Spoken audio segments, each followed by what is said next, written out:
Dedication. To Dr. Hadley Tremaine, 1939 to 2001, chairman of the Department of English, Hood College, Frederick, Maryland, who taught me that there is great treasure to be found in what others consign to hell. 1. What is that? The elf's incredulous voice was punctuated by a stab with an especially long branch. He jumped back after poking me, as if he thought I'd leap up through the stick and attack him. It's not that I didn't want to, but, rather, the form I'd managed to create seemed to lack the ability to move about of its own volition. It was a significant design flaw that I'd been unable to correct for the 3 days I'd lain here in the forest. Luckily, I didn't seem to need food or water. I guess whatever I was at the moment was capable of either absorbing nutrients from the ground or photosynthesis. I couldn't tell.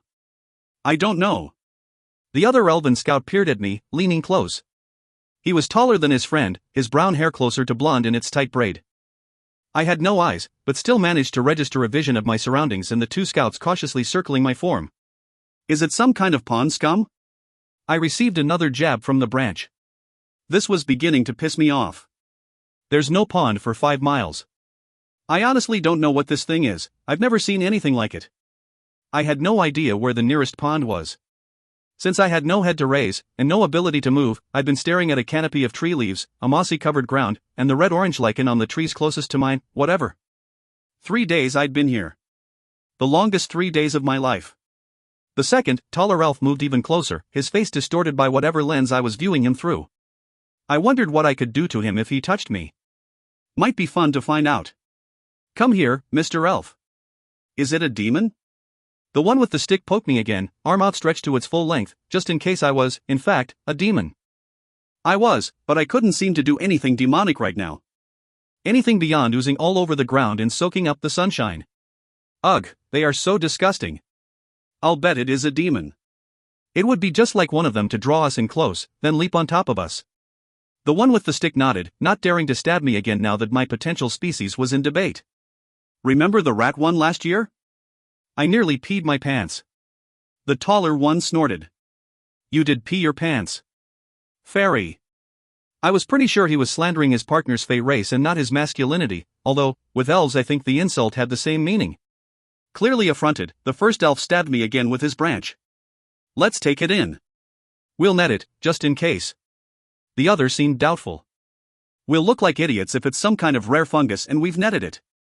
The pair looked at me for a few moments, considering their course of action and weighing any potential ridicule.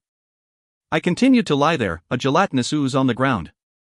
I'm not taking any chances, the one with the stick finally said. Get a bucket and a shovel, and let's take this thing in.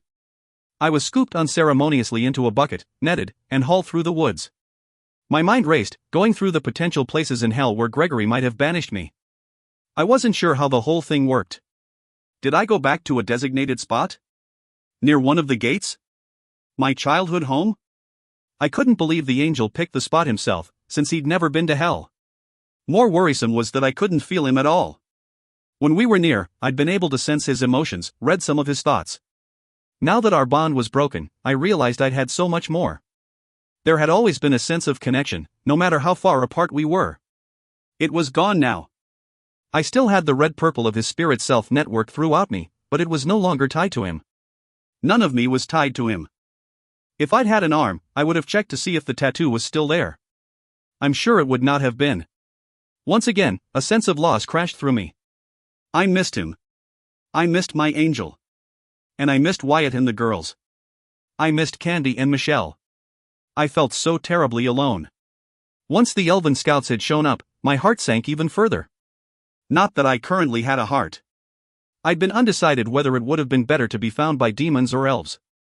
Demons didn't tolerate weakness and would have probably killed me outright. Elves would normally be a better choice, but I pissed off almost every high lord in hell. My only hope was that they somehow couldn't recognize me, that they'd think I was a strange slimy being, and just dump me back in the woods. But then, I wasn't sure that was a better scenario. Maybe in time I'd be able to form something more mobile, but if not, well, this pretty much sucked. I really didn't want to spend the rest of my life as immobile ooze, unable to communicate. The only good thing about my return to hell was that the excruciating pain I'd felt in Aru had dulled to an achy throb. Something in my spirit self was scabbing over and recovering. I just hoped it was the parts one needed to survive. What should we do with it once we get to Chime? One of the scouts said. I couldn't tell which one had spoken, since I was deep inside a bucket. Let's put it in a cell for a few days and see what happens. Great.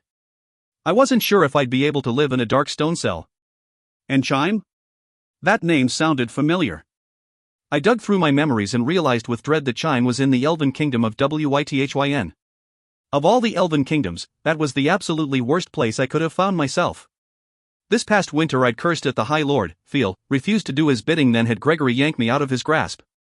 If that wasn't enough, I'd returned to threaten him, blown the top off his fancy-dancy throne, then stole my horseback. I could only hope Phil never realized it was me in one of his dungeons, and that I somehow managed to regain the ability to escape before any of these elves discovered who I was. Eventually we must have reached the city of Chime. Even from the depth of my bucket I could hear the city gates open, the greeting of the guards, the ring of footsteps on stone. Murmured voices grew louder, and I could make out the conversations of those bartering for goods. The noise drifted away, and eventually all I heard was footsteps and the opening and closing of doors. So, we just stick it down here? What do we tell the guards? My bucket shifted, and I assumed the elf carrying me had shrugged. That we need a secure place to hold it until we figure out what it is? Right. I'm not about to become a laughing stock. I've got an idea, Audot. I heard a crash, and the elf not carrying me berated someone. I'm sorry, sir. I'm so sorry. The voice was high, either a child or perhaps a young woman. Stupid human. A few days in the dungeon should make you less clumsy. The human gasped, and the sound of soft crying accompanied us down another long set of stairs. The temperature dropped noticeably, and I sensed a dusty dampness. We're punishing this clumsy human, the other scout told someone. A new voice replied. Fine. Glad to see you brought a bucket to clean up any of her, holy goddess. What is that nasty stuff in there? Ugh. I felt my container shift. Part of the punishment. We were quickly ushered down the stairs, and I felt the thunk of my bucket hitting the floor. There was the sound of shuffling feet, a soft thud, and a whimper. I was unceremoniously dumped out of my bucket onto a filthy stone floor. The two scouts jumped back and clanged the cell door shut, locking it quickly. Huddled in a corner was a young woman, her scant wrap clothing smudged with the thick dust that lay everywhere. Her terrified eyes looked from the elven scouts to me. What is that? I could hear the fear in her voice and see the emotions flash across her expressive face. No doubt she thought she'd need to eat me, or clean me up, or smear me all over her body for the amusement of the elves. It's a demon, the taller elf told her smugly. We're feeding you to it. First it will encircle you with its poisonous form, then slowly creep up your body, searing your flesh bit by bit. Eventually it will cover every inch of you, drowning you as it pours down your nose and throat. But you won't die, because it will own you. For all eternity you'll repeat this torture over and over until it's all you know. Fuck, this elf should write novels. I'd buy that one. The girl made a choking noise and huddled further into the corner, obviously trying to make herself as invisible as possible. The elves laughed and chatted to each other about some wine purchase as they left the dungeon. Assholes, scaring the poor thing like that. Her fear flowed off her in waves, sparking something primitive in me. Her terror was like an aphrodisiac. The demon I used to be wouldn't have been able to resist slowly tearing her apart, trying to draw out as much of that lovely emotion as possible. But all I felt now was sympathy and frustration that I couldn't communicate with her, couldn't reassure her that I had no intention of causing her harm. In time the girl's sobs tapered off and she looked at me with curiosity. Carefully, she rose to her feet and circled the perimeter of the cell. One of her legs twisted at an odd angle, causing her to shuffle slightly. The elves would never have taken a disabled changeling baby, so her injury had most likely been acquired during her stay among them. She approached, looking cautiously at me, and I noticed 2 toes missing from her left foot. She was practically naked, wearing just a thin, plain linen wrap, and I saw a network of ridged flesh, scars and a pattern of lines and crosses, all over her body. Some were old. Others fresh, red and angry. One was clearly in the shape of an elven word. I couldn't quite make it out from my angle, but it looked similar to the symbol for excrement. Although humans on Earth sometimes indulged in decorative scarring, I doubted these were voluntary, especially given her other injuries. I couldn't imagine that anyone would willingly put the elven word for shit on their upper thigh either. Is this some cruel joke? She whispered, reaching out a tentative foot toward me. I wondered what it would feel like to have her touch me with her toes, then suddenly worried whatever I was might harm her.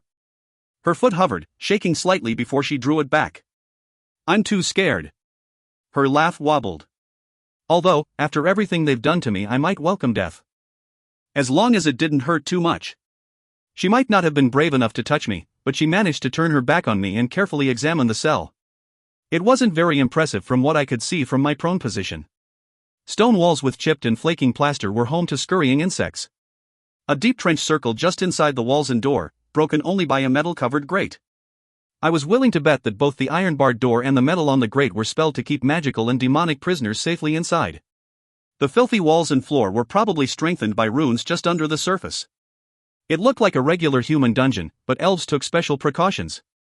Confirming my suspicions, the bars sizzled slightly as the girl accidentally brushed against them. She yelped and retreated to her corner. Time passed, and I heard the girl's stomach rumble. No food came. Nobody came to let her out. I wondered what they told her owner. Not that he or she would probably protest the human's mistreatment if the scars on her body were any indication. Finally she sighed and shifted, wincing as her hip rolled on the hard floor. Looks like we'll be here for the night. Not that I mind. The bright spot of my evening was going to be cold broth strained from the cooking pan, or possibly a half-eaten fruit someone dropped on the floor. The rest of it would be full of beatings and other fun. I think I'd rather starve here. She smiled, and I saw faint humor in her tired eyes. Not that you aren't lovely company, Mr. Algae. Some of the finest conversation I've had in the last decade. She got awkwardly to her feet and stretched, shivering in the damp chill of the dungeon. What have you done, Mr. Algae, to anger the elves? Tainted their water, perhaps? Stained their embroidered shoes? Maybe you're just the wrong shade of green. Nope. I'd threatened to kill their high lord.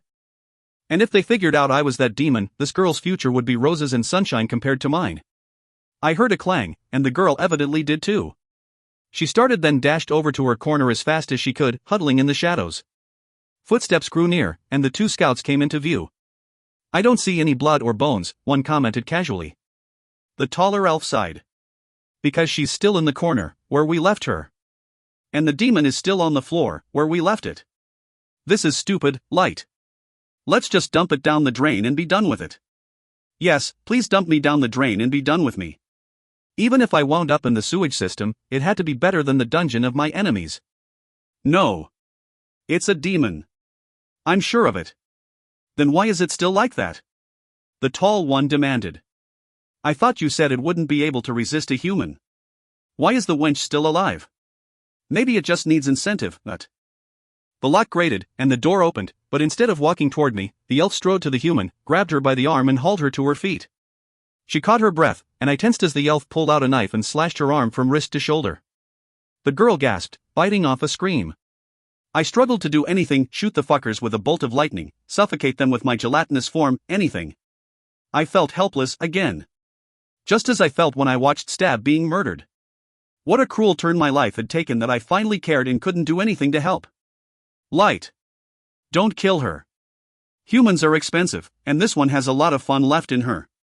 The elf slashed her other arm, then did the same to her legs. She stood shaking, dripping lines of red from her limbs. They were shallow cuts, not likely to kill her, but the girl looked like she was on the verge of collapse. She was half-starved, probably dehydrated. She couldn't afford to lose any blood, even the small amount decorating her body. Idiot.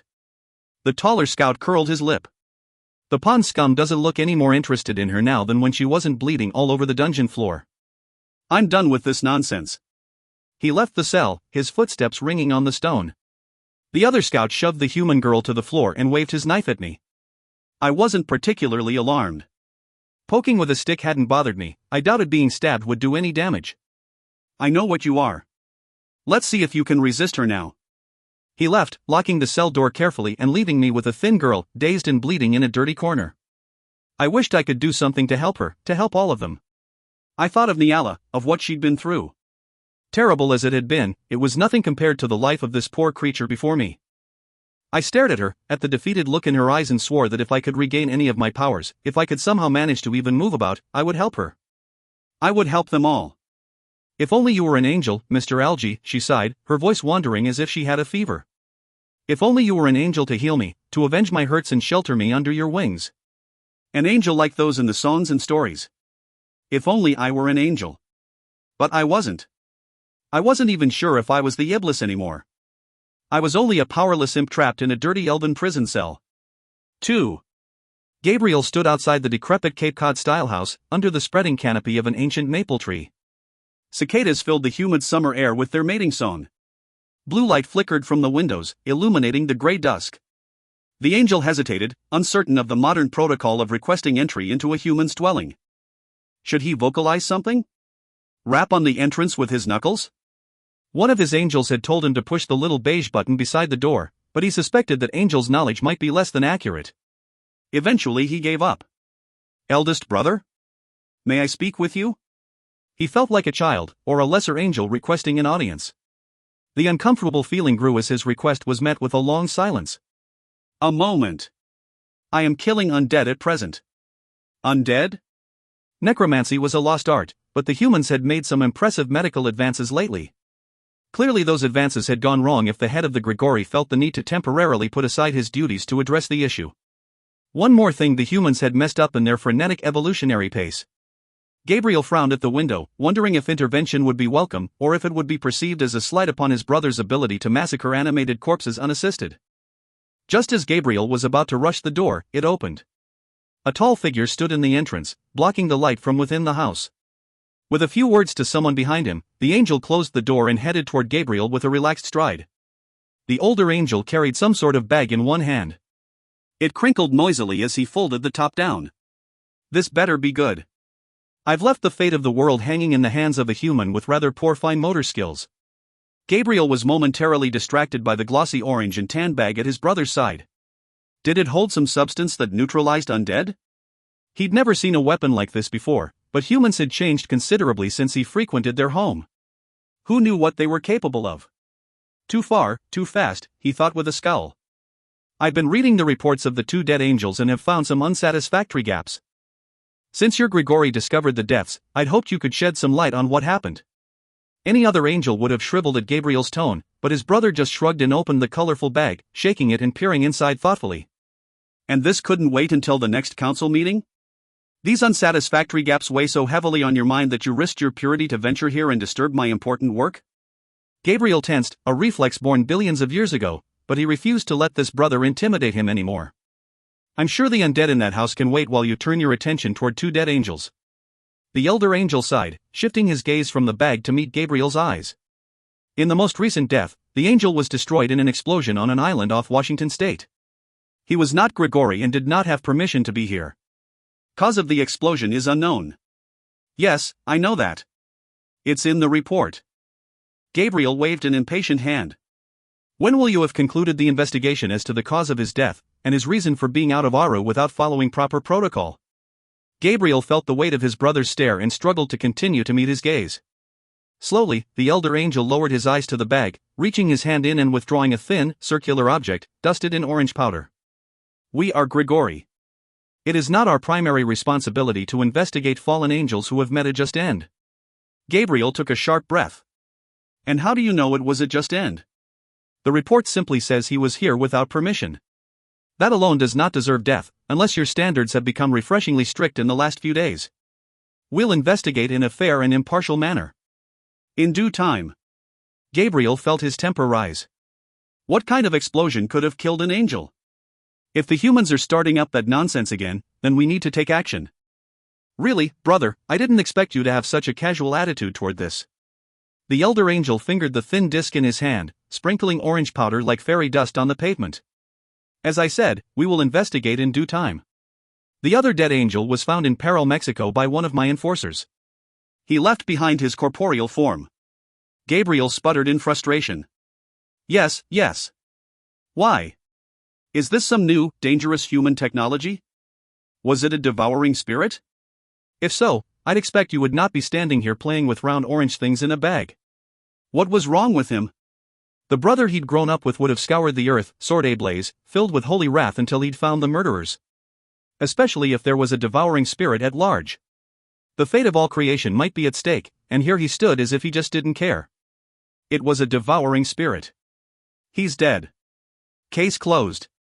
Gabriel felt words choking in his throat. Why is that not in the report? A devouring spirit strong enough to kill an angel and you just conveniently leave it out of the report? We need to catalog this incident, record the power levels and add the data to our projections. How could you not report this? His brother shrugged, turning the orange disc between his fingers. Guess I forgot. My bad. Forgot? He forgot? And since when did his esteemed, ancient brother use human slang? Gabriel felt his body shake with rage, but anger was a sin that would move him too far from the precious, balanced center. Clenching his fists, the younger angel took several deep breaths, willing himself to return to a calm and logical state. Why was the deceased angel down here? What was he doing, and how did he manage to encounter a devouring spirit? Two angels, down here without permission, both dead, brother, what do you intend to do? The elder angel looked pensive as he shoved the orange disc in his mouth and crunched it. I intend to suggest that angels not journey down here without following proper procedure.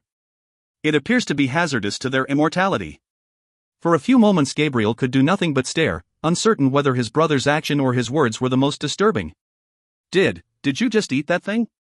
His brother brushed his fingers across his jeans, leaving a trail of orange potato chips with some sort of crab seasoning on them. I prefer the salt and vinegar ones myself, but Wyatt likes these best. He extended the bag toward Gabriel, who just shook his head in mute astonishment. Let it be, Gabriel. I will take care of this business, and I promise you will eventually have your full report. With that, the elder angel dug another chip from the bag, popping it into his mouth before turning to walk back into the house, leaving Gabriel to stare after him. 2 weeks. At least I think it had been 2 weeks. There was no daylight in the cell, no way of counting the passing hours, so I was pretty much guessing. Could have been 2 days, could have been 2 years. It certainly felt like 2 years. The shorter elf scout, the one called Light, had come back for the girl, furious to find her still alive. She was weak, but managed to stagger out when he'd told her to go. I only hoped someone healed her wounds and kept them from infection. I hoped she'd gotten something to eat, some sort of relief from the nightmare her life had become. I worried that she might have been killed, but perhaps that would have been a relief to her. Soon after the girl left, Light had scooped me back in my bucket and dumped me in another, more filthy cell. I wasn't sure why. This time he'd taken the bucket with him, leaving me alone in the cell with whatever bugs and rodents could penetrate the magical barriers. Since then, that fucking elven scout had been down 10 times to check on me.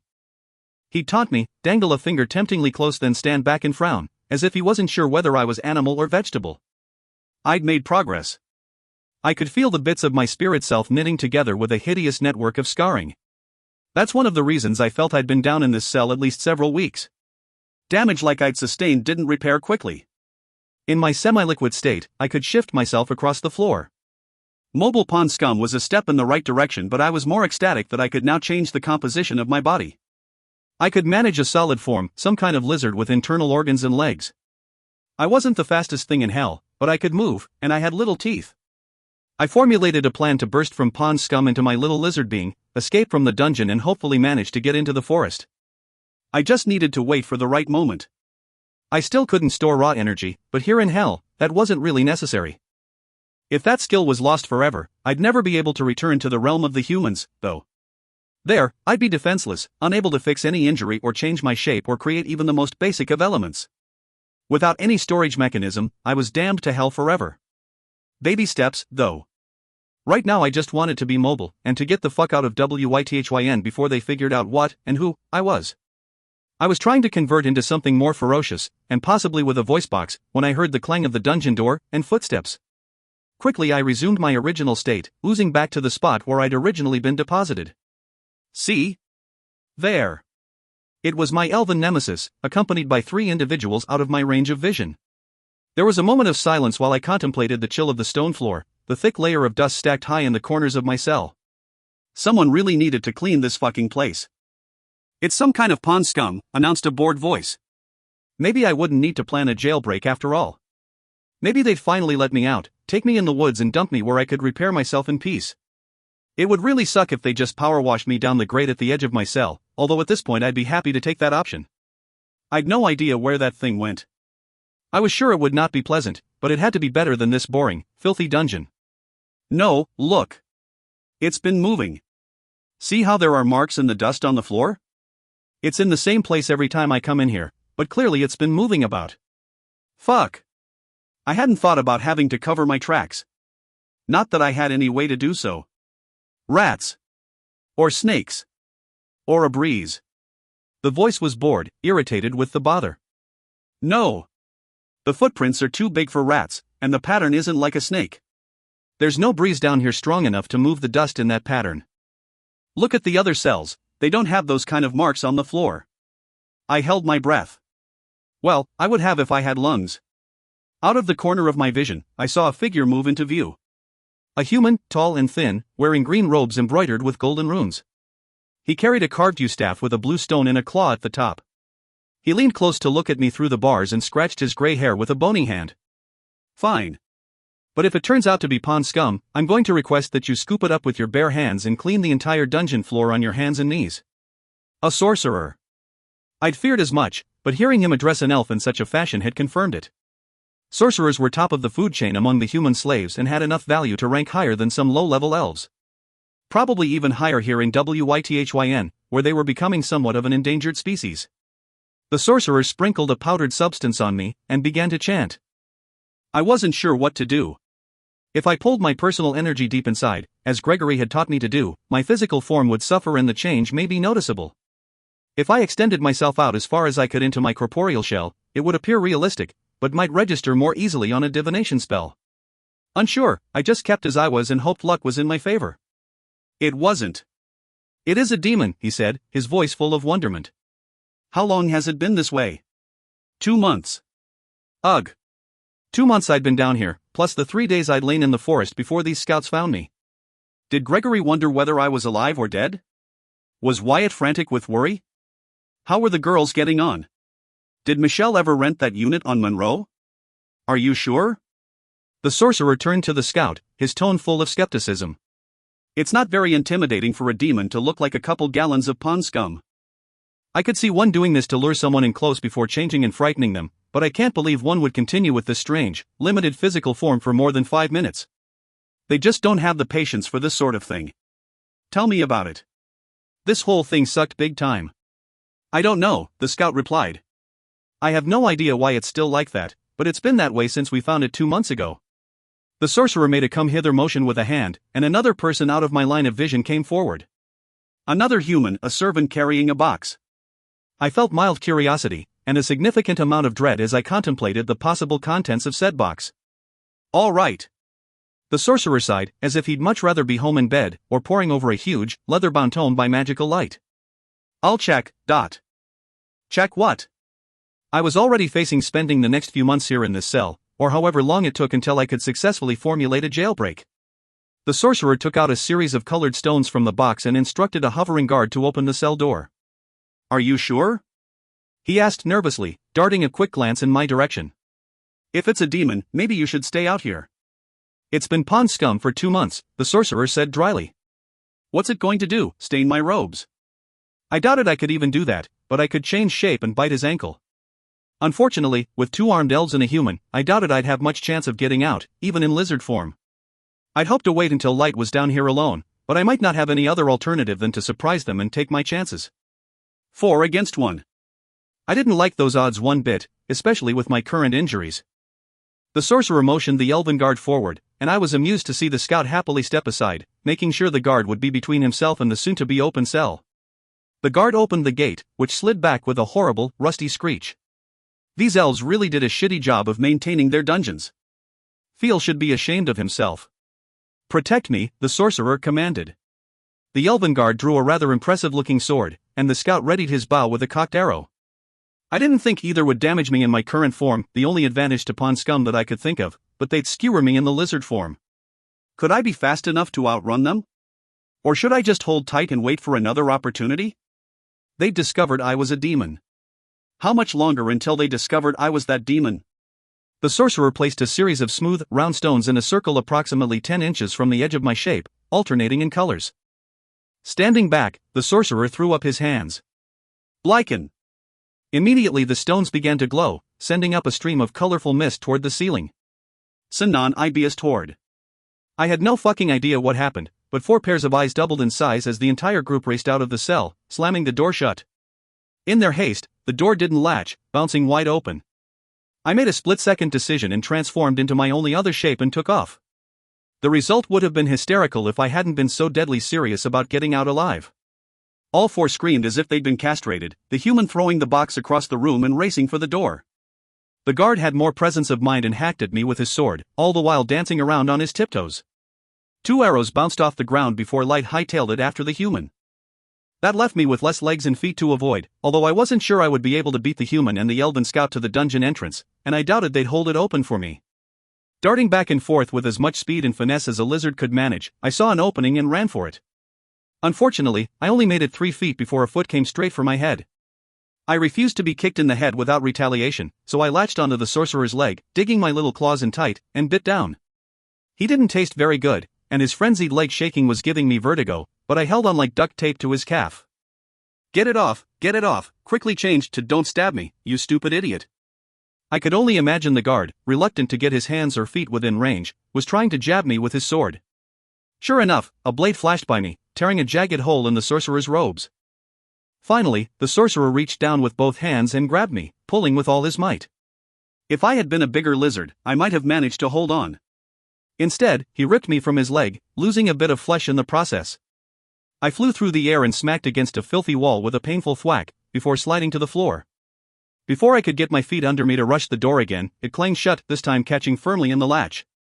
The elven guard locked me in, hands shaking. The sorcerer muttered a quick spell and a curtain of gold fell before the bars, evidently an added layer of magic to keep me safely inside. Spell complete, he bent over, wheezing as he dabbed his torn robes against a bloodied leg. The human seemed long gone, but light crept back into view, looking at me nervously through the safety of the magic door. The very one I'd wanted to bite had run away, and my bid for freedom had failed. I had no idea what the spell had revealed, but I had a feeling the jig was up. At least they'd been frightened enough from my attack to abandon their glowing stones in the room with me. I wondered if I might be able to use them to my advantage. At the very least, they'd make decent projectile weapons. Too bad my 2 available forms didn't have opposable thumbs.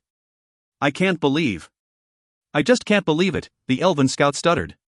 The sorcerer panted, clearly taxed by the unusual physical effort of dancing around with a lizard attached to his leg. Well, that answers the question as to why she remained a mess of pond scum for 2 months. What do we do? The scout asked.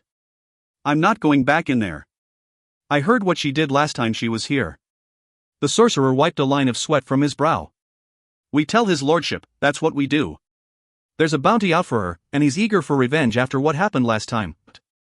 The 3 backed carefully out of the dungeon, wide eyes on me the whole time. I glared at them as they left, then crawled back into my circle of glowing stones, feeling like Lady Luck had finally deserted me for greener pastures. They knew who I was, and they were on their way to tell Phil, the very one I'd pissed off beyond any chance of forgiveness. Any day now, he'd arrive for his revenge, and there was nothing I could do. Nothing. I had the choice of either a gelatinous ooze, or a nuisance-sized lizard. I had no demon powers with which to defend myself. Nothing beyond the physical abilities of my 2 forms. Escape was looking unlikely. I could only wait, frantically try to recover more of my abilities and hope my death would not be particularly long and painful. 4. Neutral balance eluded him, even here in his most precious Aru. A brief moment of peace was all Gabriel could manage before thoughts crashed his composure, filling every space of his being. He tried to clear his mind, to concentrate on the essence that surrounded him. Aru, so clean and sharp, so soothing in its uniformity. Here, he had no corporeal form subject to physical sensation, tempting him to actions far beneath one of his evolved status. Here in Aru, there was nothing to disturb him except the tangle of emotions that currently destroyed his concentration. 2 angels dead. 3 if he counted the rogue Grigori, his brother, had killed nearly a year ago. It was unheard of. Such casualties had not occurred since the wars. Gabriel still fumed over the death of Altheon, a lost soul never given the opportunity for redemption, snuffed out in a fit of rage, justified, but still such temper should have been contained and controlled. Anger was a sin, and angels in their position did not have the luxury of sin, especially not when Aru simmered with discontent. 2 angels. Gabriel couldn't escape the questions that churned through him. The reports were unacceptably vague, his brother clearly in some bizarre fugue. There were processes, procedures for everything, and the fact that these angels were among the humans without permission disturbed him nearly as much as their deaths. A physical body led to temptation, and humans bore a faint resemblance to those the angels had banished. 2.5 million years was a long time to be alone, and lesser angels could not be expected to resist the seduction of being in the presence of humans. Were they there seeking the comfort of a warm embrace? Did the urge to create send them to the only outlet available? Or were they, perhaps, formulating rebellion safe from the listening ears of Aru? Gabriel. He stiffened in displeasure. The angel addressing him was not a sibling, and even with the addition of the L suffix, it was a far too familiar form of address. Guardian of truth, ancient messenger. Better. He hardly expected the angel to recite all 50 of his names and titles. Fellow members of the ruling council were allowed some latitude, after all. Sidriel. Gabriel purposely left off all but the basic title, emphasizing the vast chasm of age and level between them. There was a brief hesitation as the other angel recognized the slight. Revered one, you wish to see me? Now was as good a time as any. It's not like he would be able to find his center until he got the answers he desired. The two recently deceased angels, what choirs were they from? It hadn't been in the reports, but Gabriel knew if the word was out, Sidriel would have heard. It was best to see if the rumors were true before he wasted time and energy interrogating those with no knowledge of the dead. The one who left behind a corporeal form, Vale, belonged to the second choir. The one who died in the explosion, Furlak, was in the third. Raphael and Uriel's then. Gabriel wondered briefly whether his siblings were aware of their staff's transgressions. There were sublevels in each choir, and it was impossible to keep track of the day-to-day activities of every angel. Suspicion gnawed at the angel as he mentally ran through the various levels in each of his siblings' choirs. Were his relations covering up embarrassing indiscretions, or perhaps behind a takeover attempt? It wouldn't be the first time they'd all jockeyed for position, and he doubted it would be the last. No matter how many coup attempts they'd orchestrated over the ages, none had ever succeeded. The eldest was always immovable, the most powerful of them all. But now, something had changed, and Gabriel got the feeling his brother might have compromised his normally high vibration levels. If he fell, then Aru would be in a prime state for rebellion. The second choir has professed ignorance of Vale's motives for leaving Aru and flouting the proper procedures, Sidriel continued. Uriel, the revered interpreter of prophecies, states that Furlak was among the humans delivering a message on her behalf. Gabriel felt a wave of irritation roll through him. Raphael was always lax in controlling his angels. He'd been pronounced an angel of order upon his creation, but Gabriel had always wondered if there had perhaps been some mistake. Although, as the fourth of 5 siblings, Raphael had been greatly influenced by his chaotic little brother during his formative years. Either way, he was disgracefully far from center. At least Uriel had owned up to her angel's behavior. Had she circumvented the process to expedite the delivery of her message, or had there been a less innocuous reason she hadn't wanted Furlak's visit documented? They were both probably there to sin with the humans. Sidriel's tone was gleeful, and Gabriel felt his stomach churn at the eagerness with which the other angel's thoughts turned to improper physical relations. Do you call Uriel a liar? Gabriel often did, but one of Sigrel's station did not have that right. Ruling council appointments tended to inflate an angel's head. This one clearly needed to be removed from office, and soon. Gabriel's mind wandered as the other angel sputtered apologies and backpedaled. He wouldn't put it past Uriel to lie. She'd been increasingly sympathetic toward those who sought solace in the arms of the humans. Raphael too. Nephilim. It wasn't just the sin of physical congress with the humans, it was the creation of offspring with them. Angels lowered their vibration levels with the transgression, but it was humans who truly suffered. A being of spirit, no matter how willing, could never give a human what they truly wanted in a partner, and any children would be different, forced to hide for their long lives, or be killed by the humans that feared them. It was a disaster, a mistake that destroyed human lives. Reports were vague on the cause of death for these two angels, and choirs were vague on why they were out of Aru without following proper protocol. What was going on? There was a sickness festering in Aru that threatened the very structure that sustained them all. With his brother quite possibly fallen, a revolution seemed on the horizon with bloodshed that hadn't been seen since the war. He couldn't allow it, wouldn't allow it. There had been too much chaos in this past year, and it needed to stop. All it would lead to was pain, and order was the only thing that made the pain go away. If the rumors are true, then these sinful visits with the humans will come to an end. Gabriel's attention turned back to the other angel. What rumors? Hope flared. Anything that would stem the increasing tide of sin would be welcome. Maybe then they could all get back to normal. But there is a way to create offspring without violation of the treaty or threat to our spiritual balance. Gabriel caught his breath. Impossible. Any such miracle would have been brought before the ruling council. Sidriel shifted uncomfortably. I only know the rumors. Perhaps the procedure has not yet been vetted, or there are protocols that must be considered before it is brought to our attention. I don't know. Creation. Without unholy contact. Aru had suffered since the war, evolution had slowed to a crawl, and angels were increasingly rebellious. The terms of the treaty had seemed livable in the bloody aftermath of battle, but with time, the restrictions were like overtight ropes, chafing sensitive flesh. We have all suffered with the lack of creation. It would help those who cannot resist the lure of the humans. And anything that decreased, or even stopped the number of angels who fell, the number of Nephilim born, would be a good thing. I'm surprised they haven't contacted you to feel out support in the ruling council for their cause. I heard that they reached out to Uriel. It would make sense that they would contact Uriel first. Of all the ruling council, she would be the one most eager to support a project that would bring creation once again to Aru. Memories flooded him. So many had lost lovers and children in the war, but Uriel had lost both. Angels didn't often life bond. Uriel had. To lose two beings she adored due to war, to wonder if they lived on in hell or perished, no angel should ever have to suffer so. It would be a good thing, Gabriel mused, half to himself. I would support it as long as the method did not violate the treaty or threaten our positive evolution. Sidriel paused, as if considering the older angel's words. I'm not sure how I would weigh in on the issue. If it could be done without compromising my vibration levels, then I might be interested. Of course, I would allow myself to be guided by your august opinion. If Gabriel had not been incorporeal, he would have shaken his head. Sidriel's obsequious behavior had reached an annoying level the past few centuries. It was beneficial to have allies, and it certainly was flattering to have an angel hang on his every word, as this one did, but Gabriel had the distinct impression that Sidriel was just waiting for the right opportunity to stick a knife in his back. I've always regretted not being able to pass along the quality of my being to another, but better remain childless than choose an improper mate in haste. He felt Sidriel's excitement.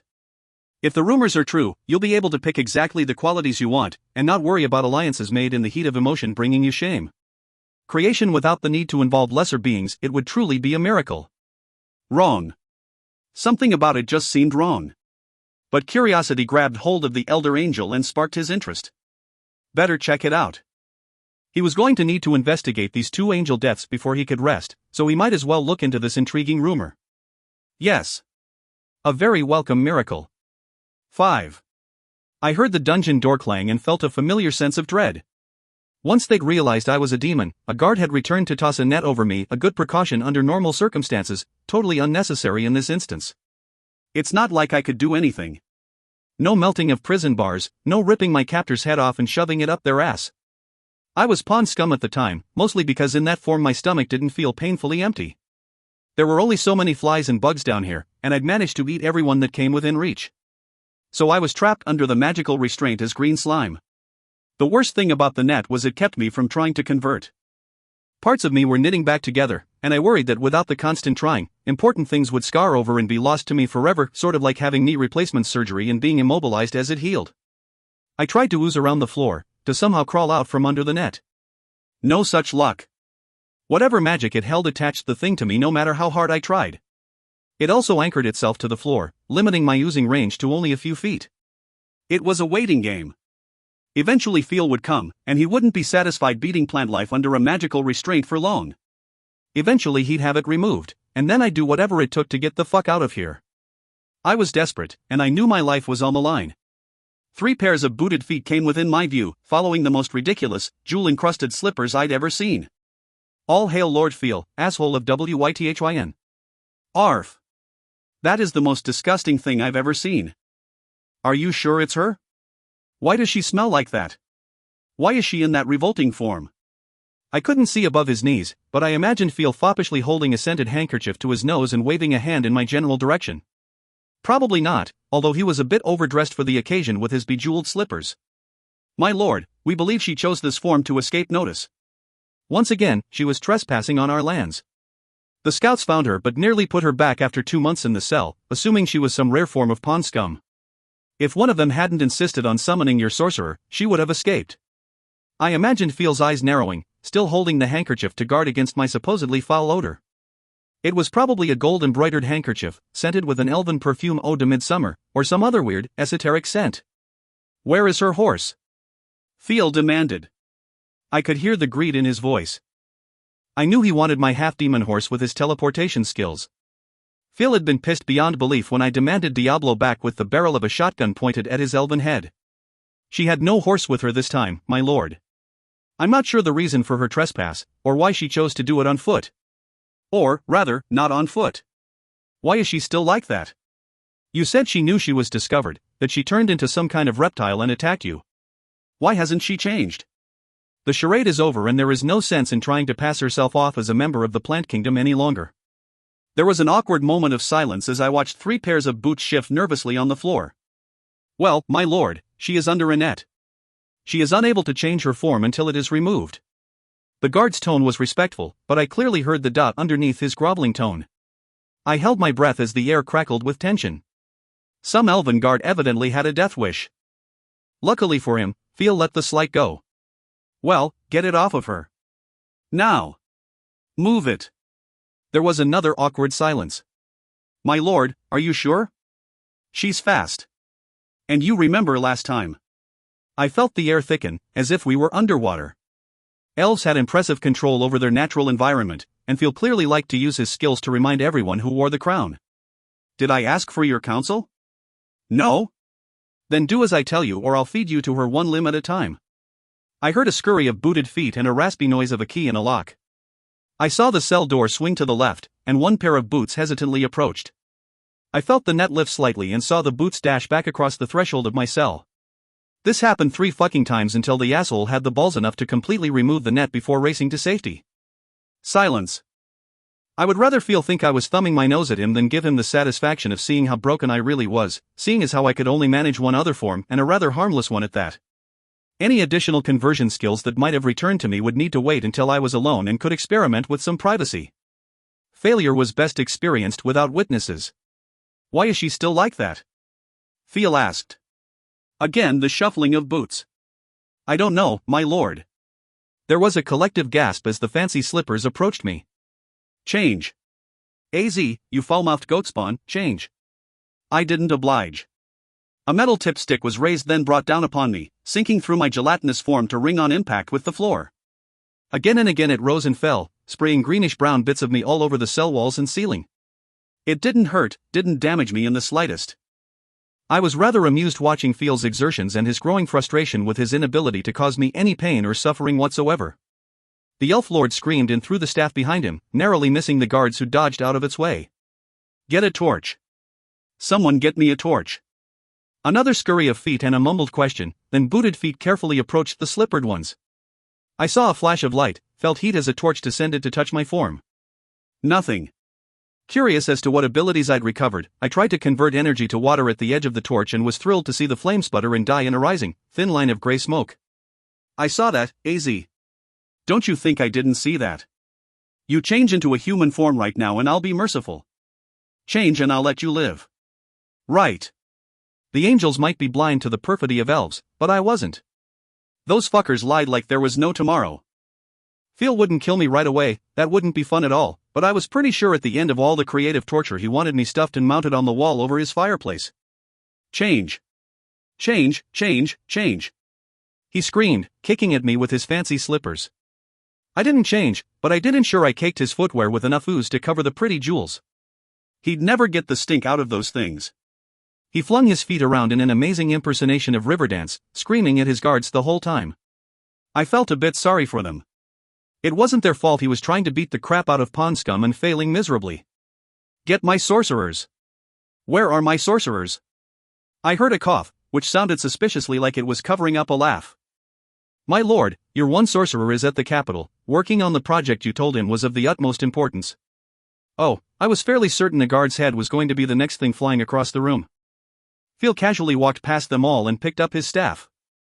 Tension filled the room, and the insubordinate guard blanched. His buddies backed away from him as if he had the plague. I'm not sure I like your tone. I'm sorry, my lord. I'm sorry, the guard stammered. It was the last thing he said. Without a word, light streamed from Phil into his staff, and with a blur of speed he rammed it into the guard's throat. It was a quick death. The elf's head exploded into a spray of sand, and his body fell to the floor. Phil carefully wiped the end of his staff on the dead elf's tunic while the others tried not to stare. Does anyone else have anything they'd like to say in regards to the number of sorcerers I now have in the kingdom? You could have heard crickets chirping in the silence. If I hadn't eaten them all, that is. Have my sorcerer come here immediately, Phil said after a significant pause. I had a bad feeling what this project was and why he didn't want to disturb it, but with one remaining sorcerer, he didn't have much choice. I'll wait for his arrival. The fancy slippers left. The cell door clanged, and all the footwear disappeared out of my view. Would they remember to put the net back on me? I hoped not. I held my breath until I heard the rusty scrape of the dungeon door closing, then let it out. Wait, I had lungs? Carefully, I took another gulp of oxygen and moved myself across the small cell, this time on longer limbs. I felt a weight on my back and the brush of small, membrane-like wings against the ground. 3 sets of eyes on long-snout heads surveyed my surroundings. I nearly wept. This was very close to my first form and physically strong enough to mount a serious attack. I wasn't sure exactly what Phil had in mind, but at least I could make an attempt at defending myself. Converting my physical form had always been a conscious action before, but I was happy to take what I could get. By the time I heard the dungeon door again, I was able to change rapidly between my 3 shapes. I quickly reverted to the pond scum, not wanting to show any weakness. Let them think I was just being stubborn. I'd bide my time and take the first chance that came. A whole host of feet appeared, separated from me by the bars of my cell. 3 booted ones, a pair of brown, short boots, and what I assumed were Phil's fancy, slippered ones, this time spring green with topaz designs. I wondered if he'd had to toss the previous ones. I hoped so. She looks just like she did before. The sorcerers sounded confused. Has she not changed shape at all? She's like this every time I come here, the guard chimed in. But look, footprints. She must be changing when she's alone. Damn it. Once again this stupid, fucking dusty floor was giving me away. She's stubbornly keeping to that form, so I'm unable to punish her properly, Phil snapped. Make her into something easier to hurt. I can't do anything to pond scum. Make her into a human. There was a heavy silence, then the sorcerer released a careful breath. My lord, transformation spells have never worked on demons. I'd be happy to do your bidding and attempt it, but I must counsel you that the end result will most likely be failure. If she wants to be pond scum, she'll remain that way. Awesome. They'd have no choice but to leave me here and hope I eventually got bored enough that I complied or escaped. Normally demons lost any kind of waiting game, but I got the feeling Phil had even less patience than I. The High Lord in question stomped a slippered foot and smacked me through the spelled bars of my cell with a staff. Do it. Do it now. There was a flurry of activity, and I saw the door slide open. The sorcerer began to chant, spreading a line of white in a circle around me. 2 inches inside was another ring, then a triangle inside that. Once finished, he dropped to his knees and began to inscribe a set of runes around the edge of the outer salt circle. This guy wasn't taking any chances. Even if I could convert myself into something deadly, I wasn't getting past 2 circles and 1 triangle, all reinforced. Nothing that didn't come from the sorcerer was getting through that. The rune circle took a while. I saw a wheeled cart and realized Phil had ordered a food delivery. Even though I didn't have a stomach at the moment, the idea of food took over my mind. I'd spent 40 years eating human food, and memories of Hunan bean curd, deep dish pizza, fudge brownies, and fries sprinkled with vinegar were driving me insane. I would have killed for a dozen hot wings at that moment. From what I could see, Phil's food wasn't as appealing as a batch of hot wings. Still, the colorful fruit, party breads, and thin slices of meat made me long for a form that actually consumed food. The sorcerer's knees made a crackling noise as he slowly rose to his feet. Be a lot easier if there was more than one of us, he muttered to himself as he surveyed his work. Phil had a habit of losing sorcerers. And mages, and apprentices. Regardless of the minuscule odds of success, a large number of his magical staff tended to cut and run. Personally, I believed the cause of the exodus to be his winning personality and collaborative management style. I'd retrieved a number of sorcerers and mages for him in the past, but I wasn't always good at bringing them back in one piece. That fact deterred future runaways, but many still took their chances. That Gareth guy was still at large, as far as I knew, up somewhere in Eresh with his apprentice. I'd killed the sorcerer Phil had sent to work with the angels. From the comments of his elven staff, I was fairly certain this guy was the only one left. He probably had a dozen or so mages, but few of them would be skilled enough to advance to the highest level, and it often took decades. Taking a scroll from his pouch, the sorcerer set it at one side of the circle on top of 2 twigs, one of willow and one of maple, both crossed to form an X. Stand back, he commanded. There was a backward shuffle of feet, and I was amused to see Phil's jeweled slippers edging safely behind a set of large boots. Prusi. Niadi and Lilhama. The scroll and twigs burst into blue flame. I felt a surge of energy rush into me, cold and sharp. Parts of my spirit self-expanded, ripping and tearing the scars that were mending my wounds. It was agonizing, and if I'd had a mouth I would have screamed. The energy swelled. I felt as if I might burst apart. The salt triangle around me glowed red and bubbled, the inner circle began to smoke. I writhed on the floor, shifting my semi-liquid form around in search of relief. I felt an explosion and, at first, wasn't sure if it was me that had combusted or something else. Oh shit, not this again. Then the overfull feeling receded and I tried to hold still, shaking inside the pond slime that housed my spirit self. The triangle of salt was gone, in its place a deep groove of black etched into the floor. The inner salt circle had fused into a ring of gray. I was in pain. As much pain as I'd been when Gregory had snatched me from death and gated me to Aru. That's as powerful as it gets. The sorcerer's voice held a note of resignation mixed with curiosity. It should have at least forced a brief change. Do it again, Phil insisted. I didn't think I could survive if he did it again. Everything was raw and open, split between thick lines of scarring. Was I back to square one? Had this undone the little progress I'd made so far? Or perhaps, broken me so completely that I'd never function again? With all respect, my lord, I cannot do it again. I'll need an additional scroll, and more salt. Plus the result will be the same. Our magic just doesn't have enough power to force a demon to change form.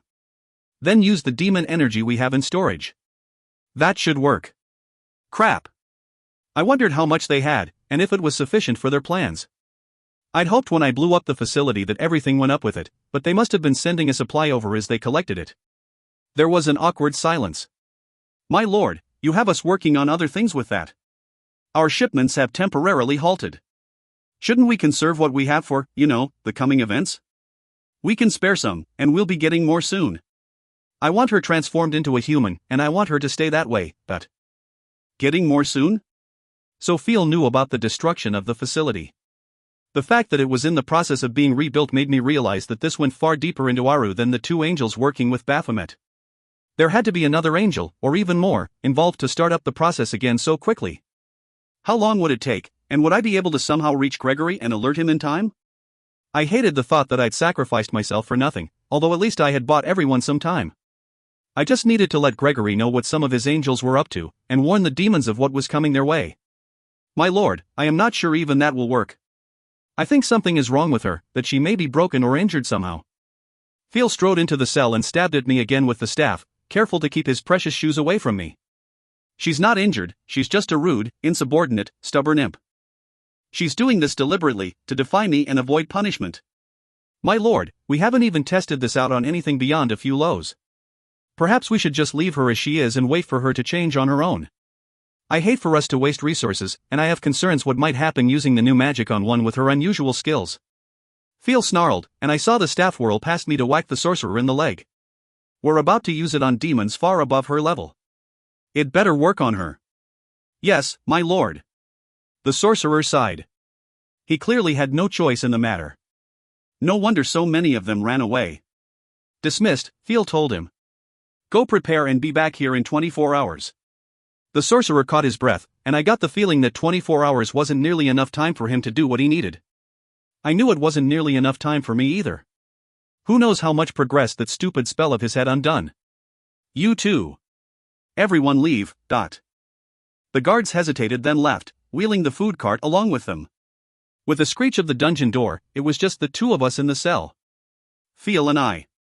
I tensed, waiting for the stick to fall. Even though it didn't hurt, I still didn't like the idea of being beaten. AZ, he said, his voice soft. You're only delaying the inevitable. Keeping to this disgusting form may save you from pain today, but it will only mean a future of woe. Change your shape and I'll give you a quick and painless death. He lied. And I didn't want a quick and painless death, I wanted to jump on him and rip his head off with my bare hands. The slippers approached, right to the edge of the outer circle. I hoped he breached it, the only thing containing me at this point. Not that I could do much to him, but I really wanted to ruin one more pair of slippers, or perhaps bite his leg. No? Maybe you should reconsider. Once you're in human form, I'm going to collar you. Know what that is? It's a device that will keep you from changing form, using any kind of demon attack, or fixing any of your injuries. You'll be as weak and vulnerable as the human flesh around your demon soul. He didn't just have a stash of demon energy to fuel his magic, he had collars. It wouldn't matter one bit to me in my current condition, but I shivered, thinking of what would happen if those collars wound up on high-level demons. It would shift the entire power structure of our society. It would be so easy too. All he'd have to do was throw a big festival and give a bunch of them out as gifts, all blinged up to the max. We are such suckers for gifts, and even the most ancient among us wouldn't hesitate to put on a gaudy bauble. We're demons. Top of the food chain. A simple necklace would seem nothing compared to our powers. Our hubris would be our downfall. Then I will stripe your skin with acids, tear long lines of flesh from your body, insert burrowing beetles into every orifice. I'll heal you myself, just enough so you don't die, but not enough to relieve the pain. Yeah. I'd had worse. These elves were pansies. If I could just manage to convert to a more fierce form, I'd fuck this guy up big time. But I worried that whatever the sorcerer had done had put me back to square one. I was terrified I might not even be able to manage the lizard form anymore. When my troops ride into battle, I'll make sure you watch. Maybe I'll actually drag you out to see the carnage, watch the vultures pick the flesh off the bones of your household. I've already taken control of Lee, Olwyn, and Tonliel. CL and Klee are already lining up to sign an alliance with me. Once that's done, we'll conquer the demons. They'll serve as energy sources for us. Mindless, restrained in collars and chained in cells, only kept alive to supply us with their power. With their power, I'll take the northern elven kingdoms and rule all of hell. Not if I could help it. The elves might fall to his might, but the demons wouldn't go down easy.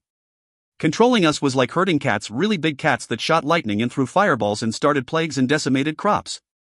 He had a finite supply of demon energy right now, and an interruption in his supply chain.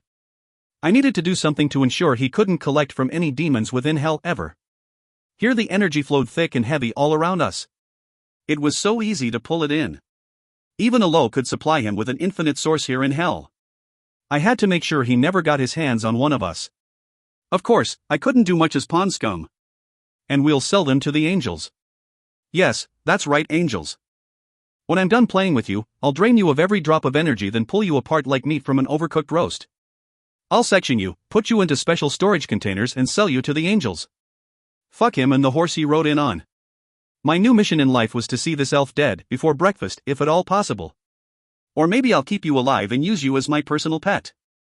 I'll keep you collared and chained like a dog by my side. Maybe I'll pull your teeth, cut off your fingers.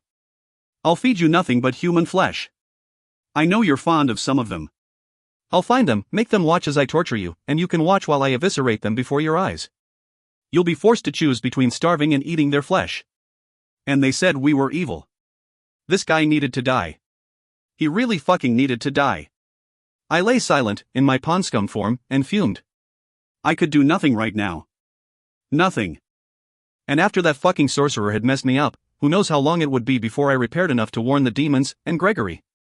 I'd never been the most powerful demon, even as the Iblis, but this feeling of helplessness enraged me. No? Well, AZ, we'll see how loud you scream after tomorrow. Rest easy, dear friend. The slippers retreated and the cell door closed behind them. I heard his footsteps as he exited the dungeon and the screech of the door as it closed. What could I do? I needed to get out of here and kill that motherfucker, but I wasn't in any state to take him on right now. At the very least, I needed to escape to let the other demons know of his plans, to warn them about the collars. I also needed to somehow let Gregory know that the angel I'd killed wasn't the only one involved in this little project, but I wasn't exactly mobile at the moment. If only there was some way to stall Phil, to delay his attack until I could regain enough of my skills to take him out. I tried once again to change my form into the reptile shape. I was in so much pain, the dull ache had once again become a sharp blade of agony lancing through me. I tried to concentrate and transform, tried to create legs, a head, eyes, anything. Nothing. The only good thing that had come of this was that the thick scarring that was restricting some of my newfound abilities had loosened. I had become more flexible, but it didn't do me any good if I couldn't convert or store energy. I wasn't getting out of here anytime soon, and I couldn't think of any way to get a message to Dar or any other member of my household. No one came down here but that asshole Light, the guards, and the crew with Phil. So a warning was temporarily out of the question. I needed to somehow delay Phil. Smash his store of demon energy, destroy the collars, disrupt the magic necessary to use either of them. The sorcerer. He was Phil's only sorcerer. I'm sure there were still some mages and apprentices, but he had one sorcerer. If I killed him, Phil wouldn't have the magical ability to go against the demons. He'd need to wait until a mage came up to speed, or he could transfer and train a sorcerer from his new kingdoms. It might buy me 6 months, it might buy me a year. But how to kill him? Pawn scum couldn't do much. Maybe if he ate me, but I doubted that would be a possibility. If he had an open wound, I could probably infect it, but that would take forever, and I didn't think he'd get close enough for me to transfer any bacteria or virus. I just need to watch and take any opportunity one could find to kill him. A twinge of guilt went through me. Wyatt would not approve, and I wasn't sure I did either. I was reluctant to take an innocent life, and this sorcerer was a victim. He was a slave, living under Feel's iron thumb and, no doubt, wondering if every day would be his last. He had some job security and that he was the only sorcerer that the High Lord had. Feel wasn't likely to kill him, yet. Once he fully absorbed his conquests, he'd have their sorcerers. And he could demand tribute from the allied kingdoms as well. Once that happened, this guy's life would be hanging by a thread. I toyed with the idea of trying to win him to my side, but I didn't have any way to communicate with him. Plus, I'm sure his fear of Feel would trump any juicy deal I could make with him. It's not like I was in a great bargaining position. I hated the choice I was about to make, but the man was a tool that would be used to take down all of hell. If his death would prevent it, or delay it long enough for me to come up with a viable plan, then he needed to go. Someone needed to do the dirty work. Guess that someone was going to be me. 6. Gabriel looked at the woman walking toward him, then beyond her to the humans playing in the sand at the surf's edge. He could smell the ocean's salt, its mix of life and death, a mini cosmos in its own liquid sky. A coffee shop would have been nice, the woman huffed. My physical form isn't equipped for this sort of activity. I always pick the shore. I'd think that over billions of years, you would have realized that. The woman plopped down beside him, spreading her legs out in front of her. The sun glinted off her red hair, turning it the color of flame around her pale face. It was odd that only two of them could create red hair. The one a dark auburn, then this one a bright crimson. Gabriel had tried, but the only color he could manage was deep black. Flexibility in corporeal forms was not a strong skill for angels of order. Still female, Auriel? Bit off the median, aren't you? Angels tended to alternate genders fairly regularly, always keeping within a tolerable distance of their balanced center. With a new Iblis, they'd found themselves compensating, sliding further right of an acceptable mark, especially when in close proximity to her. It irritated Gabriel, who continued his excessively masculine form outside of her presence, as if he chose this of his own free will. Auriel did the opposite, forcing herself into a painfully feminine form even when in council meetings. I like being female. It's been a while since I was. If it troubles you, I can change. Don't bother, he replied. If she changed, he'd need to alter his form to balance. It just wasn't worth the effort. Increasingly, nothing seemed worth the effort, no matter how hard he fought against his ennui. There were pinpoints of light fighting with that horrid imp, investigating rumors of sin and stamping them out. Thoughts of Sadriel's conversation rose in his mind. Creation might be just what he needed to feel alive again. Alive.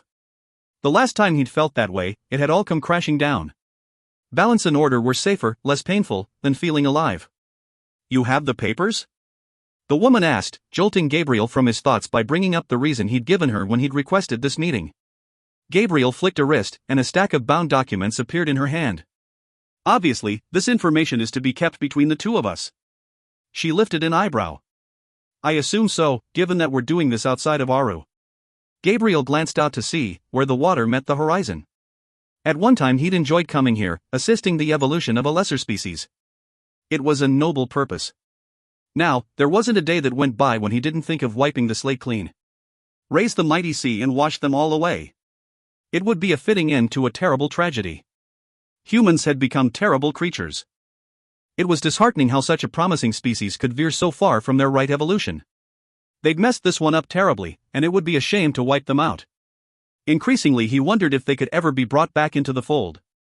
They were too far from center, almost as far as the demons. He felt a pang remembering the angels of chaos the demons had once been. Never centered, but still with good in their hearts. He couldn't say that about what remained of them, and he wasn't sure he could say that about the humans either. It seems we have once again lost our adversary, he commented. He'd been there when his brother brought her in, broken and barely alive.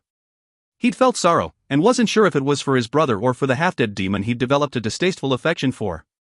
Auriel placed her energy seal on the last page of the paperwork, and it vanished from her hands. Don't count the Iblis out yet. She's a lucky little imp. Gabriel shrugged, trying for a casual tone. Doesn't matter if she lives or dies, it's not as if she can hold the office from hell, and she's unlikely to return. I think you're sweet on her, the woman teased. Better get your own though, I doubt our brother will share. He hid a smile. No, his brother most definitely wouldn't share. Still, as fun as it was to bully the little imp, he couldn't understand the attraction. He's breaking the rules, dear sister. All of Aru was whispering about his treason. Uriel took in a sharp breath. Be careful what words you choose, brother. He is powerful and he has loyal allies. Gabriel watched her carefully. Her mannerisms, her words all seemed sincere. If his sister had lied about Furlak's purpose among the humans, she was hiding it well. She was not typically the one who would formulate rebellion. The top position in Aru had never had appeal for her. The few times she'd gone against any of her brothers, it had been in defense of an ethical ideal or to protect one she loved. Do you defend him? Support him in this madness? Yes, the adversary is allowed a certain status by the treaty, but he takes it too far. She'll cause him to fall, if she hasn't already, and that will rock Aru to the core. Uriel smiled, and he saw a soft light in her eyes he hadn't seen in millions of years. Let him be. He's carried the weight of Aru on his shoulders for as long as I can remember. He deserves some happiness. Happiness. Gabriel felt a stab of pain. Happiness was a fleeting thing, never worth the agony that remained when it fled. It will create jealousy, dissent. Uriel frowned. Yes, there will be envy. I too experienced that sin, but that doesn't mean I can't also feel joy at my brother's happiness.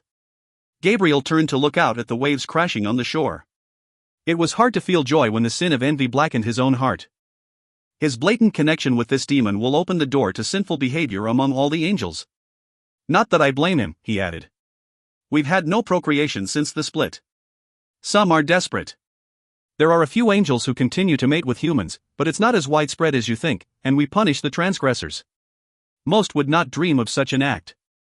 What alternative is there? Seize and bind a demon, use it as vessel?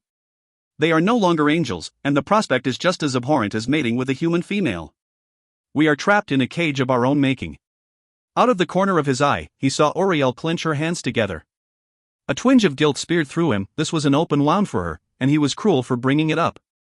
No one forced us to write that treaty. No one forced us to continue the war to its inevitable conclusion. We made our choices, and now we must live with them. Everyone except our illustrious brother. He evidently can violate the treaty and procreate, while others must abide by the choices we made. Nice how he gets to break the rules. Are you questioning our brother's motives? She asked hotly. He loves her. Do you even remember what that sacred emotion felt like, Gabriel? Is this the sin of jealousy talking, or do you really think his interest in the imp is strictly as a vessel for offspring? He couldn't help a grimace of irritation. Uriel was such an optimist, always a romantic. No, I'm sure he's head over wings in love. I'll admit though that this is one of the most difficult effects of the war, to reconcile myself to never being able to create another being. He felt the weight of her stare on him. Creation. Not love. You missed your chance to pass on your oh so impressive angelic traits before the war, and now you regret that there will be no opportunity to do so. That's the empty spot in your heart? Her words cut to the bone. Don't tell me you wouldn't jump if the opportunity to create presented itself, Gabriel said. Uriel lowered her head, picking at a tiny grain of sand as she hid her expression from him. Yes, but it's the joining I miss the most. That sense of closeness, when I become more than an angel. It's the nearest I've ever been to divinity. They're not angels anymore, they're demons. Love is off the table, as is joining. You'll need to find divinity through right order and meditation, just like the rest of us. He hadn't meant his words to be so harsh, or his tone so bitter. Her entire body tensed, and her head snapped up, eyes flashing. I've seen a lot of miracles in my 5 billion years. I won't give up on love, and I won't give up on creation. Here was where he had to tread oh so carefully. We may never be able to experience love again, but maybe someday we could manage to find a way around the problem of creation. Uriel shot him a suspicious look. She didn't seem surprised at the premise, but he couldn't gauge which way she stood on the issue. I've heard rumors that we could see creation again in Aru. The redhead gave a short bark of laughter. Such a positive outlook. I hadn't expected that from you. Would you, Uriel? I know there will never be a spirit to replace Haka, but would you seek to create again? They sat for a moment, Uriel's eyes on the humans playing below while Gabriel watched her. Both her lover and her only child had been angels of chaos. The war had split families, but Uriel had lost so much more than most. Yes, she said softly. I would very much like to create another life. But to do that, we need an angel of chaos, a demon. We severed that tie nearly 3 million years ago. We knowingly committed ourselves to this path. Unless there is a possibility of immaculate conception, proof that the process does not violate all we hold dear. I won't break my vow. But her voice held 2,000,000 years of pain. He knew, deep inside, she longed for a different choice, to return to a happier past before the war. Gabriel drew a line in the sand with his finger, trying to keep his tone casual. Then I guess we should pray for immaculate conception. Again they sat in silence while Gabriel allowed his words to sink in. Do you think she is Samuel's offspring? Uriel asked unexpectedly. The imp? Our unconventional Iblis? Sharp pain stabbed through Gabriel's chest. No. He offered no explanation. He'd fought fiercely with Samuel, as only close brothers can, but even with the war that divided them, he refused to believe his youngest brother had fallen so far as to interbreed with other angels of chaos. He never would have contributed to the monsters such inbreeding produced. So what are your thoughts on the report? Gabriel asked, shifting the topic back in a safer, less painful direction. Uriel breathed a tired sigh. 2 angels dead. That's 3 this year, including the one our beloved brother dispatched. Altheon was one of his Grigori. Even though he wasn't in the 4th choir, it was still within his scope to deliver justice. The woman chuckled. That sounds like approval. Be careful, dear brother, lest I think you actually support our eldest sibling for once. Just because it was his right, doesn't mean I agree with the justice he delivered, Gabriel protested. Death was an extreme verdict, especially given our inability to produce more angels. Altheon could have been rehabilitated, given sufficient time and attention. Uriel shivered. Death was probably more merciful. Gabriel waved a hand dismissively. But it's not Altheon that concerns me. He was Grigori and had every right to be walking among the humans, even if his actions weren't sanctioned. These other 2 angels were away from Aru without permission, one of them yours. He felt a wave of power from his sister, gritty as the sand they sat upon. Furlak was delivering a personal message for me. His death had nothing to do with his errand. It was simply an unfortunate accident. Gabriel's eyebrows rose as he looked at Uriel in disbelief. He was murdered, dear sister. Pray enlighten me as to who killed him, and how it had no connection to his clandestine visit on Earth. Uriel glared at him. I do not know who killed him. I've recused myself from the investigation due to my conflict of interest. I'll read about it in the final report. All I know is that I sent him on a peaceful mission and he never returned. Gabriel couldn't help the harsh laugh that escaped him. She lied. If she wasn't planning a rebellion, what was she up to? Could it be that his own sister found the idea of human companionship too tempting to resist? Was she perhaps hiding an Nephilim of her own, or one born to an angel in her choir? She snarled at him, and he felt the abrasive scrape of her power, like a rasp against his flesh. I mourn. He was a loyal member of my choir. I'll thank you to understand my sorrow and respect the tragedy of our loss. He personally felt no sadness, no sense of loss over this angel, but he inclined his head in apology for his callousness. Then what about Vale? Raphael's angel. He left a body behind without a mark on it. How did he die? Who could have done such a thing? Gabriel watched his sister closely to see her reaction. The Grigori are investigating this death. I believe they suspected a devouring spirit, which is in keeping with the manner of death. And the thought of a devouring spirit loose doesn't bother you? I find it hard to believe you could be so casual about the prospect. He shook his head. First his brother's odd behavior, and now Uriel's indifference. What was going on? Of course I'm concerned. I have great faith in our brother and his Grigori to contain the matter. If he is unconcerned, then there is no cause for worry. Gabriel frowned. Was she aware that the monster had been slain, or was she just oddly unaffected by the thought of an imminent apocalypse? The timing of the 2 deaths would lead me to believe they were connected, and the fact that the deceased's choir is not cooperating requires added scrutiny in the investigation. Uriel waved a hand in irritation. You see conspiracy where this is none. Their deaths were not at all similar. How could there be a connection between an angel delivering a message and one whose life was taken by an abomination? Gabriel winced. A devouring spirit was something they all feared. Eventually, one day, one would escape them and all life as they knew it would cease. The end would be upon them. But why was he with the humans? Raphael claims in the report that he has no knowledge of the angel's purpose, and his choir refuses to cooperate. Uriel closed her eyes and shook her head. Maybe he was tempted to sin. Maybe even tempted to find a loving connection with a human woman and produce Nephilim. Maybe he just wanted to catch the last episode of Mad Men. Our rules are inflexible and many of the lesser angels chafe under the restrictions. Gabriel stiffened. He understood temptation better than most angels. That Uriel was so casual about the shortcomings of others never failed to irk him. But he's dead. Why cover it up unless whatever he was doing is still ongoing and something that is forbidden? There is no shame in having a fallen angel in your choir, unless the entire choir knew of and supported his actions. He watched her closely, but she just appeared, tired.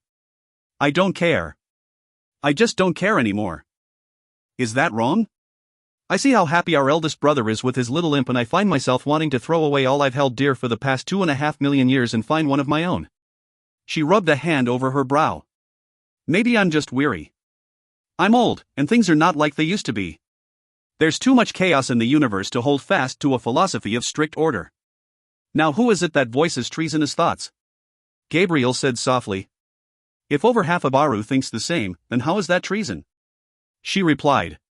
Perhaps it is a natural turn of events. A return to equilibrium. We have equilibrium, Gabriel snapped. And I, for one, will not sully myself with humans or demons. Until someone can present me with a viable alternative, a way to combine myself with the necessary portion of spirit to produce offspring without actually having to join with one, then I will hold fast to my principles, but... Uriel shook her head, once again gazing down at the human children at play. Then pray mightily, my brother. Pray mightily. 7. I spent the next 24 hours trying to ignore my pain and force myself to convert energy into matter.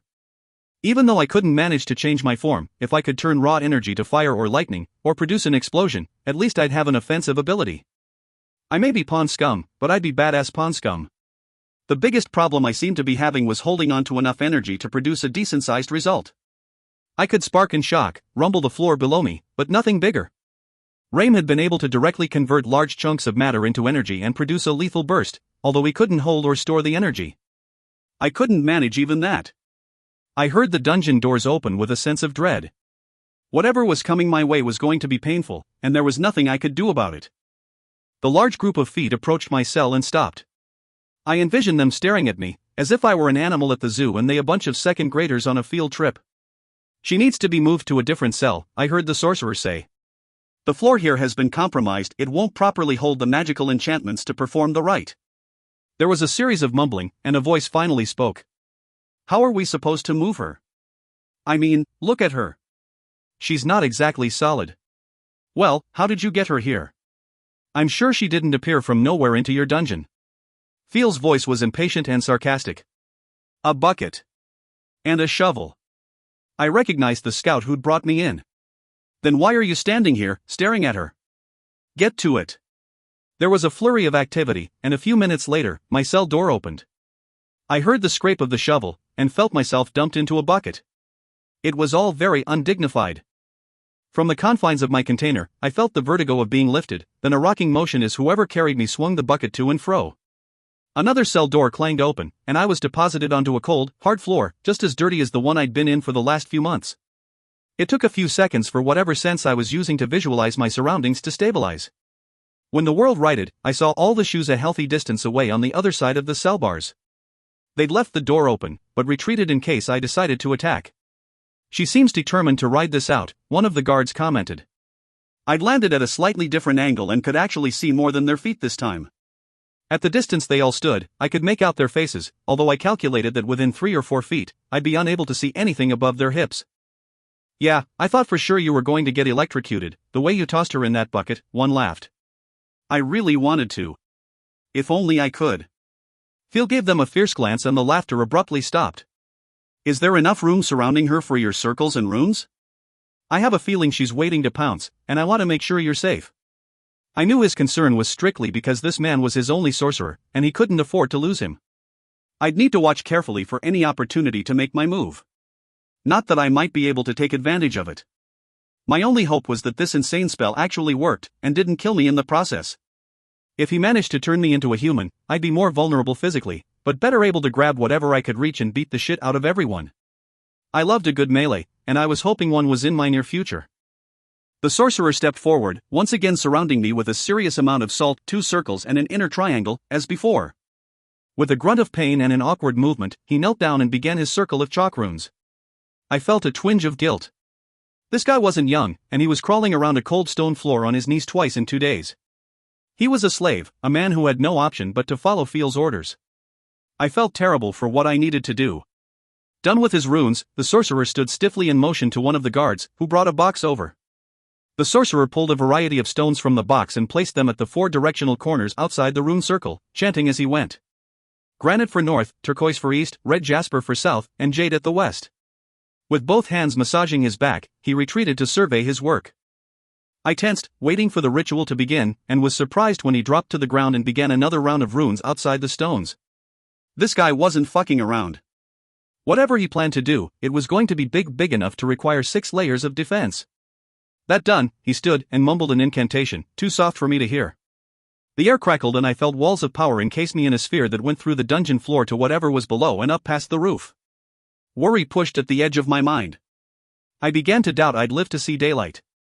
The sorcerer motioned, and a guard came forward, carefully placing a glass vial into his hand. The contents swirled and churned, a pearl white with streaks of gray. The sorcerer muttered a few words under his breath, and I wasn't sure if they were part of the spell, or an entreaty to his deity to protect him from the contents. Lethafa Worthen. As he spoke, sorcerer threw the vial onto the ground, smashing it just outside the last rune circle. The pearly white and gray vanished in a puff of sparks that melted the shards of glass onto the stone floor. Ascend to it. I had a fraction of a second to ponder the words. Was it a command for me to bow down to the spell? If Gregory hadn't been able to compel me, I doubted elven magic could. Then I realized as a stream of cold seeped into me, like an icy drug through veins, that it was the spell itself commanded to ride on the back of the demon energy, to act as a harmonious pair. The cold was unpleasant, but not painful, and I felt a sensation I hadn't in so long. The energy stayed within me, held inside my spirit being by the sorcerer's magic instead of passing through my frantically grasping fingers as it had since my near-death experience. It was a tiny amount compared to what I was used to holding over the last 40 years, and it felt odd. Normally, I stored raw energy as a compressed mass near my core, but this was spread out all through me. It reminded me of when I'd battled Raim and had exceeded my storage capacity, raw energy flooding along every part of my spirit being. Was that what had triggered the incredible need to devour everything? If the sorcerer's spell made me repeat that experience, I wasn't sure I could return from it like I'd done before.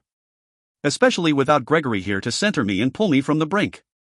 The sorcerer motioned again and another vial was pressed into his hand. Lethafa Worthen. Once again I felt the icy magic and the energy pour through me. This continued for 4 more vials before Phil spoke. How much are you going to use? I thought just 1 vial would do the job. His voice sounded uneasy, probably calculating what his remaining stock was and if it would be enough to complete his goals of world domination. I knew what he was thinking. If it took this much to force one little imp to change forms, how much would he need to bring the entire demon race under his thumb? I hoped it was more than he had. The sorcerer hesitated. My lord, the collected energy was from low demons, and although she is an imp, she has a huge capacity. If we don't use an adequate amount, we risk wasting it all for no results. Phil scowled. How much? How much do you need? The human wiped a bead of sweat from his forehead. 2, possibly 4 more. The elven lord narrowed his eyes, shifting his gaze from the nervous sorcerer to me. Do it. The sorcerer broke 4 more vials before he finally backed away. Backed far away. They all did. A few of them edged sideways out of my view. Phil usually was a coward, hiding behind magical protection to do his bullying, but this time he stood just a few feet behind the sorcerer, arms crossed as he watched intently. Niadian Lilhama. Same words, different result. This time I felt something ignite inside me, moving along the icy cold magic and pearl-colored energy. There was a burst of color, a flash of creation as atoms formed and molecules came together.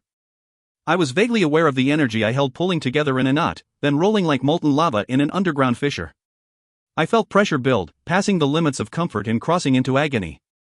Something was going to give, and I had a feeling it would be me. Cell reproduction went into overdrive. I felt like a sausage on the grill about to explode its casing. Just as I thought I could take no more, the energy exploded as a fireball into the dungeon. Oddly, my spirit self, and whatever physical form currently held me, were unaffected. I watched in interest as the triangle, 2 circles, runes, stones, and outer circle of runes were swept away. Iron bars melted, the floor and walls blackened, huge cracks appeared every 10 inches, like a pattern. Chunks of stone fell from the ceiling, smoking as they hit the floor. Figures vanished in the flame. I saw Phil, protected from the heat somehow, thrown against the back wall, bouncing hard and landing on the floor in a heap. The sorcerer, equally protected, slid along the floor to crash beside him. Damn! If I was going to explode and die in a fiery blast, I'd hoped to at least take the pair of them with me. But they appeared only stunned, and I felt fine. I looked down and saw hands. 2 hands attached to arms, breasts, belly, legs, and feet, all familiar. It had worked, and as happy as I was to be mobile, I was just as unhappy to realize whatever Phil had planned for the demons would probably work too. I grabbed at the energy in the air around me, thrilled that I could grasp and hold a modest amount. I still had no demon offensive skills, but was confident they would be possible in my near future. Right now I was a human, fragile and without the ability to fix any wounds, but mobile. And I didn't need demon abilities to fight and kill. 40 years among the humans had taught me I could be just as lethal with my own bare hands. It might not be much, but I'd take it. Jumping to my feet, I sprinted across the hot dungeon floor, feeling blisters form on the bottom of my feet. Seeing the sorcerer defenseless, an old man in a crumpled heap of embroidered robes, I had a second of doubt. I didn't want to kill this man, but I desperately needed the time his death would buy me. Jumping on him, I pressed a shin across his neck, my full weight on his windpipe. He came to with a start, and struggled. I pressed down harder, hearing the thud of hurried footsteps on the stairs beyond the blasted dungeon doors, seeing Phil stir just a few feet away. Killing him this way wouldn't work. Elves have healing abilities second only to angels, and Phil, or even one of the approaching guards, could resurrect the sorcerer with a flick of a wrist. I planned to do something drastic. Something to make sure there wasn't enough of a body to resurrect. I just didn't want the sorcerer to be conscious for it. Finally, I saw the light go out from behind his eyes, felt the relaxing of his body under mine. Phil lifted a hand to his head. The guards threw themselves against the melted dungeon door, trying with magic and might to create an opening. I grabbed the largest rock I could find from the partially collapsed ceiling and brought it down over and over on the sorcerer's head, hearing the sickening crunch of bone and feeling the soft give of the tissue beneath. I heard a scream of fury beside me. I didn't stop.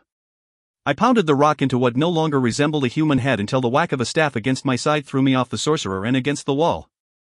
Phil stood before me, wielding the staff like a golf club.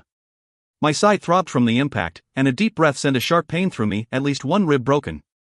With a snarl that would have done a demon proud, Phil reversed his grip on the staff and beat me with it.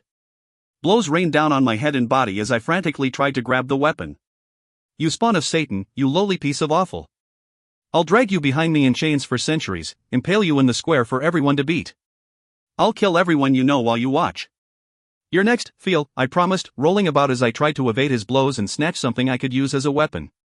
The only thing handy was the staff smacking me on my back and head. I managed to roll onto my knees and get to my feet, all the while trying to grab the staff as I deflected it with my arms. We danced in time to the clanging noise of the guards trying to gain entrance to the dungeon. My hands and arms were numb from the blows, and I was pretty sure I had a few fractures in addition to the broken rib or two. Trying to ignore the pain-induced nausea, I narrowed the distance between the High Lord and me, causing him to back up in order to get the best impact out of each swing. If I didn't get that staff from him soon, he was going to tire of beating me and employ whatever magic he'd used to explode the guard's head on me. While he screamed in rage, I left myself open to a particularly hard smack to my left side, rolling along the length of the staff to bring Phil's arm around my body with his momentum. I might not be able to fix myself, but I still could tolerate pain better than any human. Disregarding the broken bones and bleeding, I finally managed to wrap my arms around the staff and Phil's arm. He yanked the staff backward, punching me in the lower back with his other hand. My grasp slid, hands slick with blood. Phil spun about with typical elven agility, and my hands slipped along the length of the staff until I stood 2 feet from him, each of us holding an end of the staff. The elf spun about again, and I flew, like in a game of crack the whip, to smack against the dungeon wall. My hand slid further and I would have lost my hold on the staff if my grip hadn't caught the round crystal mounted into the end. I braced myself against the dungeon wall and yanked back, twisting as I pulled. The staff flew from Phil's grasp. Instinctively he covered his head as a protective light burst like a bubble around him. I swung the staff past him, tossing it to the side, and dived at the elf lord. Fuck the staff, I wanted to feel my hands wrapping around his neck. The dungeon door fell to the floor with an almighty clang. 6 inches from Phil, the bubble around him sparked with an arc of electricity and I flew back, convulsing from the shock and hitting the stone hard enough to knock the wind from me. I heard the guards, and saw Phil put out his hand to halt them. Hold back. I'll take care of her myself. Like hell he would. I staggered to my feet, taking tiny breaths in an attempt to get my diaphragm back in action. The bubble around Phil faded, and he taunted me, waving a finger to motion me forward. I rushed him. Well, staggered toward him, actually. He let me get within 5 feet, then raised his hands with a shimmer of green. I dove, trying to reach him before whatever spell he'd cast activated. Just as I touched his robes, I felt vines wrap around my legs, yanking me backward and to the ground. They grew from the stone floor, gray and hard at the base, gradually becoming a tough, woody green that bound around my body like iron. I struggled, gasping in pain as the rope-like strands tightened against my broken ribs and cracked bones. My lord, where shall we put her? Half the dungeon has been destroyed, the spells securing it compromised. Feel's voice was calm, as if he'd been taking tea in the garden and not fighting for his life. One of the end cells. Pick whichever one is least damaged. I'll personally repair any breached areas. He walked toward me as I struggled in the viney embrace, sparking little bits of demon energy in an attempt to burn through the restraints. Reaching inside a hidden pocket of his robe, he pulled forth a silver circle, one that I recognized with dread. With a smile, he closed it around my neck, the vines parting for him as he secured it. I'd like you to stay this way, AZ, in this soft, vulnerable human form. I'd also like you to enjoy your injuries a bit longer. You'll assume the shape I want you to. You'll only heal when I allow it. From this moment on, you will have less power than the lowliest of my human slaves. How does that feel, AZ? Won't stop me from killing you. I spat at him, my only remaining way to show defiance. It may be a week, it may be 2, but eventually you'll slip up, and I'll be waiting. You're a world-class fuck-up, Feel. You won't live to see the year's end, this I promise. A flicker of uncertainty flashed in his eyes, quickly hidden as he motioned the guards forward. They exploded into action, kicking and hitting me as I lay bound and defenseless. I hovered in a delirium of pain, trying to keep from passing out as they dragged me and heaved me into another cell. Phil examined the protection around the bars and walls with a glowing hand, while I tried to look menacing with my swollen eyes and puffed lips. Finally, he smiled at me and closed the door with a clang. Sleep well, AZ. You forced me into a difficult choice with your actions tonight. Unfortunate for me, deadly for you. Too bad. He and the guards left the dungeon, and the vines binding me crumbled into dust. I breathed deep and tried to settle into a comfortable position. Whatever Phil had planned for me wasn't worrying me at the moment. I'd bought myself the time I needed by killing his sorcerer, now I needed to figure out how to get out of here, which wasn't going to be easy, broken, injured, and with this damned collar around my neck keeping me from using even the small amount of demon skills I'd managed to recover. But as that ballsy southern woman had once said, tomorrow was another day. 8. Gabriel nudged an old banana peel with his toe. This kind of back alley thing was far beyond what any angel should have to experience. He hated being this close to the humans, so near their areas of commerce. He'd thought about rejecting the odd invitation, debated whether accepting showed an unseemly desperation, or revealed his willingness to move beyond his comfort zone to entertain the interesting proposal. Was this something he wanted to consider personally? Not that it mattered. He still had a duty to make sure nothing about this secretive enterprise violated angelic law or jeopardized their vibration levels. He'd been running in circles, trying to get to the bottom of the 2 deaths, all for nothing. Ruling council meetings had been suspended indefinitely, the reports from his eldest brother were far overdue. For an immortal, 2 months should be a wisp of time, but patience never came easy to Gabriel. Especially this past year, when it seemed every second dragged on like eternity. He was at a frustratingly dead end with the matter of the deceased angels, but this was something he could turn his attention to. Exalted One. The voice came from behind him, down the alley, to the left. Gabriel didn't turn around. An angel of his status didn't greet others this far down the hierarchy. I regret that a lowly being such as I has been sent to speak with you, but you must understand that in matters as sensitive as this, discretion and secrecy are necessary. Gabriel gave a sharp nod, refusing to face or speak to the angel. We have heard that you may share longings in common with some of us. Longings that we are hoping to alleviate. Gabriel hesitated, finally turning around. In order to find out if these angels were behaving lawfully, it might be best to pose as a potential client. But a conversation about his having a burning desire to create wouldn't be suitable with such a lowly angel as this. Why had they sent him? Was this an insult, or were they just being cautious, as he claimed? Speak plainly, Gabriel barked out, deciding to go for insulted. I have no time for double talk. A figure emerged from the shadows. Gabriel didn't recognize him, and there was nothing to indicate which choir he belonged to, just a low-level angel, nervously shuffling his feet as he approached. There are some who have taken on a project that will result in angels being able to procreate. If you're trying to sway my vote on the issues of Nephilim, you're wasting your time, Gabriel warned. No, the angel waved his hands. My superiors would never condone breeding with human females. They seek to find a way to increase the angelic ranks. That's impossible.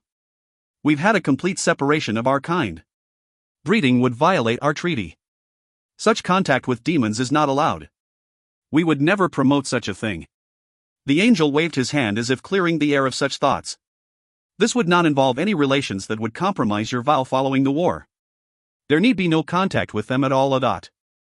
Gabriel pondered his words, glancing out of the filthy alley into the sunlit street beyond. An immaculate conception, he mused. Yes. There is a way to separate demon essence outside of their physical shape and to combine it with the requisite amount of angel to create a new life. The elder angel shook his head. We don't form. It's not just a matter of providing essence, it's the problem of what happens next that is insurmountable. Nothing is insurmountable. That hurdle has been overcome. All of Aru will be invigorated by new life. And there's some swampland in Mesopotamia you'd like to sell me. Gabriel drawled. First there's the issue of getting the demon essence. Then being able to store it properly so it doesn't degrade. Then the insurmountable obstacle of forming. That doesn't even get into the issues of the end result. What happens if the child is an angel of chaos? His heart skipped a beat at the thought. What a moral dilemma. Would they drop the newly formed angel off in hell, like an unwanted pup? Would they find a way around the treaty and be able to keep it in Aru? His mind wandered to memories of his youth, of his youngest brother shocking him with a bolt of lightning and flying gleefully away. Catch me. And catch him he always did. No matter how agile Samuel had been, Gabriel was always faster. But none of this mattered. His brother was lost to him forever, and there would be no more angels of chaos. We have done it, the angel insisted. A few tweaks to perfect the process, then we'll need assistance and support to get the approval of the ruling council before we begin to offer the service to a select population. I need to know the details of the project, the exact process. I can hardly support something without ensuring it truly is in keeping with our laws and ethical standards. Gabriel heard the other angel shifting nervously from side to side. I'm afraid I am not privy to the details, Exalted One. You must understand that there are also concerns regarding confidentiality and patent. Those involved have invested significantly and would not want others to set up their own operations. Gabriel understood the concerns and need for confidentiality, and he too would not want the process to be easily duplicated, even if it were a lawful one. There would need to be a suitable application process, to ensure only the most holy of angels were allowed permission to proceed. Of course, it wasn't just the general angelic population these individuals should be worried about. There was a good chance the ruling council would seize their invention and regulate all phases of creation as a matter of public good. They must have thought long and hard about whether to legitimize their enterprise and risk the heavy hand of the ruling council in their business, or run it illegally without approval and risk terrible punishment. Still, he couldn't support anything so blindly. I'm not lending assistance and support to an unsubstantiated pipe dream.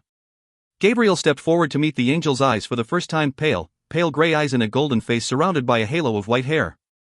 Bring me some proof that any of this is possible, that it won't either violate the treaty or negatively impact our positive evolution, and I'll consider it. Until then, this is all wasteful gossip in a back alley. The angel nodded, bowing as he stepped backward to vanish from the dark passage. Gabriel gazed around at the line of trash cans overflowing with fragrant plastic bags. He hated it down here. He should just go back to Aru where he could shed this painfully sensitive corporeal form and relax in seclusion. It had been centuries since he'd wandered the streets and observed humans. He'd become increasingly disillusioned with reports of their impulsive, selfish, unorderly behavior. When the post for head Grigori came up 10,000 years ago, Gabriel gladly passed, knowing even then he'd not be able to stand close contact with the humans for any extended period of time. It wasn't just the terrible temptation of a physical form, it was how he had begun to see Samuel in the eyes of each one he met. Odd how his youngest brother and the other angels of chaos had vehemently opposed giving the gifts of Aru to the humans, and yet the species was becoming just like their detractors. Here, on Earth, it seemed chaos was winning out over order. No wonder the demons loved to come here. On a rare whim, he stepped out of the alleyway, blinking as the blinding light of the midday sun hit his eyes. Tall brick and concrete buildings stood in an endless row to either side and across the busy street. Cars whizzed by, barely missing the ones lining the curb, the 6 feet separating them from the buildings a floor of cement. The only nod to nature was a sickly tree, allotted 2 square feet of cigarette but laden soil at the edge of the sidewalk. A woman in uniform walked past him, checking parking meters as she went. Normally he attracted a lot of attention. In the past, he'd have a crowd of humans following him around within moments of his arrival from Aru. Demons blended in with their ability to copy human forms to a molecule. Angels stuck out, always looking somewhat non-human. Some covered for it with a charisma that allowed humans to believe what their eyes told them was wrong. Gabriel always preferred the opposite approach, to exude an aura that made humans just not notice him. It was as if he wasn't there at all. He watched the uniformed woman write on a slip of paper and slip it securely on the windshield of a parked car before he turned to walk down the street. They'd lost so many angels in the wars. Not as many as the rebels had, but still enough that his heart ached. After the war, their numbers had stabilized. Immortals had no need to bear offspring. No deaths, no births, it seemed at the time a proposal they could live with. But now. Part of him hoped this mad scheme was legitimate, that once again he'd see creation in Aru. It wasn't just the continuance of the angelic race, it was the loss of new life that was eating Aru from the inside out. There had been that terrible fiasco with the 10th choir. Angels still fell into sin by breeding with human females. Their evolutionary progress had slowed to a crawl. Of course, that was to be expected. As one approached divinity, advances would be more difficult to achieve. To create once again. To select traits and qualities from oneself and imbue a new being with them. It was a heady thought, one he hadn't allowed himself to have in millions of years. If this angel was right, if there was a way to produce offspring without sullying principles, then everything would change. Perhaps this would be the very thing to breathe life back into Aru. 3 angels dead in 1 year. He was still irked at the loss of Altheon. The rogue had exceeded his reach, but Gabriel could certainly sympathize with his frustration. 1 dead at the hands of a devouring spirit. But the other, what had happened to him? Dead not a week later in a mysterious explosion. Angels were a hardy bunch. It would have taken one heck of an explosion to kill one. A sting on his arm jolted him from his thoughts.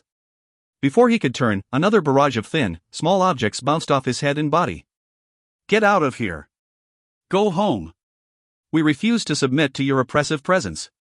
Gabriel swatted away the objects and stared in surprise at a young bearded man, standing in front of a large cardboard box beside a dumpster. He held a bag in his hand suspiciously like the one Gabriel's elder brother had carried, but instead of eating the chips, he was using them as projectile weapons. Their triangular form was more effective than the round ones would have been, but they still were a less than ideal missile.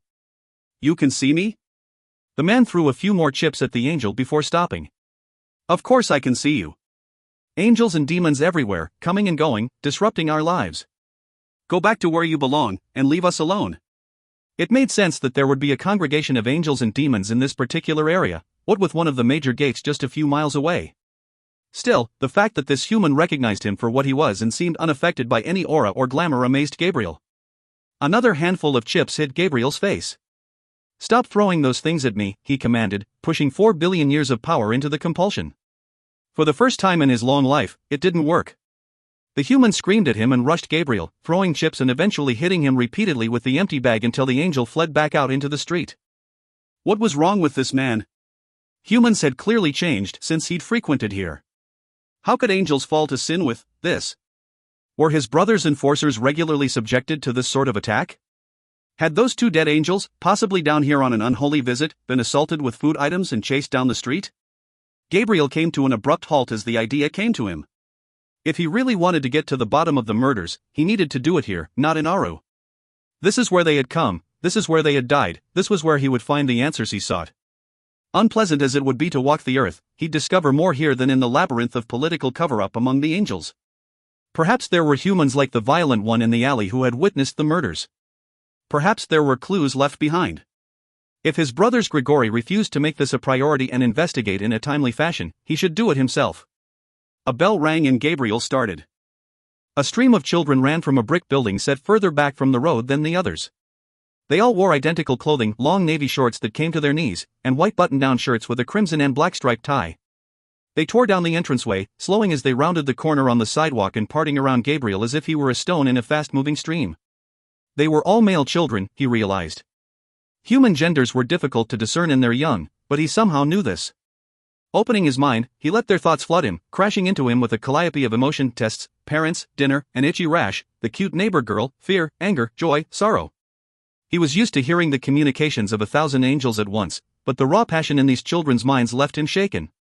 2 of them ran up behind a third and knocked him with their shoulders, tripping him and laughing as he fell. Smelly worm. Know it all. Hope he never comes back. Hope he moves. Gabriel caught his breath at the volume of hate and closed his mind with a snap. Even their young were corrupted. Nothing had changed. Being here among the humans as he investigated the murders would be one of the most painful things he'd ever done. There was no way he'd be able to endure any extended time among these creatures. He should leave this phase of the inquiries to the Grigori after all. It wasn't his job to do this. He'd leave it to those better suited to dealing with the humans and go back to Aru where he belonged, away from the temptation and constant reminder of how evil could permeate even the most promising of species. Again he thought about a great cleansing, about starting over with another, but then a wave of guilt went through him. It was the angels' fault this had happened, the 10th choir, the original Grigori fallen and lost to sin, giving humans gifts they were not ready to accept. The angels had been punished, some of them still in the process of rehabilitation, but the damage had been done. How could he fully blame them, though? They'd been without angels of chaos for over 2 million years, making it oh so easy to slide into depravity. And the humans were so very tempting. No joining. No creation. No chasing little brothers through the air in retaliation for a strike of lightning. How could a decision of virtue and morality have gone so wrong? There was no way to undo the past, but perhaps, if that angel were correct, there was some hope for the future. And then, maybe, they could finally leave the humans to whatever future the Creator had in mind. 9. I awoke to a world of pain. I felt like I should be dead. Each breath stabbed through me, my face was swollen, my arms completely purple and green. It was just as well I wasn't dead. Being inside a decaying body wasn't much better than being pond scum. Although, if I could animate a dead body, I might be able to terrify the elves enough to escape. I can't imagine what they'd think having a zombie in their midst. Demons always died when their physical forms did, and seeing what would appear to be a dead human shambling about would probably cause mass hysteria. I chuckled, envisioning the panicked elves, and immediately wished I hadn't as blinding pain shot through my chest and back. I had 2 fractured vertebrae, a bruised spleen, 2 cracked ribs and 3 battered ones, a concussion, and more bruises than a heavyweight boxer. Oddly, the hairline fracture of my right femur and shattered ankle I'd noted last night had somehow repaired themselves. How had I managed to fix injuries in my damaged state with the collar on me? Was the thing perhaps defective? Maybe my damaged spirit self was repairing faster than I'd thought possible. And what the fuck was I going to do now? I'd killed the sorcerer, and I was positive that all the elves in hell couldn't put that guy back together again. Not even Gregory could bring him back to life. But the advantage his death bought me wouldn't be worth shit if all I could do was lie here, a mess of broken bones and purple flesh. By the time it took me to heal naturally, Phil would have another sorcerer transferred from one of his conquered kingdoms and up to speed. Wallowing in pain and frustration, I was surprised to hear the slam of a door. The elves must have fixed the dungeon. I couldn't really tell, since every sense was clouded in discomfort. I heard voices and caught my breath. Feeling a voice I thought I'd never hear along with his Talion. The 2 elves approached the glowing bars of my cell, accompanied by half a dozen elven guards and as many human magic users. I glanced over at the humans, dismayed to see that from their robes, 2 appeared to be high-level sorcerers. It seems the time I'd bought myself had been less than I'd hoped. I hadn't expected Phil to act so fast, or for his archenemy to do such an about-face. Withyn and CL had fought since the elves had joined us in hell. They shared no common borders, separated by another elven kingdom along the northern 2/3 of the kingdoms, and by demon lands at the southern portion. Still, they'd managed to inflict damage on each other with spies, surprise guerrilla attacks, and theft of riches. The last 2 millennia had seen an uneasy truce between the kingdoms, even more uneasy once the younger Talion took the throne after his predecessor died following a mysterious wasting illness. In bed with the enemy, Talion, I said, my voice slurred with pain. I always knew you were weak, but I didn't expect you to be so eager to have Phil fuck you in the ass, but... Both elves stiffened in anger. They should have been used to our vulgarities by now, but elves never learned. I know what's in the best interests of my people, AZ. And a peaceful treaty is far from what you're implying. Nice words, but he was full of shit and he knew it. Talion's ruling style alternated between democratic and bossy. He'd always been seen as weak compared to his more fierce neighbors and had been unable to completely quell unrest in his kingdom. Half his kingdom would probably welcome Phil. A peaceful treaty was his only choice, but it would be a short-lived peace if I knew Phil. This treaty just delays the inevitable, Tally boy. Once this asshole gets his feet on the ground, your head will be the first to roll. One more word and I'll cut out your tongue, Phil snapped. And you won't be able to recreate another with that collar on. Little did he know I probably couldn't recreate one without the collar on. Still, I uncharacteristically obeyed, wanting to find out exactly what these 2 had up their little green sleeves, and what it had to do with me. Did Talion know about Phil's project? Did he know how fucked they'd truly be if Phil was able to get his hands on a vast store of high-level demon energy?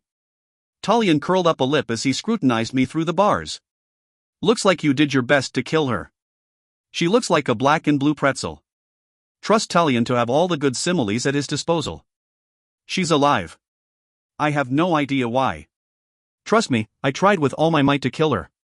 Even after my guards beat her, I made sure I got in a few more hits just to be sure. But here she is, alive and breathing. Why isn't she in a net? Don't you worry she will overcome your magical protections? Does the collar you mentioned perform the same function?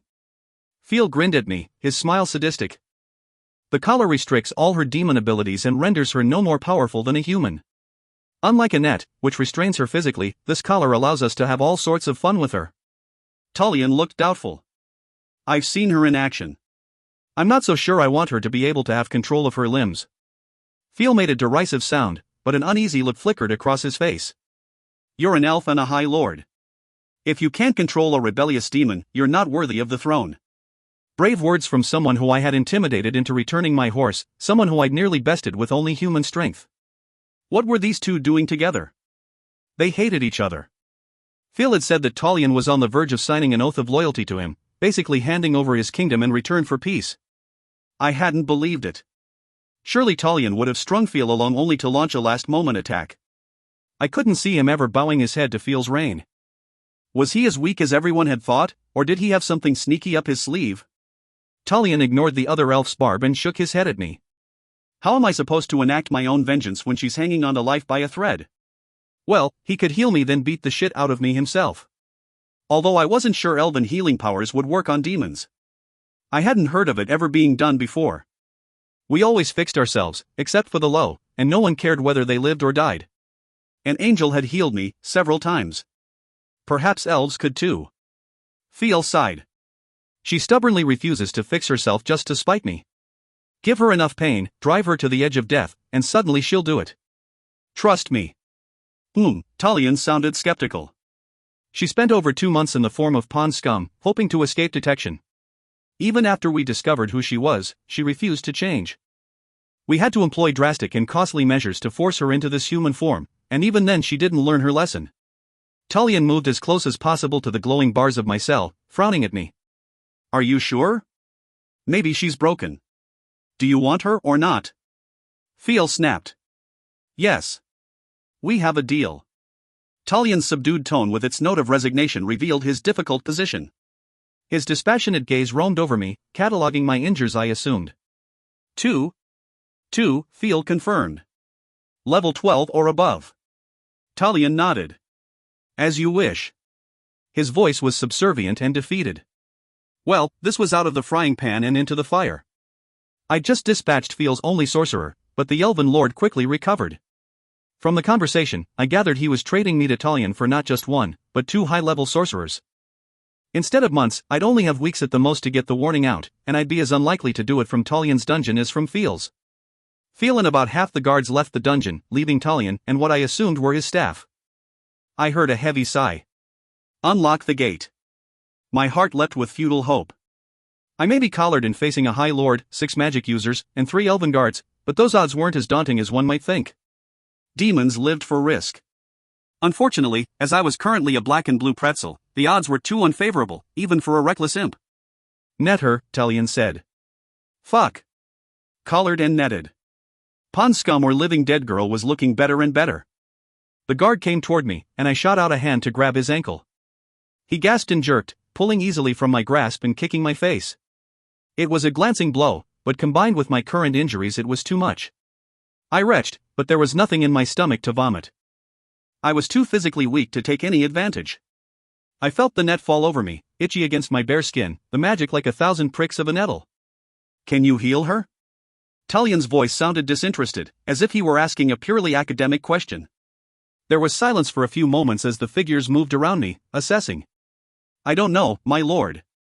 We have some healing spells for humans but have never had to use them on a demon before. They always fix themselves. There was a moment of silence.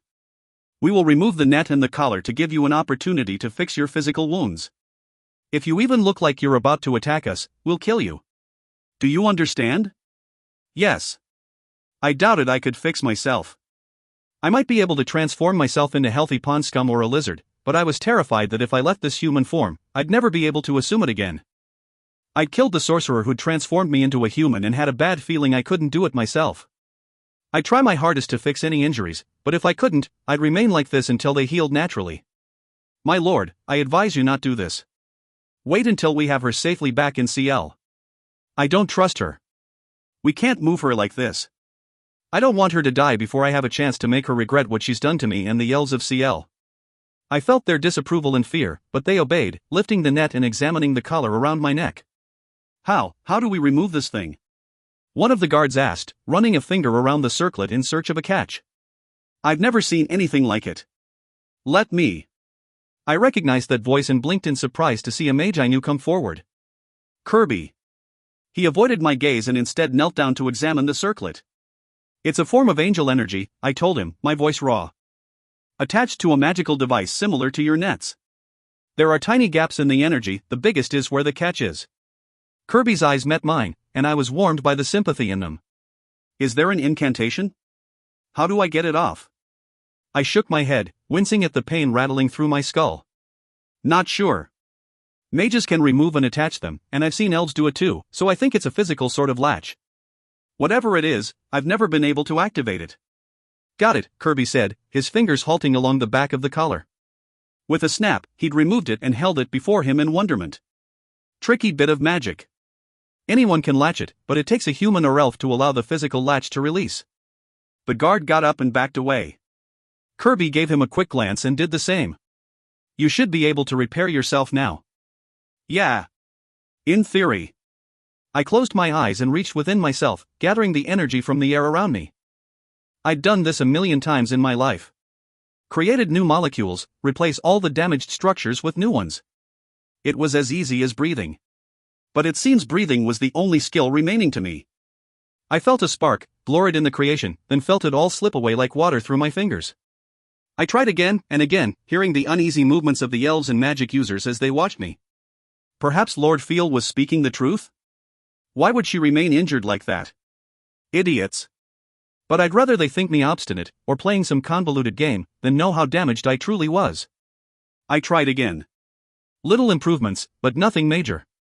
Ribs were partially repaired, spleen good as new, concussion on the mend. If I had a few days, I might be able to fix everything on my own.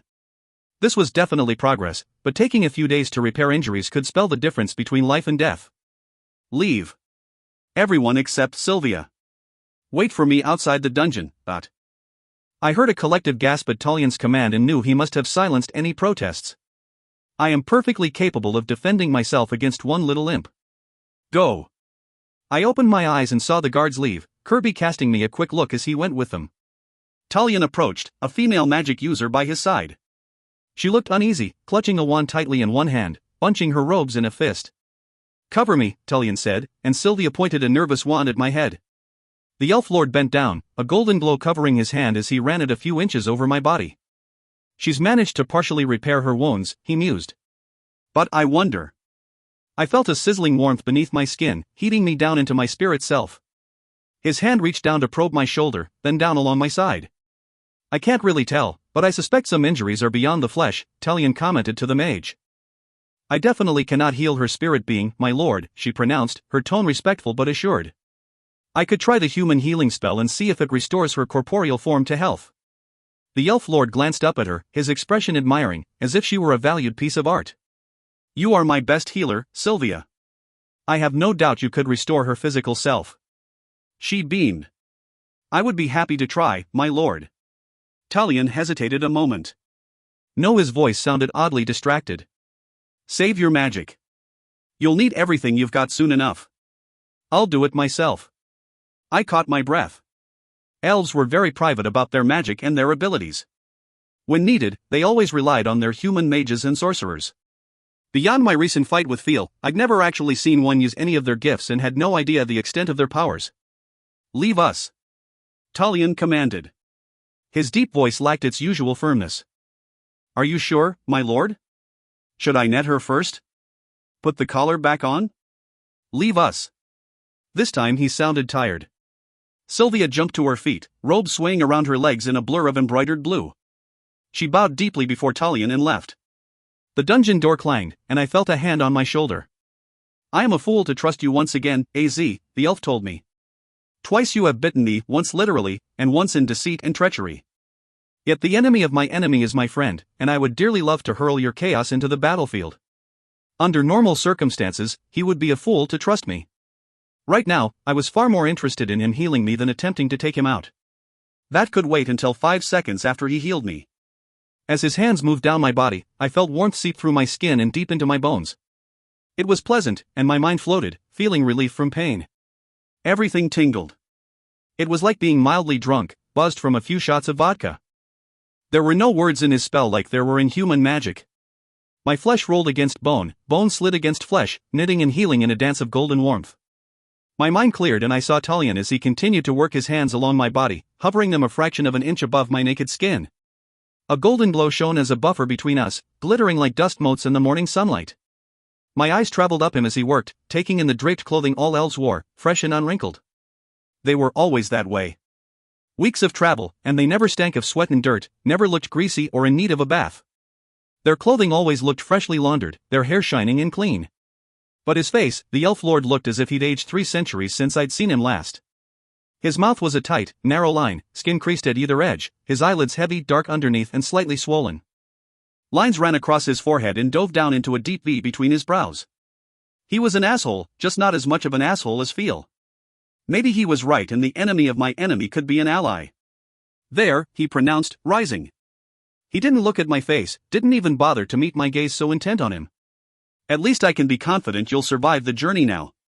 We're not going to gate? I decided to hold back on my impulse to attack him and attempt an escape. His staff were right outside the dungeon, ready to race in if needed, and I had a feeling Talion would be of more use to me alive. He shook his head. I can't waste the magic or my people's energy. He fingered the net and the collar, and I held my breath, trying to decide if it would be in my best interests to let him confine me with them, or fight for short-lived freedom. Luckily, I didn't have to choose. He dropped both back onto the stone floor. Without another word, he left, shutting the cell door firmly behind him. I had no idea when we were supposed to travel. I was starving, but otherwise physically fine. If only my spirit self were as fit. Everything inside my flesh ached with a dull throb. Scar tissue was once again forming over the sections that had cracked and reopened with the sorcerer's spells, and I felt an uncomfortable tightness once again. My stomach growled loudly as I lay naked on the cold stone floor. Would I ever be right, or would I spend the rest of my life with little more than the skills and abilities of the human form I now wore?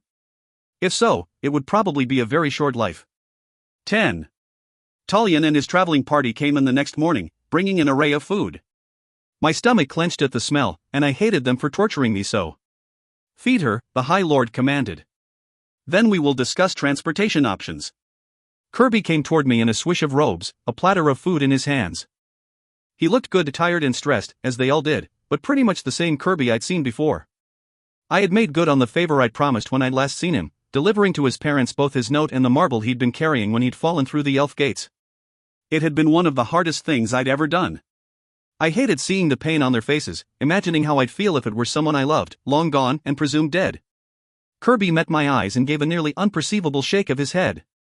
Here, at last, was someone on my side, someone I could trust. He could let Dar and my household know where I was, have them contact Wyatt, have Wyatt warn Gregory. I slumped in a relief I hadn't felt in months. Just drag her behind the horses, one of the elves mentioned.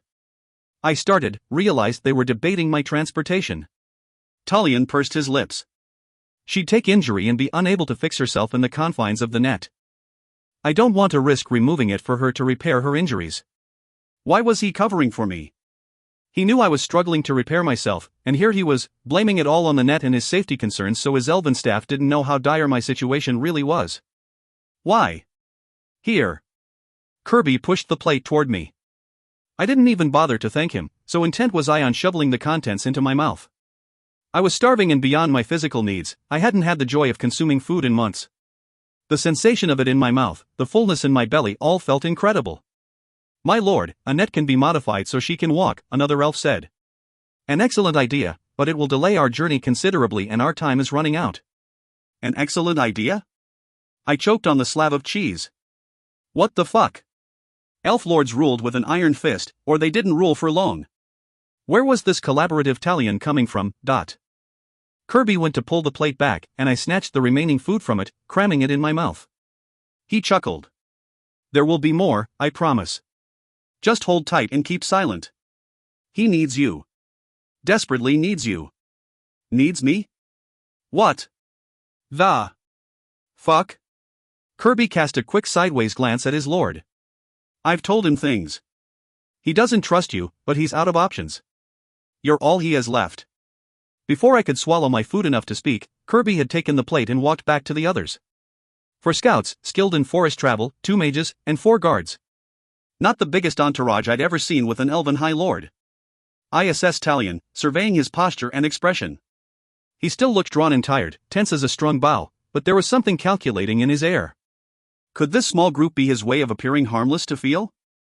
My lord, I could give up my horse and she could ride across his back.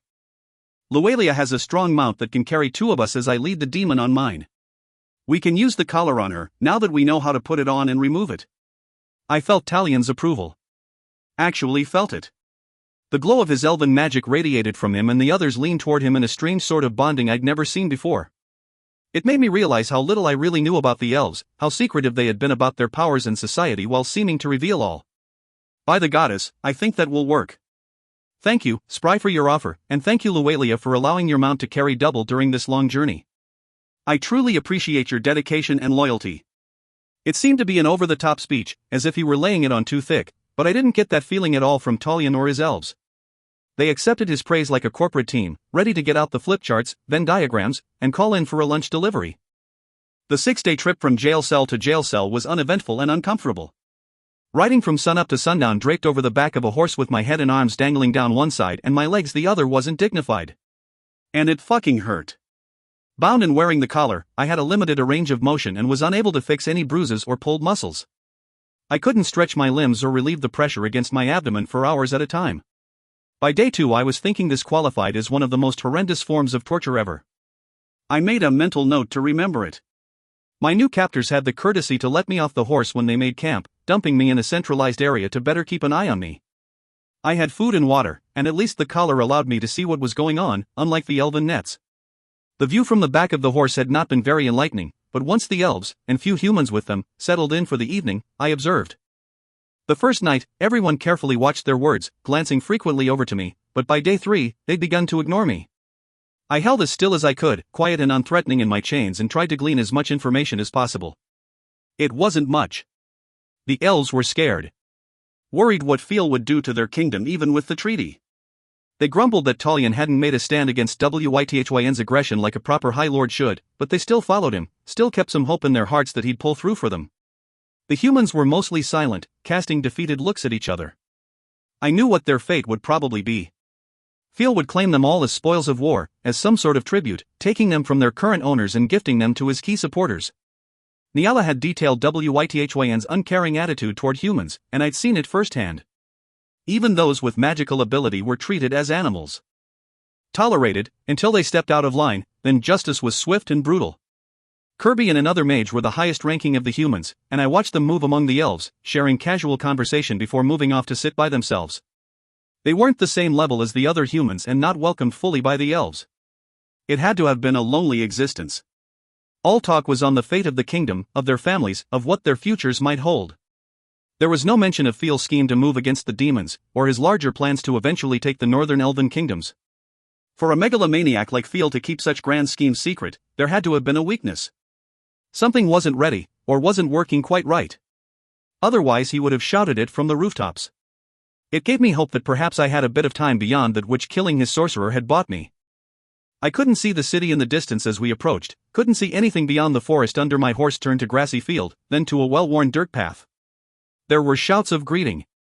We halted as the gates were opened. Then I had a lovely view of the cobblestones under my horse as we made our way through the city streets toward Talion's palace. They untied me and hauled me, still shackled and collared, off my horse. Netting me, which was a completely unnecessary precaution, they proceeded to drag me along a rough, hard floor to yet another dungeon.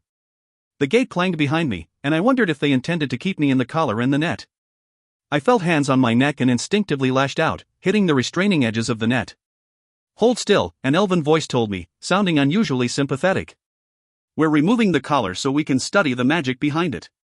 Of course they'd want to figure out something so intriguing.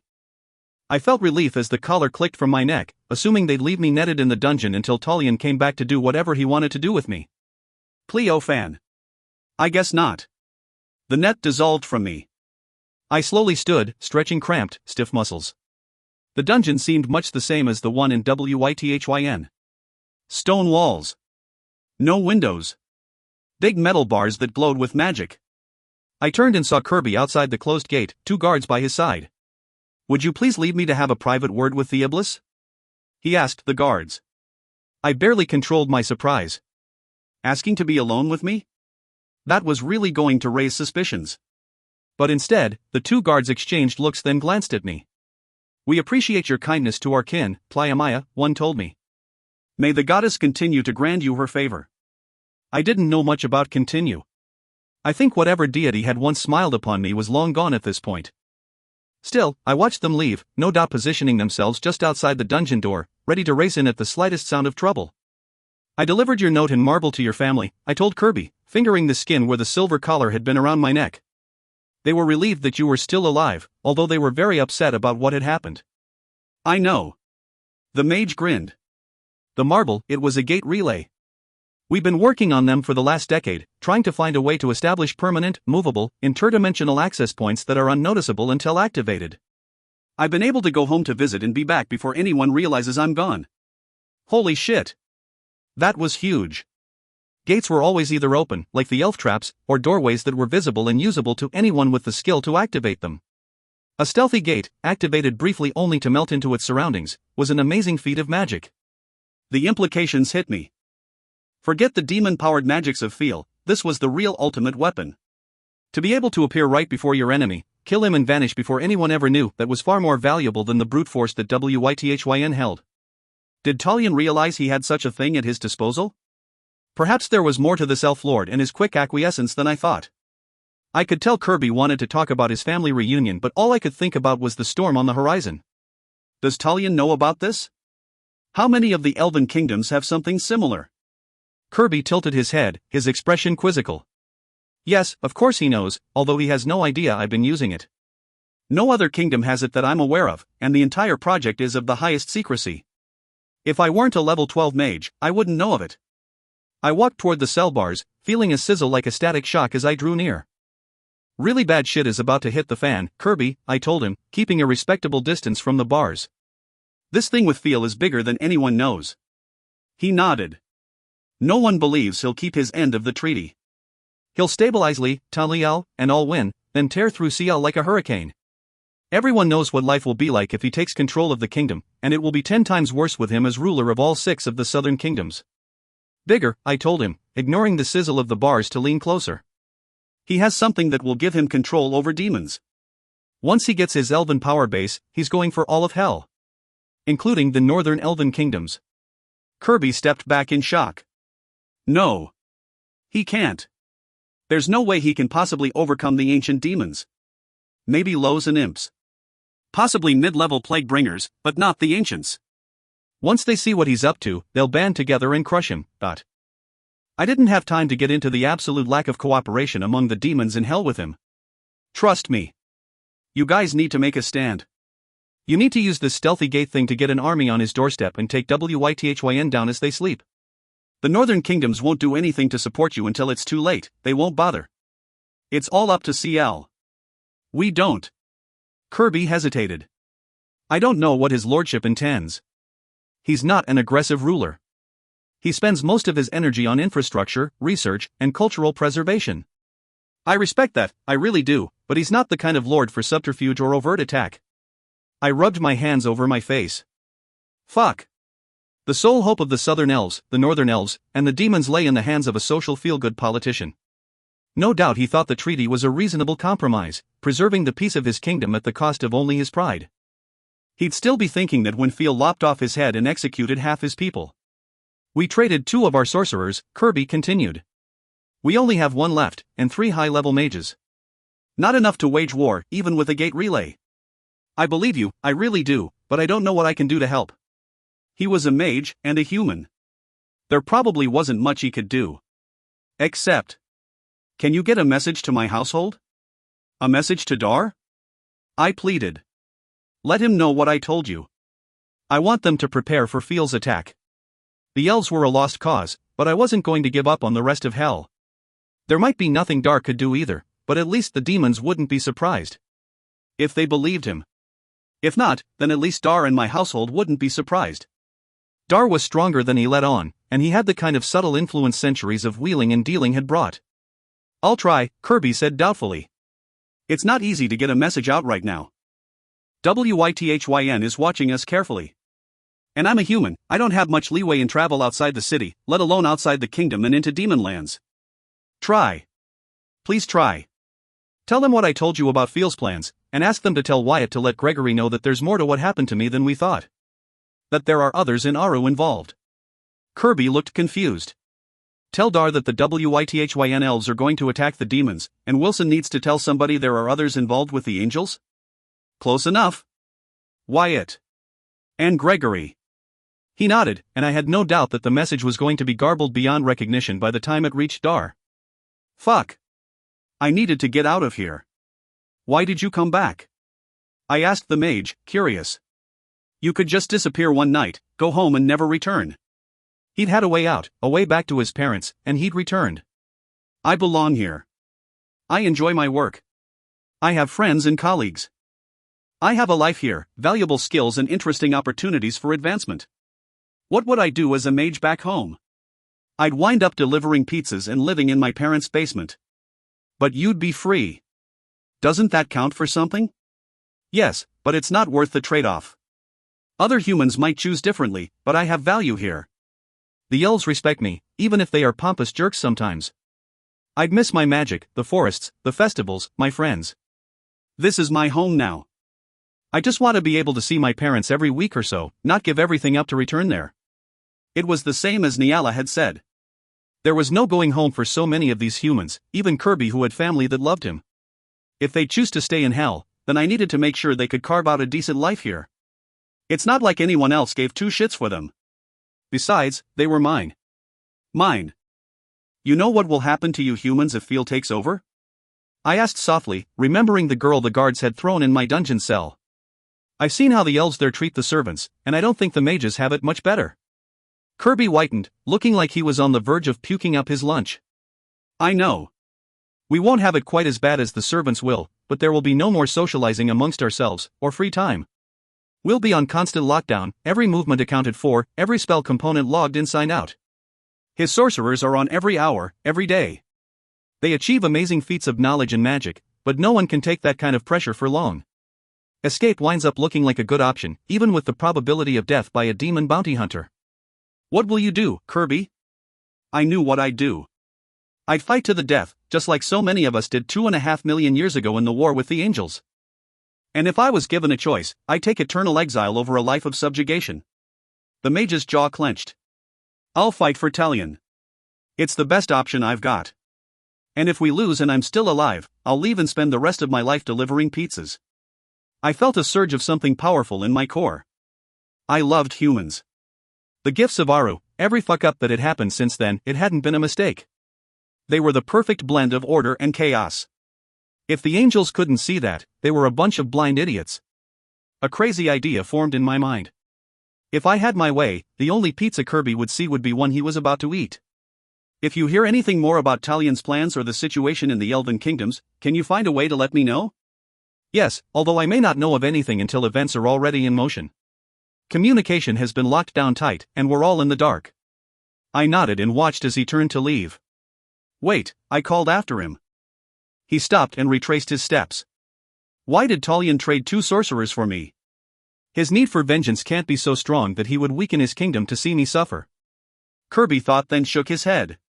He knows how erratic you are, like chaos personified. We all think he plans to throw you at Fiel to distract and occupy him while he's launching some sort of attack. It's not good strategy that I can see, but then again, we're not exactly prepared for war. We might be wrong, though. Possibly he thought Fiel was going to take the sorcerers anyway and he might as well get something out of the deal? And that something would be a chance to get back at one of his least favorite demons? I doubted I was worth 2 sorcerers. I thought on Kirby's words as he left. Maybe Talion did have some elaborate plot up his sleeve. But why did the high elf heal me in the dungeon? Why had he continued to feed me and ensure a reasonable amount of comfort in transit? Why wasn't he flaying the flesh from my bones right now? Did he really intend to catapult me at feel like some kind of demon warhead? That would really suck, given my current, broken state. But it just may play into this crazy idea I had brewing. I didn't have long to wait before Talion himself came to visit. He stared at me through the bars. I stared back, wondering who would be the first to break, the first to speak. Imps are not well known for their patience. Feel, huh? I'd heard you were a weak ruler, but I never imagined you'd bow down to Wythyn without so much as an arrow fired. You have truly made a deal with the devil. He smiled. It was genuine, but it never reached his eyes. I haven't yet, but I'm about to. And what good am I? A diversion to make you happy in your remaining days? Torturing me is your idea of a last meal for a condemned high lord? He sighed and shook his head as he watched me. My father would roll over in his grave if he knew what I'm about to do. Never trust the demons, he always told me, and yet here I am, about to negotiate with the demon I trust the least. He shrugged, the smile twisting at one corner of his mouth. As the humans say, the devil you know. Negotiate? Well, that sounded a whole lot more promising than torture and execution. I'm all ears. He glanced briefly at my ears, then scowled. Not funny, N.I. Not in the least bit amusing. N.I. Short for Niaz, my childhood name. No one called me that anymore, besides Lethu. The name triggered a wave of memory from my childhood of rolling in the mud at the edge of the swamps, of hiding in Oma's house from my cruel foster siblings, of frolicking with brave elf children in the woods. Shit. That little elf boy I'd played with all one summer, letting him chase me and shoot me with arrows. I didn't mean to bite part of your ear off, I said slowly, trying to gauge his reaction. If I was right, no wonder he didn't trust me. I was just a child, an overexcited child. There was no malice in what I did. He waved a hand. I know. Demons will be demons. My father warned me to stay away from you, but I was curious. I liked you, and I wanted the other elves to see how brave I was, chasing Demon Young through the woods. I kept looking for you, I told him honestly. I'd hoped you would come back to play again. Talion shook his head, his eyes hard as they met mine. No. You may have not intended to kill me, but you would have. There is too much risk dealing with demons. Their emotions rule their actions, any loophole in a deal will be exploited, and treachery is inevitable. I learned my lesson that summer long ago. Well, I thought I did, but even after your betrayal with the demon spawn this winter, I've returned to deal with you again. I sighed. This was going to be very one-sided.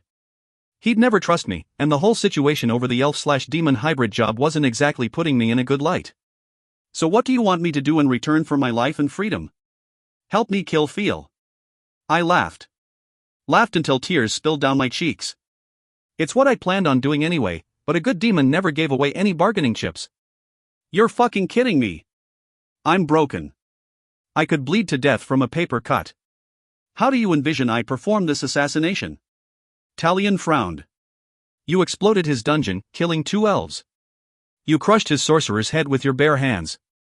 I used a rock that had fallen from the ceiling, I corrected. And the explosion wasn't me. Well, not intentionally me. Whatever that sorcerer had done with the demon raw energy had triggered it. I simply facilitated, and lucked out that it had any kind of destructive effect. It took 3 guards to take you down. You'd overpowered Feel and were throttling him. No. The guards were stuck on the other side of a melted dungeon door. Feel smacked the shit out of me with his staff, then roped me with a bunch of vines he grew out of the stone floor and proceeded to beat the shit out of me again. Talion leaned close to the bars. I noted they didn't sizzle for him. I've seen you in action, AZ. There may be some doubt as to whether you are the Iblis or not, but you're one fierce fighter. You play dirty, throw yourself into a battle like your life means nothing. Feel fears you. I fear you. Nearly every elf in the 6 southern kingdoms fears you. I threw out my hands in frustration. What part of broken did this guy not understand? Fine. I'll put it on my to-do list. Anything else? Endless riches? Eternal life? The universe at your feet. Help me restore the kingdoms. I'd been joking about that universe thing. I stared at him a moment. You want to take Feel's place? Rule over 6 instead of 1? Now it was Talion's turn to laugh. His was short and bitter. I want to, but I doubt I can. I don't have his force of will. I'm weak. I can barely hold my own kingdom together. Your guards seem to respect you. Your humans speak highly of you. I remembered my conversation with Kirby at the party, how he'd gone on and on about how progressive Talion was, how the kingdom was surprisingly kind when it came to their laws regarding the treatment of humans. And although he'd admitted Talion was no warrior just now, he still seemed to hold him in high regard. They were treated like shit, as Nyala had been, but at least they didn't suffer as bad as in the other kingdoms. Elves respect force and power. And humans, well, they don't matter. They do, I argued. They're clever and resilient, and they accomplish great things in collaboration with each other. You must have 1,000 humans here. Give them equality and see how hard they fight for you, see what kind of army you have. His eyebrows shot up. Humans? They are cowards. Even my mages and sorcerers, skilled as they are, won't assert themselves in the least. Perhaps they are convenient cowards. Give them your respect and friendship, treat them as peers and see how brave they really are. He stood abruptly, spinning on his heel to leave. Demons lie. And humans are weak cowards. One attacked an angel for me, I shouted after him. He halted halfway to the door, his back still toward me. To save me. He is my friend, my lover, and he attacked not just any old angel, but one of the ruling council. Talion turned. I couldn't read his expression from the distance. To save me, I repeated. Because I treat him as an equal. I treat him with love, respect, and friendship. I have other humans who would do the same, humans I call my friends. If a demon can inspire this, you can too. He stood in the dim light of the dungeon watching me, faint light from the illuminating globes dancing off the silver and gold embroidery on his clothing. His chest rose and fell with a deep breath, then he turned and walked out, closing the door behind him with a careful snick. Kill feel. Maybe in a few centuries, when I'd regained whatever of my powers I could, but not now. But it had to be now. I had no time to wait, no time to grow strong. The humans, the elves, the demons, it would all be lost if I waited. I looked down at my body, clothed in a borrowed shirt and pants from the elves. I'd extolled the strengths of the humans to Talion, now it was time to put my money where my mouth was. I might be no better than a human right now, but I was still me on the inside, where it counted. I had to do this. For the humans, for demons who didn't give a shit about me, for elves who hated me. I had to do this, because some things were worth dying for. I thought about Kirby's marble. If I could just get Phil alone, surprise him at a moment when he'd let his guard down, I might be able to kill him. I was good at killing, and it would be a great feeling to have Phil's neck snap under my hands. I think even Wyatt would approve. Yes. I'd kill that asshole of an elf lord. As far as restoring Talion's kingdom, that was his job. Without Phil, there'd be a scramble for power. Every elf for himself.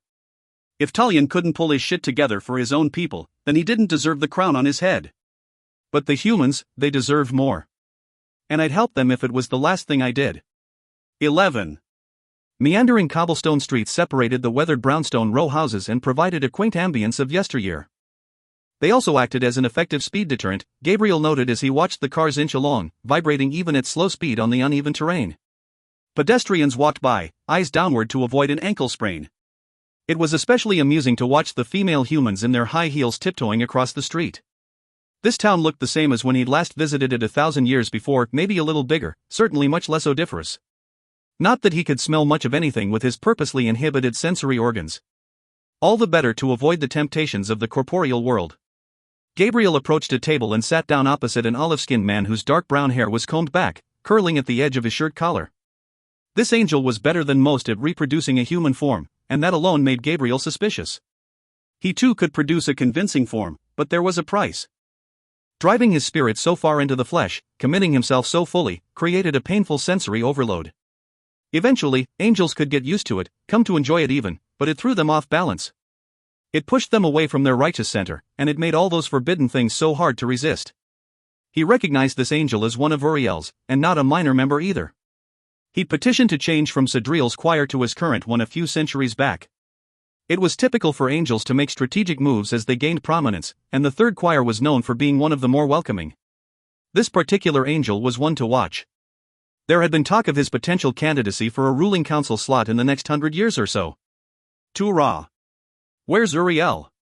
He was making a joke about his siblings' fondness for coffee shops and was surprised to see Tura stiffen, his hand white on his coffee cup. He's not here. Did you expect him? Tura relaxed back into his chair, the movement oddly forced. She.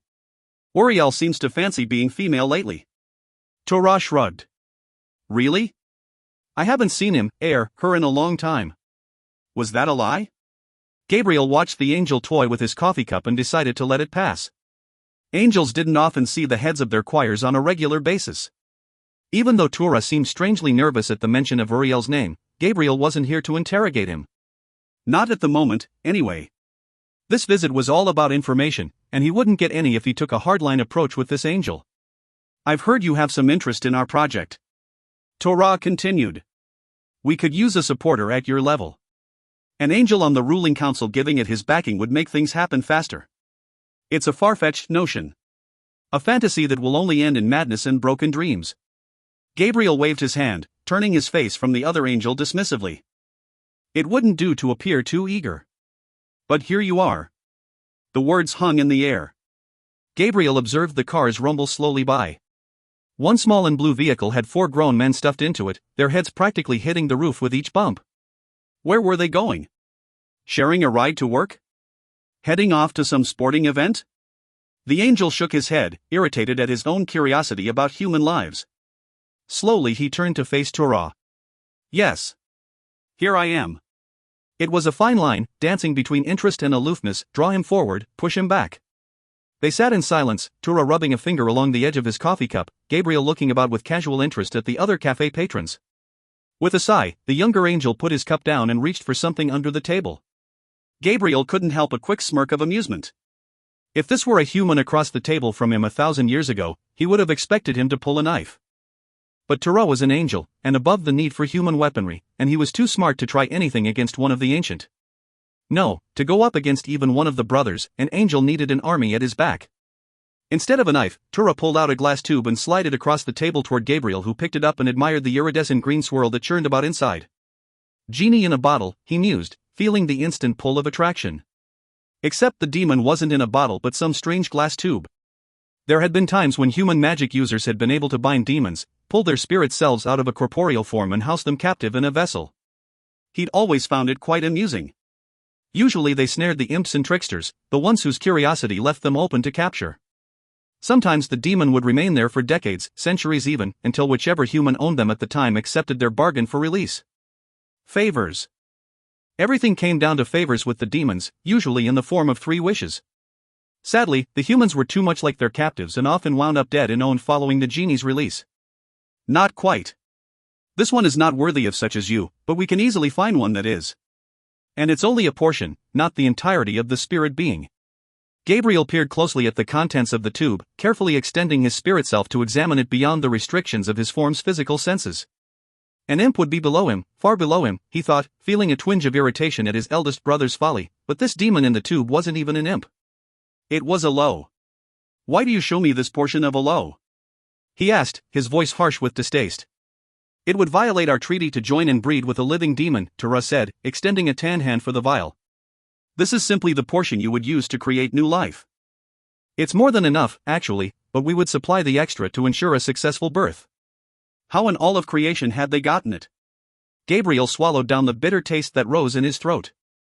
Dead. They'd killed a low demon and parted him out for breeding. It wasn't a genie in a bottle, it was a severed body part in a bottle. You killed him, chopped him up into bits and stored the parts? His voice was gruffer than he would have liked. Why should he care? They killed demons all the time, the ones that violated the treaty and crossed into the human world. Might as well put them to good use. Tura drew back, and Gabriel felt the atmosphere chill between them. Of course not. That would be barbaric. Demon essence is needed to breed. It would violate the treaty and our vow to have an actual breeding exchange with a live demon, so this is the solution. Tura peered at him, obviously trying to gauge his reaction. I cannot divulge the identities of our contacts, but we have a system of donation in place.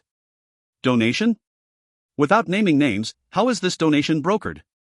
You do understand I need to ensure compliance with angelic law. Breeding aside, we should have no contact with demons unless they break the treaty, and then only the Grigori are allowed to dispatch them. How would that scenario lend itself to a donation? Tura grinned. It's quite complicated. Humans act as our go-between on this side of the gates and elves on the other. The elves compensate the demons, humans compensate the elves, and we, in turn, compensate the humans for their efforts. Humans. Once again, they were meddling in human lives, involving them in matters beyond their abilities. Humans were the sole link to the elves, and the elves were the only beings in hell that could truly be trusted. But the involvement of the very species they were supposed to be shepherding toward a higher existence wasn't the only troubling point in this project. This is all very interesting, but the main hurdle is in the formation. Angels can't form. And donated bits of demons can't form. Torah shifted in his seat, again picking up his coffee cup. He hadn't taken a drink from it, and Gabriel was beginning to think it was a prop, something to occupy his hands during nervous moments. We've overcome that obstacle. The method is proprietary information, but I assure you it is lawful. So you've created new life using a low sample and? Gabriel asked. What angel would seriously consider combining their essence with a low? The very thought made him shiver in disgust. A volunteer. I know what you're thinking. The results were destroyed, and now that we've been successful with a low, we'll try with more reputable demons. Those offspring we'll keep. It made sense. Lows would be plentiful and cheaper to use in experimentation. No sense in wasting good demons on testing. Still, the idea made something inside him nod in protest. What happens if the result is, an angel that would not be allowed in Aru per the treaty? Gabriel tried to keep his tone casual, wishing he too had a coffee cup to toy with. We're working to perfect the technique so only angels of order are produced. Right now, offspring are already predisposed to order, and every test has resulted in the desired offspring. In the remote chance that an angel of chaos is born, we'll send it to hell. Gabriel had a vision of a helpless angel, drop through a gate and quickly set upon and ripped to shreds. Everything blurred, and he nearly rose from his seat. Clenching his teeth, he smoothed the tablecloth before him and tried likewise to smooth his emotions. Samuel. Was this a fate he would have wanted for his brother? Newly formed and discarded in hostile territory. I can guarantee there are some on the ruling council that would not approve of the project unless creations of order were a guaranteed result. Torah nodded. We are close. By the time we present, we'll have that guarantee. So why all the secrecy? It seems to be a noble purpose. It doesn't violate the treaty or threaten our positive evolution. You should have plenty of support and backers in this endeavor. Again Torah shifted in his seat, running a finger around the lip of the white, porcelain cup. You certainly know, Ancient One, that there are some in Aru who would not approve of this, who would feel it skirts too close to the limits of our vow. There are also others who have begun to regret their actions in the war and the subsequent treaty. Time has dulled their memories, and they would disapprove our project. Gabriel nodded. Aru was a realm divided, and the last 2 millennia had seen an increase in unrest.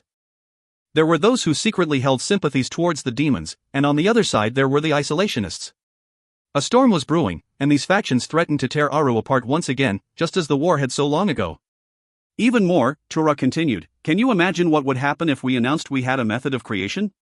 We'd be overwhelmed with requests, demands for the opportunity.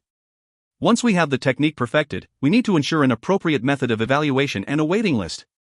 We wouldn't want every angel to have this opportunity, only those deemed most evolved, those with the highest vibration level. Of course. It wouldn't do to have Aru overrun with inferior offspring. Before the war, breeding had been a long, drawn-out affair involving petitions, negotiations, and detailed deliberations. Sometimes after a century, a pair would walk away from a contract, unable to agree on terms or specifics of formation. Even with angels of chaos in Aru, creation had been a rare and celebrated event. This would change all that. There would need to be rules and standards put in place. So, what would you require of me? And that unspoken other half of the sentence, what will I get in return? Torah smiled, his shoulders dropping as he let out a relieved breath. Merely to assist us as needed, Ancient One. We've had a small setback. We've lost a few of those who were to supply us with donations. We will continue to fine-tune the technique with the stock we have.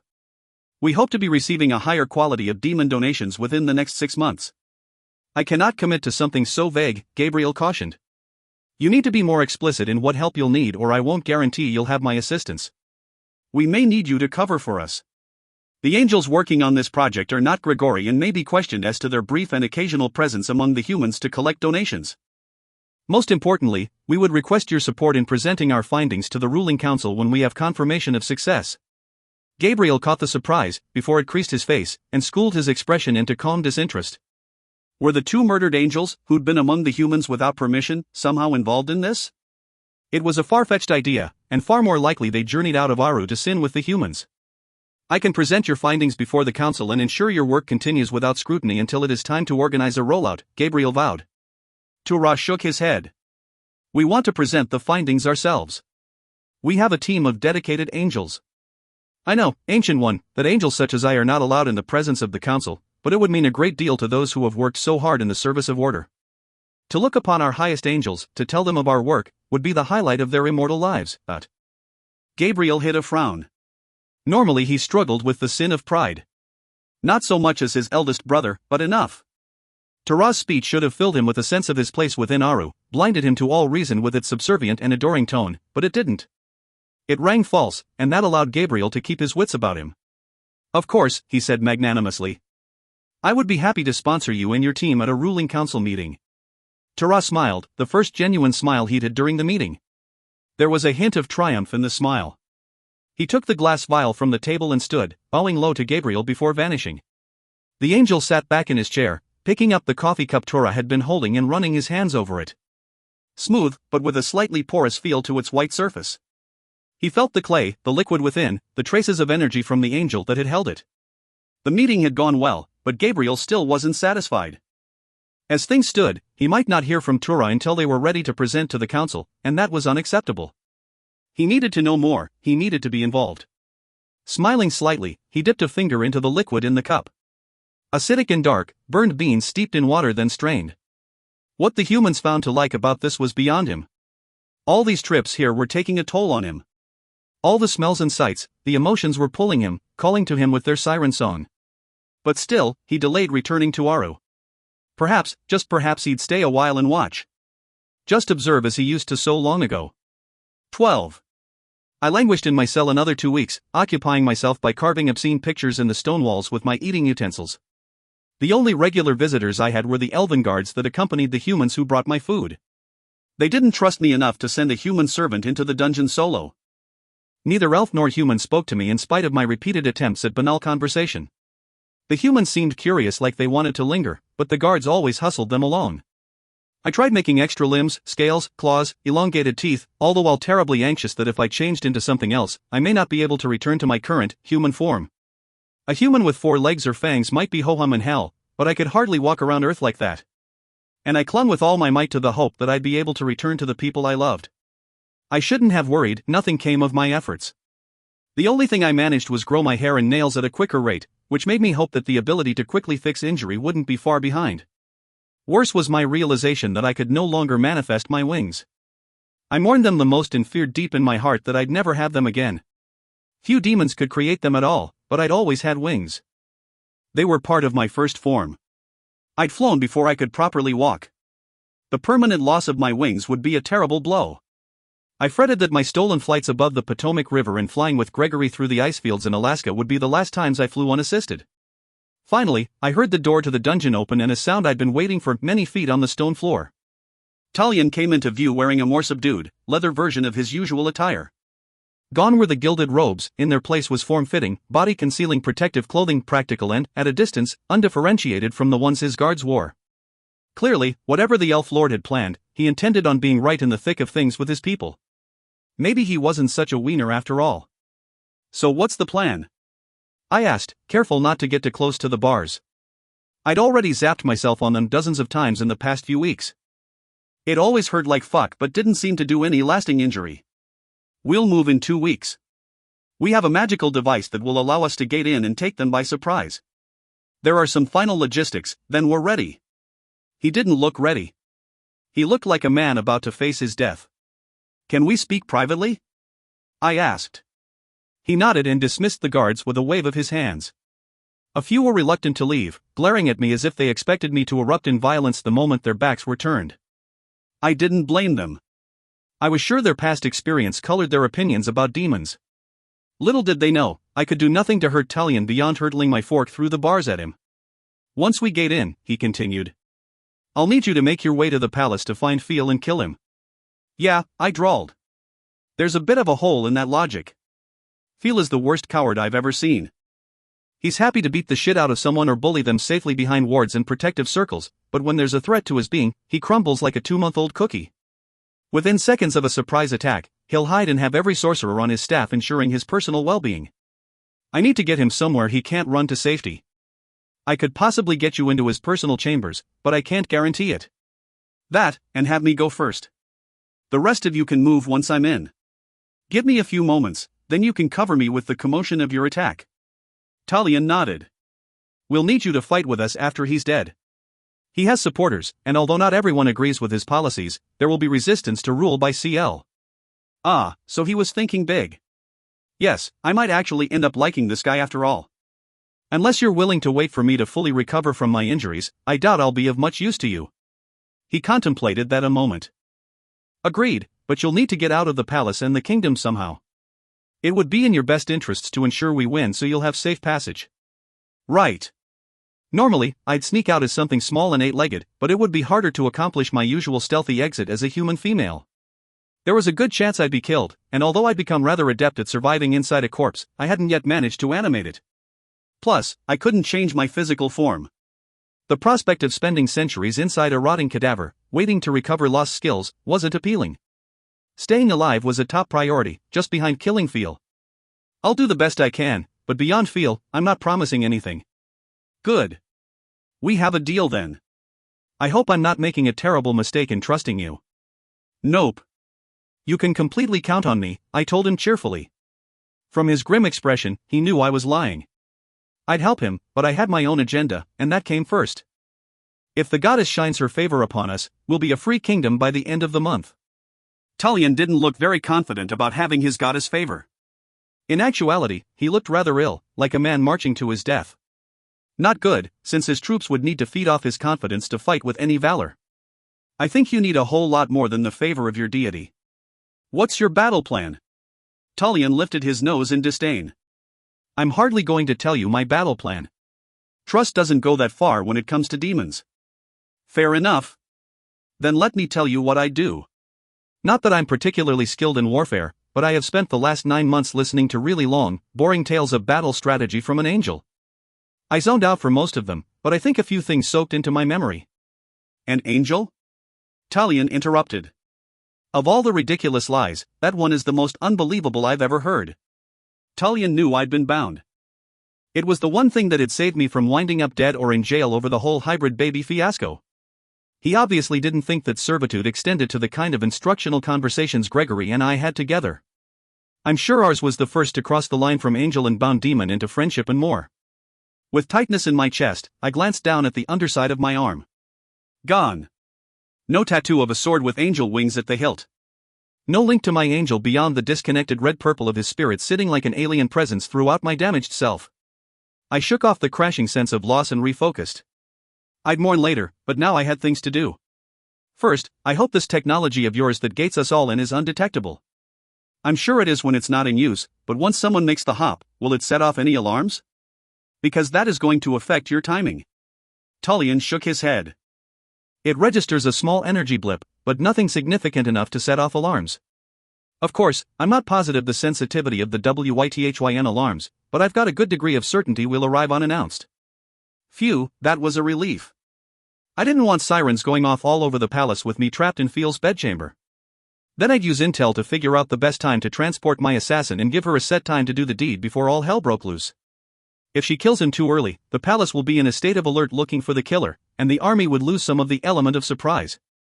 If she arrives too late, Feel will be safely behind 20 layers of runes and circles.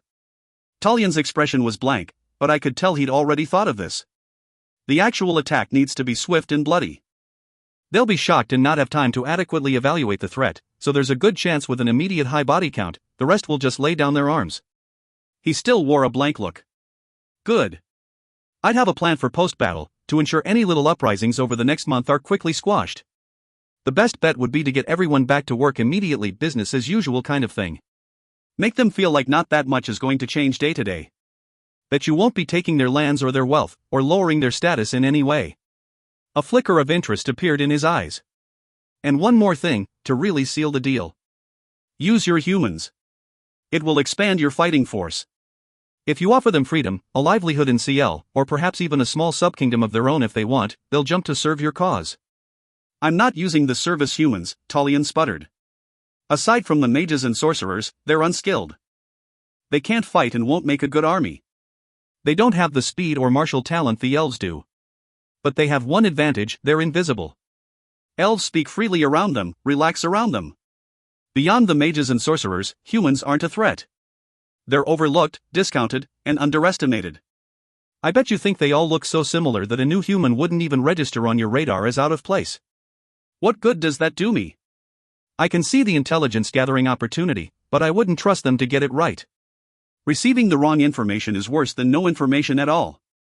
And what would they do in a fight? Beat the elves over the head with a loaf of bread? I shrugged, unable to help a wicked smile. They poison the bread. Talion gasped, his eyes horrified. Only demons do such things. Yeah, right. That's why you have a taster at every diplomatic event. Demons poison, but I'm sure elves do too. The high elf sputtered in outrage. I refuse to lower myself to the level of a demon. Feel will. He'll do anything to achieve his goals, and if you're not willing to go that far, that's your weakness. He'll use it against you. A leader without scruples is no leader. This was beginning to sound like an argument Wyatt and I had over and over again. Scruples are fine, but when your people are in danger, when there are innocents to protect, someone has to do the heavy lifting. You're no leader if you're not willing to dirty your soul to save your people from having to do so. I winced as it came out of my mouth, thinking of the 2 sorcerers I'd killed. Pawns. There'd been a lot of collateral damage lately. Was I justifying my actions so I could sleep at night, or was this really what I believed? I'm not sanctioning the poisoning of others, and I'm not using humans. They'd be arrow fodder, dying left and right. Then teach them. The elves won't recognize the threat until they've got a knife through their hearts. They'd never expect a human to attack them. Just give them some instruction and proper weapons and they could do great things. No. Talion rose to his feet. I thought convincing him to use them in his war would bring about the end I wanted, but it was time to cut straight to the point. I want their freedom. I want you to provide them with part of a kingdom and resources to have their own society. I want you to close down the traps and stop enslaving them. He froze, his mouth open in astonishment. What are you talking about? You're a demon. You've done far worse things to humans than any elf ever has. I like humans. They're mine, and I won't let you enslave them any longer. He started to laugh, and spun on his heel to leave. What do you plan to do about it? You're in no position to bargain. Neither are you. You need me to assassinate Feel. This is my price. You want me to fight? This is my price. He turned briefly, a condescending smile on his face. Your reward is your freedom and your life. I hold all the cards here. Yes, I need you, but not at that price. I'd rather let you rot in my dungeon for the rest of your life. I watched him leave, leaning dangerously close to the magic-enhanced cell bars. If I ever regained some of my ability, I could blow up the elven gates. They'd rebuild, so I'd need to do it over and over, discovering the locations then sneaking into each kingdom to disable them. I could spend the rest of my life in hell trying to free humans, one at a time or in small groups. Where to put them, though, that they'd be safe from both elf and demon raids? Plus, I'd have a huge price on my head. Eventually someone would get lucky, or I'd get unlucky. No, the only way to human freedom was to gain buy-in from the elves. Talion was my best bet. Niala said he was the most sympathetic to their plight compared to the neighboring kingdoms. He was the only elven lord who punished serious mistreatment of humans, the only one who legislated a minimal standard of care. But my only hope was not proving to be willing. What could I do to change his mind? 13. This has got to be the worst place on the entire planet, Gabriel muttered to himself as he swerved to avoid a large group of human teens, walking sideways and backwards as they chatted excitedly. Usually his projected avoid-me/ignore me compulsion created a safe, 10-foot human free zone around his form, but the teens seemed immune. Actually, everyone seemed to be immune, a fact he attributed more to the anomalies of the location than anything to do with the humans who were shopping here. The gate hadn't originally been in the middle of a shopping mall. When they'd built it, most of the world was a frozen block of ice. The mountains had been bigger, and the ocean wasn't as close. And of course, the humans hadn't filled the area with their buildings, roads, cars, and chaotic lives. Gabriel paused, eyes unfocused as he remembered. If he imagined where he stood without the humans and their busy work, the landscape really wouldn't be that much different. Another image danced across his memory, from when these beaten-down mountains had been jagged peaks and when volcanoes stretched north to south. He'd flown among the summits, observing life below, playing in the thermals. Samuel had always dared them to dive into the lava and out again. Fire had never been Gabriel's strong suit. Samuel's either, he thought. It was the brother he was here to see today that was the one skilled in all things flame and heat. Gabriel found him next to the gate, which at the moment was in front of a busy sandwich shop. The other angel stood still and calm, as if meditating in the midst of all this chaos. His dark, reddish-brown hair was an unkempt mess of big curls, his arms crossed in front of his chest. The humans glanced at him as they walked by, their eyes full of adoration. They'd never remember seeing him, just that sense of joy and peace dancing across their souls in the middle of a day's shopping. It irritated Gabriel that his eldest brother encouraged the humans so, that he seemed to enjoy their brief attention. Angels were supposed to remain aloof and distant, only monitoring the humans, not giving them brief moments of grace. They'd had enough grace, too much too soon, and look where it had gotten them. Are you watching the gate? Gabriel asked, incredulous that a member of the ruling council, an archangel, could be doing such a thing. Yes. The guardian needed a break.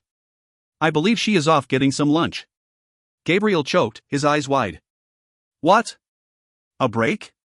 The elder angel nodded. I've been rather hard on her lately. It's the least I could do. Gabriel shook his head in disbelief. She shouldn't be eating.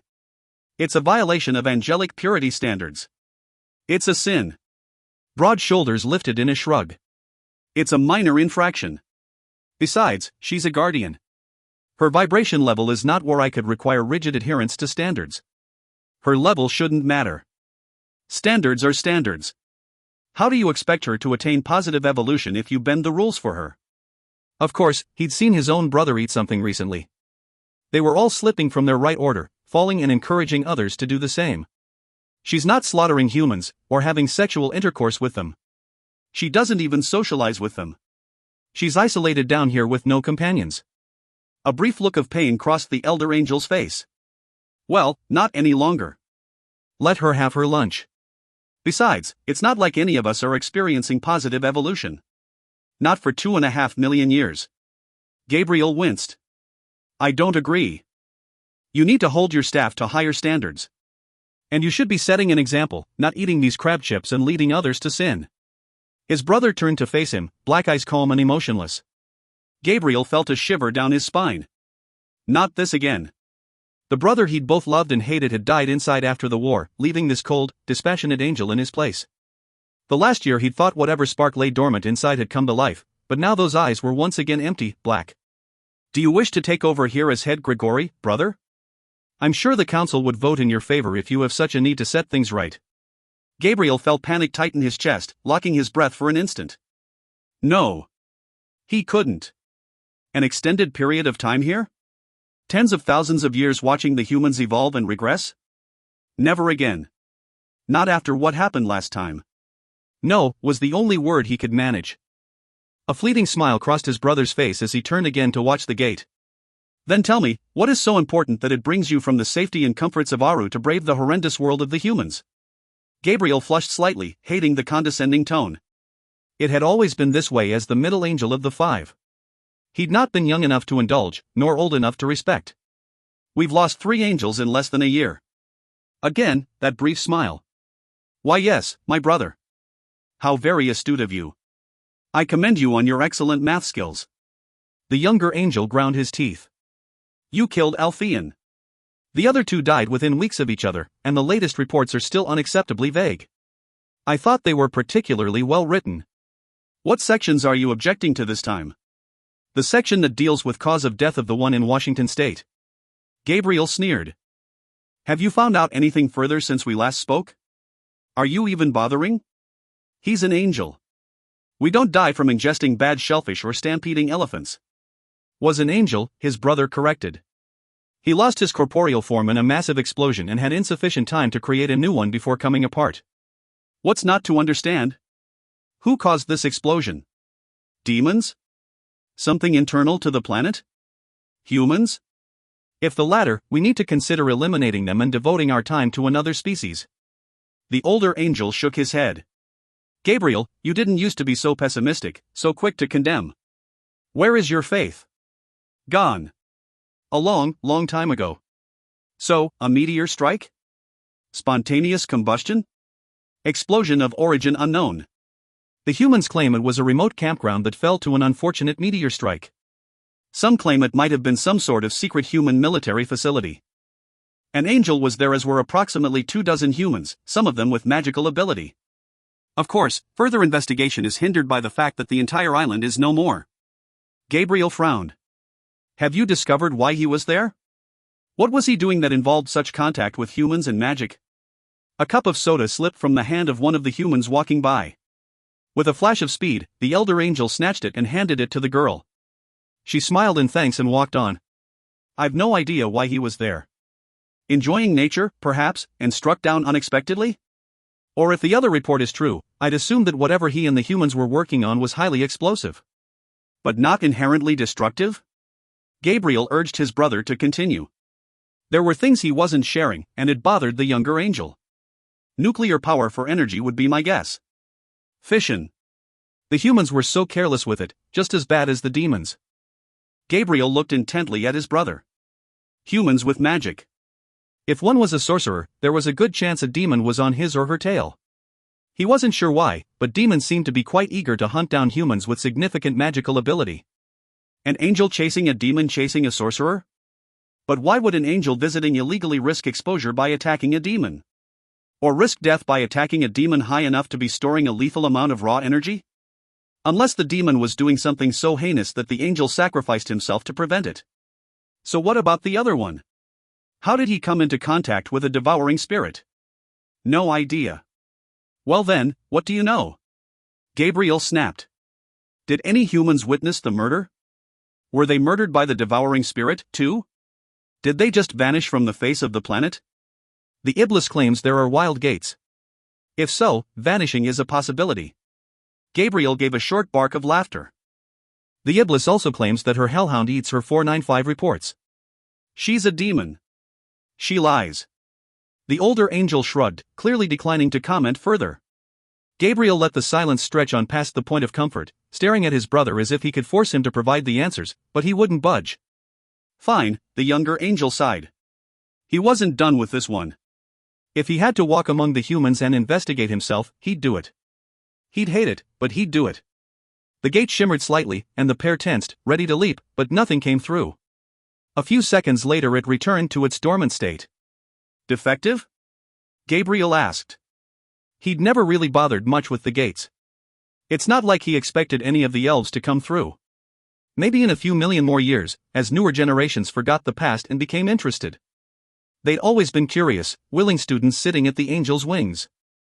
Such a shame things had gone so wrong during the wars that the elves had chosen hell.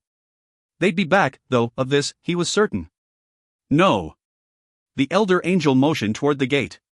Young demons test to see if their skills are developed enough to activate a passage, or older demons trigger for a quick look to better strategize a crossing. When they come through, they're swift, and they often employ distraction techniques.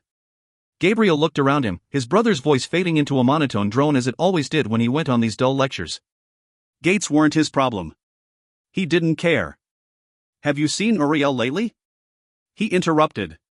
Disapproval flowed in waves from his brother. Yes, Gabriel was rude and insubordinate. Nothing new there. Not since the last council meeting. Is he well? Gabriel snorted in disgust. She insists on maintaining this ridiculous female appearance. It's unseemly and not centered. A low chuckle burst from the older angel. I thought that was just for the meetings, to show how strong he was against the unbalancing influence of the Iblis. Evidently not. She says she feels like being female for a while. I'm concerned for her evolutionary path. His brother rolled his eyes. Rolled his eyes. Where in the universe had he gotten that mannerism? I'm serious. She suffered greatly when we lost Samuel. We all did. The elder angel's voice was raw with pain, as if it had just happened yesterday and not over 2 million years ago. Yes, but she also lost her only child. A brother, a life partner, and a child. I fear for her. She's not stable, and now she has this bizarre insistence on being female. You're often female. So is Rafi. I would be, too, if I could. True. Gabriel used to switch often, but lately he'd felt the rightness of a male form. And although his eldest brother had always been male, he was more extreme than usual. Far more. His entire center had shifted drastically. It was that imp. So what happened to our Iblis? She surely repaired herself enough that she can return from hell and resume her duties. Her reports are long overdue. Gabriel didn't think it was possible for his brother to look that way. Fury and agony. Sorrow and fear. Gabriel had felt the very foundations of Aru shake with his brother's emotion when he'd appeared with their Iblis half-dead in his arms. It brought back memories that frightened him, of his brother with tattered wings, the blood of Samuel coating his sword. "I mean no disrespect, dear brother," he added softly, feeling as if he were suddenly treading over ground laced with landmines. "Yes you do. You cannot stand to see me happy when your insides rot and fester.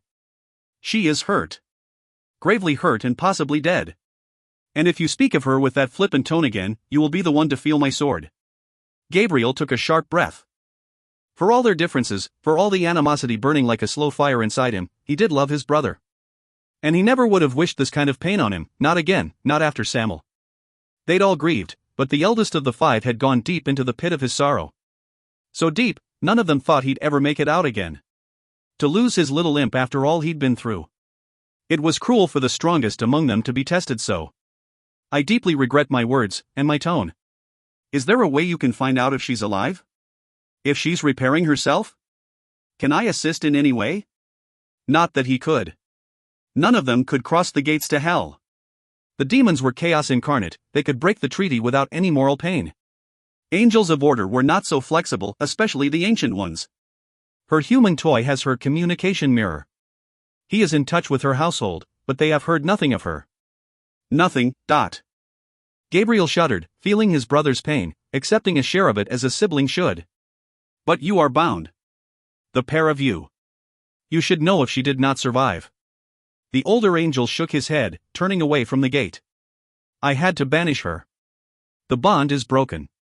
Gabriel frowned in confusion. "But the bond was two ways. She carries part of your essence. You should know." "I don't," he hissed.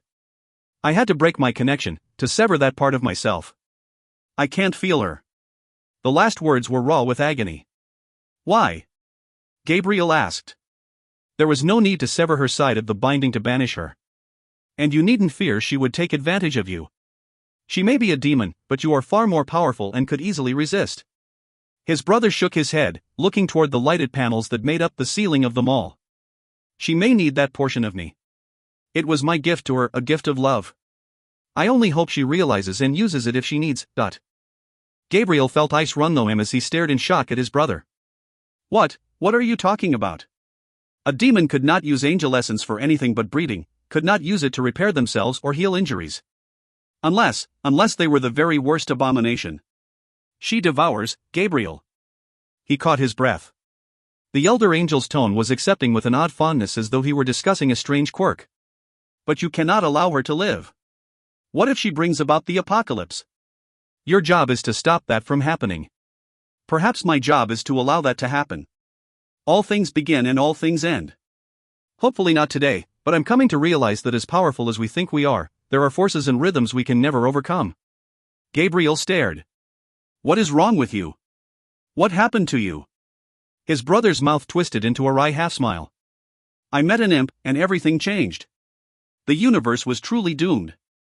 The angel of the apocalypse, the angel of eternity had fallen in love with a devouring spirit. They were all doomed." 14. A few hours after Talion left, lunch arrived. At least I think it was lunch. I was having a hard time telling the time of day. I sighed, eyeing the medium-rare slab of roast, surrounded by colorful vegetables and half a loaf of crusty bread. It looked good, but what I wouldn't give for a dozen jalapeno bites and a cold beer. As I dug in, I turned my thoughts from the humans to what I needed to do to not only gain my freedom, but prevent Phil from taking the demon section of hell. Tullian had said he might be able to send me into Phil's personal quarters, but I knew he couldn't guarantee the Elf Lord would be there at the time. I'd need to stay low and play a waiting game until the opportunity presented itself to make my move. Patience was always a weak spot for me, and remaining undetected would be a serious challenge given my present state of brokenness. Normally, I'd change myself into a small, unobtrusive insect and lay in wait, but I was unable to alter anything about my form. I only hoped there were enough tapestries and wardrobes to hide in, or I'd be right back where I started, battered and bleeding in Phil's dungeon. Or more likely, dead. I couldn't fix myself and I couldn't defend myself. An elven child could probably take me down right now. Then there were my doubts about this new relay technology. Kirby had been using it with no ill effects, and the elf lord assured it was stealthy, but this would be the first time it was ever tested to Talian's knowledge. Wythyn might have some kind of alarm system that would be set off by the activation of a magical gate, especially one within the royal chambers. Plus, Talian was trusting that one of his sorcerers would be able to place it in the private areas, but he had no way of knowing exactly where or if it had been accomplished.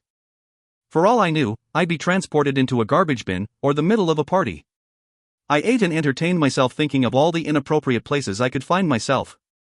Most amusing would be popping in on Phil when he was getting busy with some lady friend. Or maybe male friend. I'd never watched elves fucking before. Might be worth delaying the assassination to observe a little. I was pushing the plate aside and getting ready for a nap when I heard an explosion. It sounded fairly close, and even through the thick dungeon walls and doors I could hear the flurry of activity. A rat ran by my cell, only to pause and turn, his red eyes shining with an unholy light. Even before the rat vanished and he stood before me in the form he'd worn all our childhood, I knew him. I'd always know him, no matter what shape he took. Dar. What the fuck are you doing here? Rescuing your ass. What does it look like I'm doing? Oh no, this was all wrong. I'd needed to convince Talian to accept my deal. I needed to take out Phil before he attacked, and this plan was the best chance I had to gain access to him. This was the most untimely rescue ever.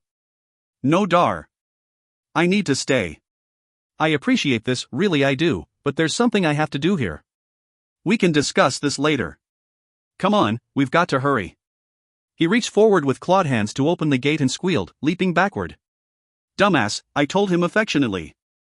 Do you seriously think they'd keep a demon in a regular old cell? Now get out of here.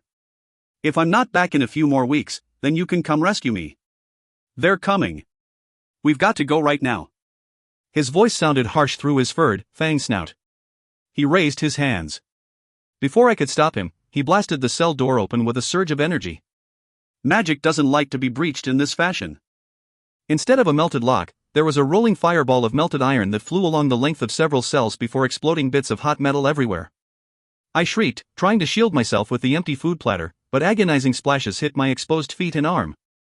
Get it off, I screamed, trying to flick away the burning bits and scrambling to get out of my smoking tunic. I was going to burn badly, and it would take me days to fix myself. Oh, you baby. Stop with the drama already, Dar announced, striding through the flaming chunks and grabbing my arm. I could hear the dungeon door slam open, feet racing in response to this new explosion. I could feel Dar yank me to him, heard a soft snick, but all I could concentrate on was trying to save my fragile flesh from damage. Glaham, Shosikan. A button. Where the fuck did Dar get a button? At least the magical transport had extinguished any remaining sparks clinging to my body and pants. I had a series of painful blisters up one arm and a few on my legs that looked rather serious. From the smell, a good bit of my hair had burned off. I was naked from the waist up, but luckily the tunic I'd thrown off and the dinner platter I'd used had shielded me from the brunt of the blast. It could have been worse, much worse. Dar, you ass.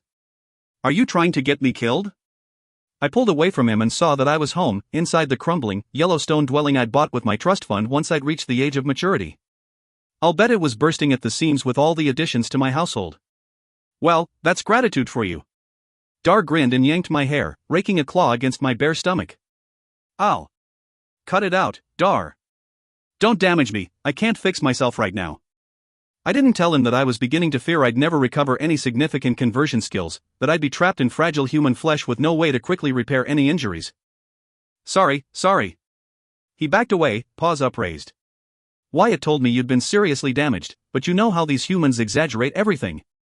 Can't even break one of their bones without them screaming and crying like they're dying or something. Wyatt. Longing hit me like a fist. You spoke with Wyatt? Does he know I'm okay? Before Dar could answer, the door burst open, and nearly 40 demons of all shapes and sizes poured into the room, all talking at once and trying to lay a paw or claw on me. Dar shooed them off, acting as a bodyguard. Aside from the top few, household members were supposed to remain a respectable distance back with eyes lowered, but relief over my obvious survival overcame all social niceties. They had to have been worried a household without a master was vulnerable, and I'm sure they all thought I was dead after hearing from Wyatt. I'm fine, I lied, waving my hands for silence. I just need a few moments with Dar, and to contact my human household, then I need to have a meeting with all of you. Can I stay? I'm so glad to see you alive and in one piece, Inai. Letha's pheromones slid over my skin in a caress, raising goosebumps and causing other physical reactions south of my waistband. She'd added tiny gold scales over the skin of her human face and body. They shimmered in the light, beautiful accessories on the stunning succubus. Letha might not be the easiest houseguest, but I trusted her and would be a fool not to utilize her extensive knowledge of the elven kingdoms as well as her shrewd mind. Yes. Lethu and Dar. Everyone else go get ready for a big party tonight. There were cheers and the crowd raced out, emptying the room as quickly as they had filled it. Ni, can you fix your injuries? Wyatt said you were damaged and may have not recovered all your abilities yet. I looked about, to make sure we were alone and couldn't be overhead. Not really. Right now I can fix myself, but it takes a few days at the very least. I can't hold more than a tiny store of energy, and I can't convert matter in any significant amount. Letha sucked in a breath. Both she and Dar looked at me in horror. If this got out, I'd be killed by any random demon who felt like it. My status would drop so far that no warguild would need to be paid for my murder. My household would likewise be on the open market, either snatched up as lesser members of others' groups, or killed themselves. What will he do? Lethu murmured to Dar. He can't find out. Dar murmured back. Who is he? I demanded. Who can't find out? I knew no one should know of this, that it was dangerous if a head of a household was basically powerless, but they seemed to feel there was a particular threat from someone. They jumped in guilty surprise but ignored my questions. Surely you'll recover. It's only been a few months, and you've managed this human form. That requires skill. Letha ran a finger down my arm to illustrate, and I shivered at her touch, even with all my painful blisters. I hesitated. Maybe. I'm not giving up hope.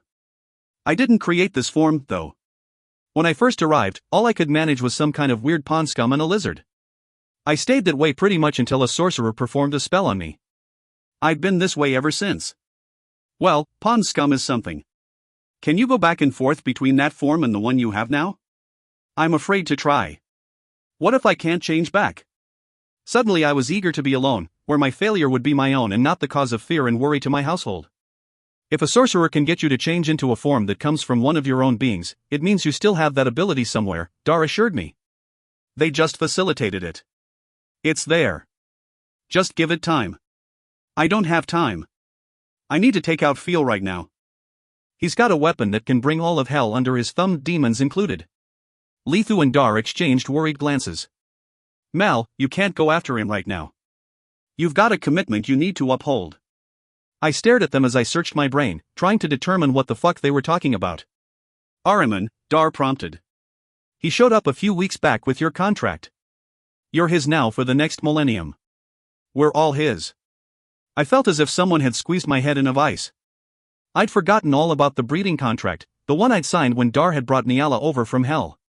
Crap, I had no time for this now. How could I delay it, or get out of it entirely? Ahriman would hardly want me in my current condition. Actually, Anna and I, we were very grateful, Letha said. If he hadn't put us under his protection, many would have died. Dar would have been fine, he's run his own household before, and I always have offers, but the others, She was right over 2 months with rumors of my death flying about.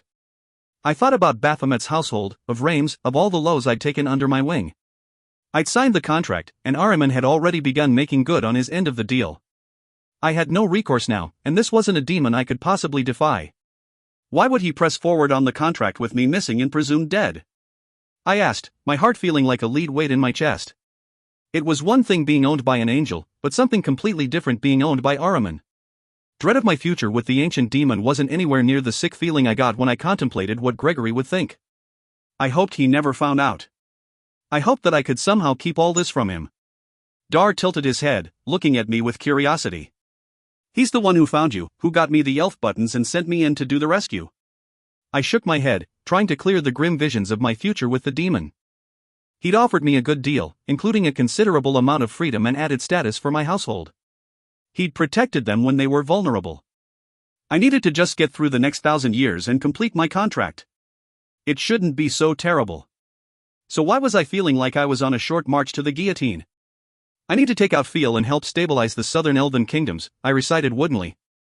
Maybe I could ask Ahriman for permission to do this. He should approve of an elf assassination, and if I worded the other request well, perhaps he'd allow it too. You're in no shape to be taking out anybody right now, Dar said, his tone unusually gentle. Lie low, so no one knows how bad you are, and let the elves take out their own garbage. Not when the garbage is about ready to spill all over our lands, I argued, rubbing my face with my hands. This is important. I can't sit back and recuperate while he drains demons and enslaves us all of that. Again those glances, as if they thought I was a crazy invalid they needed to humor. Nan, I know you want to kill him, but just wait a bit, until you're stronger. Concentrate on regaining your abilities so you can fulfill the contract with Ahriman, and leave all this to someone else. The pair of them were pissing me off. I might not recover, I shouted. I'd rather go down fighting, trying to do something, than live the rest of my life helpless, trying to cover it up to keep my household safe. You have time. Phil is not going to accomplish this in a few months, Dar urged. Mal, I know you. This is not the end. You'll recover and be the same badass little imp you were before. Don't run off on a suicide mission right now. We need you. Your household needs you. He reached out to grab my arm, and with a movement that was purely muscle memory, I zapped him with a shot of energy. It was a disciplinary burst, as I'd do for a naughty household member, or a friend that had gotten out of line. Dar jumped back, not because the tiny zap hurt, but because it was completely unexpected in someone as broken as I. I stared at my arm, my heart leaping with hope at the sudden appearance of Tiz's ability. Not that this development would help much, unless Phil had a really bad heart and a faulty pacemaker. Wondering, I pulled energy from the air around me and tried to hold on. It was like trying to capture oil in cupped hands. The energy slid around, escaping my grasp and pouring back into the air, but in the end I did have a more than I'd been able to hold since my injury. It was better than nothing. See? Dar puffed out his chest as if he'd performed a miracle. We just need to get you pissed off and you'll be good as new. Talk to Ahriman, recuperate, then go after the elf guy later. Easy. I doubted it would be easy, but perhaps there was some truth in what Dar said. Talion said 2 weeks, which wouldn't give me much time to recover enough to begin my contract terms with Ahriman, let alone be in fighting shape.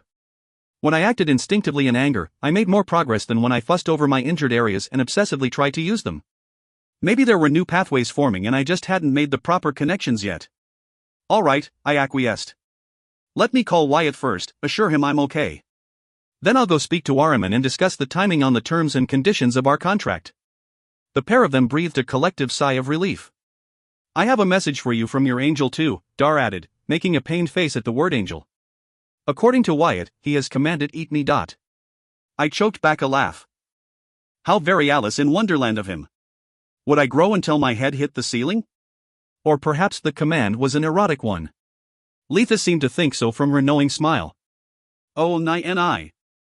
You have to get me an angel too. One who is not quite so scary, and perhaps doesn't smack me against the wall like yours does to you. Hopefully, he will want me to eat him too. I had a vision of Letha at a ruling council meeting and smirked. I'd send her after Gabriel just to watch him squirm. Considering Gregory's command, I touched the red-purple of his spirit that networked through me like tiny roots. It had always been unresponsive, refusing to do anything beyond summon the angel to me. But now it couldn't even do that. Did he mean I should devour it? He'd told me never to devour again, but perhaps this was an exception. Letha and Dar watched me expectantly, but I was reluctant to attempt anything in front of them. I didn't want them to see me devour and really didn't want them or anyone else to know about the angel I'd stolen and kept inside myself for the last year. I trusted them, but this was something private. I promise I'll find you both an angel to eat, I said, running through likely candidates in my head. Gregory would kill me, playing matchmaker between our kind, ambushing some poor angel and subjecting them to the affections of my siblings. The two left the room, excitedly brainstorming all the painfully delectable things they would do if they had an angel to eat, while I looked over at the huge communication mirror propped against the wall. It was 3 feet wide and 6 feet tall, with large colored stones to accommodate the bigger extremities of my first form. My finger hovered over the milky white stone, and I wondered what time it was. I'd had no idea in the dungeon, and hadn't asked, or even had a moment to peek outside after I'd arrived here. It could be 3 in the morning for all I knew. But even if Wyatt was asleep, I knew he'd want me to call him right away.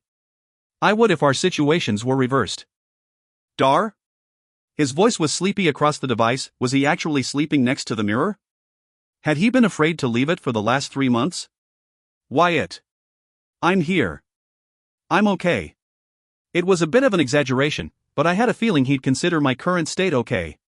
Sam? Sam. His voice cleared of sleep then choked with emotion. Gregory told me you almost died, that he banished you to hell and broke your bond to try and save you, but when we'd heard nothing from you, when even Dar didn't know if you were alive or dead, we feared the worst. I felt burning in my eyes as my vision blurred. It was a close thing, Wyatt. I won't lie.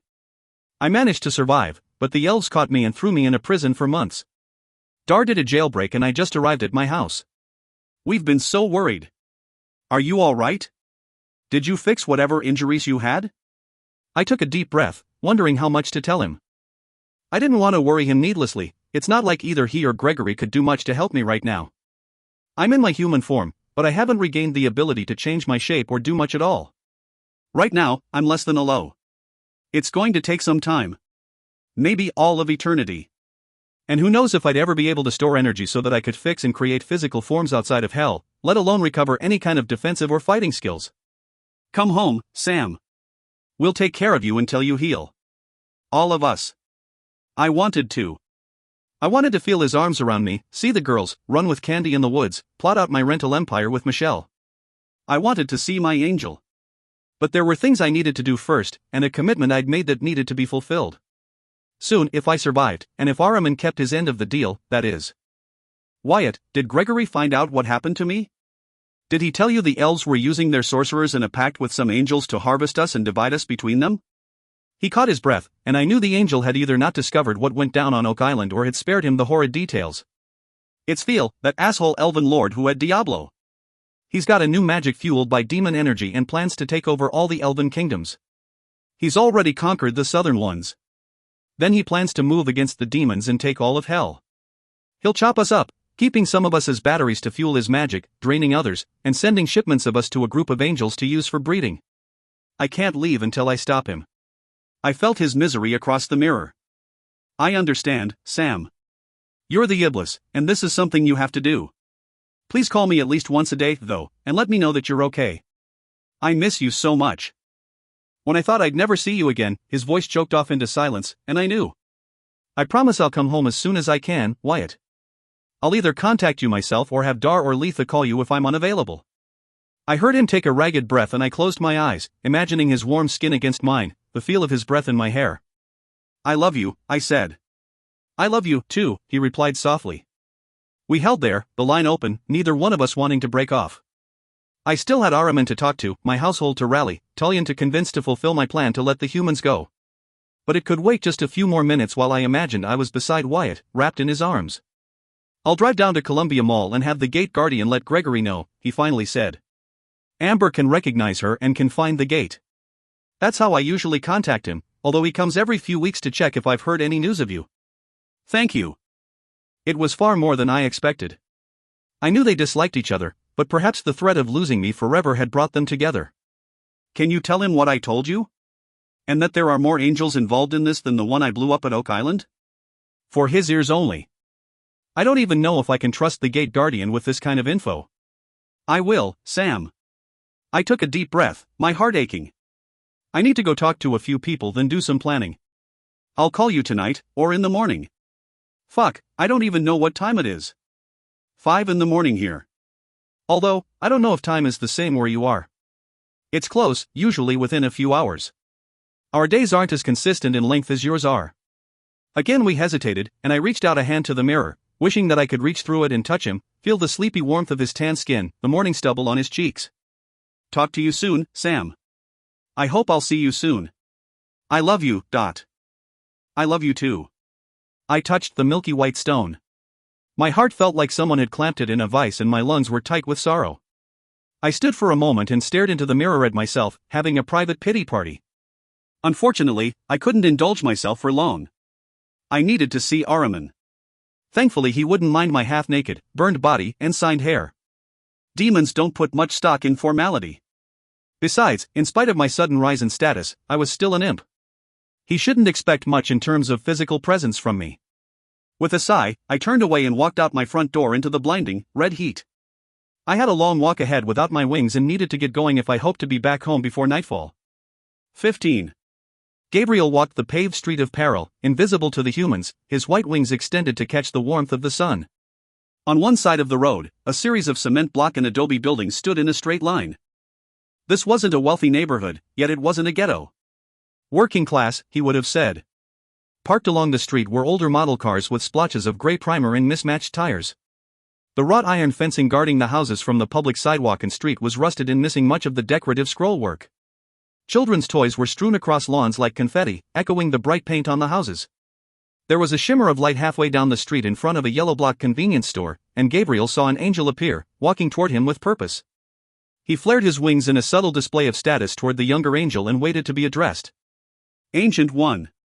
I am greatly appreciative of the audience you grant me, although I am perplexed as to why we are meeting at this particular location. Tara seemed nervous, looking about him as if he feared to be seen, even cloaked as he was from human view. Gabriel remained silent, allowing the other angel's discomfort to grow as he watched. After a quick glance at the houses beside him, Tara's eyes strayed across the street, at the broad, green expanse of park. Finally he wrestled himself under control, assuming a disinterested air as he faced the elder angel. I'm researching a matter for the ruling council, Gabriel said, his tone casual. Why would Tura be bothered by this location? A cafe in Italy, a park in northern Mexico, why was he nervous? A report that I feel warrants additional scrutiny. Tara's wings twitched as if he didn't know where to place them, belying the polite expression of interest on his face. A report? Can I assist in any way? Gabriel reached down to pick up a stone. No. It is not a matter that concerns one of your level. Tara lowered his eyes, flushing slightly at the insult, his hands beginning to mirror the nervous movements of his wings before he clenched them into stillness. Speak, Gabriel commanded, tossing the stone across the street and into the grass of the park. I have no time for idle conversation. The other angel watched the stone's trajectory before turning his gaze back to Gabriel. We are almost ready to present before the ruling council but need additional demons to complete our research. We prefer to show our august leaders high-quality results, but all we have in storage is from Lowe's. What are you requesting of me? The only demon Gabriel had met in the past few decades was the Iblis, and she was an imp. I don't have a supply of demons tucked away somewhere for you to use. We would like the assistance of a liaison from your choir. Someone to facilitate the supply through the gates and to transfer it to Aru. Why do you need my help for that? Isn't there someone in your enterprise that can do this? A wry smile lit Tura's face as he shook his head. The process for angels to gain permission for repeated trips is prohibitively long, and we're reluctant to journey here illegally, especially given the recent, shocking deaths. You have angels assigned to the Grigori. We're hoping you could request one of them do this as a small, side duty. It would not require a burdensome amount of time. Gabriel considered the request. It would violate no angelic law. Even assigned to Grigori service, his choir was still under his command. He would just need to choose which of his angels would be most suitable. I will arrange for one of my angels to meet you here at nightfall. Tara's face was a mixture of relief and anxiety. We are most grateful, Ancient One. When would you like to schedule the presentation before the ruling council? Tara chewed on a lip thoughtfully. Would 2 rotation cycles be sufficient time to call the meeting? 6 days. Odd how he was automatically translating into Earth time. Old habits were so easily revived. Will you be demonstrating or presenting an actual offspring? No. I think it best we discuss the project at a high level. Gabriel frowned. Why wouldn't they want to solidify their case with some proof of success? Nothing would sway the ruling council like seeing a newly created angel. Unless Tura lied, and the whole thing was a farce to stir up volatile emotions in Aru that were currently barely contained. Have you truly been able to perform a successful formation? Did the creation survive in or outside of Aru? Was it stable and worthy of the effort? We have produced successful formation that would survive in Aru until it can develop enough to manifest a physical form. But since we have the very lowest of demons, the offspring is not worthy at this point. We hope to try next for something even an archangel would be proud to call his own. Lovely rhetoric. Gabriel sensed he told the truth, but that there was something lurking behind the angel's words. I want to see proof of creation, ensure this is a possibility before I schedule a meeting. Tura schooled his face in an expression of regret. Right now the offspring has not been suitable. Everything we created was destroyed. We need higher-level demons before we can present anything to one of your stature.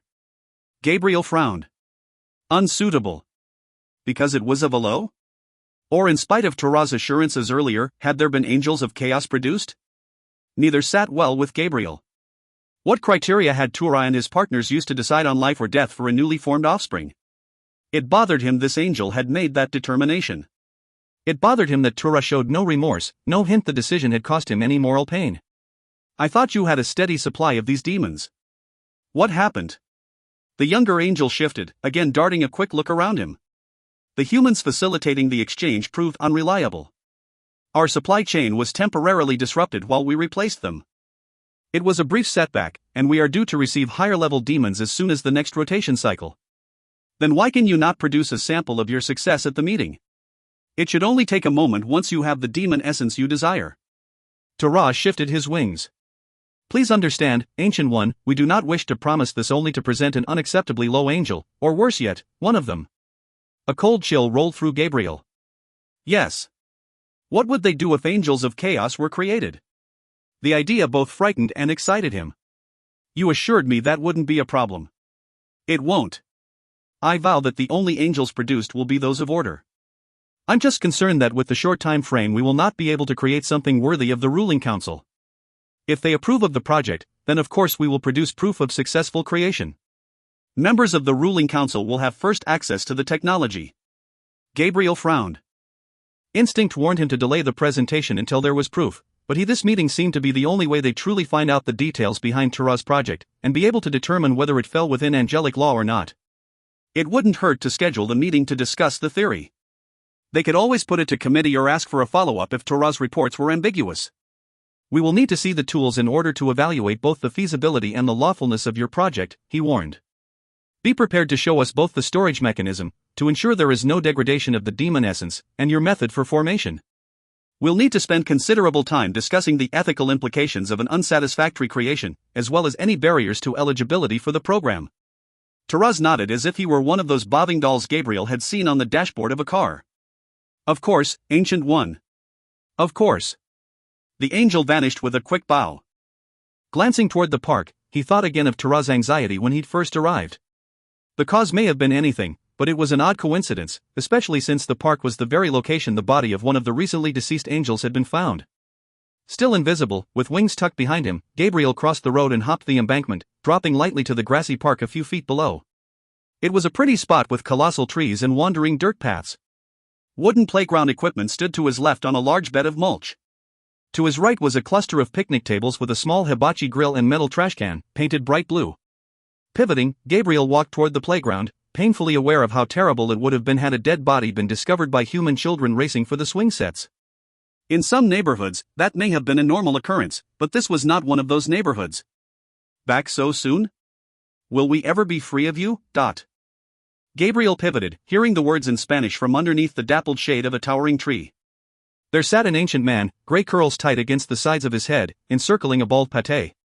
His eyes were white with thick cataracts. Beside him sat a cane, a brown bag with a banana protruding from the top, and a thermos. Abuelo, I'm sorry to disturb your restful outing. I will not be here very long. The man must have heard his footsteps on the path, even though Gabriel was cloaked and normally moved with the silence of a shadow. You've come about the dead angel, the man continued. Drained, he was. Devoured until all that remained was a physical shell. The angel that came to collect him could barely tell he was one of theirs, but I knew. Can you see me? Gabriel asked in astonishment. How do you know all this? It wasn't just that the man's vision was obviously severely impaired, but that Gabriel was cloaked. No human should be able to see him. And he was fairly certain that any of his brothers Gregory who came to collect the corpse would have likewise been hidden from human eyes. Angel of water and ice, of course I see you.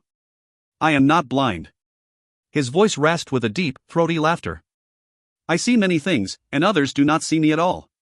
Gabriel could imagine that was true. Tucked under the tree in the shade, he was practically a part of the bark, his aura blending completely with the surroundings.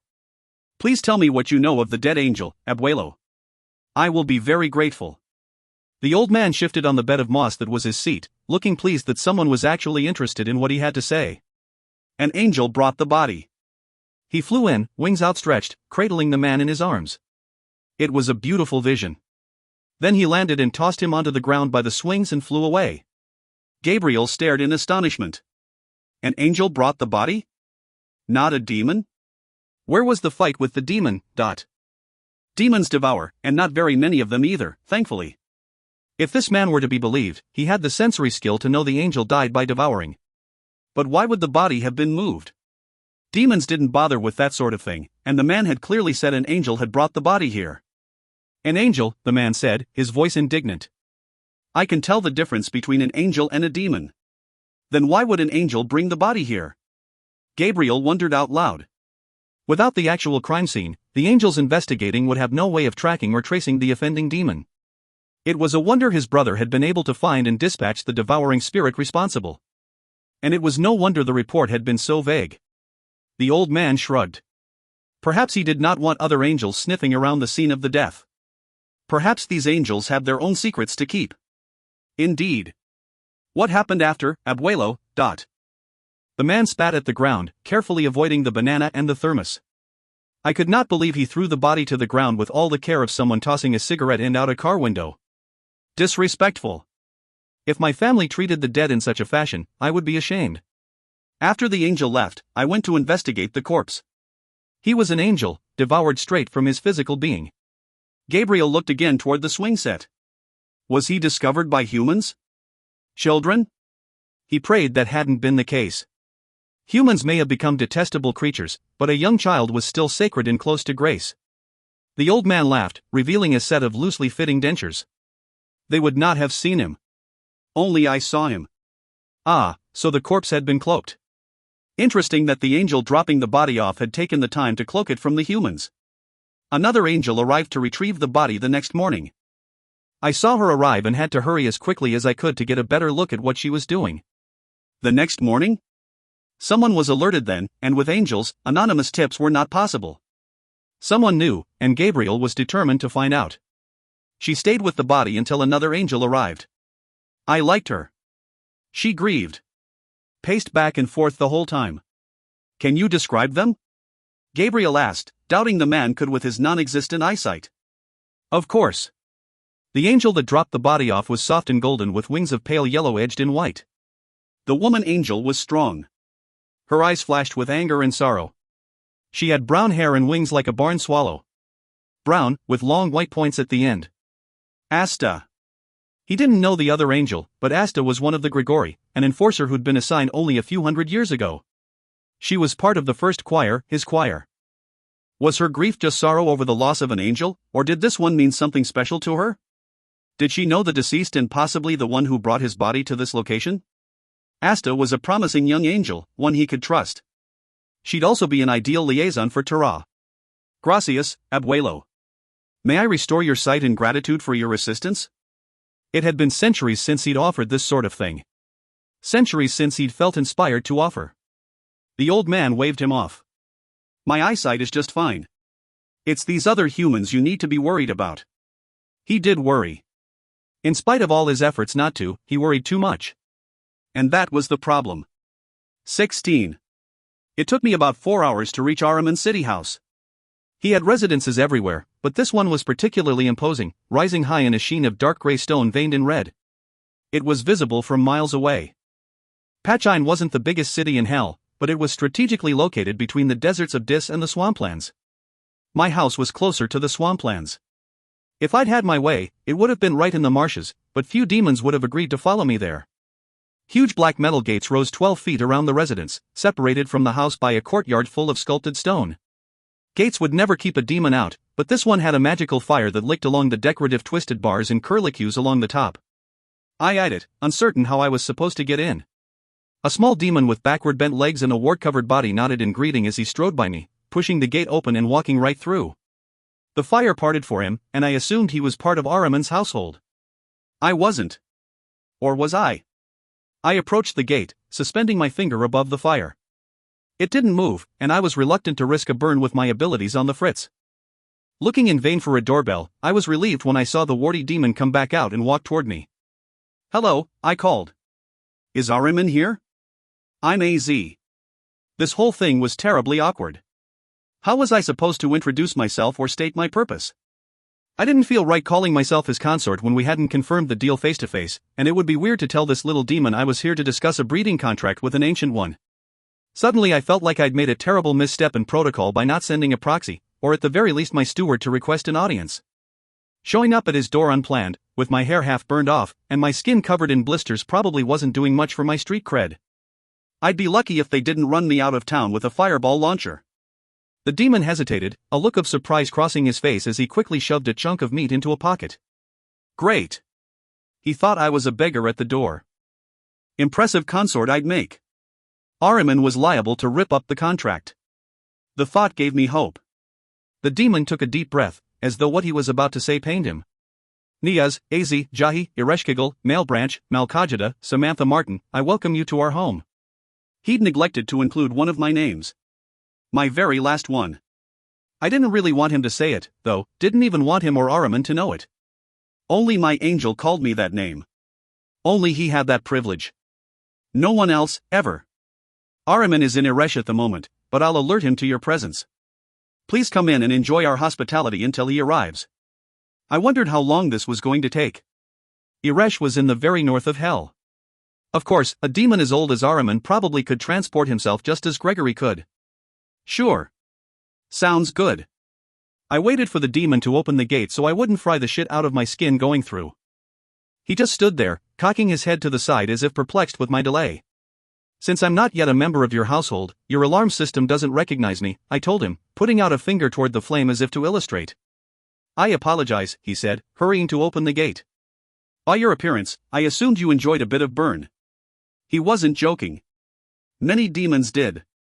I would too if I wasn't in this terribly sensitive human flesh and completely unable to repair myself. I walked through the open gate and stood and waited while the demon closed it, then followed him up the courtyard path to the house. The term house didn't do the place justice. Instead of doorways, huge broad-arched entrances, big enough for a being with significant wingspan, were strategically placed at all 4 stories. The upper ones had narrow cantilevered balconies to slow an aerial approach before entering.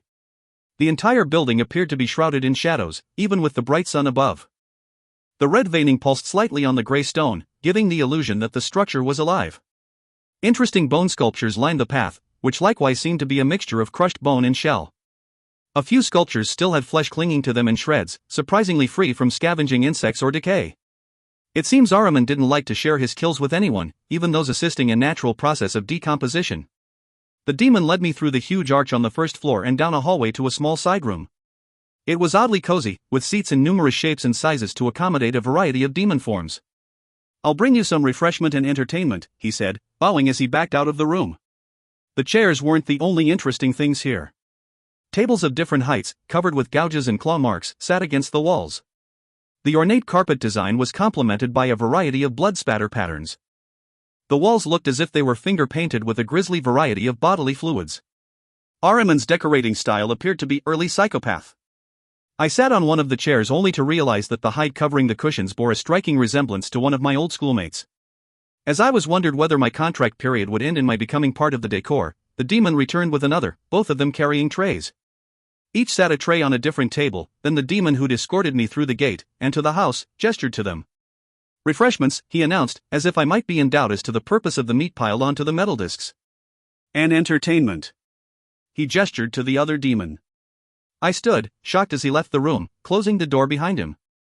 The other demon waited in front of the table, his arms clasped behind him, eyes to the ground in submission. He was alone.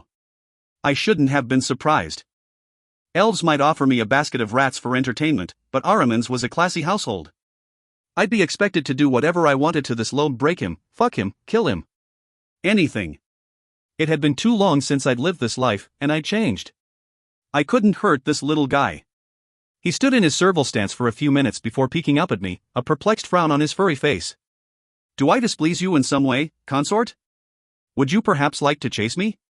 The familiar urge tickled like a faint memory in the back of my mind. I always loved to chase, but I couldn't do any harm to him once I caught him. His expression turned to hurt, his posture drooping further. I was insulting him by refusing to harm him, implying that I felt him too weak and fragile for a demon such as myself to enjoy properly. I remembered the satisfaction of leaving a higher-level demon's house, my limbs barely attached, and burns covering the majority of my body.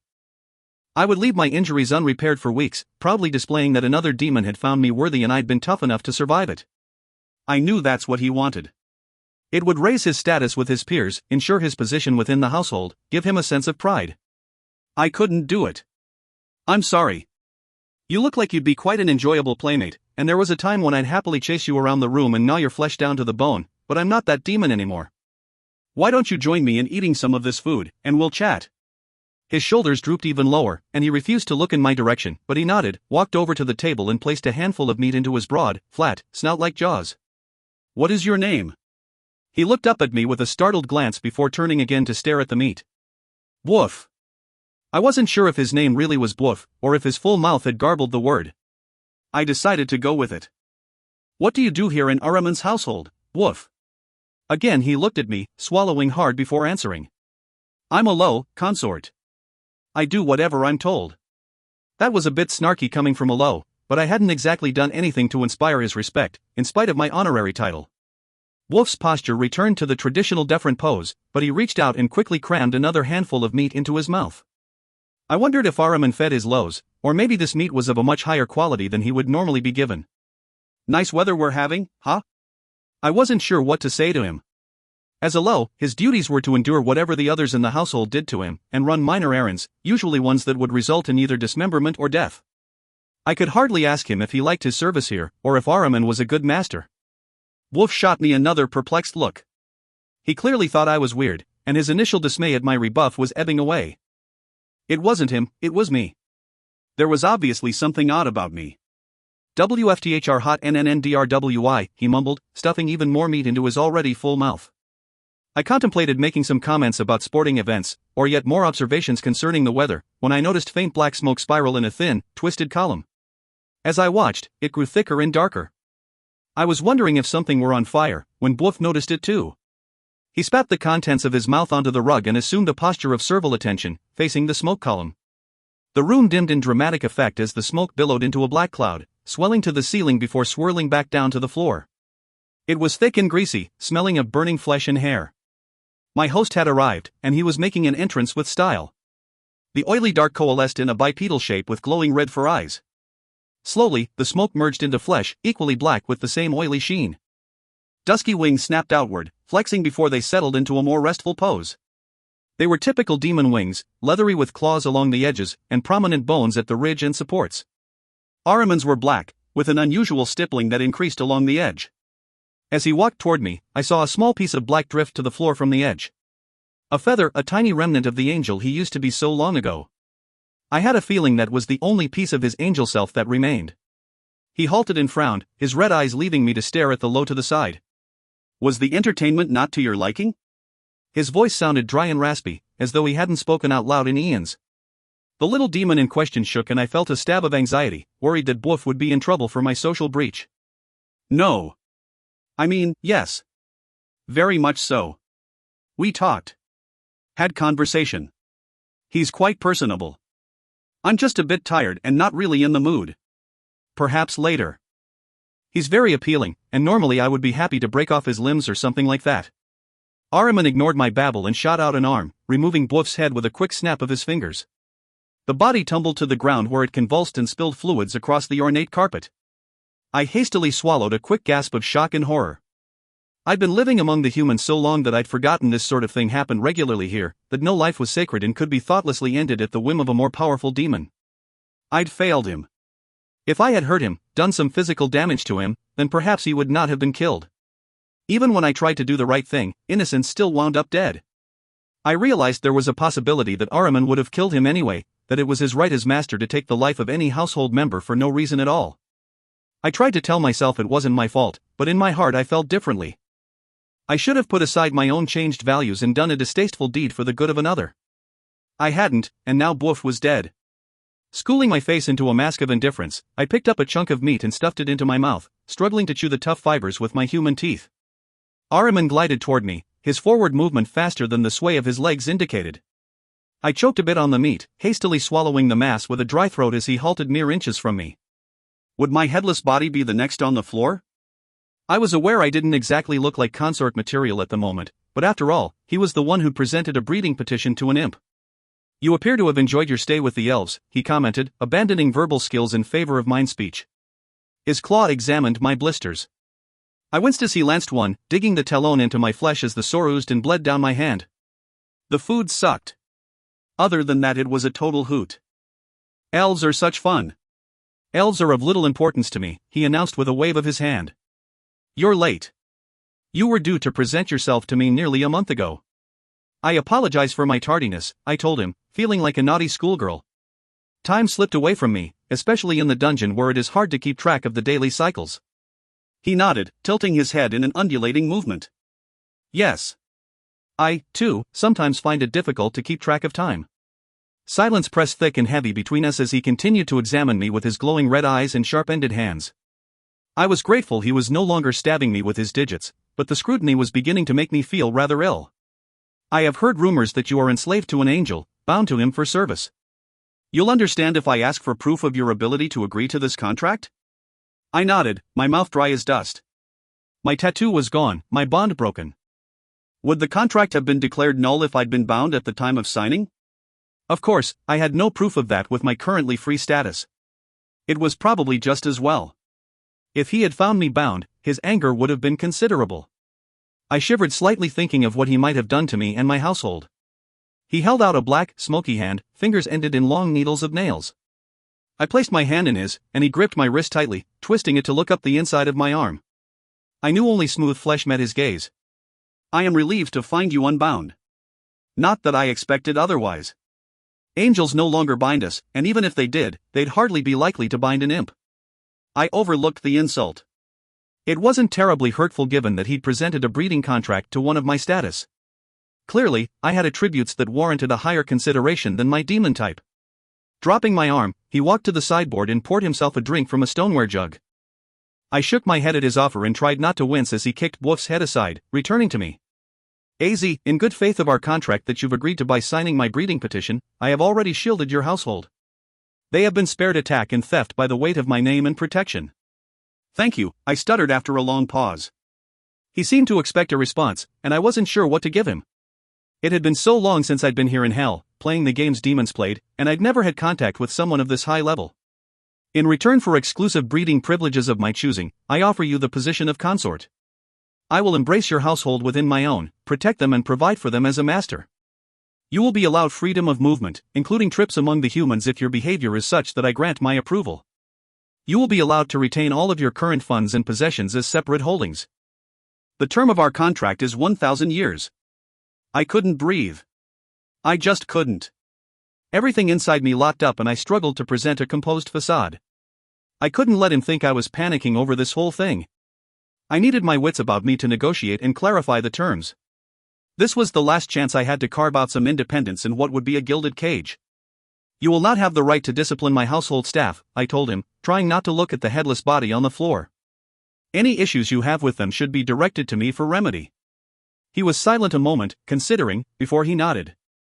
Breeding privileges will not exceed 10 occurrences in the duration of the contract period. No.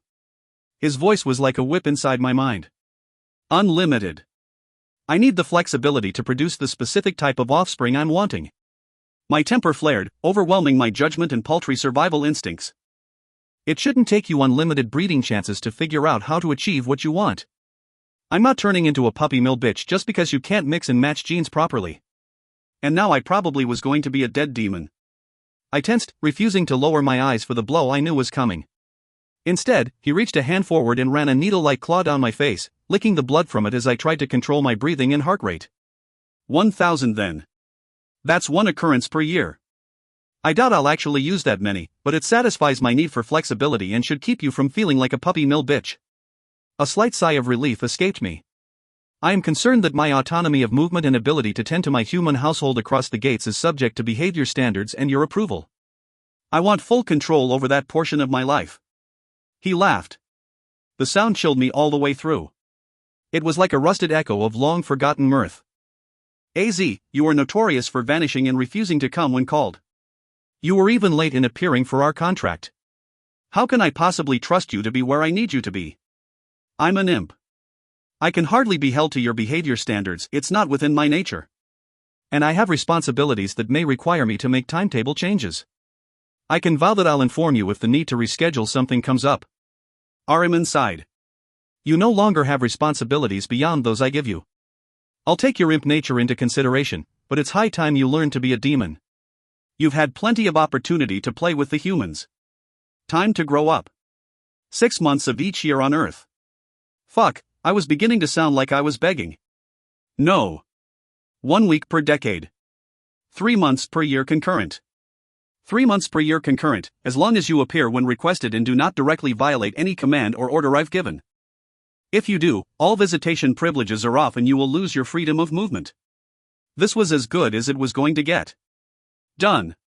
But that doesn't include my duties to appear at ruling council meetings or other meetings necessitated by my position as Iblis. Ahriman jerked his head upward, his red eyes filled with surprise. An imp, the Iblis? What an amusing idea. Yes, of course I will allow those duties to take priority, but you'll understand that I first need to see proof of your assumption of the office. I'll need to see the sword. Fucking sword. I hadn't been able to summon the thing since before I'd been held captive on Oak Island. I'd needed it desperately, and it had abandoned me. Doubting I could make it appear, I tried. Nothing. No sword, no feathered beret, no shotgun. It refused to appear in any of the forms I usually saw it. I couldn't even feel it near. It was gone, abandoning me as it once had its original master.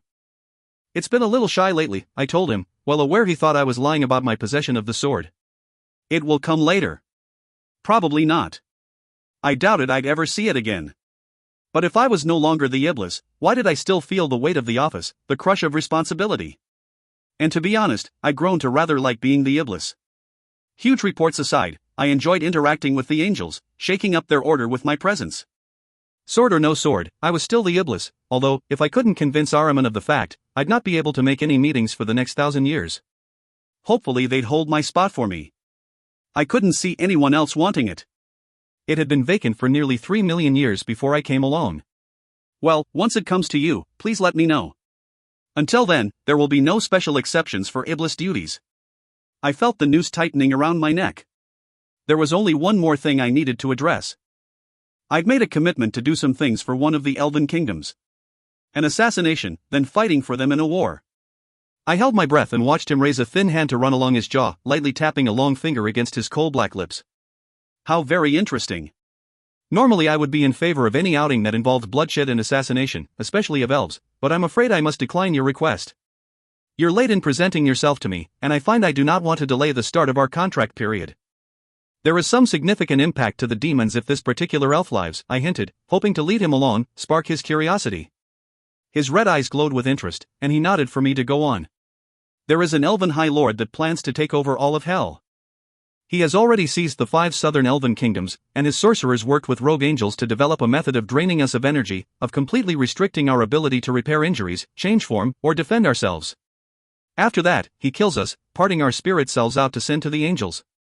If he continues unchecked, he'll rule all of hell and the demons will be nothing but slaves. A deafening silence met my words. I squirmed, suddenly realizing how far-fetched it all sounded.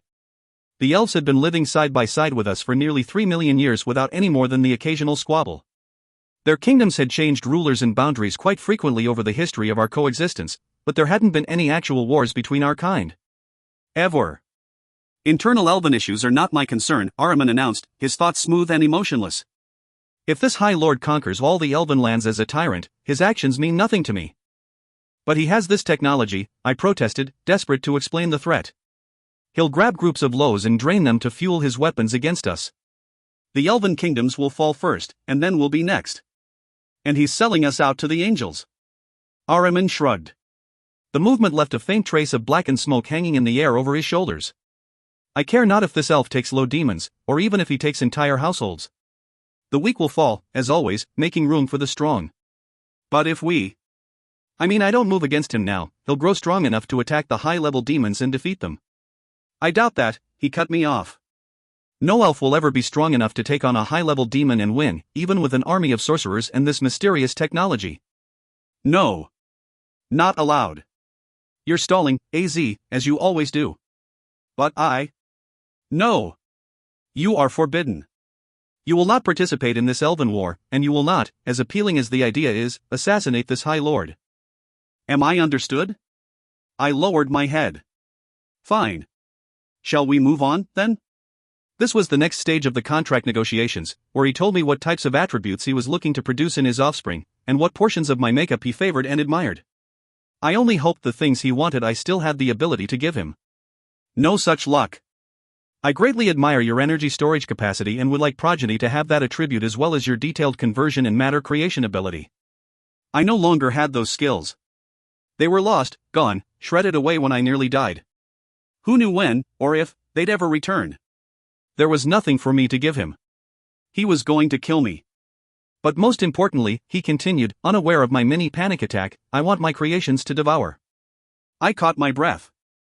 I knew he was aware of the devouring, his messenger had told me so back in Atlantic City and assured me that my disgusting habit wasn't a deal breaker. I'd never expected that would be the very thing Ahriman would consider most important. Deliberately creating a devouring spirit? Most demons tried very hard to avoid passing on any inclination to devour. Of all your admirable traits, that is the one that must be present in full degree with each exchange of spirit. Weird and kinda creepy, but I still had that ability. At least I thought I did. I hadn't tried devouring since my terrible injury, but I felt the familiar, gnawing hunger, right there beneath the surface as always. Perhaps he wouldn't kill me after all. Those who formed you did an exemplary job with your devouring drive and ability. Why they saw fit to put such potential into an imp, I have no idea. I intend to rectify that terrible mistake. So much for admirable traits. It seems I was a one good trait in a huge ball of shit in Ahriman's opinion. Imps aren't very high in the demon hierarchy, but the insult still stung. But your ability to devour, such hunger, barely within your control, coupled with your ability to store a vast amount of energy, you truly are remarkable. I long to examine you, see how your creators put you together in such a way and still gave you a measure of control. Oh no, there would be no examining. If he got that close, he'd really find out the extent of my devouring ability, and I wouldn't be sorry. No one got that close except for my angel. This is a breeding contract, I interrupted. Not a dissection one. You will receive the portion of my spirit per our agreement, but you will not be allowed any intimacy beyond that. He smiled, a puff of oily black curling from his body. Of course not. But as we grow to know each other and you begin to understand the value there is in being my consort, you may change your mind. My stomach turned at the thought. Demons don't join, but Ahriman was old enough to have remembered when we did such things with angels before the war. He could keep that little fantasy to himself because I wasn't going to be angel fucking with him. Not now, not ever. Ick. I need some time to wrap up matters within my household. Can I have 2 months before the start of our contract? That creepy smile turned to a frown, the smoke increasing slightly. No. You're late already, and you should have taken advantage of the time you had, rather than playing around with elves. I'm not ready. My mind desperately searched for some reason I could give him to stall. I needed time to take out feel at the very least. I've got some enemies I'm torturing and I don't want to rush things. He paused, once again tapping his chin with a long finger. Ah. Yes, these things should not be rushed. So few things bring joy anymore that we should all savor the moments that do. 2 weeks. I swallowed. 2 weeks to assassinate an elf lord. 2 weeks to try and convince Tullian to free the humans. 2 weeks to regain whatever skills and abilities I could so Ahriman wouldn't kill me for deception in contract. Thank you. I appreciate the extension. It seems we have a deal. Ahriman seemed rather pleased. I, on the other hand, wanted to throw up. He held out his hand and once again I placed mine in his. The long fingers close around my wrist, snaking a curl of black up the inside of my arm in a caress. This was the final act that announced to all of hell our partnership. The demon moved in close, his physical form a mix of solid and vapor as he raised my arm upward. A memory flashed, me pressed against an abandoned gas station wall, terrified as an angel bit down on my arm. It seemed so long ago, and yet here I was again, this time with a demon, but equally terrified. The foul smoke of him choked me, heavy and thick in my nose and lungs, leaving a greasy sheen where he touched my skin. He bent forward and opened his mouth, unhinging the lower jaw and extending several rows of serrated teeth. The whole process was painfully slow, and I got the impression he was deliberately delaying for effect, enjoying my discomfort and fear. His teeth hesitated over the soft skin of my upper arm, right where the other tattoo had so recently been, and he rubbed his spirit self along mine in a sudden grope. I recoiled within my physical form, trying to remain as far from his as possible.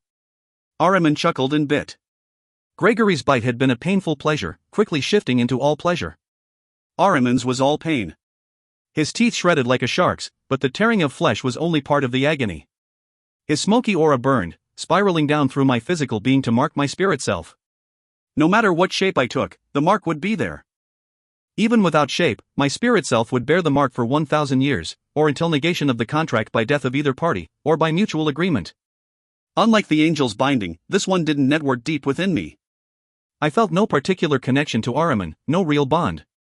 This was simply a way to mark me as his. Other household members would bear a sign of ownership, but this was a consort mark. In theory, I should be afforded a special respect. In theory, I'd be considered nearly a partner, able to represent Ahriman in certain matters. In theory. As he pulled back, he snuck in another quick grope, which I was too slow to avoid. I'd need to watch this guy. Breeding contracts didn't include this sort of thing, but I got the feeling Ahriman was going to set his own rules, and that he wouldn't be above breaking our contract terms if he was particularly motivated. I just need to make sure I didn't give him that motivation, which might mean expressing disinterest at intimacy rather than a more intriguing revulsion. I wouldn't want to set off any predatory instincts, of which I'm sure Ahriman had many. He stepped back, and I forced my eyes up to meet his glowing, red ones. I will see you in 2 weeks, AZ. 2 weeks. His physical form shuddered, dissolving into thick, black smoke that rose in a tall column then dropped to spread wide across the floor. With a flash of light, the smoke was gone, and I stood in an empty room with a platter of raw meat and a decapitated corpse. 1,000 years. At least it wasn't an eternity. 17. By the time I'd walked the 4-hour trek to my home from Ahriman's, it was late afternoon. I was exhausted and starving for something beyond raw meat or elf food. My house was lit up like a Christmas tree, and I remembered I'd promised my household a party. If someone had managed to get beer and hot wings, I was going to kiss them. I walked through the door to face a group of expectant demons. Dar and Letha stood toward the front, as their status allowed, eyeing me with raised brows and big eyes. I knew what they wanted to know. Turning over my arm, I showed them the raw, chewed underneath with an indistinct black smudge. The entire room erupted into cheers. Demons grabbed each other, crushing ribs and head-butting so hard I heard the cracks of skulls. Dar and Letha enveloped me in more gentle hugs. I was the only one not happy about the next 1,000 years. Oh, I worried. I mean, I know how you are and was concerned you and Ahriman might not come to an agreement. I'm so happy for you. You truly deserve this. I winced at the thought that I deserved 1,000 years of servitude to a demon as cruel and unfeeling as Ahriman. There would be pain, quite possibly rape, and maybe even death. I hoped that I deserved better than this. I felt Dar's furred snout against my cheek. He pulled my hair with his usual sign of affection and made a snapping noise in my ear. He, of all my household, should understand. He'd been my friend, my closest sibling for as long as I could remember. Pulling back, his beady, crimson eyes looked into mine. "It will be okay, Mal," he said gently. "You'll see. You've just been with the humans too long, and it will take you a while to come back to being a demon. A consort. To Ahriman. Just think of what that means. No more worrying about other demons trying to kill you, no more jockeying for position or status. All of hell will be at your feet." I had an uncomfortable feeling that instead I was going to be crushed under Ahriman's feet. I didn't obey, was disrespectful and spent nearly every waking moment in some sort of hot water. Gregory was a stick in the mud, but he loved me in spite of our differences, or perhaps because of them. I doubted Ahriman would be so willing to change. Instead, I could see him bending me to his will until I shattered into a million pieces. I took a deep breath and ran a hand over Dar's face, tugging at his whiskers. It was done. I'd go on being an imp, being Samantha Martin, and whatever happened, happened. As always, I placed my future in the hands of fate, hoping that luck still continued to smile on my antics with her favor. The play fighting slowly wound down as the demons turned toward me, their faces happy and expectant. Party. That's right, we were supposed to party. I stared back at them, wondering what to say. I felt trapped, desperate. Food, drink, games, and mischief. Let's celebrate. The room erupted again, and Letha danced off to gather drinks. Dar hesitated, tilting his head as he eyed me with concern. "You okay, Mal?" I forced a smile. "Yeah. I just need a few moments alone to absorb it all." "Can you run this shindig for me?" "I'll be back before dawn, but..." He hesitated, his eyes searching mine. "If you need me, you ask. Anything. I'll always have your back." This smile was genuine. "Thanks, Dar." He headed off into the crowd and the party began in earnest as I snuck off, out the back door, down a nearby lane and out through the grasslands toward the swamps. It was early evening, and if I jogged a bit, I could make it to the edge of the marsh. The swamps are unforgiving to human flesh. I tried to ignore the relentless bites of the insects, and how the sharp reeds tore at my legs as I waded through the muddy water. Bitey fish that thrived in the murky shallows darted around my feet, tickling with their whiskers. I longed to grab one and eat it, but I was afraid it might be poisonous to my human stomach. I'd have no way to negate the poison, no way to fix any damage it did. How did humans endure this life, constantly walking the tightrope of survival? It was nerve-wracking, continually trying to censor my behavior to keep alive and healthy. Sitting down, I let my ass sink into the soft mud and felt the water rise up around my breasts. Ahriman. 2 weeks. In 2 weeks Tullian would make his move against Feel, and I would waltz into a gilded cage for 1,000 years. And if I defied the ancient demon and tried to kill Feel, that gilded cage would turn into something far more unpleasant. Why bother? The elves hated me. I didn't owe them shit. Tullian was an ass, Feel even more of an ass. I'd met a few that seemed okay, but what had they ever done for me? If I were in trouble, none of them would lift a finger. Ditto for the demons. With the exception of Lethu and Dar, most of my household would sell me out without a second thought. I knew in my heart that none of the demons would pay my warnings any heed, none of them would care if others were taken, drained, killed, especially if the ones being targeted were lows. That was the way of my kind, everyone for himself. Individuals would surely fall, it would only be through combined strength that we could possibly hope to defeat the combined force of 6 elven kingdoms. Why bother? I should enjoy my remaining 2 weeks and just let the chips fall where they may. I sat up higher in the cool water, feeling the strands of slime cling to my skin. Kirby. All the humans would suffer even more if Feel ruled all the elves. That poor human girl from my cell, was she still alive? How many more would end up like her? It seems like I was the only one in all of hell that cared about their plight. And the lows. I thought of the one who had been trapped in Columbia Mall, now in my household, as well as the low who couldn't do more than change colors. I thought of Stab. I owed him. I'd promised to save him, and I'd failed. What happened to him should never happen to another low. But Ahriman. I shuddered, the water suddenly feeling uncomfortably cold. He'd forbidden me to interfere in this matter, and if he found out I'd defied him, the punishment would be horrific, not just for me, but for my household. I'd need to protect them and be willing to accept the probable consequences of my actions, even while trying like fuck to ensure I got away scot-free. I wasn't sure I could do that. In fact, I was fairly certain I couldn't. I may be an imp, but I did have a modicum of common sense, a tiny bit of self-preservation instinct. Closing my eyes, I tried to put it all out of my mind, to relax, forget about the insects and the reeds, the blisters that covered my body, my lower digestive system rebelling against whatever meat I'd eaten at Ahriman's house. The mud sucked at my sinking feet, soft and slippery. Sweat beaded across my forehead and rolled down my face, pooling between my breasts and under them. I felt my hair, damp and heavy against my back. I'd spent most of my childhood in the swamps, hiding from Packwood and other siblings that loved to torture me. It was the one place I felt safe. My very own Garden of Eden. My past in childhood seemed right within reach, as if it were happening concurrent with the present, with the endless intertwined threads of my future. I could stay here forever. Hide from the elves, Ahriman, all the stupid responsibilities I'd collected over the last year. I relaxed in the swamp and watched the moons drop below the horizon, waited until the pink of dawn turned blisteringly hot. A splash as a bitey fish leapt above the water. Insects burst into song. The mating call of a Svelton sounded, and then a reply. Noise filled my ears and joined with the sensations against my skin, the smells of swamp and the hot sun filling my nose.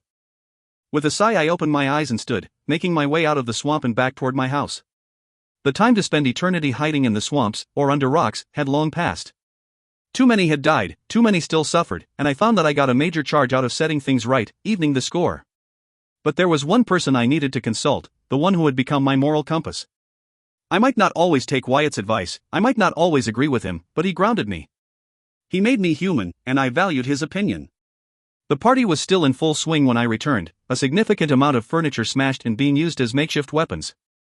I snuck through my own house, kicking everyone out of the room before turning to my mirror. Wyatt, did I wake you? I tried to figure out the time. Was it afternoon there, or 4 in the morning?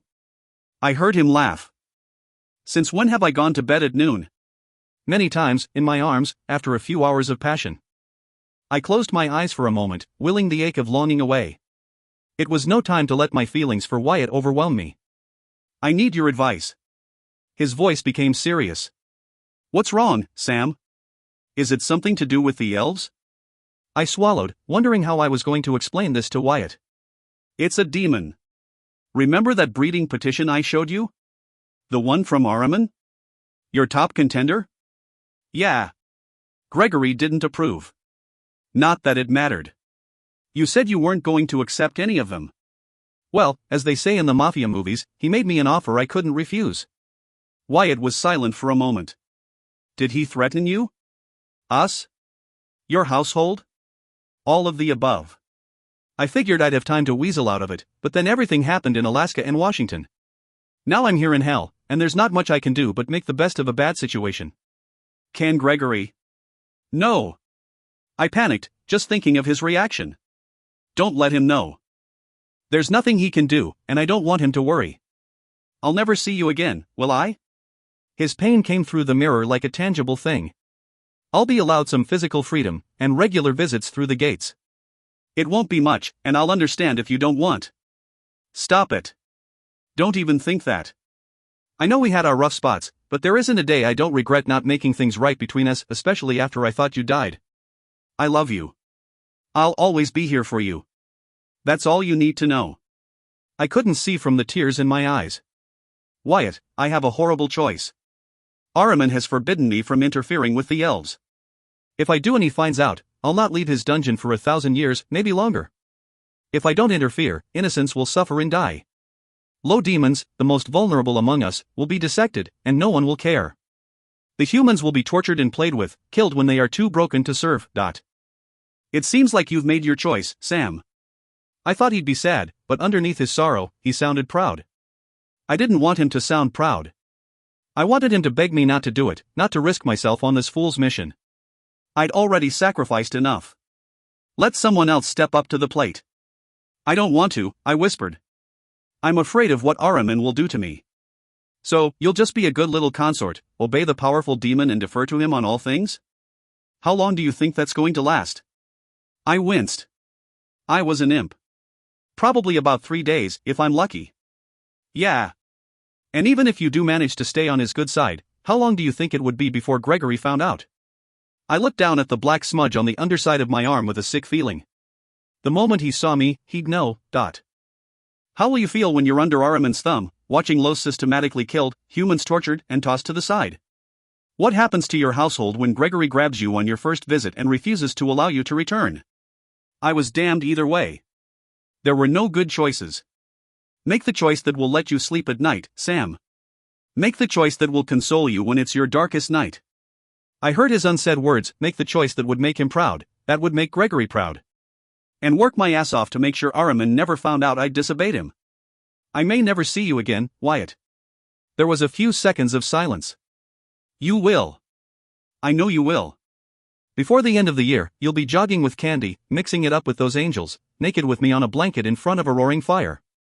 Oh, the things I intend to do to you. Now this was a far more promising conversation. The dark clouds around my heart lifted somewhat. Please tell me about these things you intend to do to me while we're naked on a blanket, I teased. First, I'll take off your clothes, slowly easing them down and kissing every square inch of your skin as I go. Do I get to take your clothes off too? Only when I'm done. I want my hands and mouth on every inch of you. I smiled, touching the mirror as if I could reach through it to him. Me too. I'll drink vodka shots from your belly button. Find something delectable to lick off your cock. No hot sauce, he interjected. I laughed. That had been rather disastrous. Poor Wyatt. Chocolate? Whipped cream, honey, strawberry sauce. I could hear the heat in his voice. With a cherry on top? With you on top. Top was my favorite spot. I love you, Wyatt. I'll call you every night, and if there comes a time when I don't call, know that I'm thinking about you. It will be okay, Sam. And I love you, too. I turned away from my mirror, hoping that Wyatt was right. I'd made my choice, but I still had to talk to Dar and Lethu, to make sure my household was safe no matter what went down. I have 2 weeks, I told the pair of them after finding them squabbling over who could insert a chair leg furthest into another demon's ass. 2 weeks to do this thing with feel and report to Ahriman. Dar caught his breath, and Letha's lovely eyes widened in alarm. Forget about the elves, Mal, Dar urged. You need to focus all your attention on regaining your strength and lost skills. What if he wants things you've lost? You need to make sure he's happy with the bargain he made. Let the elves deal with their own shit. I can't forget about it. I nearly died trying to escape these guys. I know what Phil plans to do, and I'm not going to let him go through with it. Too many demons and humans will die if he does. Letha tilted her head, looking oddly bird-like in spite of her tiny scales. Is Ahriman in favor of this? We need to have his approval before going forward. I didn't blame either of them. Ahriman was powerful, and all of our futures depended on retaining his favor. I hesitated, realizing that it wasn't just me I was risking, it was my whole household. So I carefully skirted the truth. Are you kidding? An elf assassination and a chance to kill a bunch more elves? It's a dream come true. Dar raised an eyebrow, clearly not convinced. I saw him waver, torn between his love of a good fight and fear that we'd wind up worse than dead at Ahriman's hands. I knew he was dying to get in some action. Like me, he'd always enjoyed messing with the elves. How many of his household is he sending along? He asked, his voice full of suspicion. I squirmed. I was a terrible liar, and I didn't want to get my household in trouble. Technically, our contract didn't take effect for 2 weeks, and I fully intended to be back at Ahriman's door on time. Hopefully he'd never know. If he did, I was counting on my taking the heat since he'd agreed any transgressions from my household would fall on my shoulders. Even with our contract, I planned to make sure all of them were far away for the next 1,000 years. I'll coordinate with Ahriman's household, I lied. Can one of you approach Talion and arrange a meeting? I'm sure he's pissed about my rescue, so we'll need to assure him that we still want to fight under renegotiated terms. I'll do it, Dar chimed in. Letha was still on his shit list. Not that he likes me any better, but at least I'm not suspected of fucking elves and knocking them up. Just the one, the succubus protested. Although I have gotten to third base with quite a few. It's a wonder Letha was still alive. If she was so good at tempting the stoic elves to sin, then she might be able to do the same with angels. I eyed her, thinking I needed to get her alone and see if she could give me some pointers. I'd happily take third base with Gregory. For the time being, anyway. I also need one of you to go to Aresh to find a sorcerer. His name is Gareth. He's one of Fiel's runaways, and he's somehow managed to carve out a place for himself among us. Dar blinked in surprise. Gareth? He's in Dis. That's who Ahriman got the elf buttons from. He's been selling magic items and scrolls to the demons. Got quite a nice little setup. I'll go, Letha announced. Do you want a meeting with him, or to purchase something in particular? A meeting. I'd go myself, but I'm limited to this human form and it would take me precious days to get to Dis. Can you have him come here in the next day or so? Letha nodded and I turned to the rest of my household. They began smashing various bits of furniture over each other's heads, some jumping on top of others and choking them. It was like a pay-per-view wrestling free-for-all. Hey! Everyone! Pay attention, We're going to continue celebrating in just a few minutes, but first I want to let you all know of an upcoming opportunity to go to battle. The demons looked at me blankly, a few of them whispering to each other. Demons hadn't fought together in an organized group since the wars 2.5 million years ago. I had a sinking feeling they'd become incapable of any kind of organized, team activity. That's okay. There were other ways to fight. We're gonna go kill some elves, I said, with a fist pump. The room erupted into cheers. This is completely optional. There's a good bit of danger involved and a chance that you might not make it out alive. If you don't want to take the risk, it's fine. You can stay home. I faced 37 perplexed faces. Demons love to fight, gladly risking their lives for a good brawl. We were always aware that every moment could be our last, but self-preservation was at the bottom of our priority list. There will be some elves we can't kill. Groans of disappointment from everyone. But they'll be easily identifiable. I'll let you know a color or possibly an item they have. Those elves are off limits, but others are fair game. The demons cheered again, and I tried to think of a way I could structure this to limit civilian casualties and keep it from turning into a sea of carnage. Demons don't always know when to stop. Rules. More groans. There will be a certain area where killing is allowed, and a time limit. Stay within the rules of time, killing area, and allowed targets, and the demon with the most kills gets a prize. Break the rules, and face the punishment of my choice. There was some grumbling, but it was respectful. Everyone knew how creative I could be in my punishments. More than one demon had been sentenced to spend a week in the muddy swamps, living off bitey fish and rushes while being mercilessly stung and bitten by various insects. The swamps were my favorite place, but few demons shared my love of muck. What prize? What prize? One of the demons squeaked in excitement. I looked and saw it was the little low I'd taken in after killing Hagenti, the one who couldn't do much more than change colors. I hoped he stayed behind. I didn't want to see him dead. I didn't want to see any of them dead, but for demons, this war would be an especial treat. I ran through my inventory in my head, trying to find something suitable.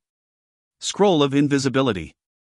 Again the room erupted into cheers, demons bouncing up and down, smacking each other with any available furniture. Wow, I want that, Dar said. I laughed. You've probably got 4 of your own already. You've got more shit than any demon I know. Plus it's a bit unfair. You're the best fighter in 100 miles. Dar puffed out his furry chest in pride. It wasn't idle flattery, he was the best fighter I knew. Sneaky and strong, with a great sense of strategy. I had no idea why he stuck with me for all these centuries. He could have probably amounted to so much more on his own. So, who's with me? I asked. Dar and Letha shot up their hands, and the room was filled with waving limbs. There was no turning back now. I only hoped I could do what I needed to while keeping them all safe. 18. Gabriel stood on the bridge overlooking the Chicago River, car-clogged streets flanked on both sides by walls of skyscrapers. A promenade full of joggers hugged the riverside below him, the only thing of nature besides the sluggish green-brown water. The river seemed subdued as it made its circuitous route past the buildings on its way to Lake Michigan, but Gabriel knew better. Water. It was persistent, flexible but strong. Given enough time, it would break any opponent, breach all attempts at containment. It was the only thing that made this oppressive city of humans bearable. My sovereign. A figure knelt on one knee before him, golden brown hair sliding across her bent shoulders to curtain her downturned face. Rise, Asta, lest the humans wonder why you are on your knees in the middle of a walkway. She jumped to her feet, golden skin nearly hiding the blush that flushed her cheeks. In her enthusiasm, the angel had clearly forgotten she was fully visible while Gabriel was not. At least she'd had the presence of mind to hide her wings, he thought as he glanced at them, visible to his eyes an intricate pattern of shades of brown, the long flight feathers startling white in contrast. Sorry. So sorry, she stuttered breathlessly. I haven't seen you in almost a century, Ancient One, and I forgot myself in my excitement. She was excited, the white of her wings twitching against the pavement, her eyes, the same color as her hair, lifted to his in respect. A century was nothing to an angel, but time always seemed to slow when one was among the humans. Gabriel could understand her joy in seeing him, the head of her choir. It must have felt like an eternity since she had been in Aru. Asta, you have been Grigori for nearly 2 centuries now. I have some questions to ask you, and a task to request of you, but I must first know if your loyalty is primarily with me, or with my brother? She caught her breath, her eyes wide. With you, Ancient One. As always. Gabriel couldn't help a rare smile. Her voice rang with truth, her aura a clean, shining white. Asta was one of the youngest angels, created barely before the wars began. It wasn't unheard of for angels to petition to change choirs, to shift their allegiance to another. Knowing that she'd remained one of his even after reporting to his brother filled his heart with gladness. Loyalty was a highly prized virtue. Then what can you tell me about Vale's murder? I was informed you found the body. Asta bit her lip, pausing before she responded. He was devoured, his corpse left in a park near some children's playground equipment. Thankfully, the eldest one managed to catch and kill the abomination before he was able to do additional damage. How did you know he was there, Asta? He asked gently. Who informed you of his death? She looked at him in surprise. No one. I was told there was a demon there. A plague demon. I flew to the town, that's how concerned I was. When I arrived, I found him. Asta clenched her hands, her eyes filled with horror. The extraction wasn't a clean one. There were bits of him remaining in his corporeal form. That's how I knew who he was. Gabriel winced. You knew him? Were you friends? She hesitated, then seemed to come to some sort of decision.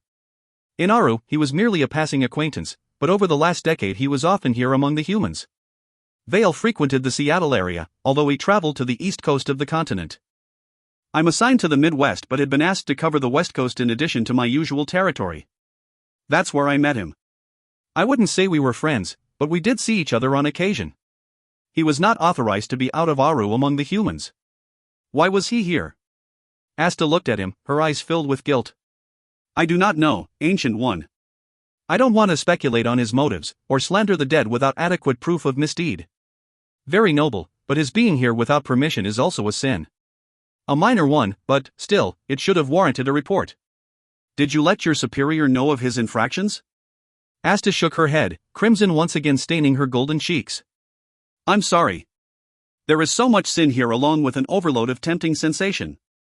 The small things begin to seem acceptable. That is no excuse for my lapse in judgment. I beg your forgiveness. Gabriel placed a hand on her hair, sending a soothing tendril of blue out to calm her distress. Stronger, older angels than you have done far worse. All will be forgiven. She breathed a sigh and relaxed slightly. I only have another year of service before I return to Aru. I'm afraid I need the cleansing only my home can offer. Gabriel smiled once again. We will welcome you back, Asta, and honor the work you've done here. In the meantime, I ask that you serve me as well as my brother by facilitating the transfer of some objects between the gates and Aru. Her expression grew wary. The gates? Whatever comes from hell has no place in our sacred home. Should he trust her? If she was going to be a liaison for Tara, she should be aware of what was happening. I tell you this in the strictest confidence. A group of angels has found a way to create without unholy contact or violation of the treaty. Demon essence will be delivered through the gate to you, and you will deliver it to a contact in Aru. He watched her stunned expression turn thoughtful. I'm sure you understand how sensitive this whole matter is. If it becomes general knowledge that creation is once again possible, all of Aru will dissolve into riots. Yes, she breathed. I will gladly serve you in this capacity, my sovereign. And I will maintain the highest level of secrecy. You'll be meeting Tura or one of his staff in peril at sundown, the same place as you found the deceased angel. Sorrow flashed across her eyes, and Gabriel remembered one question that she'd not yet answered. Who was it that informed you about the presence of a plague demon in peril? Asta took a deep breath, releasing it as she shifted her weight from one foot to the other. Furlak. An angel of the third choir. 19. Dar went with me to meet Tullian. We were each allowed to bring one other to the meeting. I wasn't surprised to see the elf lord with a sorcerer by his side. The gathering was at a clearing in the western Red Forest, the buffer lands between the elven kingdom of Ciel and the demon grasslands that surrounded the Maugon swamp. Tullian had prepped the site with a large table, gently constructed to retain the look of wild growth. 2 seats were at either end, and on top was a spread of food. It was a good strategy. Demons enjoyed food almost as much as they loved gifts. Dar kept glancing over at me. He'd been doing this since he'd seen me this morning. The party had run into the wee hours without either Dar or Lethu, who had headed out to arrange the 2 meetings for me. Lethu wasn't back yet, but Dar had shown up bleary-eyed in the morning, letting me know that Tullian wanted to meet right away. I hoped that was a good sign. You look good, Dar whispered. I knew it was more than a compliment on my attractive features. Somehow my human form had managed to fix itself overnight. All the blisters had disappeared to be replaced with smooth, tan skin. The chewed-up part of my arm with Ahriman's mark was likewise unblemished, save for the dark smudge, like a smear of charcoal on my flesh. Even my burned hair had been replaced with thick, glossy, brown locks. I felt strong, a small store of energy within me, available as long as I didn't try to hold on too tight. It churned through my spirit being, shining out through my eyes with an unholy light. I might have looked like a demon, but I didn't feel quite like one. I felt different. Lord Tullian. I bowed as I spoke. I appreciate the audience, especially on such short notice. The High Lord sat and gestured for me to do the same. Az. I am surprised you contacted me. Now that you have your freedom, there is no motivation for you to assist me. Oh, but there is. I leaned forward in my seat and picked up a spoon, twirling it between my fingers. I'm still willing to assassinate your enemy for you, and fight on your behalf, but there is a price. He'd flinched when I reached forward, but quickly relaxed. A spoon was no weapon, and I was well aware I looked non-threatening in my human form. And that price is? I want all the elf gates in the kingdoms under your control to be dismantled. Never again will you trap unsuspecting humans and keep them as slaves. He laughed. You can't be serious. Second, there will be no more changeling swaps in any of the kingdoms under your control. No more human babies will be stolen from their parents and brought to hell. But how are we expected to replace the humans who die?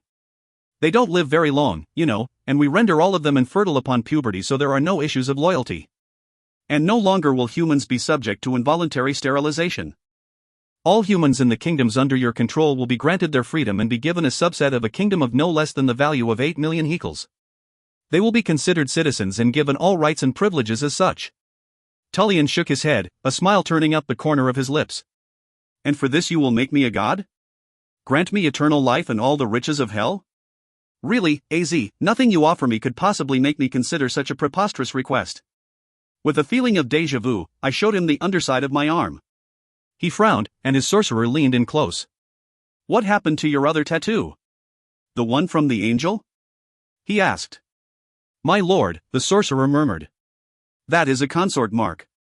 She is Ahriman's partner. Tullian's eyebrows shot up, practically into his hairline, as he looked from me to his sorcerer. Ahriman? Yes, Ahriman, I confirmed. For 1,000 years, we have pledged in contract to each other. I am his consort, and I speak with his authority. It was a huge exaggeration, but what Tullian didn't know wouldn't hurt him. Dar, thankfully, kept a composed face. The consort clause did give me status, but my brother was fully aware of its limitations.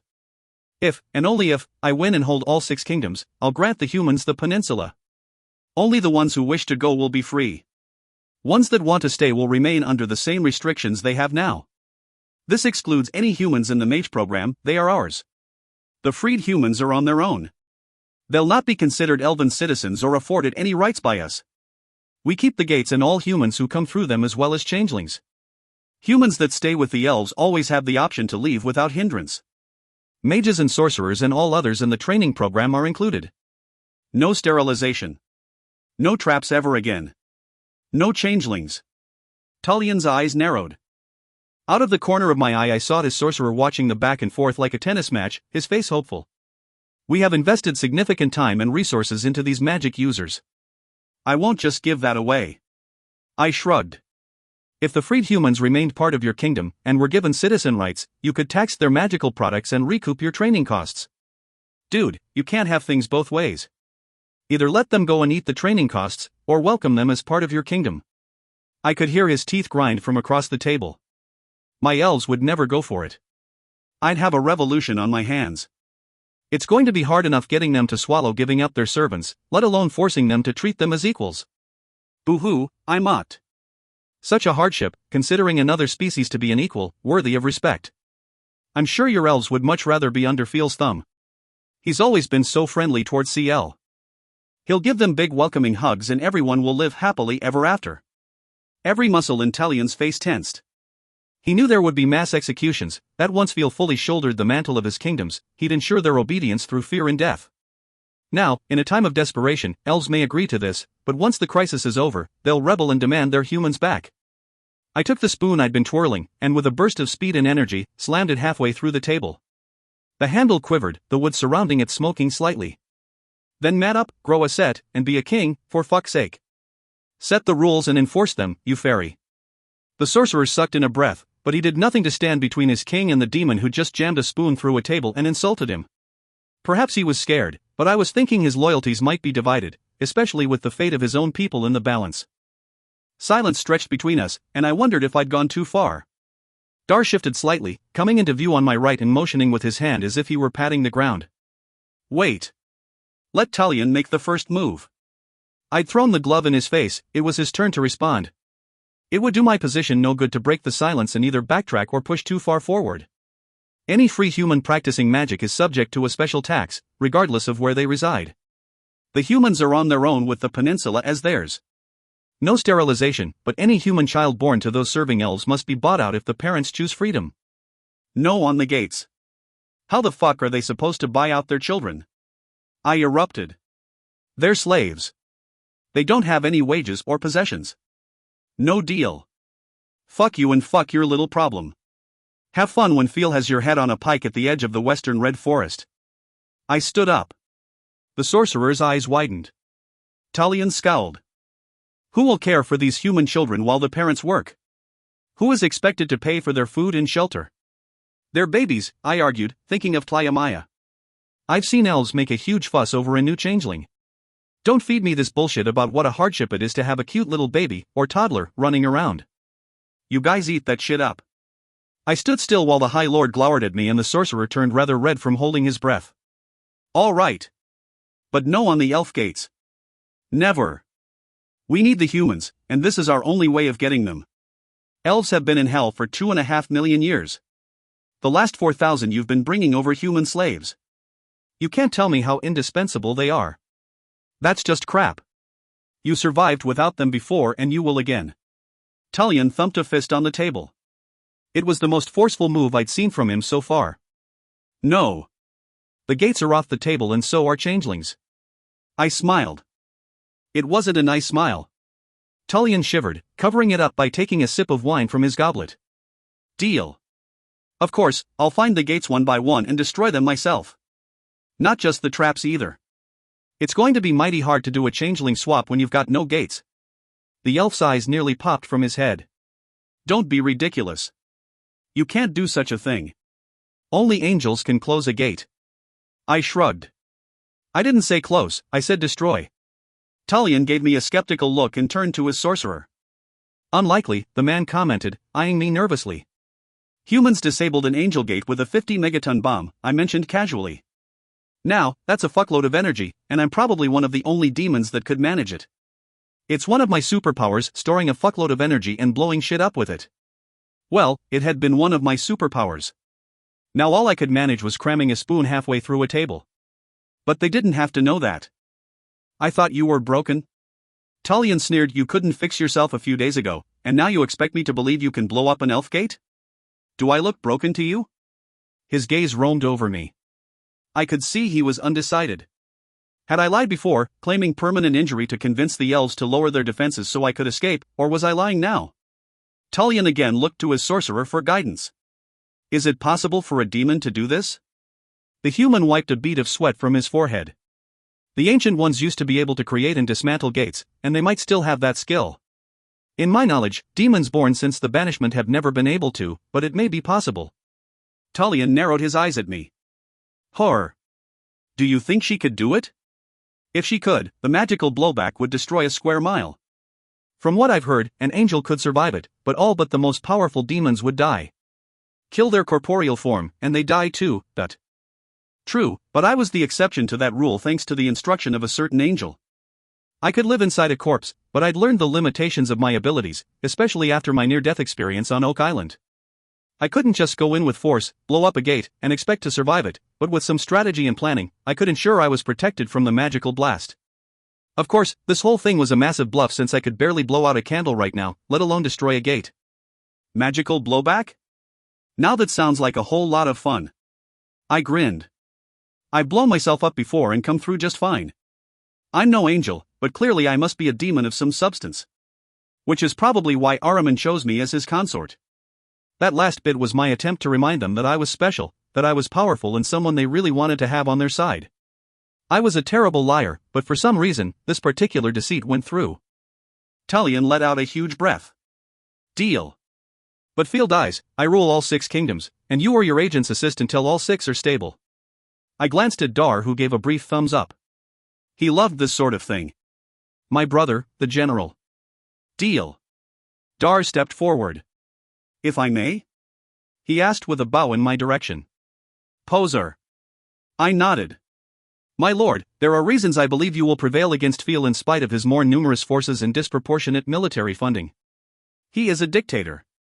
He's spread too thin trying to manage his own kingdom and 4 conquered ones. Tullian nodded, a look of respect in his eyes. Yes. That's why we were allowed to pay tribute and sign a treaty. I made it clear we would fight hard, and he doesn't have the resources right now to take us down. Dar's nose twitched in agreement. But once those 4 conquered kingdoms are under control, their rebellions crushed, their leaders executed. CL is next. Tullian's face darkened. There will be no warning. We'll be murdered in our sleep, a new regime in place by sunup. That's why I must move now. Dar leaned in, red eyes deepening to crimson. But how should you rule 6 elven kingdoms? He said, his voice soft and deep. Each one so very different in philosophy and custom. Will they be 6, or 1? Tullian's frown had a worried edge to it as he raised a hand to smooth a stray golden hair from his forehead. 6. He sounded uncertain, almost as if he were asking a question instead of replying to Dar's. Dar bounced his head in vigorous approval. Wise choice. Consolidation would be a painful, bloody, and costly process. What will your governance model be? I had no idea what the fuck they were talking about, so I composed my face into what I hoped was a wise expression and tried not to doze off. Tullian hesitated. A CL representative on their council. There will be certain laws they must follow, and a tribute, but beyond that, they can enjoy self-rule. But what do they get in return? What keeps them from tossing your ass to the side and telling CL to go fuck themselves? You don't have the military might to force them to comply, there must be some benefit worth their cooperation. A pact of non-aggression, and the promise of military support? Protection against invasion? Those were clearly questions. Talion was floundering, reminding me of Kirby's comments. He wasn't a military leader, that wasn't his strength. He was a civil leader, preserving culture, building stable infrastructure, supporting innovations in magical research and fine arts. It gave me an idea. I wished Letha was here, though. She was the expert. How about a program for knowledge sharing? Economy of scale and multi-kingdom projects? Cross-cultural arts and festivals? And a dedicated team comprised of representatives from each kingdom to address matters significant to you all, such as fertility, forest preservation, sacred spaces? Dar stared at me in shock. I didn't blame him, I sounded like a fucking angel. I guess all those ruling council meetings were eating away at my brain. A bright light came into Talion's blue eyes, and he raised a hand to tap thoughtfully on his cheek. Would that be enough? I shrugged. Give them an accounting of exactly what their tribute is going towards, so they can see it's in support of projects that benefit them all. Might work. Might not. Either way, it's better than lopping off heads for the next century and worrying about a knife in your back someday. Dar smoothed the back of his paw across the side of his face and along his whiskers. That shit would never work with demons, but it might with elves. He was right. Demons might have their little quirks regarding hobbies or pet projects, but ultimately it came down to power and force. I hoped we hadn't influenced the elves too much in that regard. I'll take it under advisement, Talion said after a thoughtful pause. How many demons shall we expect to fight alongside us? I knew what he was thinking. Ahriman's household was huge, encompassing nearly every geographic area of the demon territories. Of course, Ahriman's household would not be attending this event, just me and my 40 crazy followers. I'm afraid I can't be specific, I told him. Surely you understand that Ahriman must continue to appear uninvolved in this matter. It wouldn't benefit his reputation to be seen assisting an elven lord. Talion frowned. How can I plan the attack? How can I determine what positions to put the demons in? I tried to summon up every bit of aloof snobby attitude I could muster. I thought of Gregory and how he treated the others on the ruling council, how he brushed off their questions with authority and confidence. You cannot expect them to fight under your direction, I drawled, trying with every ounce of me to project an angelic disdain. Demons don't do organized warfare. Give me some way to identify your troops, so they don't get killed in friendly fire, and trust us to do it all from the shadows. They will all wear a band of golden yellow fabric on their right arm, Talion said, after a moment of consideration. I nodded. When do we strike? 2 months. My heart plummeted. I'd be tightly within Ahriman's grasp by then. No, it needs to be next week. You need to strike now, before Phil has any time to gain info from spies, or consolidate his power base. A look of fear shot across Talion's face, but he set his jaw and took a deep breath. 1 week. I will have the relay device delivered to your residence along with the specific time frame you'll have to do your job. I'll also send you the coordinates for the attack. I won't be able to transport your army there, so I'll give you ample time for them to travel independently and infiltrate the kingdom. I nodded. We'll be ready. Talion stood to leave, his sorcerer pulling a transportation button from his robes. Oh, and Niaz? If anything goes wrong, it will be your head on a pike at the edge of the western red forest. He and the sorcerer were gone before I could reply, leaving me with a table laden with food and impaled by a spoon. I turned to Dar, who was looking at me, an expression of admiration and amusement on his face. You are so fucked, Mal. Tell me about it. I grabbed a loaf of bread off the table and stuffed a piece of dried fruit into my mouth. I hated to let decent food go to waste, and although it wasn't hot wings, it was better than a lot of the food back at my own house. How are you going to pull this off? I can tell when you're lying. I may have been too inebriated last night to catch it, but it's clear to me now that Ahriman doesn't know anything about this. He won't be sending any troops, and he probably would be pissed as fuck if he knew you were up to this. Am I right? I swallowed the fruit, my mouth suddenly dry. You're right. That elf is expecting an army, not 40 demons, half of which are low and can't fight their way out of a paper bag. I'm good, but I can't single-handedly kill hundreds of elves, and what is Letha going to do? Fuck them to death? She could. And they'd all die happy, too. If you don't want to do it, if Letha or any of the others want to back out, it's okay. Dar let out a breath, rubbing his paws over his face. Mel, we're not letting you do this on your own. You know better than that. And the other demons are thrilled with the chance to kill something, especially an elf. Just tell me you've got a plan. Please tell me you've got a plan. I've got a plan, I mumbled, my mouth full of fruit. Trust me. Dar threw out his hands, looking at the sky in exasperation. I do, Mal. I always trust you. I follow you into the most horrendous, poorly thought out, disastrous scenarios, because, in the face of terrible odds, you always come out smelling like roses. But this time, what the fuck, Mal? I swallowed the huge lump of fruit and crammed more into my mouth. It was actually pretty good stuff. I've got a plan. Trust me. Dar ignored me and kept going. And if that elf doesn't have your head on a pike, Ahriman is going to. What the fuck were you thinking, throwing his name around like that? Consort does not mean equal. You can't commit his household to this thing. No one in their right mind would believe he'd send his people in to fight for an elf. He's going to be furious you used his name and dragged him into the middle of this mess. After the fight, I'll need you to help Talion stabilize the kingdoms. Take one, the most troublesome one, because you're that good, and help his deputy get some order. Letho can take another one.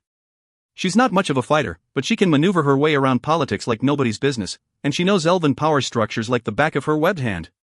Talion can handle one personally, and hopefully the other two won't be much trouble. I don't have any other demons in my household I trust to do this sort of thing.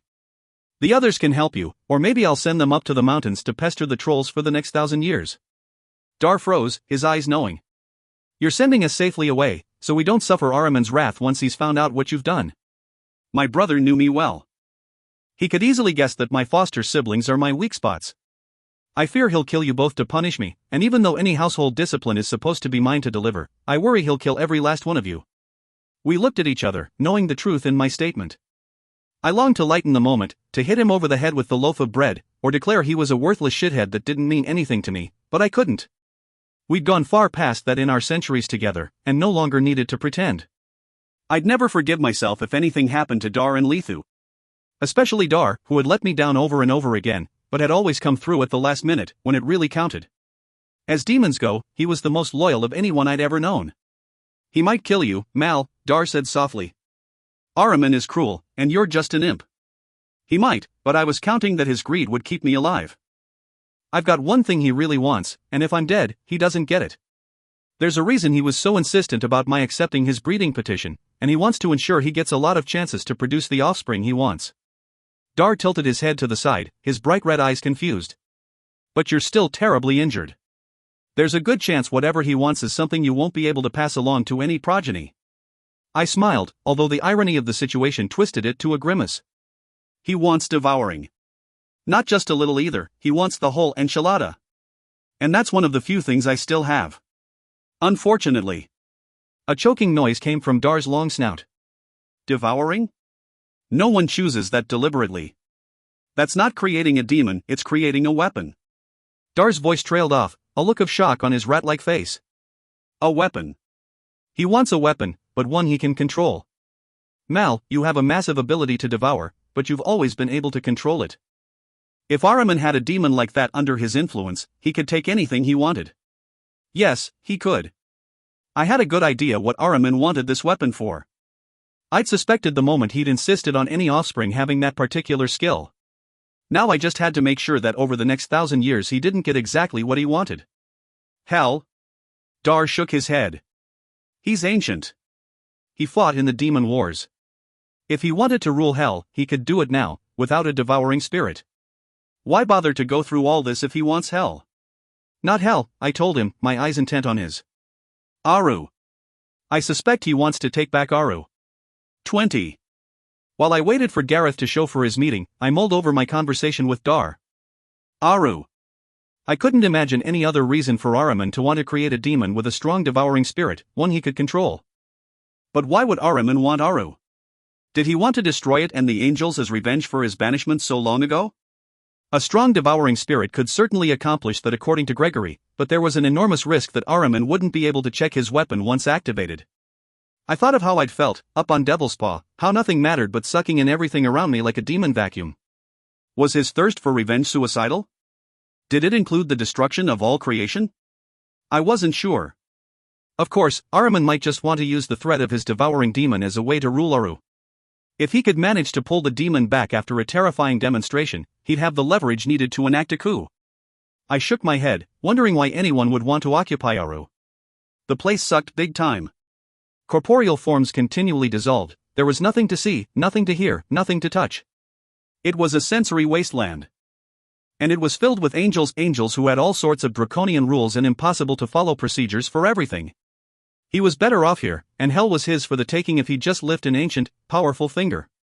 Of course, few demons wanted to rule an entire planet of beings. Too much work. It would suck all the fun out of life, although Ahriman was an ancient and might have retained some of his personality from when he was an angel of chaos. With a powerful devouring spirit as his right hand, he could ruin the place, kill angels, and scatter the rest. Even those who fled and survived would find themselves consigned to a corporeal existence. No Aru would mean no place where they could exist as a pure being of spirit. They'd be damned, exiled, just as they'd done to us. Of course, he'd need to be able to control this weapon of his, and I suspected a devouring spirit strong enough to overcome the ruling council and smash Aru would be one Ahriman couldn't rein in at the end of the day. Revenge made for reckless decisions. I remembered Gregory's prophecy of how a devouring spirit would bring about the apocalypse, the end of all creation. Would Ahriman find vengeance as sweet if it cascaded a chain of events that ended in the annihilation of all life, himself included? Maybe his hate had been festering so long that he just didn't care anymore. Gregory would never allow it, I thought with a surge of admiration and pride. He was unbelievably powerful, but so was Ahriman. Yes, the demon had been on the losing side of the wars, but failing to win once didn't mean he couldn't succeed this time. And Gregory might be taken unawares. He'd always been a tower of strength, but since I'd come into his life he was changing. Would he hesitate a second too long? I felt a twinge of guilt that the love he had for me might have compromised his safety and that of all of Aru. In spite of my slander, I was developing an odd affection for the place. In some way it was mine. Which left me caught in the middle. How could I keep to the terms of my breeding contract and not be party to the monster Ahriman wanted to form? If we'd agreed on just a couple of occurrences, I could sneak defective bits, or useless traits over to him. He didn't devour. He was relying on me to provide what he wanted. How long could I deceive him? 1,000 years. 1,000 occurrences. He'd catch on eventually. There was a burst of light and a man appeared before me. He wore sensible gray robes that hummed with the magic of the runes embroidered along the edges. His bald head was unusually tan and dotted with brown age spots. Fierce dark eyes met mine from under a bushy white brow. He was clearly well fed, but there was power under the extra weight. Most sorcerers spent all their time in lightless rooms with their noses glued to books, or practicing their art. This guy got outside and did physical things. Gareth? Welcome to my home, I stood and offered my hand. He looked at it, as if he expected me to hand him something. Sorry. I withdrew the hand and bowed instead. I've been with the humans a very long time and they clasp hands when they greet each other. He held out his hand, mirroring mine. Like this? I would be very interested to learn the customs of my people, as well as more about their culture. His tone was formal, wary, but contained a wistful quality. I took his hand in mine. There is significance in the tightness of the grasp, the proximity of the two individuals, and the distance the hand is raised and lowered. A handshake can be a simple greeting, or it can convey status and intention. He nodded with a terse smile. Good to know. How should I address you? Some tell me you're the Iblis, others say you're not. That was the million-dollar question. Was I still the Iblis? I hadn't seen that fucking sword since Alaska. It was the symbol of the office, but even with it gone, I still felt like the Iblis. The responsibility sat like a weight on my shoulders, and I wasn't sure if it was official or self-imposed. Either way, greedy imp that I was, I wouldn't let go of the title without a fight. Yes, I'm the Iblis, but you may call me Sam. I don't know why I gave him the human name I'd assumed so long ago instead of one of my demon names and titles. It just seemed to fit. More and more I was identifying with the humans. Normally I would not meet with a demon on such short notice, or in their territory, but I've heard intriguing things about you. Intriguing things? That Phil tried to hire me to hunt you down, but more that you exploded the top of his throne with some magical device and overpowered his restraining net. I've also heard that you managed to attack and kill one of his sorcerers from a dungeon, and that you have some rather prominent connections in the demon hierarchy. Ahriman. The guy's name did open doors. I had no doubt my contract with the ancient demon weighed more in my favor than any of my alleged antics with the elves.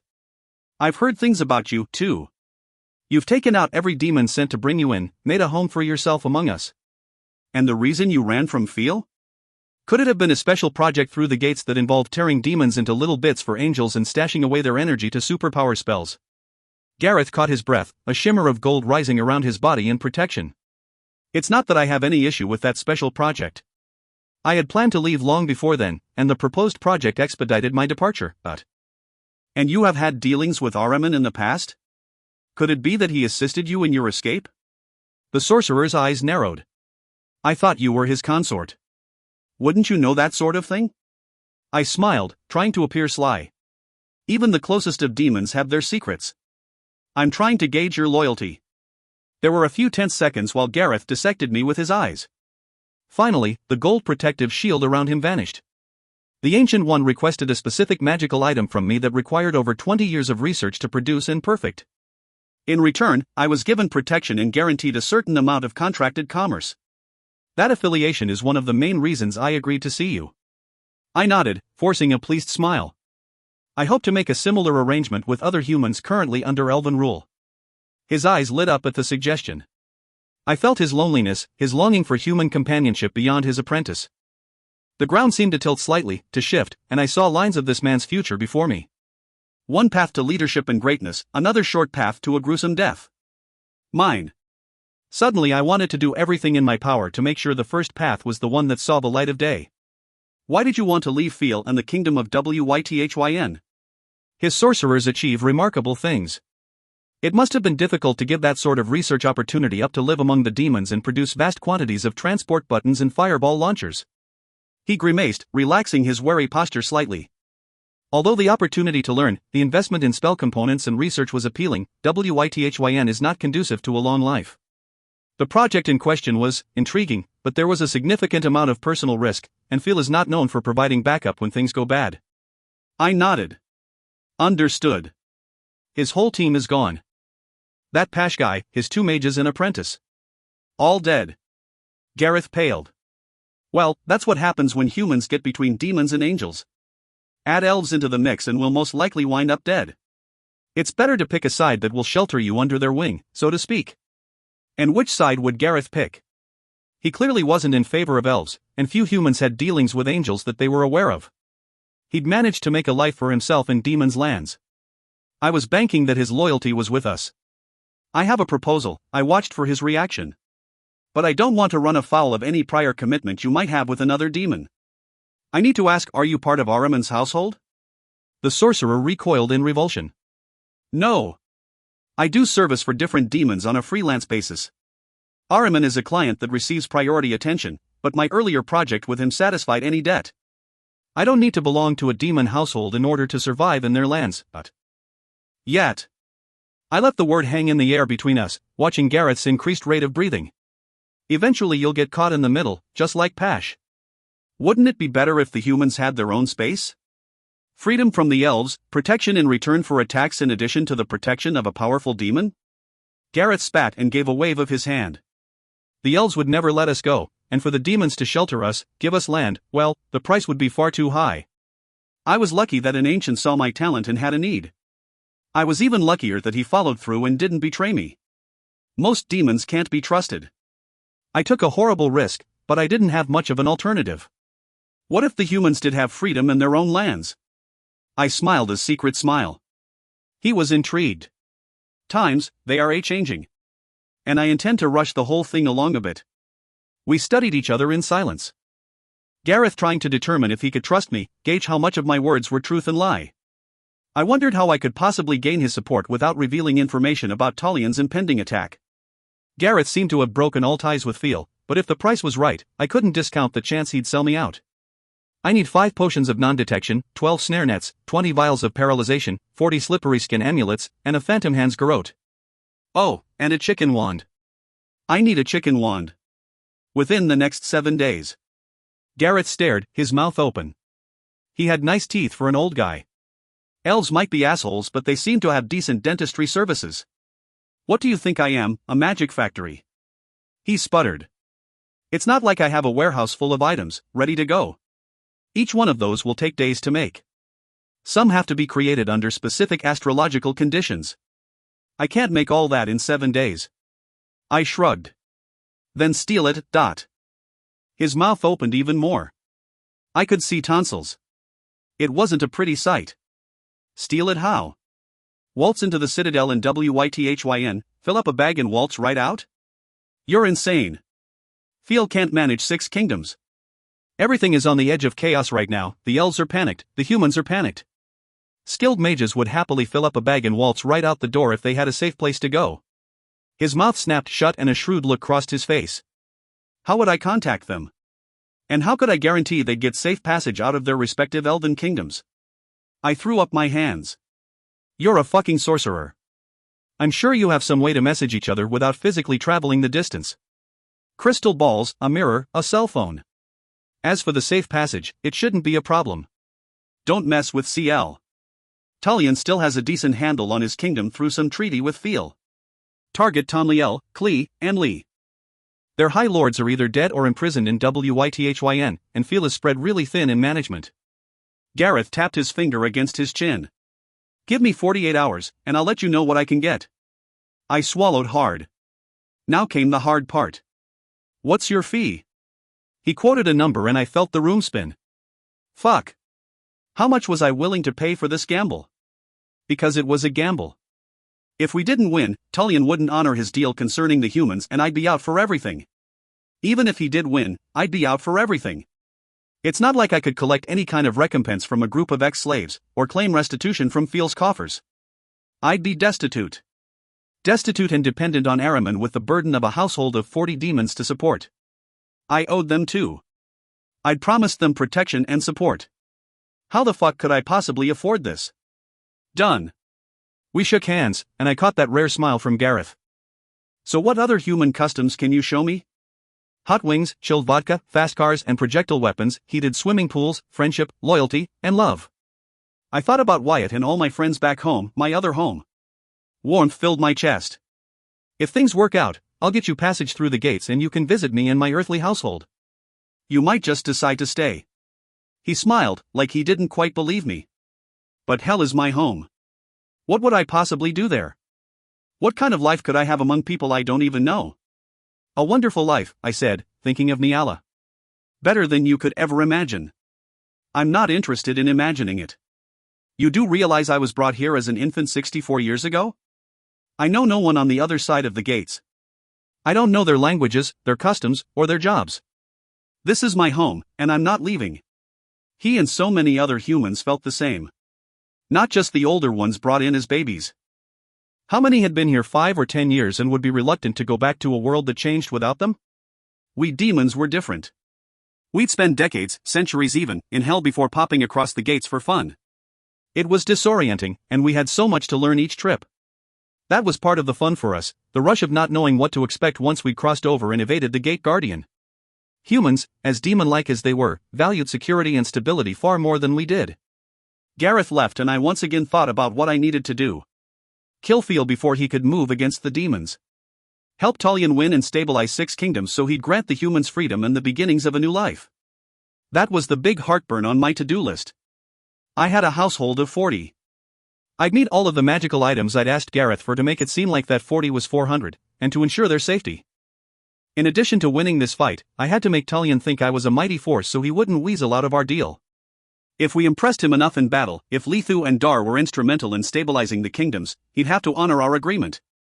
And then there was Ahriman. I'd hoped to keep all this from him, but each day that passed lessened the chance that he'd be unaware of my actions. When all was said and done, I'd probably have to come crawling to him and beg forgiveness. I don't do crawling, and I got the idea that Ahriman didn't do forgiving. He'd begin our 1,000-year contract pissed at me, only to become more enraged when he found out how terribly damaged I was. If I then went on to refuse him the devouring pattern for his offspring, who knew what he'd do to me? I'd survived meeting an angel, battling a vengeful demon, exploding, an imprisonment by the elves, and, hopefully, a hand-to-hand fight with Phil, but this might be the end of the line for me. I'd need to take satisfaction with all I'd accomplished in my short life. That would give me comfort when Ahriman tore me to pieces in a rage. 21. A door opened, and I halted my nervous pacing to watch Letha cautiously peek around the door. Is he gone? Did the meeting go well, NINI? Yeah. I gave him a shopping list. He's supposed to get back to me in a few days. I motioned her in, admiring the way light reflected off her tiny golden scales, the smooth and sensuous way she moved across the floor. I searched her features, her mannerisms, trying to see some hint of Amber in her, but there was none. Beyond the pheromones, and Amber's explosive temper, she seemed far removed from her daughter. Have you heard from Irix at all? Was he able to help Amber? I had a vision of her booting him out the door within an hour of our last conversation. Amber had the Lowry stubborn streak, even without the genetic link. The succubus laughed. He's still there. Which amazes me given the amount of complaining he's done. My daughter is not an ideal pupil. She's obstinate, willful, foul-mouthed, and argues constantly. I have no idea why he's remained. Lethu sounded rather proud of her progeny, which surprised me. None of those were traits valued by succubi or incubi. They weren't elven traits either. What exactly had Letha planned when she'd formed Amber? How well do you know this Irix? Do you trust him? I was worried for both my girls. Niala was learning to navigate the human world, and she had Wyatt there to help her, but Amber was a young woman on the edge. She was afraid she'd be discovered for what she was, she feared her powers, she feared not having her powers. She was volatile and impulsive. It wasn't that I thought Irix would betray her, I just needed her to be in good hands.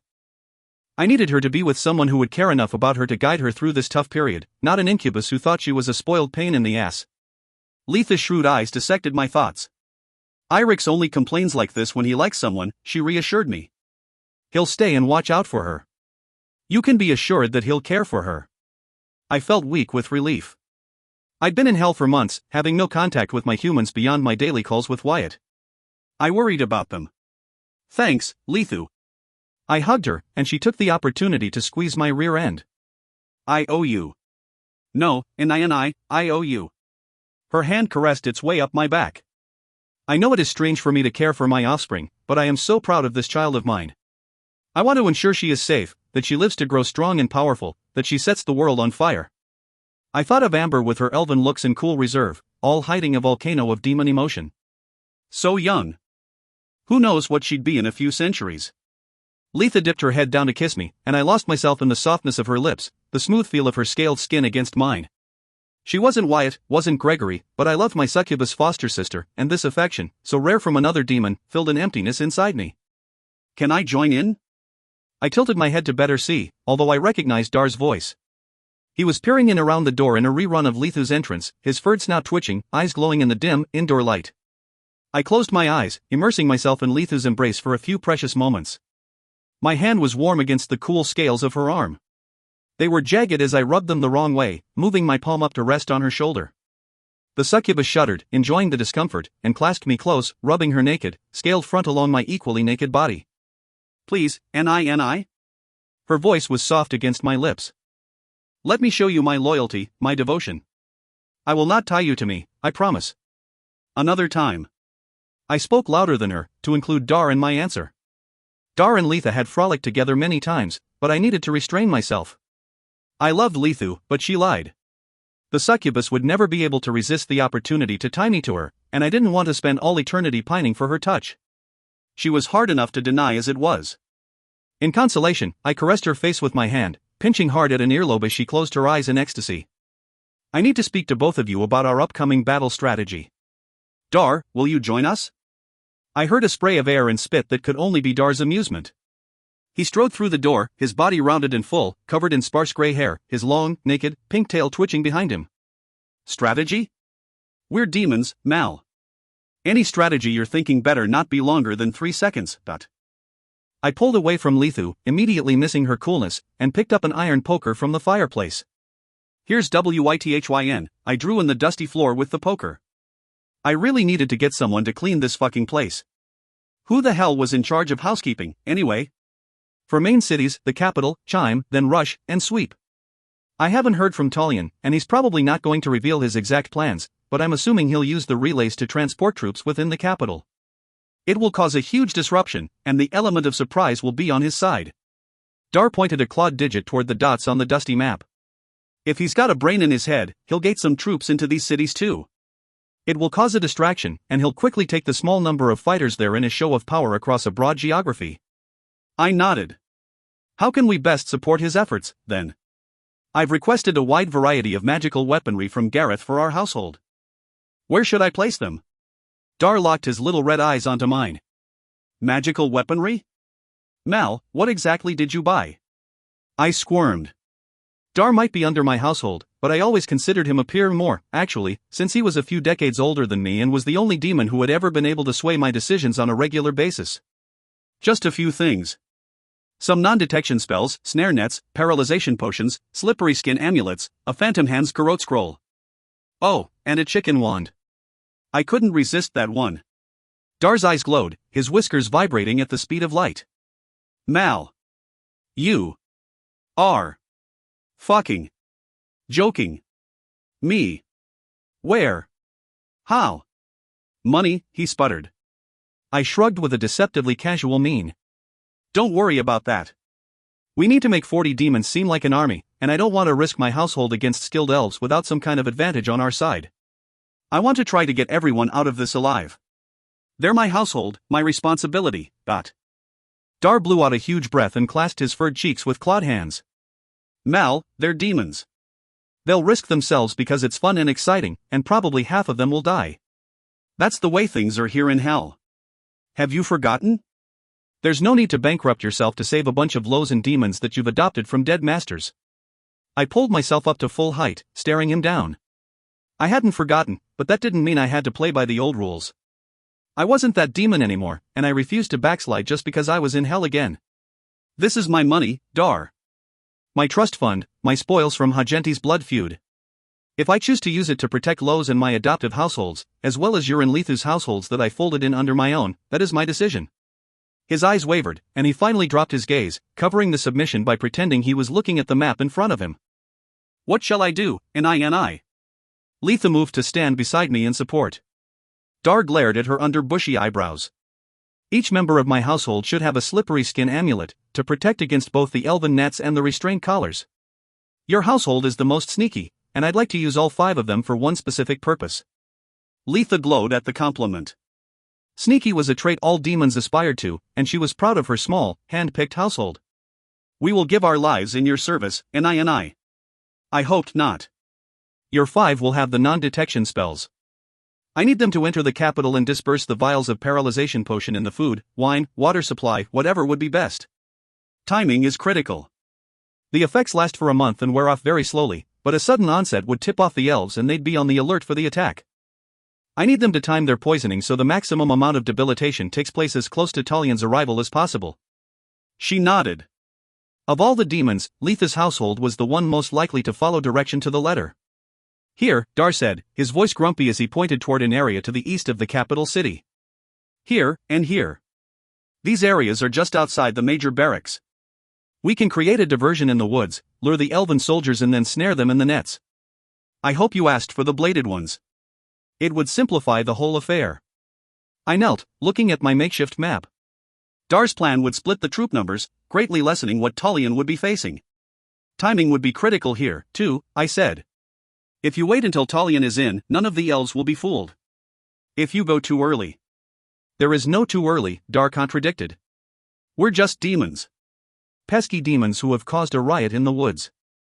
The elves will come out to deal with the minor inconvenience, and no one will come back. By the time they figure out something is wrong, Talion is in and their attention is on him. We can jump the gun by 12 hours and still be effective. I looked up at him, noting the eager bead of sweat along the fur of his upper lip. Dar always loved a good fight, but he especially loved the planning. As long as no one gets away. That's critical, Dar. He shrugged and licked his lower lip with a long pink tongue. Not really. Phil might suspect you're behind it, but he'd never believe Talion was coordinating an attack with demons, or that demons would ever work with elves in organized warfare. He was right. Dar was so fucking smart. I had no idea why he'd put up with me all these centuries. You stupid fucking dick for brains. This better work, or I'll rip the fur from your balls with duct tape. He grinned, his teeth sharp as knives. Promises, promises. I grinned back. Okay. Everyone gets a slippery skin amulet. Dar gets the snare nets. Letha gets the non-detection spells and the paralyzation potions. I want Letha to have the phantom hand's garrote, also. Her dark, chocolate-colored eyes widened in surprise, and her mouth opened in a lovely O. It was a lavish gift, but of all my household, she was the least skilled in combat. She was a diplomat, a manipulator of great skill, but I was worried that even her expertise wouldn't keep her safe in a violent encounter against elves. They'd always seemed immune to her charms, and I didn't want to find her dead in the forest. Dar was brutal, a fierce fighter, a survivor, but Lithu. I feared for her, and I'd never forgive myself if anything happened to her. Amber would never forgive me either. An orphan. I couldn't do that to her. What about the chicken wand? Dar asked, his chest quivering with amusement. He didn't seem envious of my extravagant gift to Lithu, in fact, he seemed to approve. That's mine. I was defensive. It was a stupid waste of money. A chicken wand. What the fuck good would that do me? Still, it was one of the coolest things a sorcerer could create, and demons loved a good chicken wand. I'd never been able to justify the cost, and still couldn't, but if I didn't get one now, I'd probably never have the chance. Between this insane battle and my 1,000 years with Ahriman, I'd most likely not live to get another chance. Might as well seize the moment. I took the poker and drew 5 squiggly shapes extending out either side from my map of Wythyn. Okay. Post-battle. How should we stabilize this mess? And a mess it was.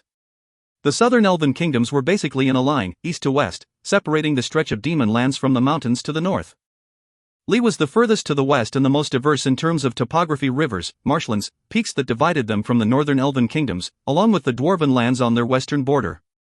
Ciel nestled against them to the east and slightly south, a forest of autumn color no matter the season. Tonliel was along their northeast edge, miles of grassy plains broken by ancient foothills. Wythyn the next, a floral forest in palest green, then Allwyn, the most eclectic with its mix of mountains, forests, and plains. At the east end, Clee stood, the northernmost elven kingdom. Clee was smack in the middle of steep mountains with dangerous precipices, unstable outcroppings, and towns perched on cliff edges. We stared down at my makeshift map, each of our faces registering despair. There aren't enough of us, Dar said mournfully. Unless Talion has a few key people, we've got 6 kingdoms and 3 to act as diplomats. And with CL and Wythyn right in the middle, it will be a logistical nightmare to handle 2 kingdoms. They'll go through a truckload of elf buttons just getting us around in time. Well, CL should run just fine with a proxy. I checked that squiggle off with a sweep of my poker. Which one of these is going to be the biggest pain in the ass? What kind of approach would work best with each kingdom? Letha stepped forward, gently pulling the poker from my hand. Let me, I am familiar with all of the northern and southern elven kingdoms. She flipped the poker, tapping the sharp edge against her lips. We all watched as she contemplated the crude map. Letha got around, and not just in the carnal sense either. Unlike most demons, succubi and incubi were skilled at following social conventions. They could make small talk, entertain listeners with lively, audience-appropriate stories. They knew which fork to use, and actually used it. As long as one could resist the overwhelming sexual lure, they were the ideal party guests. Letha made the rounds. Demons, elves, dwarves, goblins, orcs, trolls, it didn't matter. She always received a second invitation, and she often got lucky. Of all the beings in hell, Letha was the most able to negotiate the convoluted culture and conventions of elven society. I think. She tapped the poker again on her lip before reversing it to smack the floor. There. Talion should take CL and Tonliel. They have the most similar government structure, and they've been very intimate with each other during the last 200 years. I pursed my lips in thought. I remember I'd had no problem passing through Tonliel when I was working for Talion this past winter. I'd got the feeling they were allies. Lady Moria was having a clandestine affair with Talion. They tried to keep it quiet, but the gossip was on the streets. Neither kingdom seemed to be displeased by the rumors, either. I think she was paving the way towards a more permanent joining of both their kingdoms and their personal futures. He can frame this as revenge for his lover's death, and the elves will eat it up. It was true. For all their stuffiness, elves loved a good romance, especially one that ended in poignant tragedy. Tonliel would welcome him with open arms for avenging their beloved Moria's murder. Wythyn is the obvious problem, she continued, smacking the poker over the appropriate squiggle. They will chafe under another kingdom's rule, even those who despise feel. Talion will not be able to initially have a self-governance model with them. It will be too dangerous. He'll need his strongest people in that kingdom for a few centuries before he can ever trust them. I snorted. Talion may be a good bureaucrat, but he's weak. They'll eat him alive in Wythyn. He should get the heck out of Dodge after he wins the battle and leave the bloody work to someone who doesn't mind getting his hands dirty. That would be me. Dar raised his hand like an eager schoolboy. I'll whip those fuckers into shape. They'll be begging for Talion to waltz in with his festivals and forest preservations after a month, guaranteed. Letha shot him an admiring glance. I think I need to take Klee, she said with another whack of the poker. I feared for the condition of my floor, not that it didn't have plenty of dents and gouges in it already. Klee? Dar leaned over the map as if it would miraculously reveal information. I don't know anything about that kingdom. Aren't they reclusive? Which is why I need to be there. I've visited them a few times, so they know and trust me more than they would elves from other kingdoms. They're the most likely to give Talion the finger and go off on their own. They're isolationists. Phil claims he's conquered them, but they're a very painful thorn in his side. They'll never submit. Letha had a look on her face I could only describe as rapture. She clearly knew something about the Klee elves that no one else did. Okay, slutty girl, spill it, I encouraged. Have you noticed they appear rather diverse for elves who avoid associating with other kingdoms? I hated it when Letha teased. Well, I loved it, but not this kind of teasing. I'd never seen an elf from Klee. I'd never been within a mile of their border. Their lands were not the easiest to navigate, and they trapped all mountain passes with an intense paranoia. Dar waved a sharp-clawed digit at the succubus. I've only met two, but they had smaller ears and were shorter with a more muscular build than other elves. They also appeared rather dark for southern elves. Are they breeding with their northern cousins? Northern elves were more commonly called the dark elves, which mean their skin tone ranged from latte to the deepest midnight. Their hair tended toward black and mahogany, although some kingdoms had a genetic streak that delivered an odd, colorless, white hair. It was shockingly attractive, especially combined with a dusky skin tone. I gasped, more for effect than because I was truly shocked. After all, I was a demon and very little actually shocked us. But Eresh separates them from the closest northern kingdom. That's pretty far to go for a quickie. Letha shook her head, practically exploding with her secret. New. Guess again. Arf. Lethu, I'm going to make the next hour very unpleasant for you if you don't spill it. She grinned, knowing it was an empty threat. Where is their gate? The elven trap? She prompted. Dar and I looked at each other, both lost. Where the fuck was she going with this? About 50 years ago it was Cairo, but they usually move them every decade or so and I haven't kept up. It's not like I'd ever be 7,000 feet up on a mountain in the middle of a remote elven kingdom to use the fucking thing anyway. Letha waved her hand at Dar. Winner, winner, chicken dinner, she shouted. She'd stayed at my house far too long this winter and had picked up some unfortunate human colloquialisms.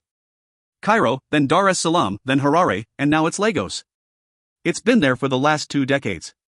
They've always favored locations on that particular human continent. Lagos. I racked my brain with Earth geography until I settled on Nigeria. I hadn't been in that part of the world for at least a century, but had fond memories. Who knew that those fat hippos could tear the shit out of a demon? I'd bet on one of them against an angel any day of the week. Those fuckers could fight. They've been secretly mating with their humans. Letha whispered as she leaned in, only to pull back with a mischievous look on her face. Dar stared, uncomprehending while I sputtered in outrage. Lethu, that's racist. Just because they look different than their neighbors, doesn't mean they've been forcing the humans to have their offspring. Not forcing. Letha looked smug. It's all very hush-hush, but humans there have rights. They hold property. They earn wages. And, most importantly, they are not sterilized. They are allowed to form long-term partnerships with each other and some are in consensual relationships with elves. It's not common, but they are allowed to intermarry. They no longer do changeling exchanges, and they've even taken to returning humans that fall through their trap and choose not to remain. Dar and I could have caught an entire summer's field full of flies with our mouths. No shit. Was this part of the reason they were so reclusive? No other elven kingdom would remotely approve of that sort of thing. This might go easier with them than you think, I told Lethu. If Talion is able to unite the kingdoms, the humans will have the peninsula of CL as their own. It opens the door to the practices in Klee being acceptable.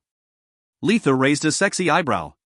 Freedom for humans is one thing, but allowing sexual relationships with them and treating them as the equivalent of consort is another.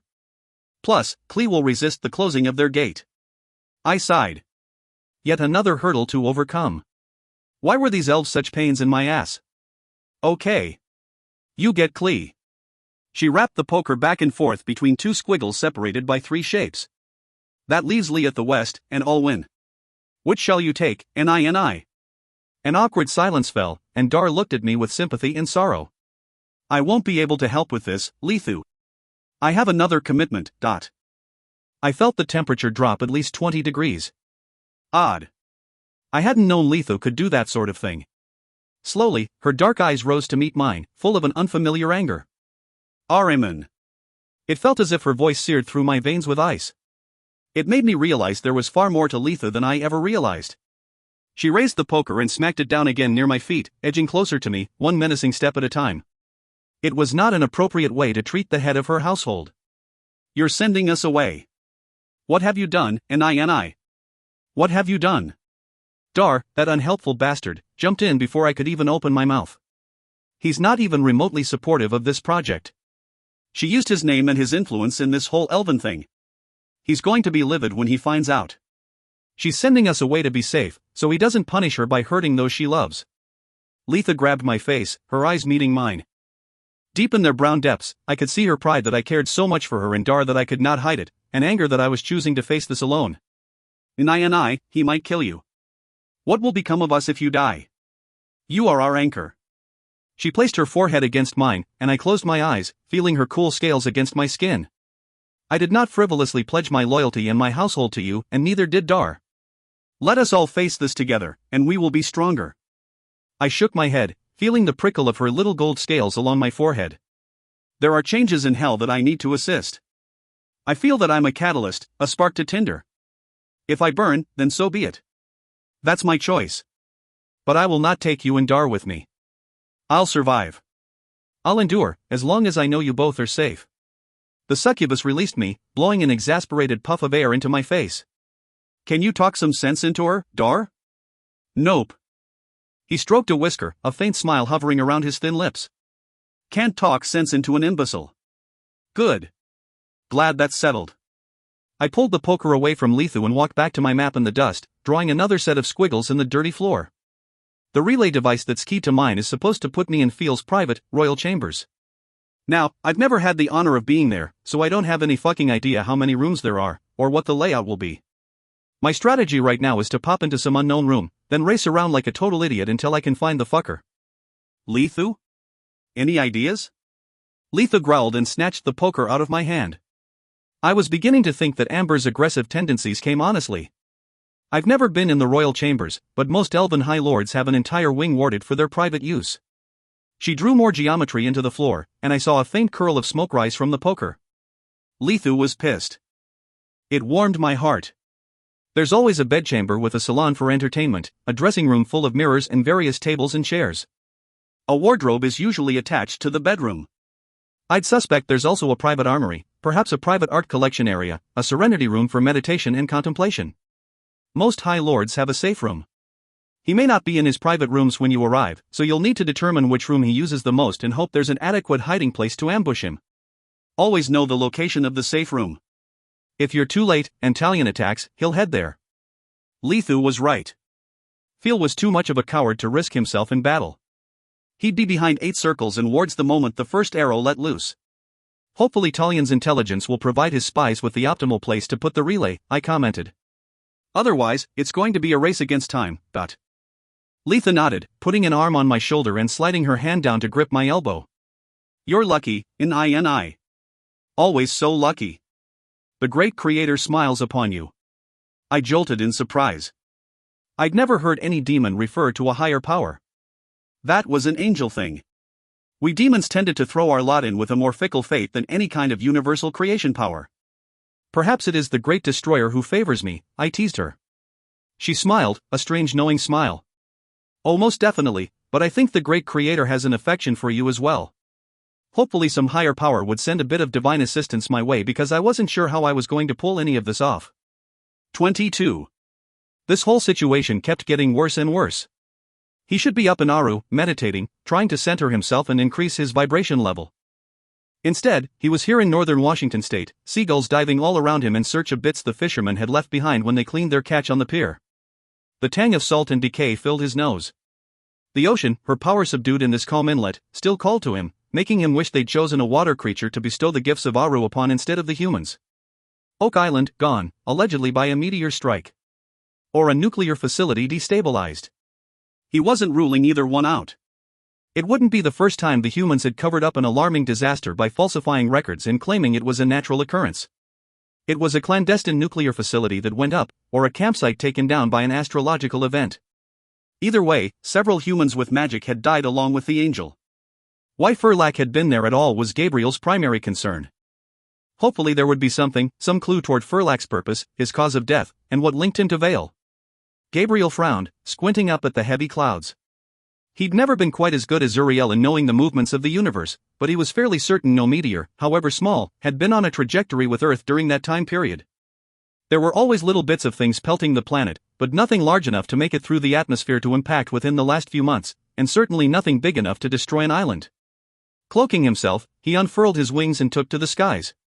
The angel left the harbor, heading along the channel and toward the islands ahead, the city of Bellingham at his back. Hugging the edges of the bay, he veered south around the tip of Lum Island before flying north into the Strait of Georgia. After passing several islands, he dove down, circling where the report had indicated Oak Island had been. It had been a small island, only about half a mile long and a quarter of a mile wide by the report. A lighthouse blinked from the nearest island 2 miles away, in the early evening light. Now there was nothing except small waves. No debris, no sediment clouded the water. The dark sea should have been greenish-brown in the area, but there was nothing to indicate that an island had ever been there. Gabriel circled around, dropping low to land, his feet skimming the water. Slowing, he pulled his wings in tight. A shaft of sunlight pierced the cloud cover and reflected off their pure white with blinding intensity.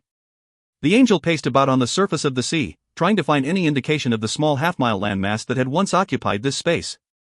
Gabriel had a special affinity for water in all its forms. Extending his spirit being, he divided, allowing a second aspect of himself to merge with the water below.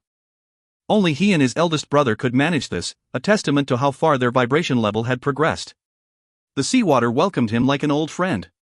It teemed with life and death, a complex mixture of mineral and algae swirling in a dance with bacteria and microscopic creatures. Becoming the sea was the closest Gabriel had ever come to divinity, to holding the entire universe in his soul. He'd missed this, forgotten how centering it was. Meditation in Aru suddenly felt cold and sterile by comparison. Carefully he examined the water where the island once was and found minuscule bits of debris, sediment, tree bark, rock, and various metals. The quantity was not what he would have expected from a normal explosion, let alone a meteor strike. Reaching further, he tried to piece together a history of the event. The sea had a memory, open to an angel who had the patience and skill to coax it from the depths. It told a perplexing story. There should have been trace elements of iron-nickel alloy, of iridium. Searching deep to the channel floor, he found none of the bits that should have lodged there. Meteors were heavy, most of them over 90% iron in an interlocking crystalline structure. One big enough to completely take out an island of this size should have left remains. And it should have left other damage. The lighthouse 2 miles away blinked, unharmed. Another nearby island appeared untouched. This was no meteor. The same factors also brought him to doubt a human explosion on the island. He'd seen firsthand how sloppy the human destructive techniques were. The damage to the gate at Novaya Zemlya had been horrific, but the explosion 2.5 miles in the air still devastated the island below. Any bomb or blast big enough to reduce an island to bits of dirt would have cracked the lighthouse foundations through and blown the foliage off every tree on neighboring islands. Nothing. They were pristine, yet this island was gone. Which left only one option to consider. Demons. Gabriel reluctantly left the sea and consolidated his aspect back into human form. There was a reason his eldest brother was so well suited as head Grigori. He was the bearer of the sword. Guardians and enforcers could handle almost every demon that came through the gates, but every now and then a powerful one made the trip. They were generally easy to sense, energy spilling everywhere, destruction and death in their wake. They weren't so easy to kill. And when they died, the raw energy they'd stored within them to fuel their evil burst into being, exploding like a mini nuclear blast.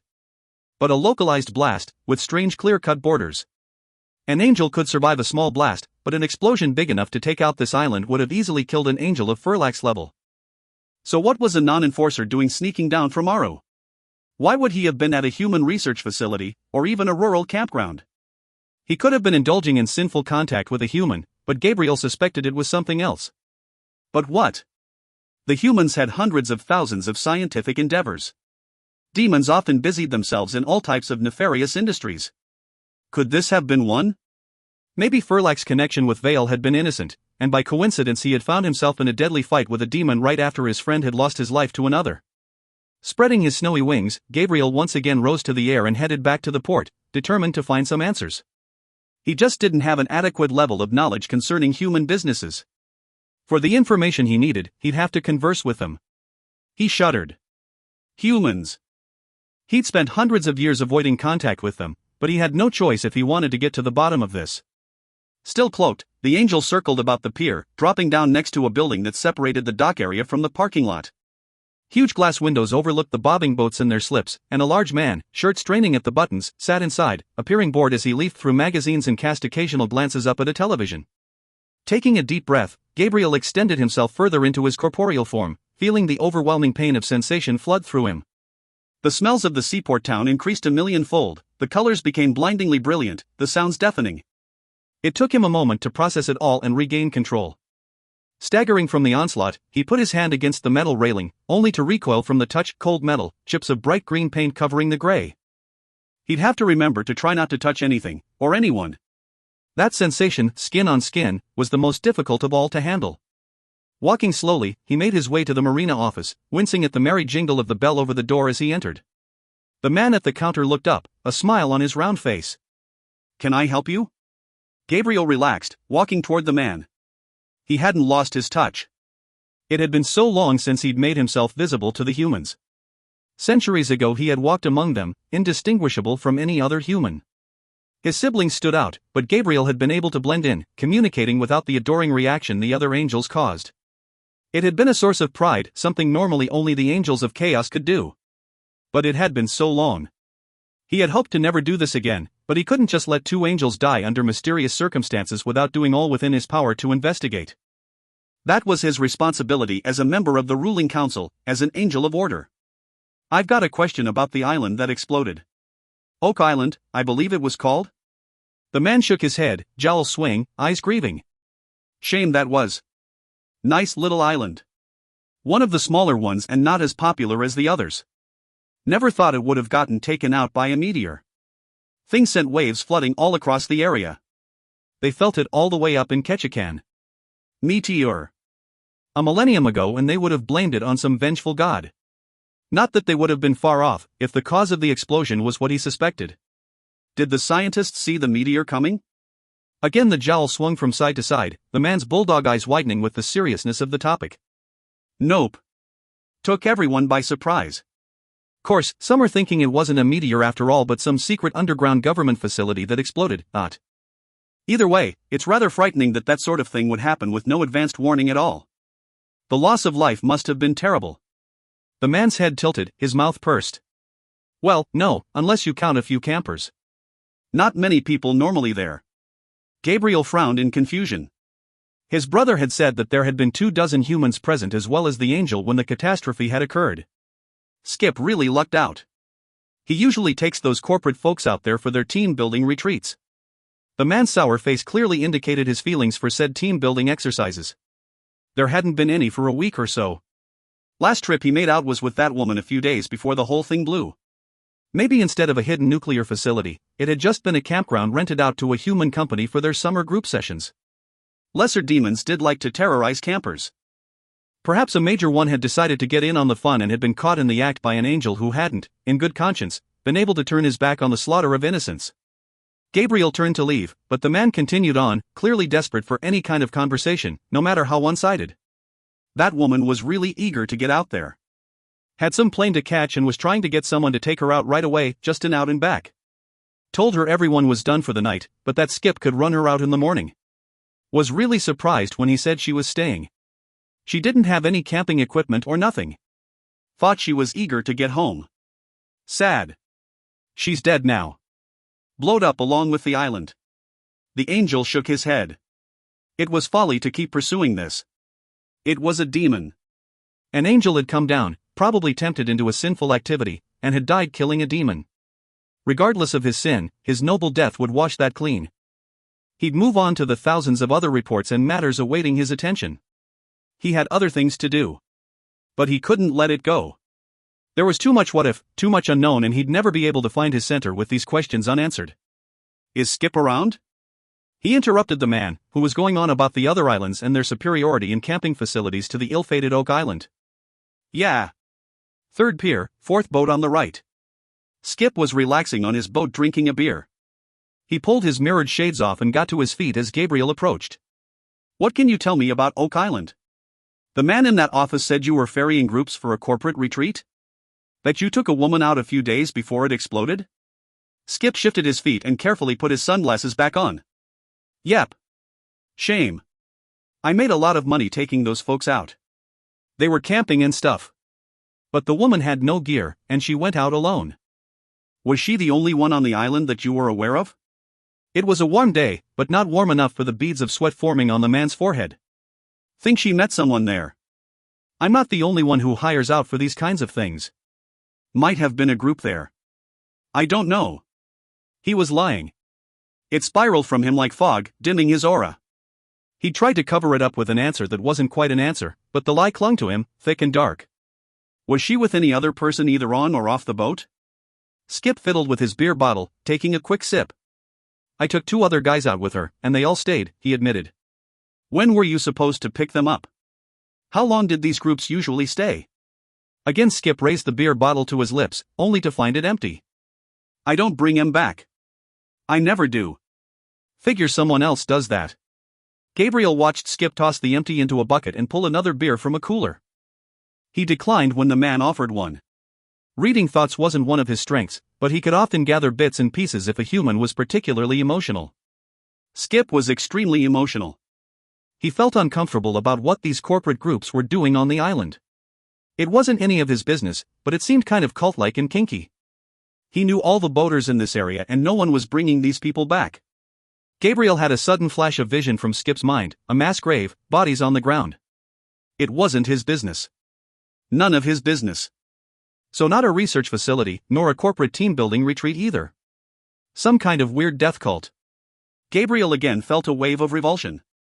Just the sort of thing a demon would do. But this man was almost as bad, turning a blind eye on the whole thing. The angel let a bit of his human mask slip, let his spirit shine out toward the man and filled his words with compulsion. It was your business. Tell me the truth of what happened. Skip dropped his full bottle of beer to the deck of the boat and shook with fear. Charters are down and it was good money. I didn't suspect anything at first, just thought it was some weird religious group, but the woman. I left her there. Left her. He paused for a moment, trying to get himself under control, and Gabriel eyed him with loathing. This man's sins were not his to forgive. Humans were horrible creatures. Every second he spent among them confirmed it. She didn't go quiet. All the others were subdued and kind of obedient, but when we got to the island, they slapped one of those collars on her and she went crazy. Sucker punched the one guy, fought like she was possessed. Never seen a woman fight quite like that. Like she didn't care if she got hurt, like she enjoyed it. And you left her there. You didn't help her defend herself, didn't call the authorities. You just left her there. Skip winced. She took off into the woods, and they ran after her. I got the heck out of there. I was scared. I didn't want them to do that to me. 2 days later the whole place blows sky high. I haven't seen those guys since, so I'm guessing they went up with the island. Good thing I wasn't there when that meteor hit. Yes, good thing indeed, Gabriel thought, a feeling of revulsion rolling through him. This man turned a blind eye to dozens of people possibly meeting their doom on this island. That was bad enough, but here he walked away from a woman, assaulted and running for her life. He never even reported it to the police. Gabriel looked into the man's heart, and what he saw disgusted him even more. Beyond his fear of being punished, Skip felt little remorse. He'd not lost any sleep over a woman who may have been raped and murdered while he just turned his boat around and left. At that moment, he wished he were a demon so he could curse the man, but instead he could only walk away and trust in a just universe to provide a measure of karma. Where was the Iblis when he needed her? This was her job, 495 report notwithstanding. Her car's over there. The rental place from the airport in Seattle still hasn't come to pick it up. It's been months. You'd think they'd want it back. Which one? Gabriel asked. He might as well see if there was something to indicate who the woman had been. Perhaps he could make some token gesture to her loved ones, ease their pain like he used to so long ago. The red Focus. It's locked, though. Gabriel left the dock and strode toward the car, surprised to see an angel waiting for him at the end of the dock. She stood patiently, wings hidden, her golden brown hair blown about by the sea breeze. She clenched her hands before her and dropped briefly in respect, waiting to be addressed. Asta. Is there a problem? I had not expected to see you again so soon. She lifted her eyes to his and he saw the indecision there. Ancient One, I have a moral dilemma concerning the task you have assigned to me. Gabriel waited while the younger angel gathered her courage. A moral dilemma? Had there been conflicting orders between him and his brother? The demon essence I delivered, it's not what I thought. I can tell, and these aren't small donated portions, they are entire demons, chopped up and stuffed into vials. Her words choked, her voice full of disgust. Gabriel curled his lip. Demons were a violent bunch. It was horrific that they would slaughter one another for monetary gain, but that's how they were. Demons kill each other all the time, he told her gently. I was informed the supply was a donation, but I'm not surprised those creatures would do such a thing. What happens beyond the gates to hell is not something we can control. She shook her head. I've seen the worst demons can do, but this turns my stomach. It's wrong for us to profit from their evil. Wrong. He couldn't force her to do something she found morally repugnant. Gabriel would never do that to one of his angels. Asta, I appreciate you bringing this to my attention. Don't worry about continuing with the project. I understand your feelings on the matter. Her shoulders sagged with relief, and she looked back up at him. There's more. I had some conversation with the gate guardian in Seattle where I picked up the supply. Before I was assigned to this task, Furlak was the angel acting as an intermediary. Furlak. He did seem to get around. Before his death, that was. Gabriel frowned. Asta continued. And he wasn't couriering little vials either. The gate guardian spied on him once and saw what he was doing. He allowed groups of demons to come through the gate. They'd go off with one demon, and he would stay behind to speak with the other before leaving. Asta waved her hands in agitation. They were bringing the demons across the gates, participating in the harvesting of their spirit selves right here among the humans. The killings may fall under a gray area of the law, as the demons were this side of the gates in violation of the treaty, but Furlak assisted their crossing. That is troublesome indeed, Gabriel said when she paused, obviously wanting some confirmation on his part that he, too, found this shocking and reprehensible. Contracting for another to commit a crime is still a crime, she insisted, her voice strong. The slaughter of demons aside, their organizing and facilitating a crossing of the gates is a direct violation of the treaty on our part. She was right, and Gabriel felt a chill snake through him. If Torah's organization was capable of this, what other unsavory things, what other violations of angelic law was he unaware of? I dread asking you this, Asta. Can you manage to continue with this project of mine? If your moral sensibilities will not allow it, I'll understand. I would appreciate any intelligence your sharp eyes can find. She swallowed hard and nodded. I will continue, my sovereign. He thanked her, then turned his attention to the dusty, red Ford Focus as she vanished. The car looked like it had been sitting for more than a few months. Gabriel brushed the grime from the handle and easily unlocked a door to examine the interior. Inside, the car smelled of heat, vinyl, and lemon air freshener. There was nothing on the seats that would reveal anything about the woman who rented it, nor was there anything in the small trunk beyond some neatly boxed repair tools. Gabriel was about to lock the door and move on when he felt the pull of something under one of the seats. It tingled of electricity with a strange, fresh note he hadn't felt in hundreds of years. Magic. Elven magic with that odd twist that humans gave to it. The angel bent down and ran his hand under the seat, pulling out a notebook, a folded leather square, and a ring. Putting the other objects on the seat, he examined the source of magic, the ring. It was gold alloy with an inscribed onyx stone. The stone itself was the source of the power, the gold just a setting for ease of transport on a human finger. The inscribed X and inverted triangle sealed the magic, holding it at bay until the wearer activated it in some fashion. Next, he picked up the notebook, paging through the columns of numbers and notations. He paused in surprise to see two angelic sigils. Furlak and Veil. Anger built deep inside him as he saw other pages, clearly marked with unknown demon sigils. Torah might be dealing with elves and humans, but if Asta were correct, he and his group had dealt directly with demons. He waved a hand and carefully stored both the ring and logbook before picking up the folded leather square. It held human money, some square plastic cards with a magnetized strip, and an identification card. Gabriel turned it over, mildly interested to see who this woman was that had been in possession of a magical ring and damning evidence of angel and demon collusion. Familiar brown eyes met his from the picture and he nearly dropped the small rectangle. The picture seemed to be of an attractive human woman, but he knew this was no human. It was the Iblis. 23. There was a storm brewing, and that sort of synergy always made me nervous. I would leave at dawn. Dar and 32 of my household had already started toward the Wythyn border. We'd debated the visibility of a large group of demons tromping across the desert and through Dis versus the questionable wisdom of splitting into smaller groups. I had no stable leader besides Dar. With smaller groups, there was a strong possibility over half of them would get sidetracked and never make it to their destination. We wound up choosing the big group approach, hoping anyone who saw would just assume they were a rowdy band of partiers, working their way through the demon cities in search of fun. Letha had left too, with her 5 hand-picked assistants. I'd barely recognized her. She owned no elves, but had somehow managed to pull off a very convincing young male. The 5 demons posed as her human servants. Only dignitaries traveled with that many servants, and they would have had to be a highborn clan to afford to send them out with a single elf. The succubus had the whole thing worked out, including somehow securing a party invitation to Feel's palace. I would have fucked the whole thing up within 5 minutes of walking through the gate, but Letha lived for this sort of thing. Her eyes sparkled with anticipation as she carefully hid the potions. You'd make a good drug mule, I had told her. She would too. I was amazed she could squeeze that many vials into various orifices. I hoped they didn't break in transit. Gareth hadn't been able to procure everything I wanted. Thankfully I had all 5 non-detection spells, since Letha's assistants weren't as skilled as she was in hiding their demon natures. The Phantom Hand's garrote was within Letha's elven man-bag, and I had my chicken one strapped to my leg, hidden by my pants. The rest concerned me. 6 instead of 12 snare nets, only 3 of them bladed, which meant we might not be able to capture and kill all the elves chasing Dar's team.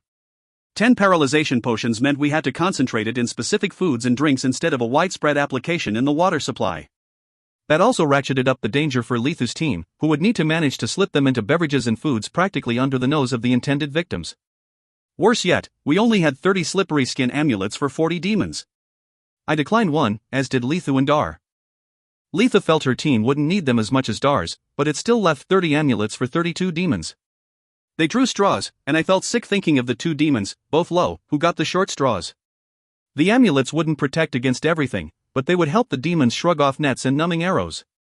A good blow with a bladed weapon, or headshot with an arrow, and the amulets wouldn't do any good at all. Still, it was like going into a sword fight naked instead of in light leather. I rubbed my chest, worry over my household threatening to overwhelm me. Storm or not, I needed to get out. I was in an empty house, every creak from the wind reminded me I was here alone, reminded me I'd sent those I was supposed to protect off to their possible deaths. Wind buffeted my house, unsheltered by any trees. To the north lay the end of the western red forest. To the east, a 4-hour hike to Pachine.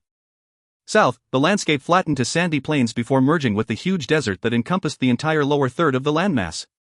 My eyes turned to the west, the place of my childhood. It was still a 2-hour hike, maybe longer having to skirt the swamplands, but I could get there before the slow-moving storm hit. I ended up having to hustle, to turn farther north since my human form didn't navigate the terrain as well as some of my demon ones. If only I could change to my first form and fly, or at least manifest wings on this human one, I could beat the storm, but I was afraid any major form change would land me back into pond scum. I couldn't assassinate Feel as pond scum.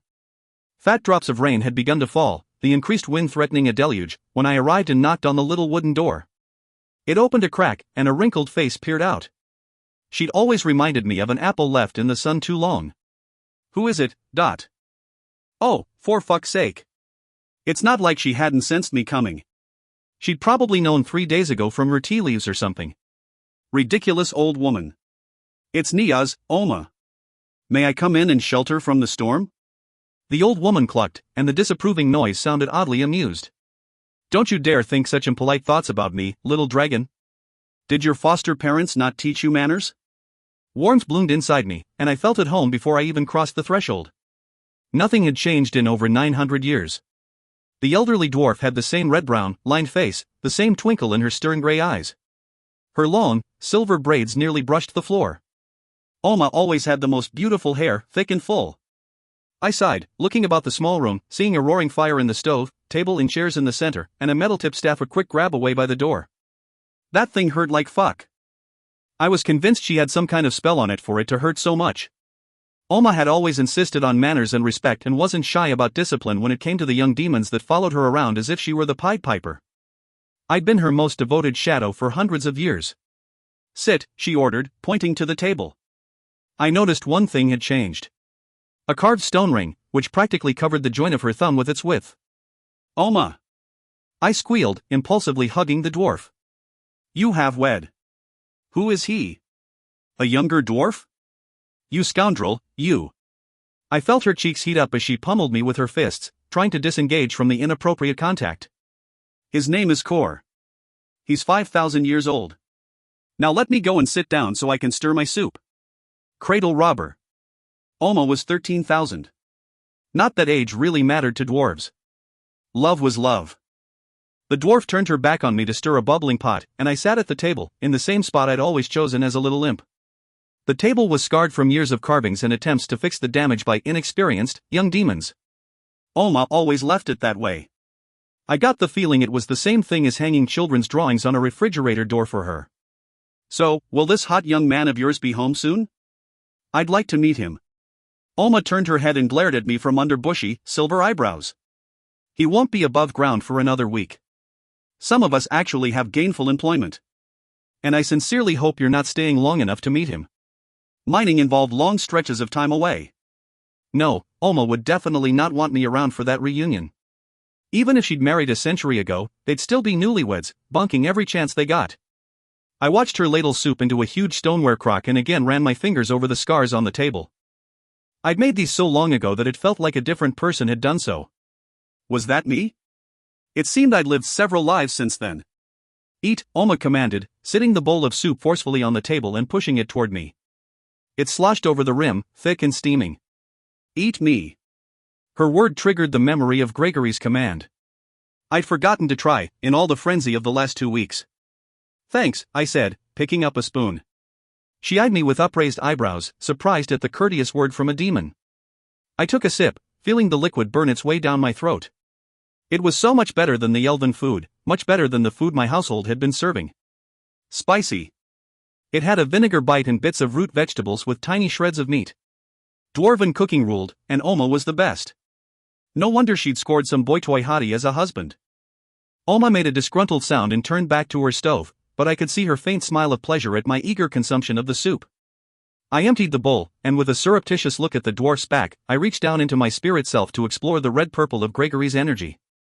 It had always been separate and unyielding, resisting any attempts to combine it or remove it from my system. Wrapping myself around it, I let loose the hunger and turned it in upon myself, targeting the angel's spirit that I'd stolen. Nothing. It was like gnawing on a smooth piece of granite. I didn't even scratch the surface. Once again, I tried to shift the energy, move his spirit and perhaps consolidate it into a more manageable, edible chunk. Unsuccessfully, I once again tried to eat the red purple, to devour it, but the angel essence resisted my efforts. Niyaz, what are you doing? Oma's stern voice jolted me back to reality. Nothing. Fuck, this was embarrassing. It was like being caught masturbating by my grandmother. You are too old to be playing with yourself. You're not a baby anymore. You've eaten, now get out there and go home. You've got things to do beyond hiding out in an old woman's house, eating her dinner. But the storm. I protested, sounding like a much younger version of myself. There's always a storm around you, Niyaz. I would have thought you'd be used to it by now. I hesitated, looking at the door then at the dwarf. It wasn't just the storm, I needed guidance, and who was more knowledgeable than a 13,000-year-old dwarf? Oma, I don't know what to do. I'm broken and damaged, I've made a commitment to a high-level demon that I regret, and I can no longer meet my end of the contract. I've put my entire household at risk to protect demons who'd just as soon see me dead as thank me, and to provide freedom for a bunch of slaves that may not even want it. She nodded, waving her spoon in a circular motion. And I have deep feelings for a household of humans and werewolves on the other side of the gates. I worry about their safety and well-being in my absence, and I fear I'll never see them again with their short lifetimes. And I'm in love with an angel. The spoon hit the ground. Oma stared in amazement. Finally, after nearly 1,000 years, I'd managed to surprise her. I know. An angel. He was going to kill me, but he bound me and things heated up from there. We're not bound anymore, but I miss him. Oma picked up her spoon and composed herself. Niyaz, of all your sibling group, you were my favorite. Even more than that little rat friend of yours. Ask. You didn't come here to admire your childish artwork and eat my soup. Ask. How can I succeed at all this? I'm broken, facing tasks far beyond my skills and abilities. I humbly ask for your help, Oma. Dwarven assistance could come in many shapes and forms. Sometimes it was advice, sometimes it was a tool or item, sometimes a gift of skill or physical assistance in a task. More often than not, a request for help was refused. Dwarves were big on self-determination, they didn't often provide assistance and never offered. Oma walked to the table and picked up my bowl, peering nearsightedly into the bottom. With a horrible noise deep in her throat, the dwarf spat into the bowl, holding it away from her face to observe the new contents. I held back a gag of revulsion. I might be a demon, but that was just gross. The expressions dancing their way across Oma's face were amazing. She frowned, pursed her lips, barked out a laugh, then paled in concern. What? What? I urged, dying to know what she was divining in her loogie. Hush. She waggled her eyebrows, shoving her face even nearer the bowl's center. I had a sudden gruesome vision of her eating the contents. I'd hurl if she did that. Fuck, I was ready to hurl just thinking about it. Be an imp, she announced, turning around to set the bowl into a wash basin. That was it? Be an imp? What the fuck did that mean? Oma, I am very grateful for your guidance, but can you be more specific? She spun about, clearly irritated that I was still in the room. Niaz, because I am entertained by the visions of your future antics, I'll tell you more. Your household is bigger than you think. Cultivate the angelic virtues of trust and patience. But most importantly, be an imp. Walking to the door, she grabbed the metal-tipped staff with one hand and flung open the door with the other. Now, get out of here before I beat you. Wind tore through the door, the first big drops of rain blowing in over the threshold. I smiled and darted through to the night, avoiding the swing of Oma's staff. Just like old times. 24. The cold bore through clothing and flesh down to bone. It wasn't as frigid here as in some places since there was a rather limited range to Earth's surface temperatures at the moment. Still, a human physical body felt these things rather keenly, even if an angel held himself as distant as possible from the flesh. With a flash of guilt, Gabriel edged his spirit being down farther into the nerve endings of his form to better experience the sharp ache. Yes, bone-chilling was an accurate term for this temperature. Looking ahead, he saw an angel's wings, blending in with white snow, except for the pattern of gray scarring, like a starburst along their width. There had always been gray along the tips, darkest at the long flight feathers, but it was the scarring that stood out. Gabriel looked down at his own stark, white wings, invisible against the landscape, and felt a wash of remorse. He'd always been a messenger, not a fighter, but his brother's injuries when compared to his lack always filled him with a sense of regret. If he'd been there, would things have been different? Would Samuel and the other angels have remained in Aru? The other angel shifted on his perch and the three sets of wings parted, revealing a vaguely human form with dark, reddish-brown curls. The warmth of his brother's power hit Gabriel like 1,000 suns, making him smile with remembrance. He'd always been a spirit of water, of ice, but even here, surrounded by his favorite element, he was outclassed. Gabriel glided toward him, leaving no footprints in the white. Halting before the still-seated angel, he snatched a large, bound document out of the ether and presented it to him. Close the gates. The major 7 and all minor ones. Close them all. His brother chose to ignore the dramatic statement, words that not been spoken since the creation of the passageways nearly 3 million years ago. Instead, he frowned at the document in his hands, turning it over to examine it from all sides. A 495 report? Surely you must have retrieved the incorrect form. I've not had the pleasure of seeing one of these from you in a millennia or more. It was an accident, Gabriel lied. The human man was drunk, fell off his boat and drowned. I neglected to save him. The older angel looked up from the report, his eyebrows raised in skeptical amusement. Always such a stickler for the rules, Gabriel. Other angels would not feel the need to complete a report under circumstances such as you described. Are you sure you didn't push him? Perhaps spike his beverage with something sleep-inducing? Gabriel waved the question away, irritation like a burr in his midsection. No one knew how to annoy him like this brother. At least, no one since Samuel had left. This human is of no matter. Close the gates. Oh, I beg to differ. Just look at this impact study, which is very thorough, by the way. I commend you on the level of detail here. This report warrants additional analysis, perhaps a secondary level, just to ensure we're not missing anything here. Forget about the stupid human, Gabriel exploded. You need to close the gates.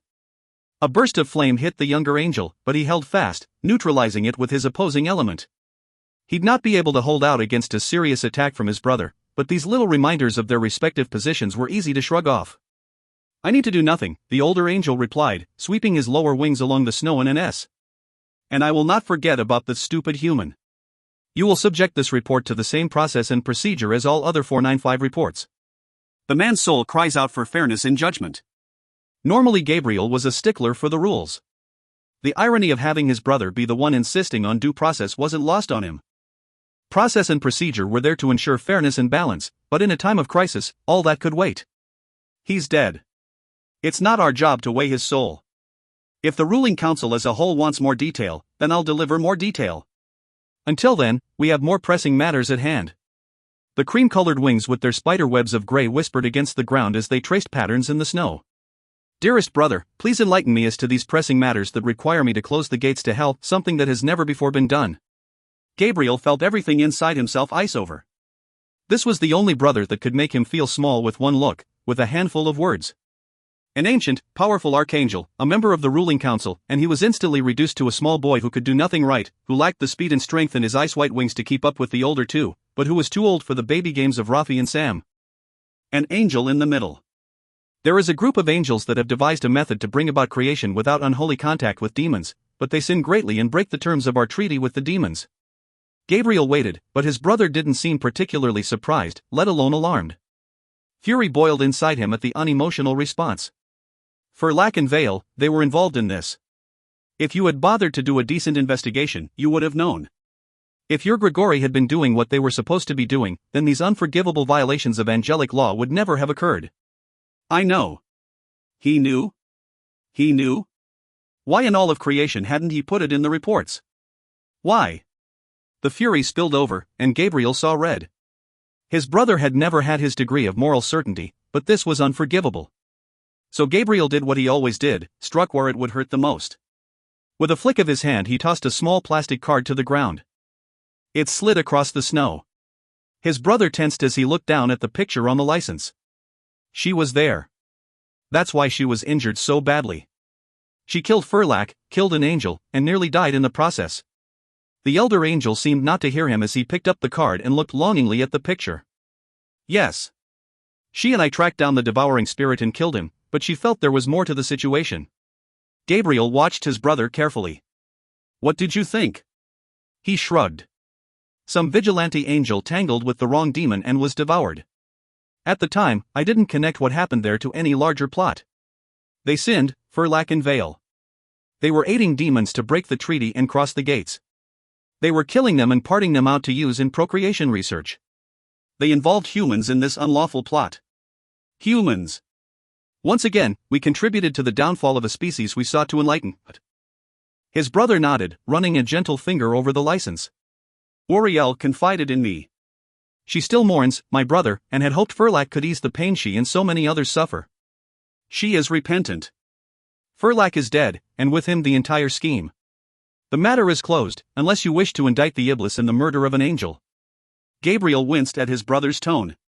He had no doubt that his pursuit of the matter would widen the chasm between them to unforgivable proportions. I don't fault the Iblis for her actions. She has a responsibility to ensure the safety of her people, and Furlak broke the law.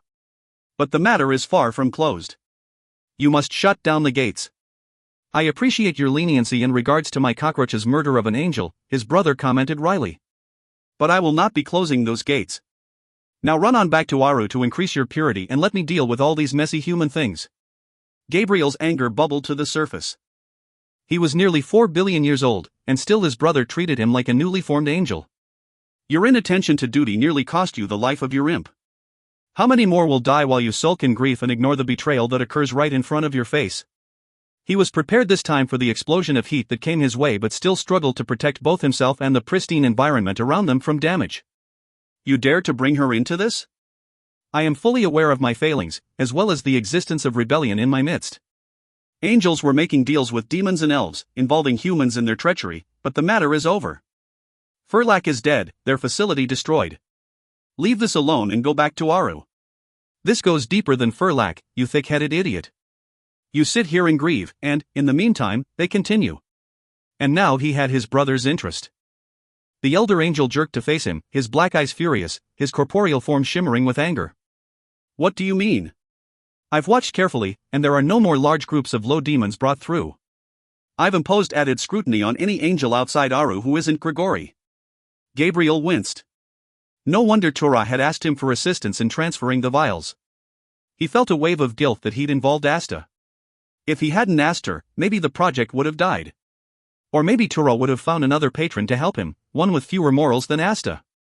The information she'd gathered may have never come to light. They may no longer be bringing demons through the gates, but they are still bartering for their chopped up bits and transporting them to Aru. They are colluding with demons who are selling out their own kind and subjecting them to an unmerciful death. No matter what you do, they'll still find a way around it. You have to shut down the gates. His brother frowned up at him, perplexed. Why do you care? They're demons. Don't you wish them all dead? And this is by their own hands, even. I'd think you would find it rather poetic. Gabriel didn't want them all dead. He thought of Samuel, poised on the rim of an active volcano, his wings reddish-orange in the reflected light, daring them to swim in the molten lava. He didn't want them all dead, because somewhere deep inside, he still had hope of a different future than the grim one outlined in that horrible treaty. It's wrong. Morally and ethically wrong, whether it's angels doing the slaughter or demons. We cannot sully our wings with such sin. I beg of you, as head of the Grigori, to close the gates. Shut down the gates. Shut off their supply, then find and punish everyone involved. And how am I to find them if I close the gates and tip them off? He waved his hand in emphasis, the heat still flowing from him like a noonday sun. They will scurry like rodents into little cracks and crevices the moment the light comes on. Temporarily, we will stop them, but the moment the gates are reopened they will continue. Gabriel smiled. I already know who one is. He approached me for assistance in setting up a presentation before the ruling council. They are ready to announce their procreation method. His brother stood, towering over the younger angel.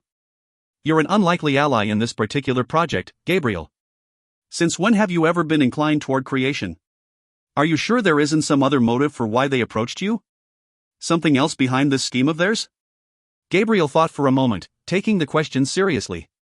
He'd put out the word he might be interested through Sidriel, but why had the ruling council member even brought the subject up with him? He was an unlikely ally in this matter. Had he once again allowed zeal to overshadow common sense? We should be cautious. Do you believe this project is a front for some other activity? I think they need to bring proof to this meeting.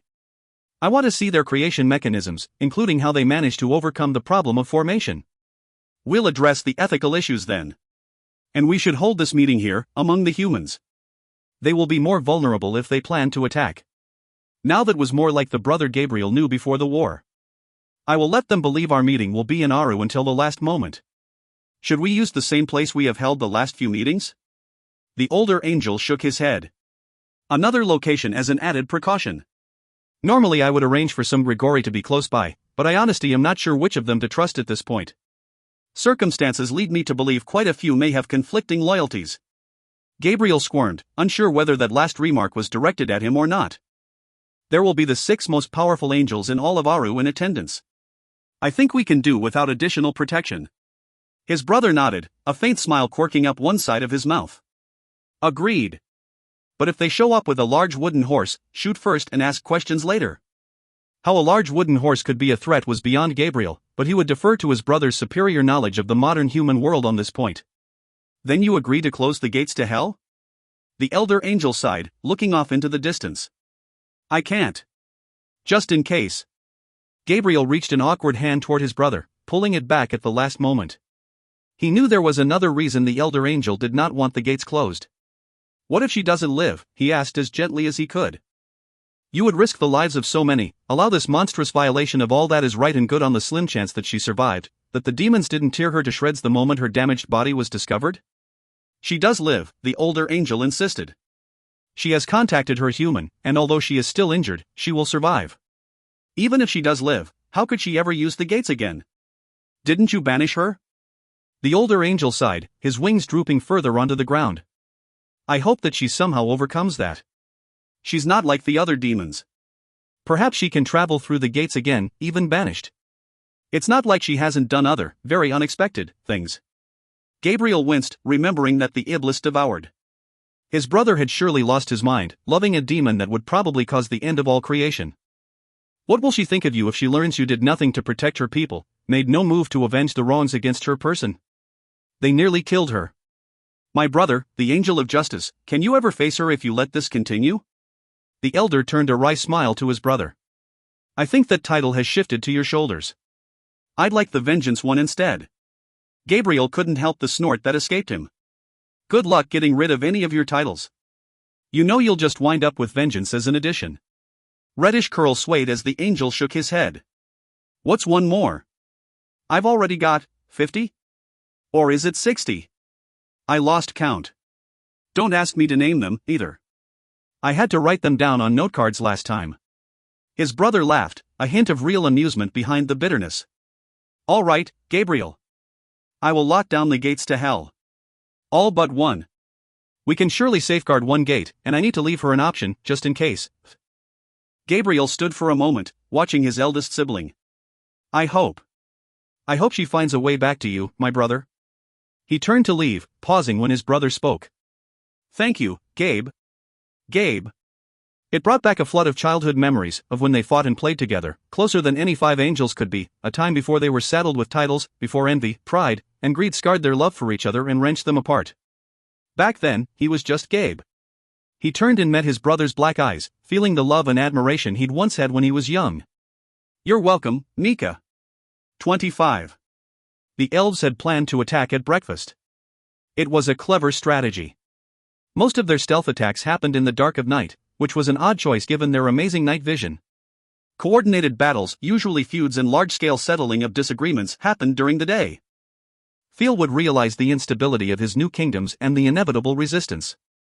He'd be braced for battle at dark and dawn especially, but not in the middle of the morning meal. Elves were creatures of habit, and respect for dining hours, holy moments, and festivals was ingrained into their culture. Attacking a kingdom as they ate muffins and dried fruit was unthinkable. So I had from dawn until breakfast to make my move. It was a tight window. Thiel would have the utmost security about his person as he slept, but as all elves, he would be up with the sun. That's when I needed to find him, somewhere between bed and royal breakfast room. I patted down my various weapons, so unusual for a demon to be carrying, and contemplated my list of likely spots to find my victim. Bath? Wardrobe? Contemplation room? Or maybe he was an early morning, wake-up sex kinda guy. Letting out a breath, I looked at the twig I held in my hand. At the other end would be the relay, an exact replica of this twig with opposing spell components burned unnoticeably into the end during a complicated incantation.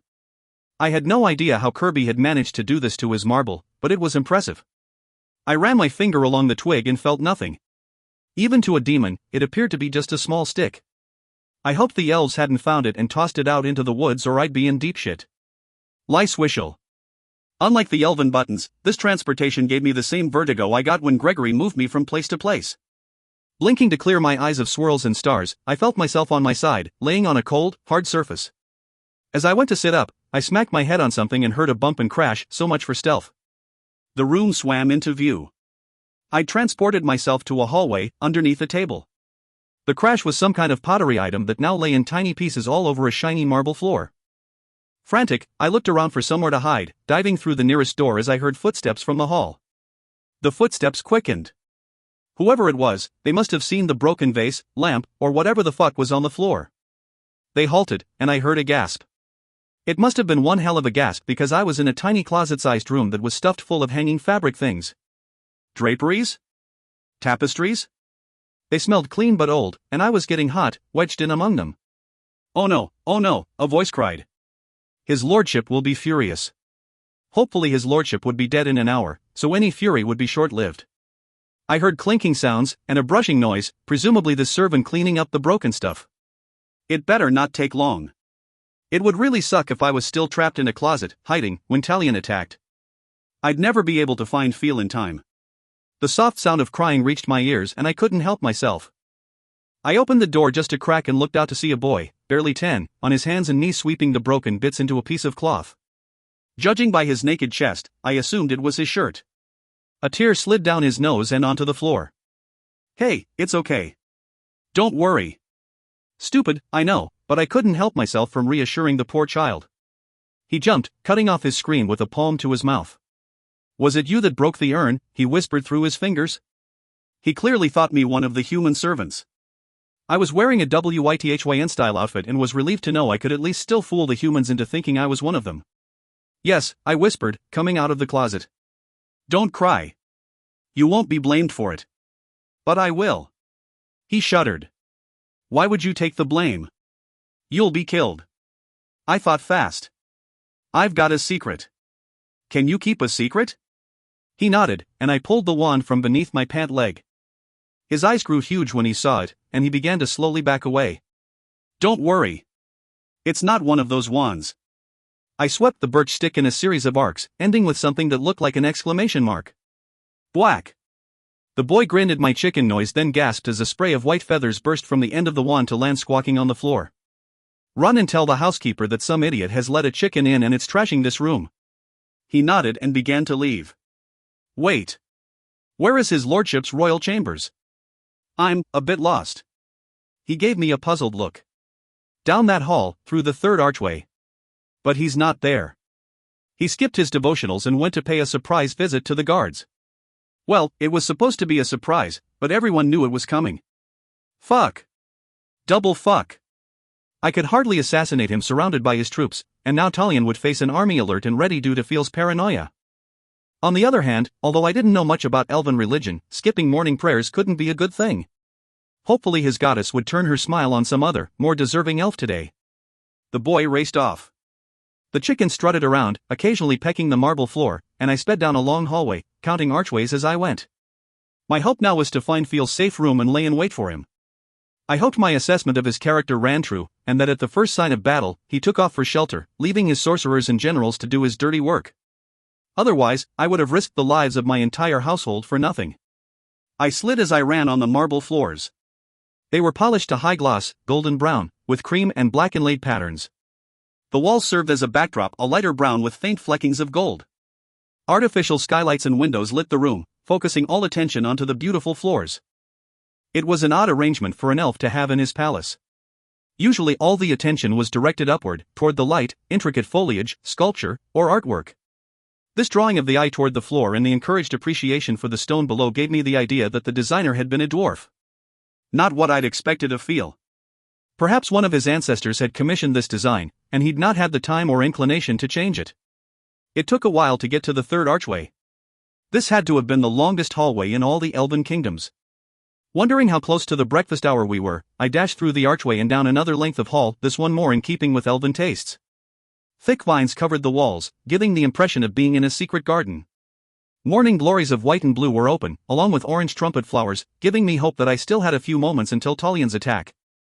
The hallway stretched nearly 50 yards, yet when I skidded to a stop at the end, I hadn't seen even one door. Had the little boy led me astray? How could there be such a long hallway with a dead end? There had to be a secret door somewhere. Fucking elves. I had no time for this bullshit. I was ripping out vines and patting the walls behind them when to my left, an elf materialized from the wall. An illusion. I would have spent half the day looking for the thing if he hadn't appeared. Of course, now that he had appeared, I was totally busted. What in the name of the goddess are you doing? He barked, striding over to me and grabbing me by the ear. I squealed like a human and cowered. Sorry. They told me there was a chicken up here, and I needed to get it. His eyes bugged out. In the vines? What would a chicken be doing in the vines, or in the palace at all? You stupid, incompetent, worthless human. I'll have your ears removed for this. I'll have you whipped at the stake and left in the sun for 2 days. I'll have you buried in a hole in the forest. As a demon, that all sounded mighty fun, but for a human, the threat would be terrifying. Anger surged up inside me, furious that they would do this sort of thing as punishment for such a paltry mistake. I wanted to tear the ribs from this elf one at a time as he screamed in pain, pull chunks of his brain out his nose, tie him in the desert for the sand snakes to slowly devour, but that wouldn't help me kill Feel, and it sure as fuck wouldn't help the humans. Sorry. So sorry. I wailed. The elf drew back a fist to punch me but paused as the sound of frantic squawking and flapping came from behind him.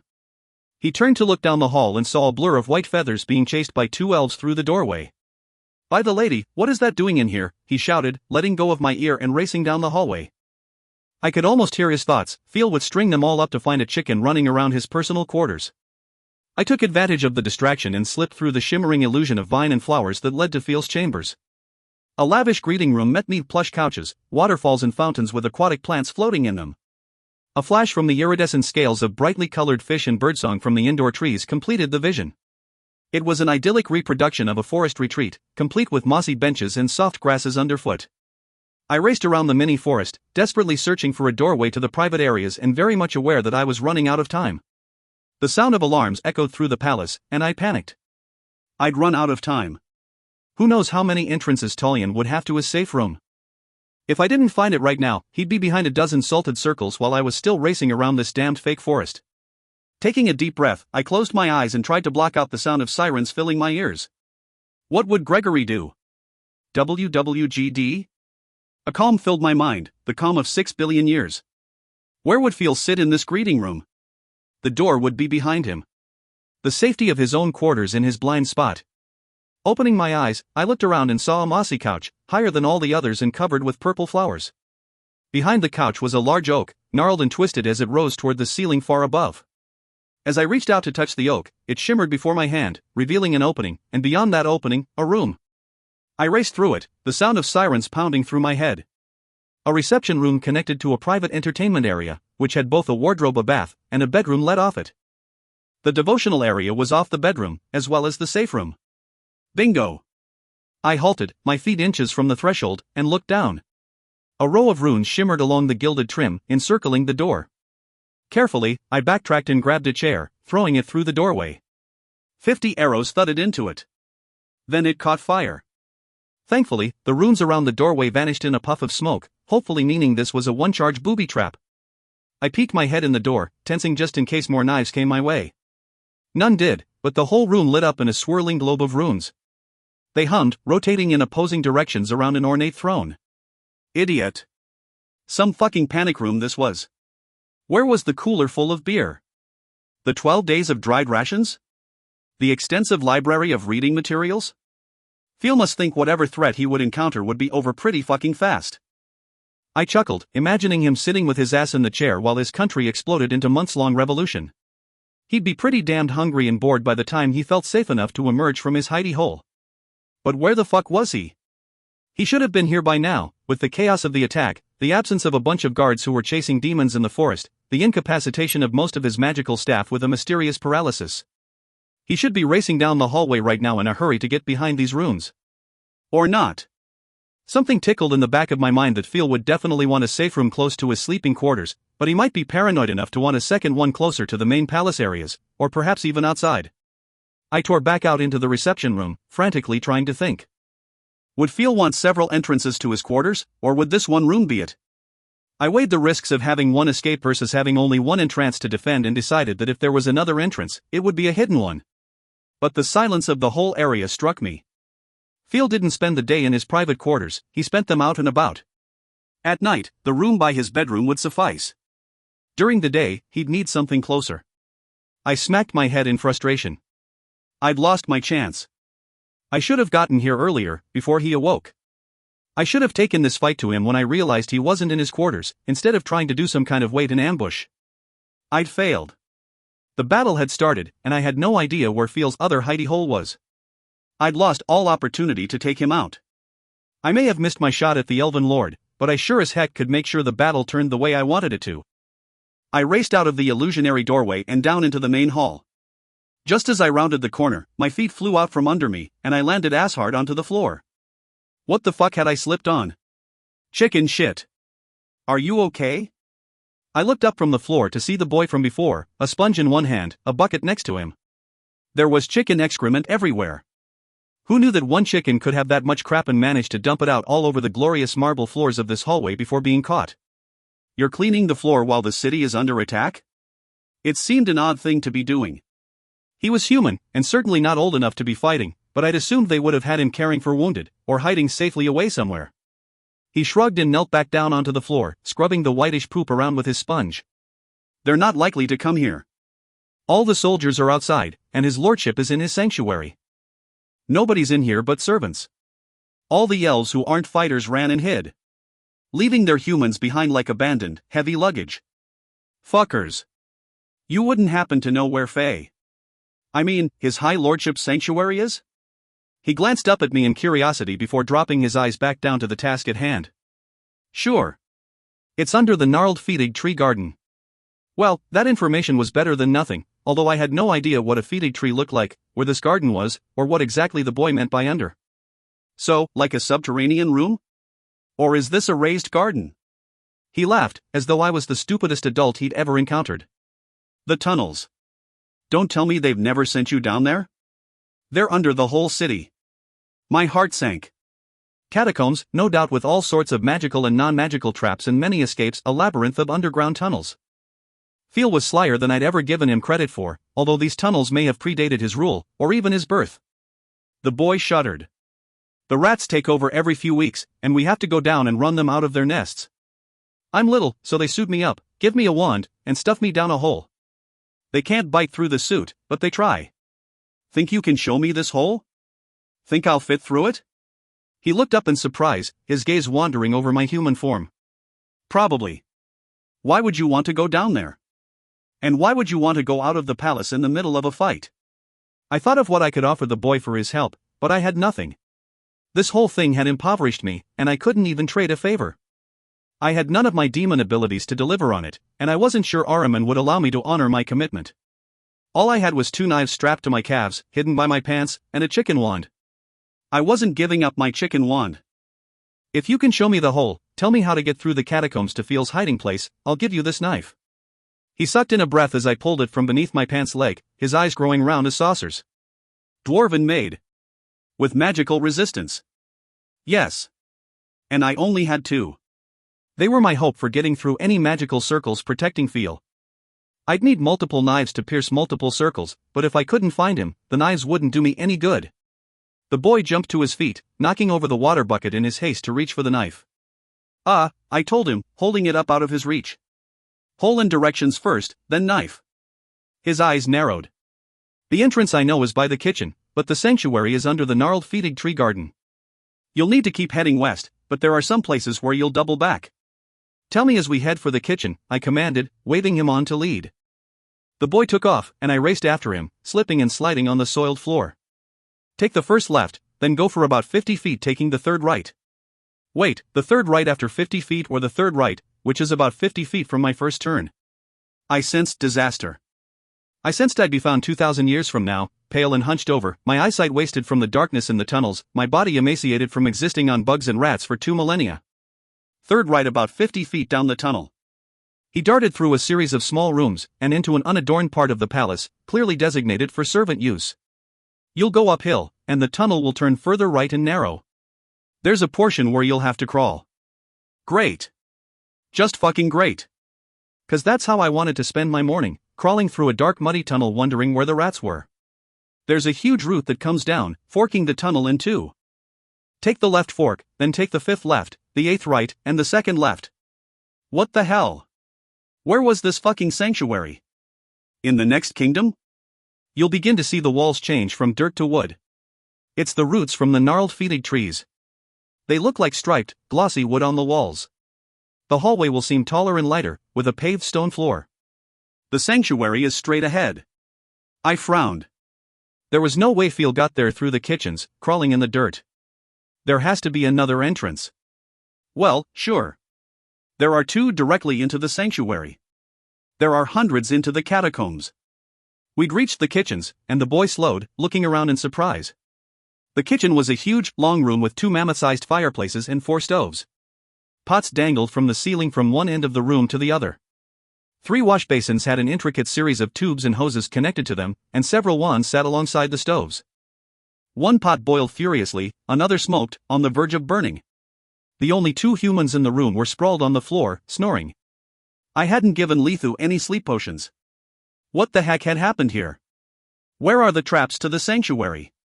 I grabbed the nearest wand and turned off the magical fires under the 2 pots. Safety first. It would really suck to risk everything on freeing a bunch of humans, only to have hundreds of them die in a palace fire. He grinned.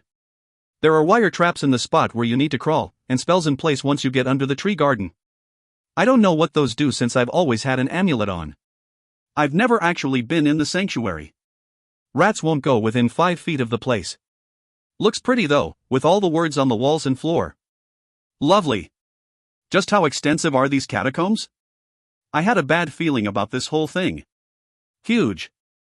They network under the entire city and extend in long underground hallways into the forest.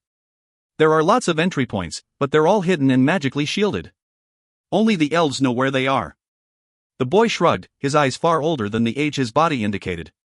Too well hidden for a foreign force to use for invasion, but they're for any WYTHYN agents that need to enter the city unseen. Or leave it. I took a deep breath. This didn't bode well for Talian's occupation of WYTHYN. It was a good thing Dar would oversee this kingdom instead of the Elf Lord. Dar was probably better at detecting and heading off any sneak attacks. But that didn't matter right now, because if I couldn't somehow manage to find Phil and end his life, this little rebellion was likely to be short-lived. The boy went to a small iron door set in a stone wall. It had to have only been 3 feet high.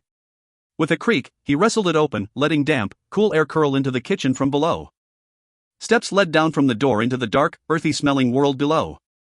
You'll see the hole. It's wide enough for you to squeeze through, and it's about a 3-foot drop into the catacombs. Thanks. I handed him the knife, grabbing a magical light globe from the shelf beside the door and murmuring the word to set it alight. The boy snatched the knife from my hand. Don't you want me to lead you there? I looked at him, so young with tangled brown hair and a messy braid at the nape of his neck. His face was still round with youth, his eyes full of curiosity and suspicion. As much as I needed a guide, he was too young to risk his life. It would be best for him to stay here, safe, while cleaning chicken shit off the floor. Nope. First left, third right, left at fork, fifth left, eighth right, second left and straight ahead. You find a safe place and stay there until this is all over. He looked at me, the suspicion growing. You've got a really good memory for a human. I grinned, turning to descend the stairs. That's because I'm not a human. 26. The door closed behind me, leaving me in darkness with the faint light of my globe to guide me. 30 steps down, my feet hit level ground. I squeezed through the hole in the ground off to my left and dropped lightly down, landing easily on the floor. I held the globe up to see a low hallway stretch before me. It was so dark down here, I'd need to go slow, so as not to miss a hallway in my count. I could only see a maximum of 5 feet in front of me, the tunnel fading to gray as it extended out. I edged forward, seeing my first left. At least there were no rocks or roots to trip me. The walls were damp-packed dirt, with the floor a softer dust over clay. I paced out 50 feet, counting the tunnels to my right and turning on the third, hoping the boy hadn't miscounted, or been unable to tell his left from his right. A faint, distant sound caught my ear, a soft scurry, and I once again thought of the boy's tale of rats in the tunnels. I had no problem with rats, but they could be a vicious bunch in a pack, and they were fiercely territorial. I didn't want to stumble upon a nest, so I kept my ears sharp for further sounds. Ducking down to a crawl, I lifted myself carefully over the thin lines of wire that crisscrossed the tunnel every few feet. It took forever, and I was grateful it was only about 50 feet before I saw the fork in the path. The root that marked it seemed more like an underground tree. It was nearly 3 feet in diameter, its skin brown like peeling paper. I bore left, standing in the taller space. In spite of the spaciousness of this tunnel, I slowed down considerably, scanning the floor, walls, and roof for any additional wire traps. The first one was 10 feet from the fork, stretched a scant inch from the ground. I studied it carefully, now that I wasn't on my belly in a cramped space, and tried to figure out if it would set off any alarms if activated. I desperately wanted to see what it did so I could be better prepared for future ones, but, of course, didn't want to alert anyone that I was in the tunnels. After considering it for a few moments, I decided it best to leave it alone. I was guessing it was wire trigger for knives or arrows as the runes had in the bedroom safe spot. It was slow going. I could hear nothing of the battle above me, and I wondered if it still raged or if either side had won. It would suck to go through all this to find Phil had left his sanctuary to congratulate his troops, leaving me empty-handed below ground. I ducked to hands and knees for the length of the tunnel and counted 5 passageways, and over 20 wire traps, which I thankfully avoided, before I turned left again. The scurrying noise was more frequent, louder, and I had a long hallway with 8 passageways to go before my next turn. My heart thudded. Whatever animal was in this tunnel, it sounded solo. Hopefully it was small and weak. 1, 2, 3, 4, 5. I saw a shadow dart across my dim beam of light, and I started, jumping instinctively to the right to hug the wall. My foot hit resistance then slid forward. A thwang sounded and I felt a brush of air before pain soared through my backside. Ow, motherfucker. I choked the curse out as quietly as I could, managing to retain a grip on the light globe as my other hand reached around behind to feel the arrow shaft protruding from my ass. At least it wasn't poisoned, although I did feel a rather unpleasant burning sensation along with a searing throb. Mal? Shit, you sound like a fucking herd of elephants. It's a wonder half the elven troops aren't down here after you. Dar. He was a great one to talk. I'd heard his shuffling around long before he'd heard me. I yanked on the arrow. It tore painfully, and I was unable to remove it. Give me a hand here. I've got an arrow in my ass. Dar snickered, turning me around to face the wall and bracing himself with a foot on my back. He pulled. My vision went white as the arrow came out. Ah, that hurts like a son of a bitch, I whispered. Dar patted my rear, sending a fresh wave of pain through me. You'll live. Lucky for you it wasn't barbed, or you'd have half your butt cheek torn out. I tested to see how well I could walk with my new wound. I could fix it, but it would take me a few hours. Pitiful. What the fuck are you doing down here? You're supposed to be managing the forest ambush, which was wrapped up hours ago. His tone added the duh to the end of his words. And what the fuck are you doing down here? Did you manage to kill Phil? I'm working on it. Asshole. We stood and stared at each other in the dim light, shifting awkwardly, neither wanting to explain. I came to find you, Dar finally admitted, his voice gruff. I thought you'd be out by now, and when I didn't see you, I worried. His words sat heavy in the tunnel, the only other sounds our breath against the dirt. Phil left his rooms before I got there. He's already holed up in another safe house, under the garden at the end of the tunnels, I admitted, feeling a wash of shame at my failure. I'm trying to find him and hopefully finish the job before he escapes. Dar tilted his head to the side, his eyes a bright red in the dark. The warded room under the gnarled fig tree garden? You missed the turn about 10 feet back. I sucked in a deep breath and let it out again, but the frustration remained. I counted. I've got 5 more hallways to go before tuning right. Dar brushed past me, fur against my arm. Well, yeah, if you want to have your head taken off by magical tree roots. Since I doubt you have time for that sort of fun activity, let's take the back way instead. I followed him, watching the swish of his tail in the faint light of my globe. How do you know? Did you get a map or something? The demon came to an abrupt halt, and I nearly plowed into his back. His nose twitched, and I saw the sheen of his eyes as he cocked his head to the side. I played in these catacombs growing up. You had your swamps, I had my tunnels. I know them like the back of my paw, all their entrances and exits. I've expanded on the elven tunnels with some of my own. It's how I plan to get into the palace undetected and look for you. I eyed Dar, a surge of respect and admiration roaring through me. You rock. His chest puffed out, his snout lifting slightly. Damned straight.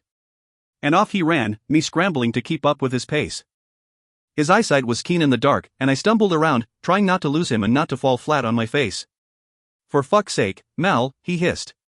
Could you try to be a bit quieter? And you stink. When was the last time you bathed? You smell like chicken shit. I bit back the retort and tried to blindly run through the narrow dirt passageways with greater stealth, my ass throbbing in pain.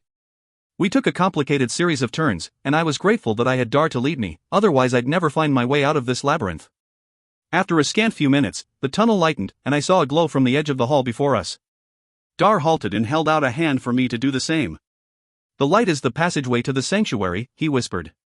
There's always a set of mechanical as well as magical traps along the hallway, in addition to the ones in the rooms. Because of the battle, there are likely to be elven troops posted there. I grimaced. I had little more than human strength and ability right now, a slightly enhanced human with a dwarven knife and a chicken wand. Can you scout for me? I asked Dar. He wiggled his eyebrows, casting me a playful look before condensing into a small, furred shape. Dar had always been able to convert his form to this particular shape without a lot of show. He stood up on hind legs, twitching whiskers at me before darting down into the lighted hallway. An alarm sounded. I heard a shout, followed by a relieved, somewhat disgusted noise. Rat. Stupid things keep setting off the alarms. I thought the humans cleansed these tunnels last week. They did. Disguising things keep coming back quicker and quicker each time. Nothing we do seems to keep them out. I pressed sideways against the dirt wall and slowly looked around it. 2 elves, armed with small swords, stood near a doorway filled with light. They had their backs turned to me, trying to skewer Dar with the tips of the swords. I held back a laugh. Dar was fast. There was no way they were going to get him. Normally I would have taken advantage of their inattention and blown their heads off, but I lacked my demon powers. All I had to fight these 2 armed elves was a small dwarven knife and a chicken wand. It wasn't just their swords against my puny knife that concerned me, it was their elven magic too. As a human, I was helpless. But I was an imp. Holding the chicken wand in one hand and the knife in the other, I contemplated my options. The dwarven knife would not only cause a physical wound but would disrupt any magical ability they had for a short period. I doubted I could stab both of them before someone ran me through like a shish kebab, though. Actually, I doubted I could stab one before someone ran me through like a shish kebab, even with the element of surprise on my side. So I slid the knife back into its sheath under my pant leg and whispered the sound to activate the wand. I had to stifle a laugh as the elves whirled around, astonished to see 3 clucking chickens strutting around the subterranean tunnel. The birds paused, jerking their heads from side to side as they contemplated the elves. "His lordship." "Don't let him see them," one gasped. They both took off, chasing the chickens around and down the hallway, out of sight.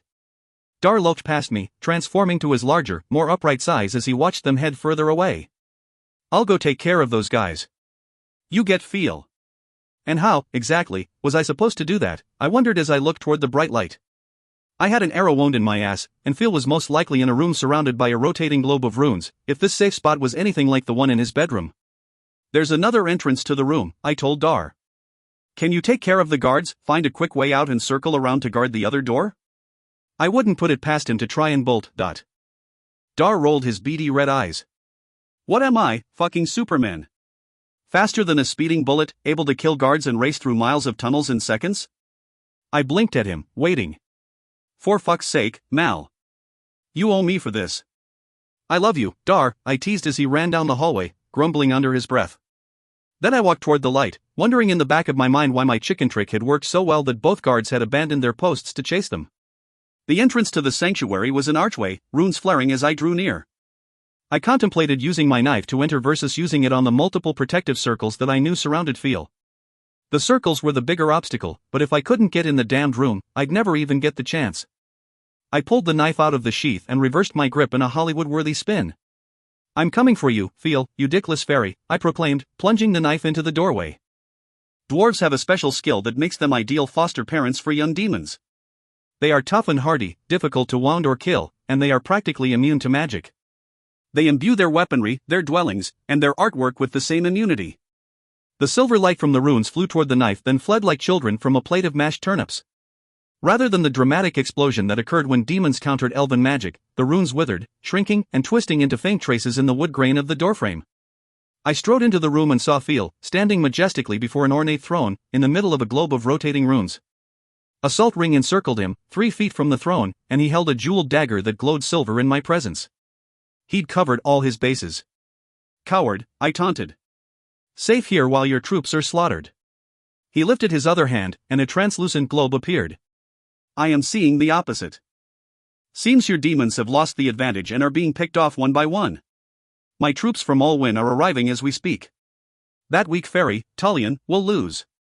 At least that weak fairy is leading his own army. You're hiding in here like a sniveling coward. What do you think your troops think about that?" He waved a hand and the ball projected an image large enough for me to see. Phil, fighting right alongside his elves. The fucker had some kind of doppelganger to take his place. That was some serious magic, and I hoped it had weakened him a bit. I remembered Phil killing the guard in his dungeons, and causing the magical vines to sprout from the stone floor. No, I really didn't want to meet Phil when he was at full power. Doesn't matter. You'll die out there, and you'll die in here. And hopefully if his doppelganger died, it would weaken him further. I'd take any advantage I could get at this point. He looked around at the runes and laughed. "And just how are you going to get past this magic, AZ? Where is your exploding stick? Has it left you? Found a demon worthier of the title Iblis?" My breath locked inside my chest, head pounding at his words. I'd never wanted the damn thing, but the thought that it had tossed me aside the moment the going got rough, abandoning me for someone else, sent a wave of fury through me. I was the Iblis. Me. I don't need it to take you down. I waved the knife at him, knowing full well that after dismantling the doorway protection, it would never withstand the humming might of magic before me. Pig sticker. He shrugged, sitting down in his throne with a dismissive slump. Fully charged, it might get you past the first layer, but no more. Unless you happen to have a few hundred of those knives glued to your person. Only one way to find out. I stabbed the knife into the silver swirl and felt a vibration that numbed my arm to the shoulder. The knife sizzled and melted from the tip upward, hitting the ground in a puddle as I dropped it before my hand suffered the same fate. The High Lord laughed. "What now, AZ? Can I convince you to throw yourself into the circle? I'd love to watch you burn. As a demon, I might have attempted it, but with my compromised repair skills and fragile human form, I wasn't about to risk it. I might be able to live inside a corpse, but a melted blob was probably beyond my skills at the moment. I stalked around the circle, looking for a weak point while Phil continued to mock me. Nothing. He wouldn't have been safer in Fort Knox. He wouldn't have been safer in Aru. Be an imp. Oma's vision. Her words came back to me. Demons might not be able to penetrate a circle, but non-sentient things could. The protective barrier around Wyatt's house last fall had kept out demons and angels, but Hagenti's hit men had been able to throw rocks through it, fling fire through it, and even lightning. Elven circles would resist any demon energy, any attack directly from me, but not things of this world, or the magic of elves. I could spit on him. I could throw bits of dirt and roots at him. And I could lob chickens at him. The wand was smooth in my hands, a light birch with carvings stained red. A round, black-veined jasper was embedded at the tip. I wasn't sure how many charges it had, but I was about to find out. Phil jumped to his feet as the first white bird materialized. What are you doing? I threw it through the circle, amused to see it pass unharmed to land gracefully near the throne. Phil jumped on top of his ornate chair as if he'd seen a mouse, and I created another, again launching it into the circle. What are you doing? The air filled with the soft clucking of contented birds. They seemed happy within the circle, nodding their heads as they strutted about, occasionally pecking at the ground. What are you doing? Get them out. Get them away from me. Phil screamed, standing on his throne and waving his knife at them. He seemed unwilling to get close enough to the fowl to kill them with his knife, and his panic over the harmless, feathered things amused me. No wonder the boy in the palace, and the guards, had been so nervous when they'd seen my chickens. Their high lord had a phobia. 15 birds, and still more came from the wand. Things were getting really cozy within Phil's protected area.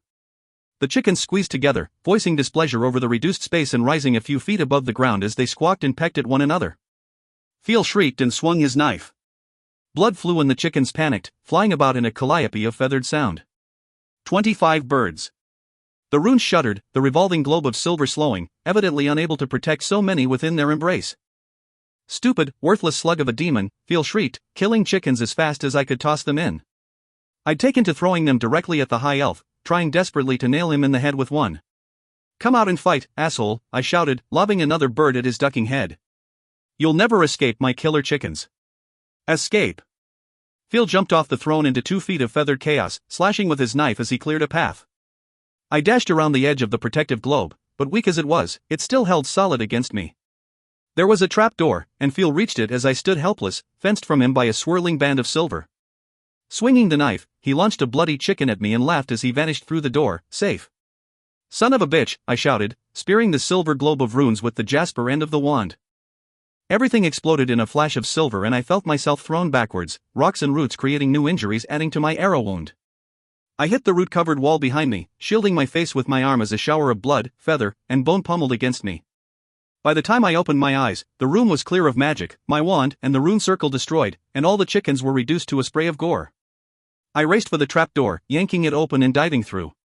The escape hatch was built into the floor of the room, so I'd expected to drop into another underground chamber, but, instead, I found myself stumbling in the sunlight, plowing face first into a gigantic oak tree. The door was a cleverly disguised portal, but to where? I heard the distant sounds of battle and wondered just how far away the escape hatch had put me. Feel. I looked around, not seeing the High Lord. I sucked at tracking. I had no sense of smell beyond that of an allergy-ridden human and had no sixth sense when it came to elven prey. Demons, angels, I could feel their spirit selves, their leak of energy, even within this human form, but I lacked the skill to do that with elves. I spun around, looking frantically for some clues. Where would he run? Not toward the battle. Not toward the huge open clearing to my left. There was a massive briar thicket in one direction, which left one logical path. Into the woods, but with a path that would facilitate a run to safety, and no one could run like an elf. I sprinted like the hounds of hell were after me, hoping that fate would smile upon me and let me catch him. Maybe a tree would fall on him, or a landslide, because otherwise, I'd never catch the fucker. Ahead, I heard a crash, the sound of several explosions, and shouting. In vain, I tried to access my small stash of energy to propel my human legs faster, but it just sputtered around me in useless fits and starts, like a lighter that refused to spark into flame. The explosions increased in volume, drowning out the shouting, then silence. My heart and the crashing of my feet through the underbrush were the only sounds I could hear as I kept running. I didn't pause at the first body, even though I recognized one of my own household. After the fifth, my anger was a living thing, coiling around me like a snake. Digging deep into my spirit being, I found the small, fragile, scarred part and pulled, demanding it come to life. Faster. Something tore inside me, freeing up. With a burst of energy, I went faster, racing through the forest with a speed an elf would envy. Another explosion, another shout, this time closer. I ran faster, branches smacking me in the face like whips, briars leaving stripes of red through torn clothing. This time I saw several dead elves next to the dead demons, and I also saw Phil ahead of me, slowing down as he watched cautiously for the enemy. Pulling up every bit of anger and frustration, I launched everything I had at him, searing the forest with a ball of fire. He felt the heat and dodged, avoiding a direct strike. Still, his embroidered coat caught, and he halted, taking time to rip the burning jacket off. I put on an extra burst of speed and launched myself at him, tackling him with the finesse of a linebacker just as he turned to dash off. I was lucky. A fraction of a second later, and he would have been gone. Elves were all about speed and agility. I thought the High Lord would scream and taunt me, struggle against me as he'd done before, but instead, he raised a hand to my side and whispered a soft word. Everything seized up inside me. My heart froze, breath in my lungs left in a rush as they collapsed inward. I felt a moment of panic in the face of my death, and as my vision blurred, I saw Phil's triumphant smile. It had to have taken every last bit of magic he had to perform the death spell. That kind of spell didn't come cheap. I'd planned to let you suffer, AZ, but you forced my hand. Die knowing that I've won and that I'll see everything you love in ashes if it's the last thing I do. I was going to die, and although I could live inside a corpse, I wouldn't do much good just lying there, rotting in the forest grass. Some of my conversion skills had returned, and I had no doubt that eventually I'd be able to form a living body again, but it might take days. By then Phil would be long gone. Keeping my spirit self distant from the dying flesh, I felt the elf begin to pry my hands from his neck. He laughed, mocking my plight, his eyes a maniacal orange in the reflected light of the fire that leapt from tree to tree. Fire. My angel's favorite element. I felt the red-purple of his spirit self within me and remembered the pair of us playing in the forest blaze, creating fireworks, existing inside a flame. I left my body behind, and in that moment of glorious freefall, where my spirit self existed in its pure form, I felt as though I had the power of the universe at my fingertips. As if taking a deep breath, I gathered the thick, sweet energy that flowed all around me in hell, and I created. Phil shrieked and tossed aside my dead body, frantically rolling as he tried to put out the flame that appeared from nowhere to consume his clothing and blister his skin. I wasn't an ordinary fire, though, and refused to be smothered. As I clung to him, I thought of all the humans he'd killed, callously tortured, murdered, crushing their spirits as he crushed the bodies. Mine. They were mine, and he couldn't have them. It didn't take long. I lingered against his charred remains, the more traditional flames licking through the trees around me. Phil was dead, but how many of my household still lived? Had Dar made it out of the tunnels? Was Letha safe within the palace? How many of my lows had met their end? Who the fuck lit off a fireball? Dar's voice sounded annoyed. There weren't many demons that could produce the element, and without a launcher, a fireball wouldn't go far. I concentrated, again pulling from the energy around me as I desperately tried to create my human form. It was agonizingly slow. The newly repaired sections of my spirit self stretched painfully as I demanded far more than they were prepared to give. I felt a shape form, a structure of bone, a branching of nerves and vessels, threads of muscles and skin, and the shock of cold water against my naked body. I was wet, drenching, soaking, near drowning wet. Dar, you ass, I sputtered, spitting water from my mouth and nose, brushing soaked hair from my face to glare at my brother. Mal? He jumped backward, his hands coming up defensively before dropping when he recognized me. Are you snuggling with an incinerated elven corpse? I'm impressed. That's the sickest thing I've ever seen, even for you. I scooted off the unrecognizable, blackened body of Phil and motion toward him. Got the fucker, no thanks to you. Where were you? So much for my backup at the escape door. Dar glared and parted the fur on his arms, showing a mess of bloody scrapes and tiny stab wounds. The elves were nothing compared to those damn chickens. Meanest motherfuckers I've ever seen in my life. I barely got away with my life.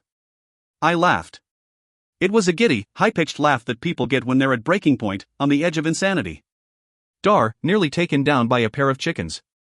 No wonder Phil had been so afraid of them. But whatever humor the moment provided, it was chased out of my mind as I remembered there were insurmountable tasks ahead of me. Were the elves still fighting? How many of my household remained alive? Would Talion honor his promise? And just how pissed was Ahriman going to be if he found out? Dar reached out with furred paws to shake my bare shoulders. Focus, Mal. We've got bigger problems. Talion's elves are within the palace gates, but your household has gone mad with bloodlust. They're storming the city walls, killing everyone they see, no matter which side they're on. I pushed his hands away and looked around, trying to judge the direction of the city.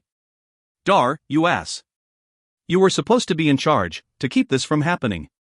How could you leave your post like this? His face tightened, eyes shadowed as he looked at me. I knew my words hurt. Dar took his responsibilities very seriously. Mal, you are a broken demon, going up against a powerful elven high lord. The others seem to be okay. I thought you needed my help more. We'd always been close. We'd always been there for each other, sometimes causing more harm than good. But as much as I loved my brother and cherished his loyalty, I was beginning to wonder if his protectiveness hid something else. I sighed, rubbing the end of his damp nose with my knuckles. Let's go rein them in before they massacre the entire town. It didn't take long since only 6 of Dar's troops remained alive of the 32 he'd brought in. I felt a wave of nausea course through me at the losses and hoped that Lethu and her 5 were safely hidden in the depths of the palace. If they'd made it through all this alive, I would have gone from a household of 40 to 14 in one day. My dangerously low funds would still be a problem, but at least I could feed this reduced staff and provide for them a few years before I became destitute. Hopefully, that would give them enough time to find other, more well-funded households. We'd no sooner corralled my depleted household than an elven officer appeared at the wall, a sorcerer at his side. His lordship, Talion of Ciel and the United Elven Kingdoms wishes to speak with the leader of the demon mob, to negotiation their peaceful retreat from the Wythyn lands. What the fuck? Had we been betrayed? I could see Talion doing something like this to me, especially after our misunderstanding over the elf-slash-demon hybrid contract, but I couldn't believe he'd pull this crap when he thought I was working on behalf of Ahriman. There was no way he was arrogant and stupid enough to think he could double-cross one of the highest demons in all of hell. Unless he had taken it upon himself to contact Ahriman directly. My blood ran cold at the thought. If so, he'd know that Ahriman had not sanctioned this little activity of mine. Ahriman would know that I'd committed him to this mad plan, exceeding the reach of my authority as consort as well as directly going against his orders. Talion would realize I was acting alone, and that he could fuck me over however he wished. My hopes of covering this up before word got to Ahriman, of minimizing the whole affair, vanished. I wouldn't have to worry about 1,000 years under the demon's cruel claw, because I'd be dead. He'd never forgive such an insult. I exchanged a quick, anxious glance with Dar and stepped forward. I'll speak with his lordship. The gate creaked open, and a guard beckoned me forward. Normally I'd insist on a neutral meeting place, but I figured nothing he could do to me would be worse than what Ahriman was going to do. I'll come with you, Dar whispered, stepping to my side. Who knows what that jerk has in mind? He'll have one of his sorcerers with him, you should be allowed one of your own too, but... Dar had a good point, but looking at the eager, barely restrained, 6 demons around us, I shook my head. I need you here more. If they all start up again, any negotiations I'm doing will fall apart, and we'll both find ourselves dismembered and up to our ears in burning ash. My brother glared at the city wall. I'll stay, but one shout from you and I'm storming the castle. I left him as he tried to find interesting entertainment to occupy the 6 demons while they waited. I walked to the gate, which the elven guard had opened barely wide enough for me to squeeze my naked body through. Elves had no problems with visible body parts, human or otherwise, and no one batted an eye at my nudity. A makeshift reception area had been set up in the courtyard. I recognized the ornate, jewel-throned Talion sat in, his expression smug. A sorcerer stood beside him, and the look he sent me seemed downright sympathetic. The guard escorting me paused, motioning me to continue through the ring of elven fighters, arrows notched and swords ready. They surrounded Talion, far enough away that soft conversation would be inaudible, even to sensitive elven ears. Talion addressed me in ringing tones by my more common name, rather than the childhood one he usually used. I understand your feud with Wythyn and their previous lord, and am willing to overlook the trespass and attack, in spite of our prior issues, as long as you and your demons leave immediately and never return. I looked at the sorcerer. His shoulders slumped, his eyes had a glazed, defeated expression, and I knew then that Talion didn't intend to keep his end of the bargain. Somehow I needed to turn things in my favor, and fast. Once Ahriman got his hands on me, I'd either be dead, or powerless to demand so much as a glass of water. Where's Letha? Where are my 5 other demons? He shifted in his chair and I realized that he had no idea where my household members were beyond the rowdy ones outside the gate. I am here, and I. Letha came forward, her young, elven male appearance exploding in a pop as she resumed her scaled, humanoid form. The crowd gasped, and the elven soldiers vacillated between keeping their sights on me and covering this new threat. The succubus pushed past them, hips swaying, pheromones snaking out in seductive curls. I was amused to see the elves' eyes drop to run along her graceful figure, the bows in their hands trembling slightly. Letha was a force to be reckoned with. Your lordship, her voice rang out like a delicate chime. I have 5 demons hidden here among the Wythyn citizens, just as undetectable as I was. I suggest you rethink your offer to the head of my household. The elves and humans looked around nervously, trying to determine who among their neighbors may be an enemy. The circle around Talion hummed with speculation and accusations as some turned their arrows on each other. Quiet, the high elf boomed. Silence fell, and once again, he turned to me. What do you wish, AZ? I cannot give you the previous lord of this kingdom. I refuse to turn an elf over to the demons, no matter what his crimes. That justice belongs to us. The crowd murmured in admiration, while I rolled my eyes. Talion had already begun his elitist, benevolent, high lord act for his new empire, but it didn't mean shit to me. He'd paid me to kill the elf, he'd been happy to agree to just about anything to sit on that throne. The elf might think he held all the cards, but his position wasn't as solid as he thought. I've already killed Feel. Once again, a gasp arose. Over where the fire is, you'll find his body. Better take a sorcerer to identify it, he's pretty charred. I let the image soak into the imaginations of all who heard and took a few steps toward the throne as the elves once again turned their arrows to me. You know what I want, Talion. And you best give it to me, unless you intend to be the shortest-lived ruler in all elven history. The high elf drew himself up taller on his throne, squaring his shoulders in defiance, but I saw the flash of unease in his eyes. You dare threaten me, AZ? Once again you bluff. You've gambled it all on a lie, but you've been exposed. There's nothing left for you to leverage, imp. No household, no powerful supporters. Nothing. Go home, and if Ahriman lets you live, you can take your place among the low. He was right. I was powerless and alone, my household decimated. I didn't even have my chicken wand anymore. I saw the threads of my possible futures before me, and they all were bleak and short. Lethu and Dar would survive if they quickly distanced themselves from my sinking ship, but the rest of us were at a dead end. Perhaps you should rethink your definition of power, Lord Talion, a seductive voice sang from beside me. Lethu's eyes glowed as gold as her scales, the pheromones flowing in a wave from her swaying form. Several guards dropped to their knees, swords and bows clattering on the flagstone, others gasped, shaking as they tried to fight the power of her call. I felt a surge of love, appreciation for the loyalty of my sister, but I didn't want to see her sacrifice herself for a lost cause, and no matter how powerful a succubus she was, she'd never prevail against an entire army, against a high elf, with only the intoxication of her sexual lures. A soft word escaped her lips, and I saw her hands fist, pulling a small string taut between them. Instantly Talion's hands went to his throat, a line of red appearing just below his chin. The High Lord made a choking sound, his hands scrabbling to pull away a cord that wasn't there. The sorcerer beside him paled. Phantom hands garrote, he breathed, frantically attempting to break the spell with various incantations. Letha held the noose steady, tight enough to turn the high elf's face red, but not enough to kill him. The guards who remained free of her pheromones hesitantly pointed their arrows at her. They could kill her, but one twitch of the hand and Talion's head would be rolling across the floor. Elves were a sturdy race, and high lords were powerful enough to survive some pretty drastic physical wounds, but decapitation wasn't one of them. Since you seem to be incapable of speech, let me do the talking for you, Letha said, her light tone more suitable to socializing at a luncheon than threatening a powerful ruler. As formerly agreed upon, we will assist you in stabilizing the newly created Southern Alliance of Elves, and in return, you will grant the humans in all 6 kingdoms their freedom anytime they desire such, along with the peninsula as their own land. The elven traps will be closed, and no longer will humans be taken from their homeland without their permission. Talion made a choking noise, and I was sure it wasn't just from the magical cord squeezing the breath from his throat. The courtyard erupted into chaos. Elves and humans exclaimed their shock and surprise over the unheard-of deal this elven lord had allegedly agreed to. Letha relaxed her hand slightly, and Talion drew in a series of ragged breaths, continuing to reflexed clutch his throat. The sorcerer discontinued his efforts and looked wary, taking 2 very small steps in my direction. I got the feeling he would break and run, given the slightest opportunity. I felt for him. He was clearly torn between the dream of freedom and the safety and security he held as one of the highest humans in elven society. Lies, Talion choked, his voice raspy. I do not make deals with demons. I held out a hand to stay Lethu. Fine. We'll leave. But will you ever be safe? Demons can clearly come and go undetected among you. We know your hidden catacombs like the back of our claws, we know your forests and your mountains. We can poison your waters, your foods. Who will you trust? The elves looked about them, uneasy, but I wasn't through. You can't trust us. You can't trust the other elves, who may decide they would rather boot your ass from their kingdom and go back to the way things were. You certainly can't trust the humans.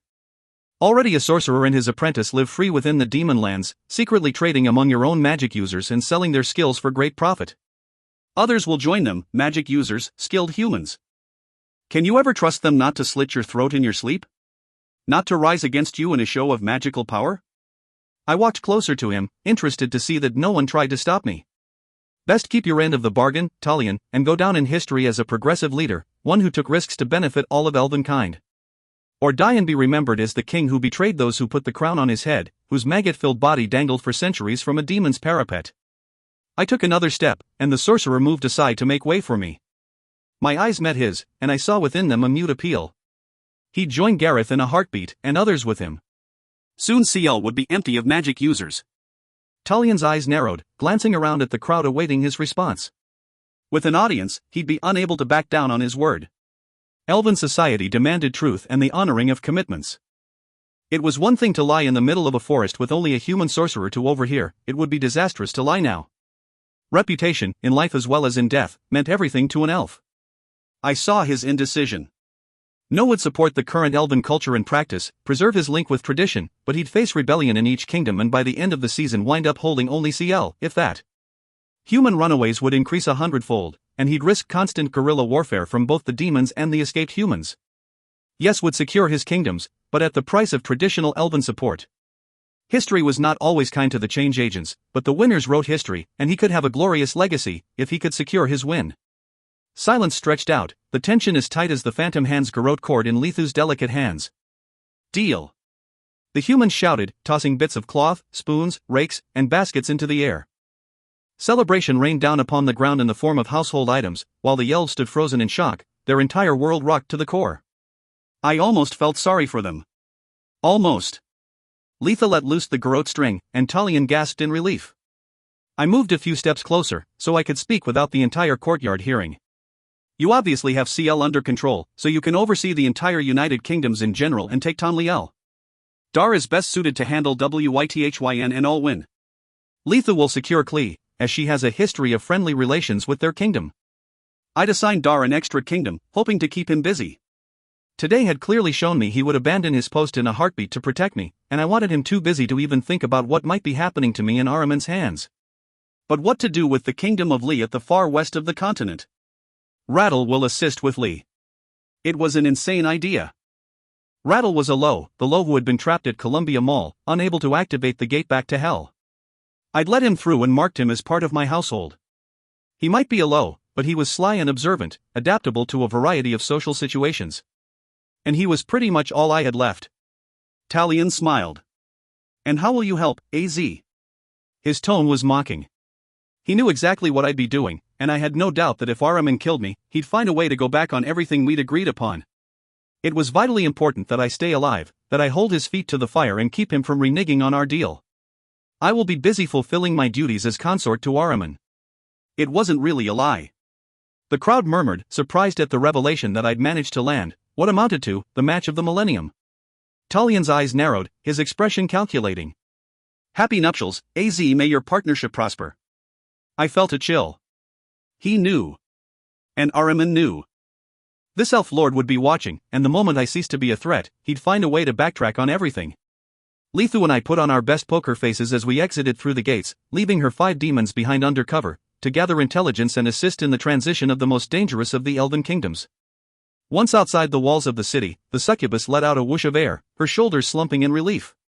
That was a close one, Anai. I thought for sure our goose was cooked. Me too, I replied, my mouth watering at the thought of roasted goose. Would I ever get to eat again? I could see starvation as something Ahriman would enjoy inflicting, although he might not even let me live long enough for that. Would I die in his dungeon? Would I ever again see Wyatt, the girls, my angel? I forced myself to grin at Dar as we approached, giving him a thumbs up, as if all was completely okay. Sorry, dude, I've saddled you with an extra kingdom, I told him. You've got Wythyn and Olwyn. My 5 have remained here to assist you, Lethu added. They are masquerading as humans and will be your eyes and ears, as well as undertaking communications back to Anai. The succubus turned her golden eyes on me with sorrow. We will let you know what happens, and how things are going. If you can, please keep us updated on your status. Status. That would be whether I was alive or not. I try, but for their safety, it would be best for me to remain out of contact with any of my former household. I turned to look at my 5 remaining household members. Thank you for your wonderful service in my household. If any of you wish to stay and help Dar, you are welcome to. If not, I release you from any obligations you hold to me. You are free to pursue membership in another household. My words were greeted with stunned silence. I'd never truly bound any of my household, just marked them as members. They were always free to come and go, but it was a brutal world out there for an unaffiliated demon. But mistress, you are Ahriman's consort. Why would we want to leave such a high-level household? It was one of my lows, the stooped, color-changing one. My heart ached for him, ached for all of them. I took a steadying breath, trying to figure out how to tell them.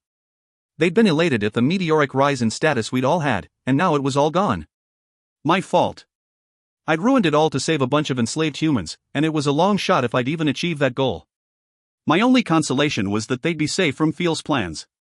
Tullian may be an ass, but he had no aspirations to rule all of hell. I'm afraid Ahriman is very displeased with me. If he kills me, you would be better off unaffiliated with my household. If he lets me live, he will have no compunction about killing any of you on a whim. I want this to be your choice. They murmured among themselves, uncertain. Life as a demon was a risky thing, and they'd known they could be killed by anyone stronger, at any time, for no reason at all. I could see them weighing the possibility of my continuance as consort, even besmirched, against the risk to their persons. Rattle, I called out. The low demon jumped forward, eyes respectfully lowered as he bowed before me. I have a special proposal for you. Dar and Lethu will each assist in the integration of one of the elven kingdoms. I would like you to be our representative assisting the CL elves in bringing Lee into the fold. Could you do this? His eyes rose to meet mine, shock and surprise overcoming his usually excellent manners. Consort, I would be honored. Alo has never been so favored. Others choose as they may, but I will remain in your service until my death. His pronouncement was contagious, and the other 4 jumped to pledge their loyalty. I'll take Snip, Rot, and Pustule, Dar announced. Hack, you go with Rattle. He's your superior for the time being, so I don't want to hear any shit about refusing orders or backstabbing. Got it? Got it, Hack squeaked, saluting Dar with a ragged wing. I smiled at Dar in gratitude. I knew it wouldn't be easy for him to handle 2 fractious elven kingdoms as well as keeping tabs on 3 rowdy demons. I knew he'd also be overseeing Rattle and Hack as they worked in Lee. All that should be enough to keep his mind busy, and away from imagining what Ahriman would be doing to me. Thank you all, I announced. After the integration is complete, Dar will be the head of my household until the end of my contract as consort. I hope to see you all then. Hope. Depression edged its way onto the edges of my mind like a shadow, but I pushed it back. I had to stay alive, for my remaining household members, for the humans I'd worked so hard to free, for Wyatt and my friends, and for my angel. Most of all, for my angel. 27. Why here? I thought the ruling council met in Aru, Tura asked, looking uncomfortable as he gazed around the room. Besides Gabriel, the only others present were humans, setting up coffee, donuts, and flip charts. The angels would arrive fashionably late, making an entrance and giving their guest plenty of time to squirm with building anxiety. We began meeting outside of Aru to accommodate the Iblis. Gabriel fought to keep his attention on the other angel and not the tray of pastries next to the coffee urns. Ruling council meetings weren't nearly as much fun without the imp's disruptive presence. Will she be here, too? Tara picked up a coffee cup and casually filled it with the dark liquid. It would be just like her to show up unexpected, crashing through the door half naked with a fistful of lightning bolts. A part of Gabriel wished she would. No. She is attending to urgent business in hell at the moment. Tara nodded, a look of relief in his eyes as he turned toward the chairs before halting abruptly. Gabriel knew right away what he was thinking. There were 7 chairs around the huge table, and even with the absence of the Iblis, it was quite clear that Tara was meant to stand. As if on cue, the other angels arrived and promptly took their respective seats. There is some business we need to attend to first. I'm sure you understand, Gabriel told the angel beside him. I'll introduce you when we're ready. It was all part of the elaborate ritual to make it quite clear to Tura where he stood in relation to the other angels in the room, that no matter how important he felt his project was, it ranked somewhere below determining process steps for great secession candidates. This was a dance Gabriel had done his entire life, yet he suddenly felt irritated with the delay. Impatient. Let's just get this over with. Of course they would not discuss anything of significance with a non-member in attendance. 4 hours were filled with inane discussion and obscure diagrams while Tura stood, remarkably composed, fingering the cup holding cold coffee. Finally Gabriel nodded Tura forward, and he approached without introduction. In spite of the fact that all this was meant to rattle him, the angel appeared confident, the picture of balance and order. For too long, Aru has suffered from lack of creation. I present to you a way to bring new life to the angelic host. Using donated demon essence brokered through the humans and elves, we can invigorate our homeland and once again enjoy positive evolution and increased vibration. With a wave of his hand, 6 tubes of swirling green arched through the air. As if synchronized, the seated angels each reached up to catch one. It was a bold move. One broken tube, demon essence all over the floor, and Tura would look like a cocky fool. These are samples, to show you that this isn't just a theory. We are ready to begin today. With the ruling council's approval, of course. The angels studied the green tubes and silence stretched on. Gabriel watched their faces intently for reaction. Was this truly as Tura had said, or was there more to his sin than violations of the treaty? Plague and warmongering, Uriel finally spoke, her brow creased with a frown. These are not exactly traits I would wish in an offspring, although the contributing demon is of a suitably high level. Gabriel winced. Contributing demon. More like butchered victim. Ancient revered one, angel of prophecy, plague traits are also healing ones, and warmongering is a mirror to peace. With the appropriate contribution of order, these undesirable qualities will be transformed. Or hidden. They all turned toward the eldest among them. How many times have we declared an angel of order, only to realize our error a century later? It's only through trust in our breeding partners that we achieve the results we both truly desire. But we're not here to discuss breeding partners. Baradel chimed in. That is forever lost to us. This may be a dim shadow of what we used to have, but it's worth considering. We have to do something, Raphael added. Uriel may be the angel of prophecies, but I see an Aru rotting from the inside out, and I fear for our future. This may seem cold and sterile, but I agree that it's worth consideration. The process is unconventional, Tura chimed in. But the result will be the same as we had before the war, creation. New angels will bring vitality back to Aru. There will be no violation of our treaty, no sinful contact, and our offspring will be identical to those created through conventional breeding. There was silence as the angels examined the tubes. Gabriel sat his down on the table, unable to stand holding it any longer. Let the future of Aru be what it may, he couldn't give his vote to such a project. Uriel caressed the tube of green, a look of longing in her eyes. I vote we approve the premise and proceed to discussions of the methods of collection and formation. Baradel, Sidriel, and Raphael nodded, and the eldest shrugged. I'll reserve judgment until I know more. Tura waved a hand and a stack of papers appeared before each angel. These detail the collection process and the formation process at a high level. There is also a proposed screening document for applicants as well as a list of testing mechanisms to ensure the resulting offspring are suitable in quality and type. Raphael stabbed a finger on one of the pages. The flowchart that shows the acquisition process for the demon essence is rather lengthy. Is there a chain of custody procedure to guarantee nothing has been tampered with? Can you illustrate the quality control and security at each handoff point? The appendix, page 623 through 950 outlines those details. They all flipped to the back pages, quickly scanning the dense text and diagrams. The formation section is unacceptably vague, the eldest noted. Gabriel bit back a smile, realizing his brother had echoed his own words. Tura smiled serenely, a small, clear box appearing in his hands. If you wish to study the mechanism for formation, you are welcome to do so. It is a product of sorcery, elven and human magic combined. I documented the basic workings of the item, but due to its magical nature, there are some functions not easily explained. Uriel reached for the box, examining it with eager hands while her older brother scowled. What happens if the offspring is defective in some way? With traditional breeding, that was never a possibility, but a magical device lacks sentience. What shall we do with unanticipated results? Tura looked wary. There will be no broken angels. The magic is of the highest quality and level. Errors are not possible. But what about angels of chaos? Raphael broke in, giving the box a hopeful look. That's one factor that's always been up to fate. Under the rules of the treaty, we cannot allow an angel of chaos in Aru, but I would damn myself to hell before I tossed away a helpless, newly formed angel. There will only be angels of order produced, Torah assured confidently. Guaranteed. There are no guarantees, the eldest interjected. I've seen many angels of order with chaos traits, and those close to the median are most likely to straddle both worlds. If Raphael would sooner die than throw away a newly formed angel, think how he would feel after 100 years when hidden traits manifest? Think how any angel would feel.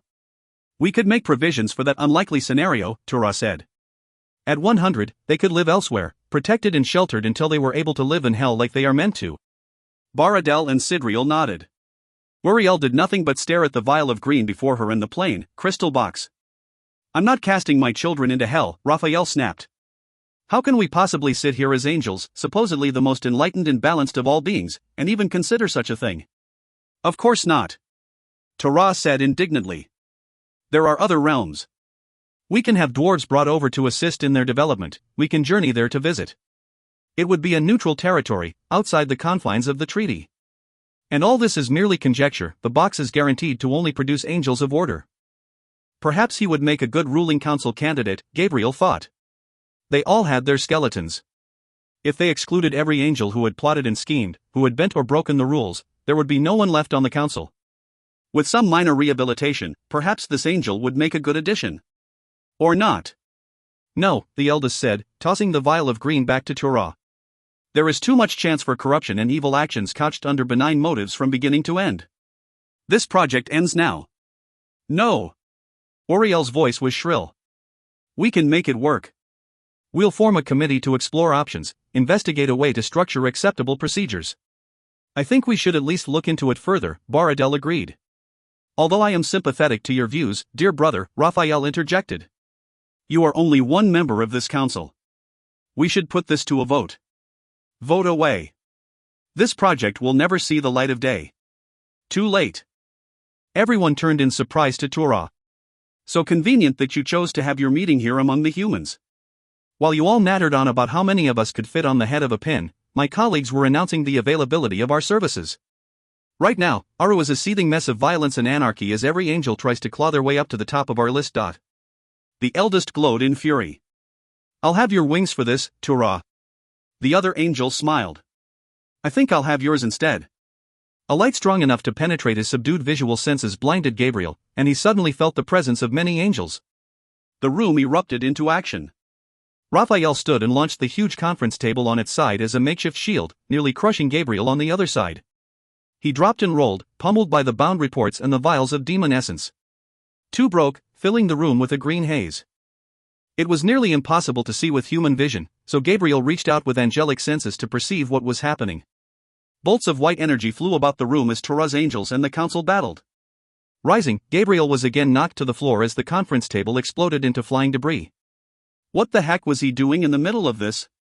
He was a messenger, the angel of truth, not a warrior. Staggering to his feet, Gabriel saw how outnumbered they were with nearly 100 of Torah's angels crammed into the small room. Normally it would take an army to go against the strongest angels in Aru, but here, among the humans, they were vulnerable in their corporeal forms. Torah's forces were hampered by the close confines of the conference room, but they were also prepared with physical weapons. An explosion filled the room, and the walls around them vanished, allowing for greater maneuverability for both sides. Gabriel ran for the action, trying to determine who was friend or foe in the blinding light and dust. A blaze of white scored his side. He tripped, landing face down on a human. He stared into dead, shocked eyes, then looked down to see the lower half of the man was nothing but a pile of sand. Once again they brought their problems into the human world. When would this stop? Filled with anger, Gabriel blindly shot out at everything around him. It didn't matter. They were the horrors in this world. There was no good, only evil as far as their impact on the humans. He'd wanted to wash the world clean of humans, but it was the angels who had brought this to their doorstep. Samuel had been right, but what was done was done.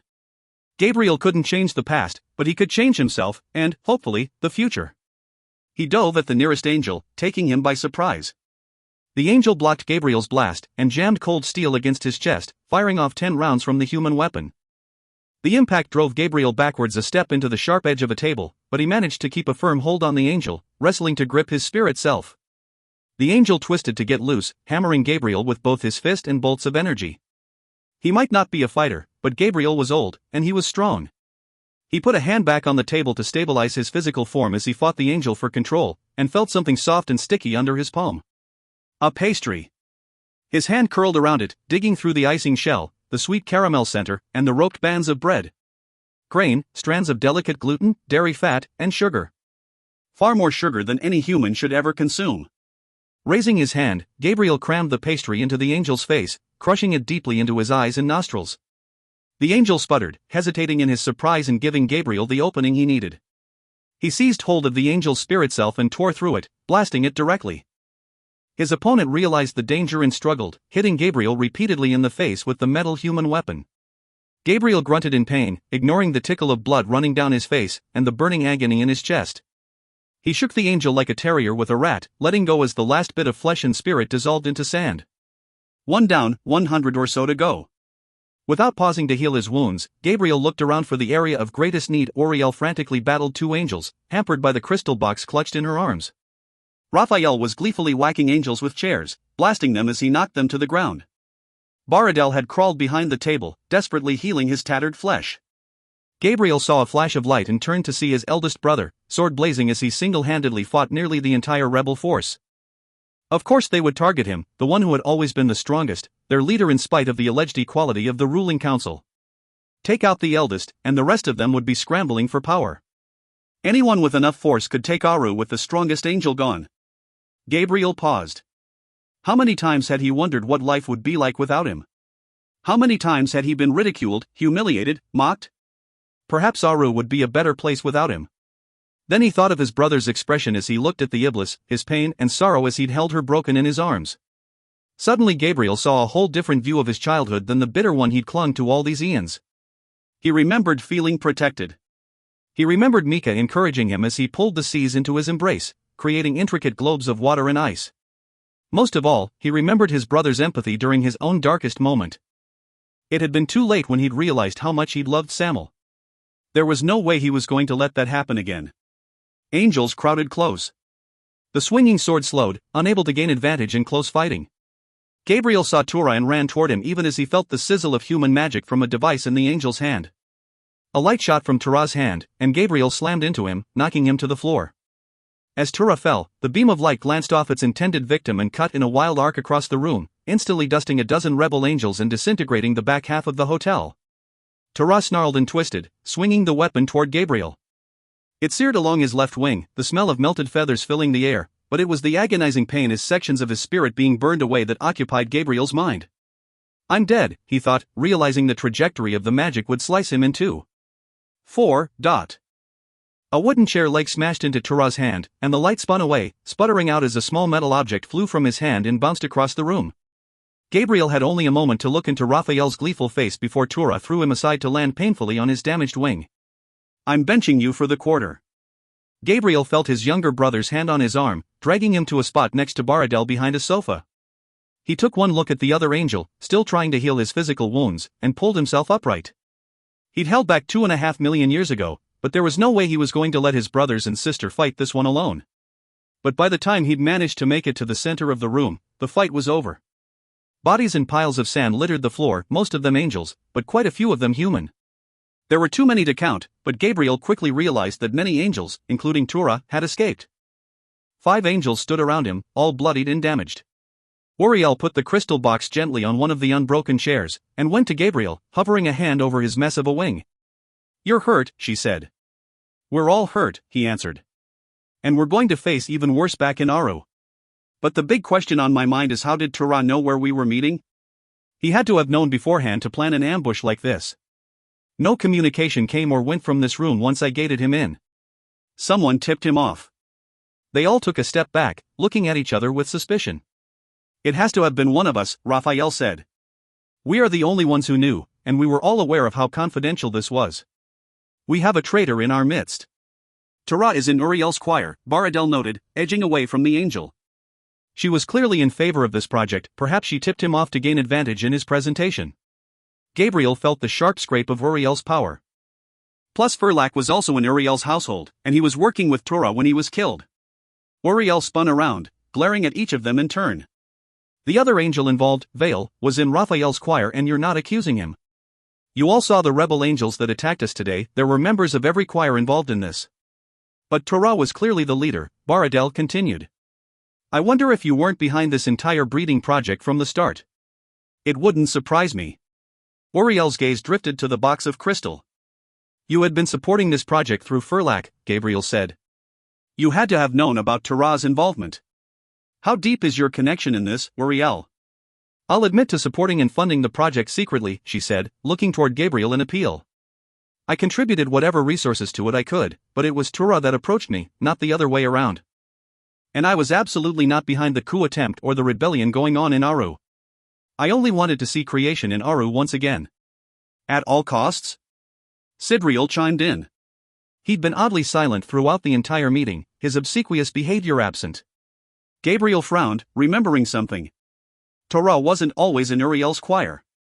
He used to be in yours, Sidriel. Sidriel shrugged.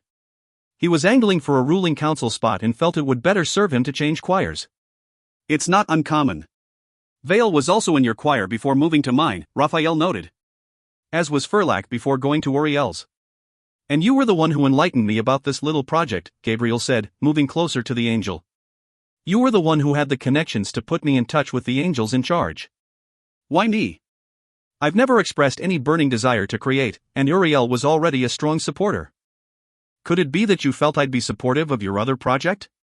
The one to take our eldest brother out of the picture and completely rearrange the power structure in Aru? Sidriel remained silent, but his aura shifted, twisting with black hate. Gabriel reached out, but his younger brother was quicker, snatching the angel's arm. Let me, brother, Raphael grinned. You've only got 1.5 wings right now.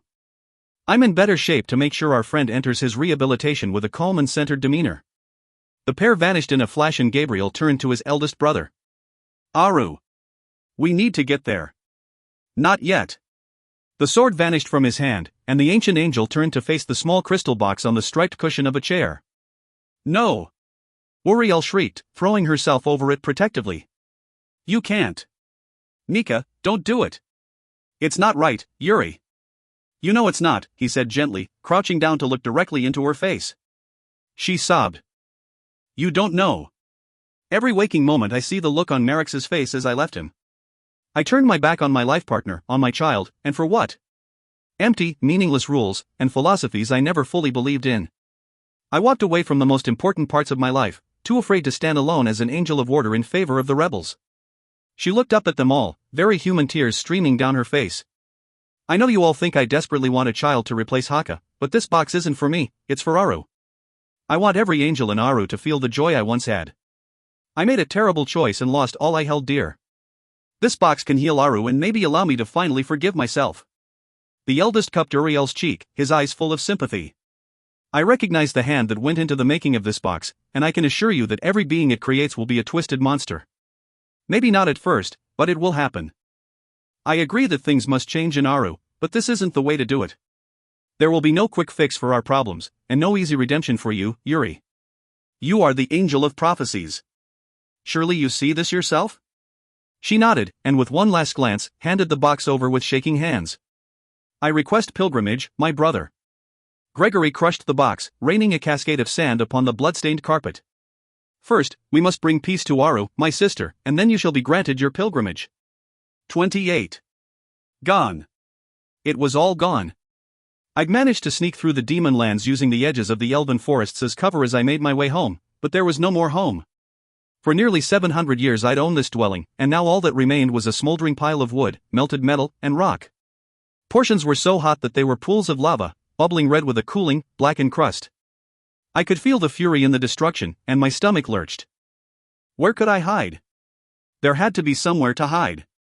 There was nowhere to hide. Nowhere that he couldn't find me. The longer I drew this out, avoided him, the worse it would be. If I had any hope of staying alive, I needed to go to him and beg for forgiveness. I needed to hope that the devouring ability he so desperately wanted would cool his anger and stay his hand, even though I had no intention of allowing him to breed the monster he wanted to create. If I survived the next few days, the next 1,000 years would take every bit of passive-aggressive skill I had. I turned and began my long walk toward Ahriman's nearest house. I hadn't gone far before I saw them. Ghostly shadows, like red chiffon in the wind. The wisps rolled in from the east, separating as they spied me, each taking a strategic route to surround me for capture. I stood still, head lowered in submission as I tensed, waiting. "I'm on my way to him now," I called out. I was given 2 weeks to put my affairs in order, and I'm ready to begin my contract. The wisps swirled in close, blistering my skin where they brushed against me. They never spoke, communicating only through touch and mind speak. These refused to do even that, taunting me with the threat of their nearness, leaving me wondering if I'd even make it to Ahriman alive. I gritted my teeth at the welts and blisters their touch caused, reluctant to fix the wounds with my limited abilities. It would be best to save my meager powers for the coming confrontation. "Prepare for transport," one of the wisps said. They all circled me, pressing close until I gasped with pain from their stinging touch. In a disorienting jolt, I found myself in a cold, dark room. The smell of mildew and damp decay filled my nose, and I squinted, trying to adjust my human eyes to the dim light. The wisps vanished, and I stood as still as possible. I wanted to assess my surroundings without alerting any potential other resident to my presence. Normally I would welcome a fight with another demon, but I wasn't exactly sturdy in this human form. Dripping echoed from behind me, accompanied by a shuffling sound, as if something were dragging itself along the hard floor. I tensed, judging by the sound that the moving creature was a safe distance away. Slowly the room came into focus. Stone and dirt walls with brown and red slime interspersed with black mildew. The room was about 30 by 50, with several dark passageways on both my left and right. As silently as possible, I turned around to see the room open up far behind me in a hallway. It was dark and extended beyond the limits of my eyesight. I smelled oil and soot, rotting flesh and burned hair and knew he was near, watching me, even if I could not see his form. How could he do that? How could he exist in a spirit form within hell, survive without a corporeal shape to house his being? Or was he possibly within the very molecules of air itself? I held my breath, suddenly afraid of where the inevitable blow would come from. A shape materialized in front of me, sliding across the ground to rest by my feet. I jumped, letting my breath out in a rush and stared at it, alarmed. A blackened, charred husk, a torso with burned sticks for extremities lay before me. I recognized it. The only reason I did not let the wisps have you is that I am intrigued by this latest kill of yours. Ahriman, his mind speech like a whip in my thoughts. And the body before me was the high elf, formerly known as Feel. I hoped the demon didn't recognize him. He didn't look much like an elf right now. He didn't look much like anything right now. The torture, I stuttered. I told you I had an enemy I was torturing. Well, this was him. I'm here now, ready to start our contract. You flout my authority, use my name without permission, commit me to actions I do not support. You disobey my orders, kill a man who served my needs. Your actions have not only brought me embarrassment, but they have caused delays in a project near to my heart. He stole my possessions, had his scouts hunt me down and drag me to him like an animal. I was locked in his dungeon, subjected to humiliating actions by his sorcerers, then sold to my enemy. It was a blood feud. My only hope was to find some reason for my actions that he would accept.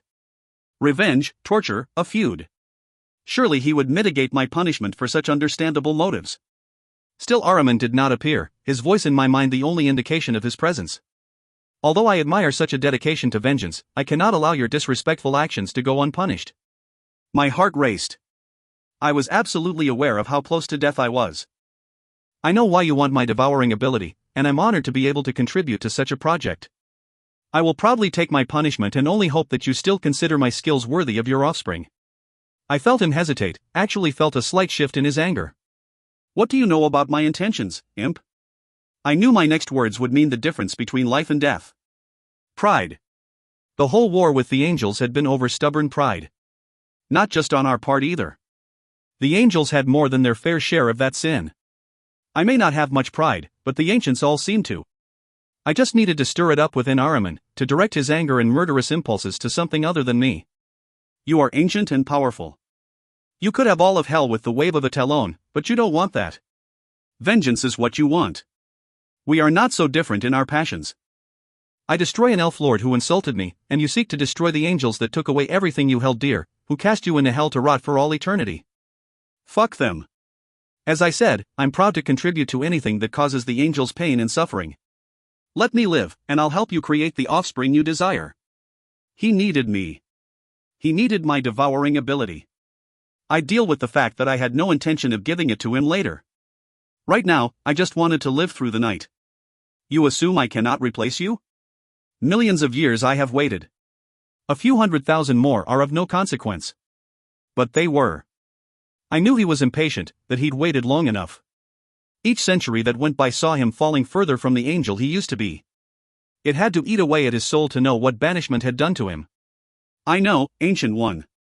I only hope you find enough value in what I have to offer that you will allow me to make up for my disobedient behavior. Black smoke billowed before me, inches from my body. Shit. Was he about to kill me? I had no idea his intent, but this manifestation of his physical form couldn't be a good thing. I held still, trying to show no fear. Demons like Ahriman lived on others' terror. One taste and he'd lose his tightly held control, satiating his desires in my nightmares for as long as he could draw them out. Slowly a curl of smoke reached toward me, a talon materializing to rake down my cheek. Another tendril snaked through my flesh to my spirit self, taking unmentionable liberties. I clenched my jaw and tried to calm my racing heart. Your fear is like the honey of Aru. I long to indulge my passions, but I do not want to wait thousands of years for another such as you. I need what you have, AZ, and that will keep you alive for a while, in spite of your disobedience. Perhaps you'll live through the entire contract period, if you prove worthy of my affection, that is. His spirit self plundered mine, and I allowed him as many intimacies as I could tolerate, trying to keep the extent of my damage from him as well as the red-purple of Gregory's spirit. I needed to stay alive, permitting this assault while deceiving him as to the extent of my usefulness seemed a good plan for now. I wasn't sure how long it would stall the demon, but it was all I had. You have much to recommend you, AZ, Ahriman continued as he stroked along my spirit self. I tried to ignore him, tried to keep down the bile that rose in my throat. I am dismayed it feels untimely death, but admire the painful revenge you enacted on his person. Time and time again I see you in this weak, vulnerable human form, covered in wounds you do not repair. Your obvious enjoyment of suffering, of agony, further endears you to me. In spite of your defiant, disobedient nature, could you possibly be the partner I have longed for in my exile? A mirror to myself, one to enjoy the pain I so love to give. I could not keep the shudder from rolling through my body. Shit. He thought I was allowing these blisters, these burns, on purpose, that I kept to this form because I was some kind of demon masochist. We all loved a degree of pain. Sensation was appreciated whether it was pleasure or torment, but some things were beyond the bounds of reasonable enjoyment. Ahriman seemed to feel I had transcended these limits. I wavered in indecision. If I let him know the truth, he'd realize how broken I was, as well as my inability to fulfill the terms of my contract. If I let him believe I was open to the sort of torture he wanted, I'd spend the next 1,000 years in non-stop agony. I took a deep breath and caressed him back, wincing at his enthusiastic response. You should punish me.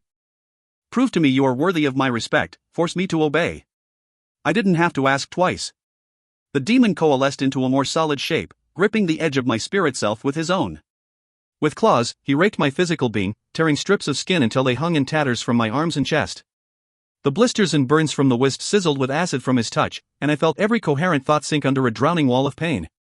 All the while, he gripped my spirit being, holding me as if he owned me.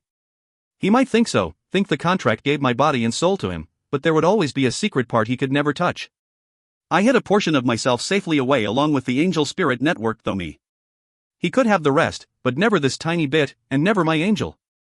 I clung to that part of Gregory, taking comfort in memories, in the knowledge of his strength and skill.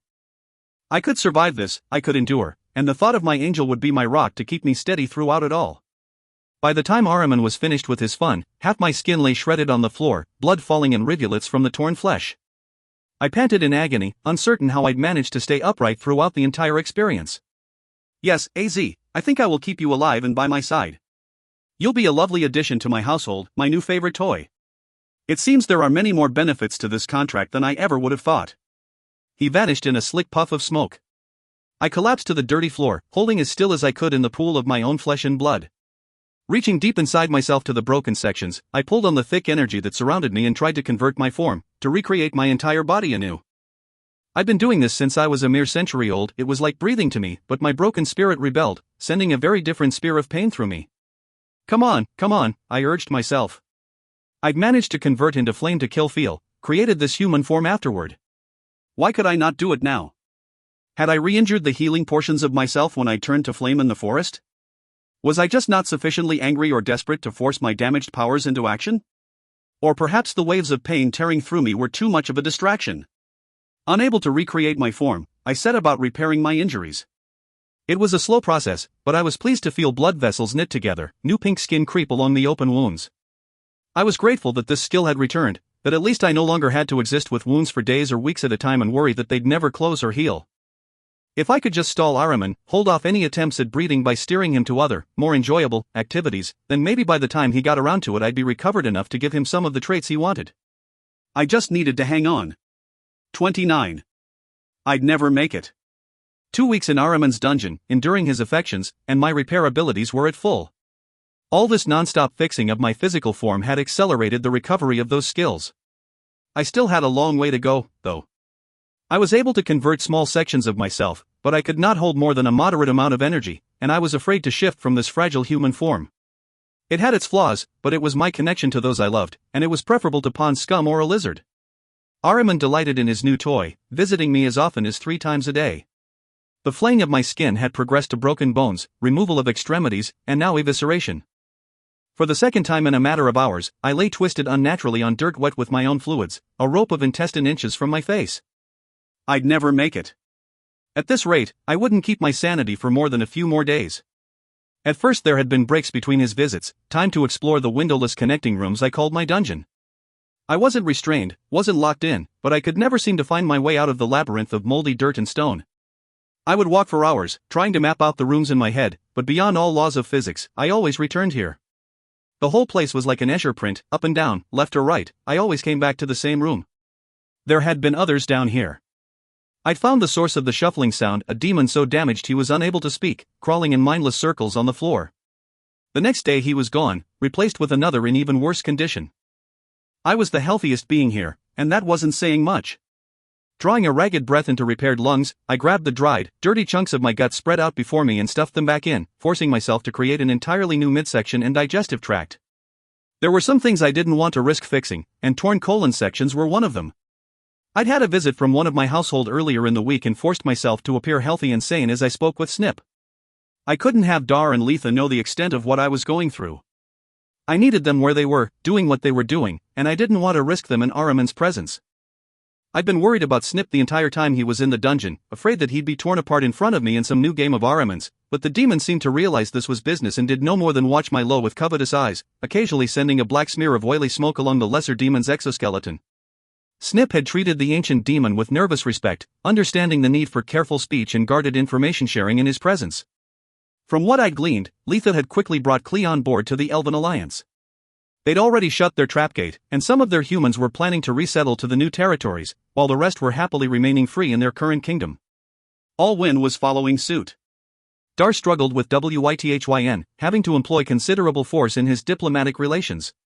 It didn't help that Talion kept sticking his nose in the kingdom's business, counteracting any progress my brother had made.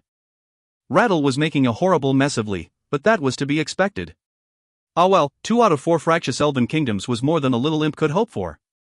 I struggled to my feet, continuing to fix various small but serious wounds I'd missed while repairing my destroyed midsection. I'd been naked when I assumed this form after killing Feel and had lost every possession including clothing when Ahriman's demons burned my house to the ground. He'd not supplied me with any covering since my arrival. I found myself constantly fixing various scrapes and pressure wounds. I'd never make it. The odor of charred flesh, of burnt, oily smoke filled my senses, and I couldn't help but whirl around in a panic, looking for him. I constantly thought I smelled him, heard him coming. I couldn't sleep without the remembrance of his speech in my head. I could never escape him. Insanity advanced from the edges of my mind a little more each day. I'd survived torture before, but this was more than physical pain. Ahriman constantly groped my spirit self, and I knew one day he would want more. I felt ill at the thought. Would I let him? How could I stop him? The physical damage was nothing to make light of. I couldn't relieve the torment by fixing the injuries instantly, and the human form wasn't as sturdy and pain-resistant as my other traditional demon shapes. I'd been able to use enough of my demon abilities to keep myself from starving or dehydrating to a dangerous point, but food would help. Food. A soft bed. A gentle touch.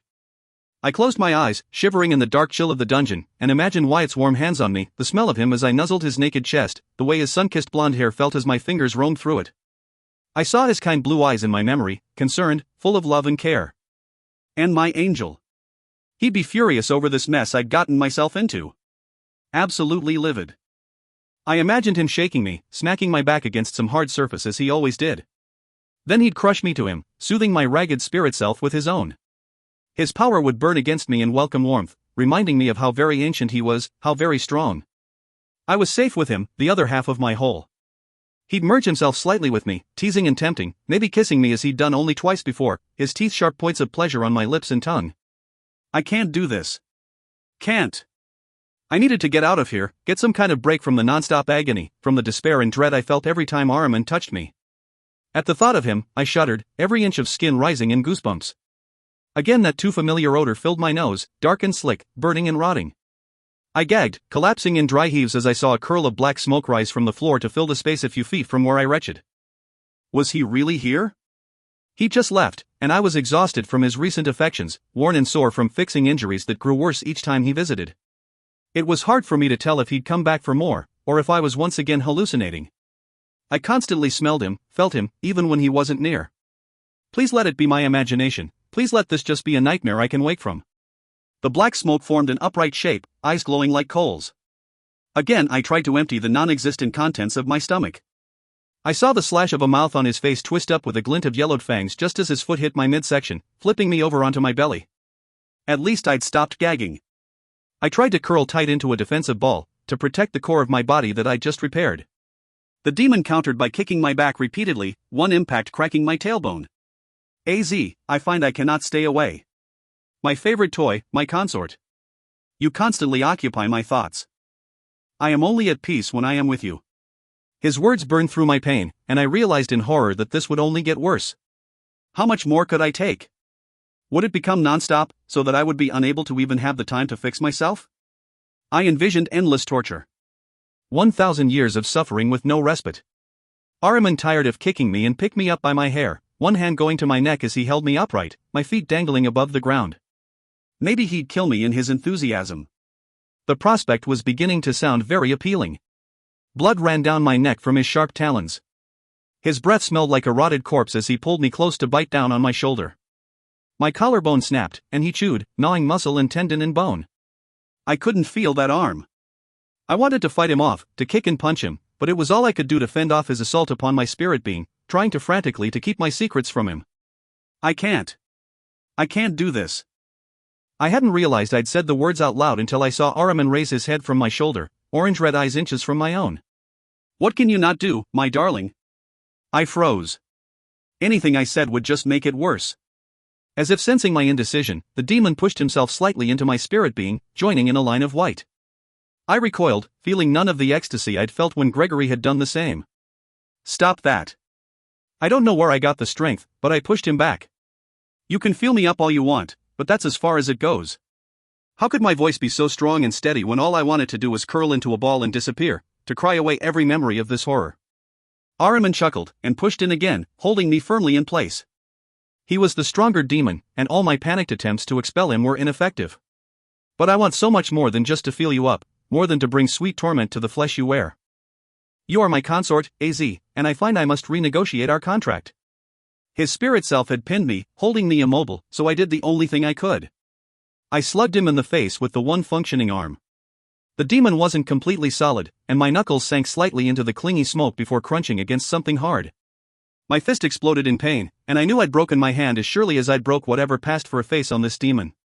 He laughed, diving deeper into my spirit self before halting abruptly. You're broken.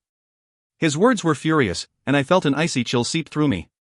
We all had scars, and the fact that mine were extensive and recent shouldn't normally give him any cause for concern, but he'd discovered the missing sections I tried so desperately to hide from him. I'm repairing myself. It won't take long. I've already regained much of my skills. I tried to steady my voice, realizing that my life was on the line. His spirit self was frigid as it dug through me, cataloging what I'd lost and regained while I desperately tried to hide the red-purple of Gregory's energy from him. You can barely hold any energy. Your storage has dwindled to almost nothing, and your ability to convert is severely compromised. It will take centuries for those skills to redirect elsewhere. Centuries that I will be unable to recognize any gain from our contract. Tearing my body to bits for the last few weeks wasn't gain? Groping me beyond what any consort would expect wasn't gain? I could understand being upset over the delay in breeding, but he'd entered into a 1,000-year contract, he surely wouldn't be expecting the offspring of his dreams right out of the gate. I still devour. My voice was beginning to take on a desperate quality. That's what you really wanted, isn't it? You can contribute storage capacity and conversion from your end in the first few attempts, and I'll supply the devouring, but... I wouldn't, but I'd say anything to delay my execution. I winced as he merged slightly with my spirit self, tearing his claws into the abdomen I just repaired. The physical I could withstand, but this rape of my soul both terrified and infuriated me. I'd never survive this demon, no matter his decision. I needed to get out. I needed Gregory. If I could just get back to him somehow, I know he'd move heaven and earth to try to help me out of this mess. I find myself enjoying you too much to kill you. I will wait until you repair before I make my decision, and in the meantime you will be my favorite toy in all ways, physically and otherwise. My mind whirred with thoughts of how I might escape, might find a way to the safety of my angel. Even if I got a message to him, he'd not be able to save me from hell. I'd need to cross the gates before I could rest easy in his protection. I'd need to do it in a way that didn't set off Ahriman's suspicions, otherwise he'd kill Lethu, Dar, and the remnants of my household. I took a deep breath and reciprocated Ahriman's caress, cringing as I merged his sooty spirit with mine. He shuddered in delight, and I choked back the vomit that rose in my throat. I'd like a vacation with the humans, please, I begged, my voice as seductive as I could make it given the circumstances. No. You just got back, and with your inability to store energy, you'd surely die. I find I do not want you to die, AZ. Not yet. I clenched my jaw and stroked against him. I can devour. Gain my energy reserves that way. It will help me recover faster. He paused, and I realized there was some truth to what I thought were lies. An excellent idea, my imp. But you can devour here in hell and be safe. No, you shall not go. I pulled against his spirit self, drawing him further in. I swear his orange eyes rolled slightly backward in his head. I will give you a breeding occurrence now if you let me go. Just a brief vacation to spread an Ebola virus variant, grab my hellhound and hybrid horse, and I'll be back. He panted, fetid breath against my cheek. Ebola is a particular favorite of mine. I will grant you this trip in exchange for a breeding occurrence, but you must return in 1 week. If you do not, you'll spend the rest of your contract chained to a wall. Do you understand, AZ? Yes. 1 week. Fuck. And how I'd managed to pull off this breeding occurrence was beyond me. There was no way I was giving him the devouring skills, but I had nothing else he wanted. Ahriman continued to partially join with me, careful to mostly remain inside his corporeal form. Once again I felt my intestines spill from a searing tear in my belly. It seemed an eternity before he'd satisfied his needs and left me bleeding on the dungeon floor. Tears pricked the back of my eyes as I began the painful process of fixing my physical form, well aware that nothing would wash away the filth that coated my spirit self. 30. Although I was unable to accurately track time, it seemed to be a few days before the demon returned. I tensed as I saw black smoke seeping through cracks in the walls, leaving a greasy stain behind. Let us see what you can contribute to our offspring, my consort. I took a deep breath, pulling together the courage for the ordeal ahead. Can we do this in a more comfortable setting? I don't mean to complain, but I've been down here for ages with no food or drink. He tilted his head and regarded me with those orange eyes. You are broken, and the need to combat starvation and dehydration has taken a toll on your strength. How rude of me to have forgotten. He wrapped me in darkness, transporting me with a disorienting jerk to another room. This one was warm, with a fire in a central hearth. A variety of plush seats were scattered about the room, designed to accommodate an assortment of demon forms. A tray of meats, vegetables, and bread stood by a sofa, and a glass decanter full of red liquid in 2 glasses sat nearby. I dove at the tray, cramming food and drink into my mouth as fast as I could. The repast was in the elven style, and for once I didn't bemoan the blandness. Giving up on the glass, I chugged the red liquid, which turned out to be wine. My head buzzed, and I hoped the alcohol would make what was to come less painful. Ahriman watched. I didn't care. I was so relieved to be out of that horrible dungeon, even if only for a few moments. Are you ready, AZ? I'd finished every bite of food on the platter and drained the decanter dry. My stomach bulged out uncomfortably, but I felt the happy sleepiness that came from a meal after so long without. Yes. I approached the demon and stood before him, reaching into my spirit self to section off the portions I'd offer him. I thought long and hard about what to give, knowing I'd need to include some of my devouring skills to pull this whole thing off. Ahriman reached inside me, extending only a small amount of himself to receive. So much for plan A.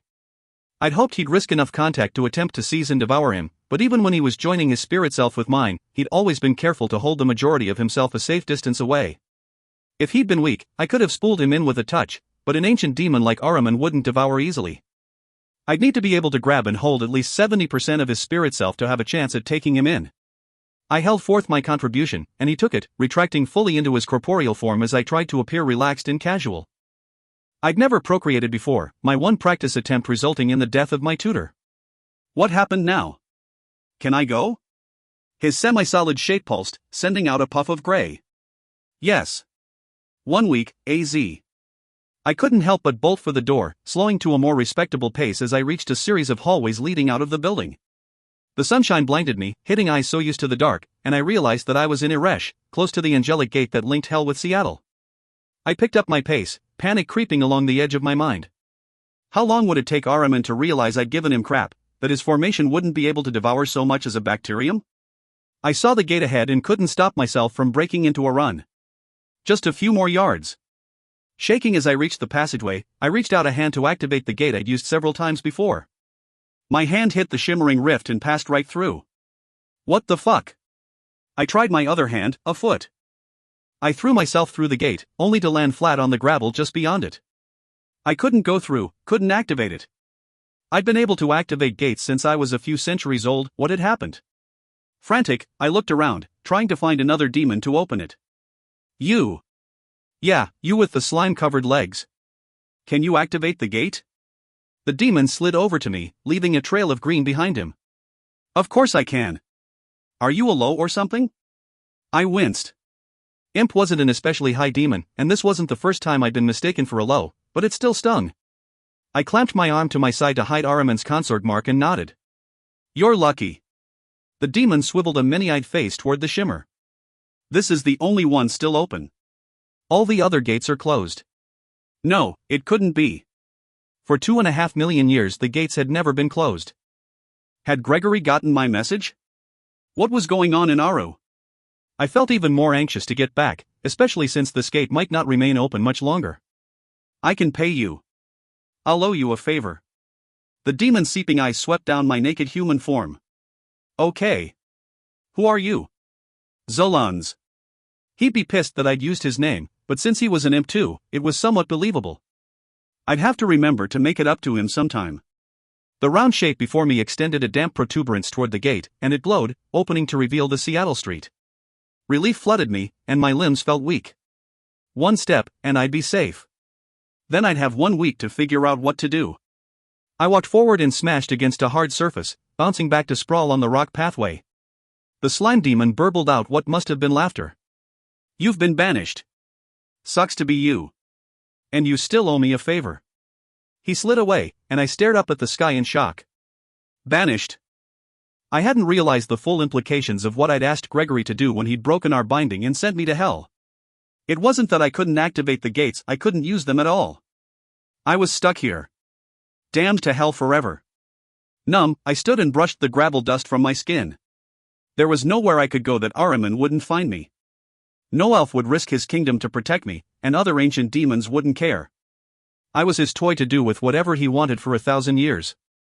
And once he figured out I wasn't going to give him the devouring skill he wanted, I'd be dead. As if on cue, I smelled the thick, oily scent of burning flesh. I closed my eyes, unwilling to see what was about to form before me. Even if I did give in and let Ahriman have the devouring skills he wanted, he'd kill me.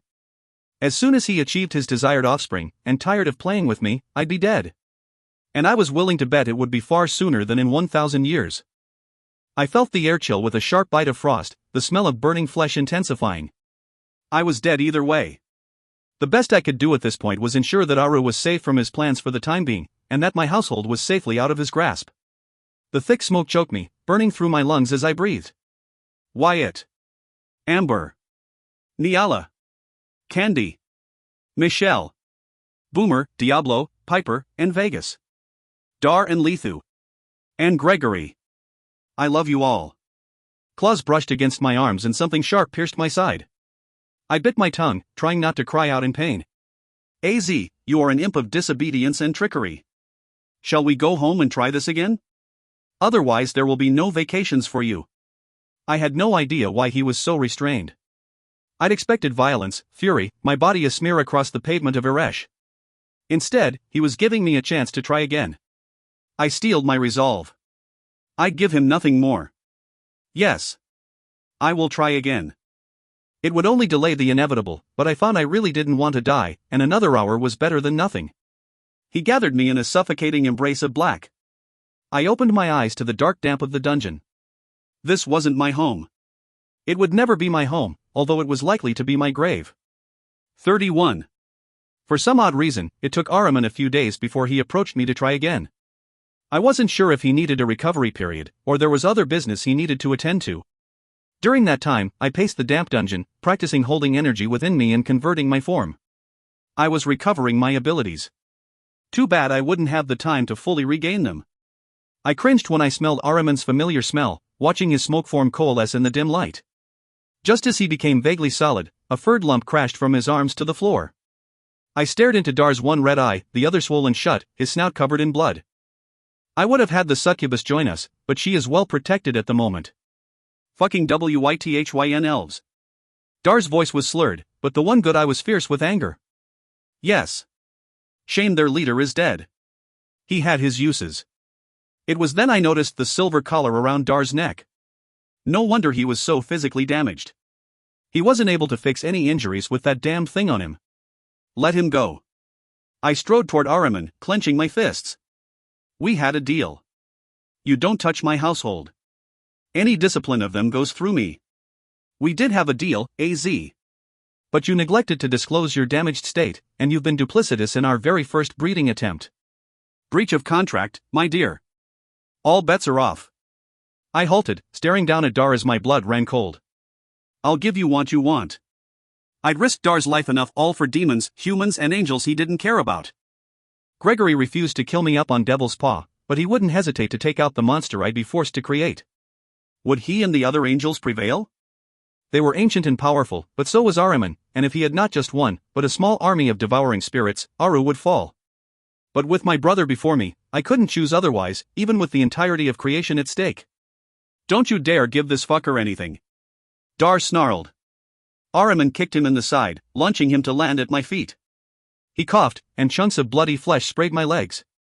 There are things in life worth dying for, he whispered, blood bubbling from his mouth. Make me proud, Mal. Be the demon I would follow through hell and back.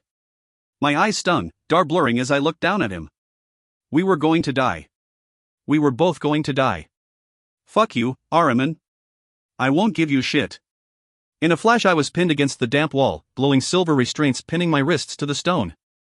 I didn't have much energy, but I'd be unable to get free, unable to fix any of the damage Ahriman was sure to inflict. Then I will just take what I want. Ahriman dove his spirit self into mine, easily resisting my attempts to expel him. I began a series of futile evasion tactics, trying to hide my devouring ability from him while knowing full well it was just a matter of time before he gathered whatever he wanted and ripped it from me. It didn't take long before he'd cornered me. He reached for my devouring abilities.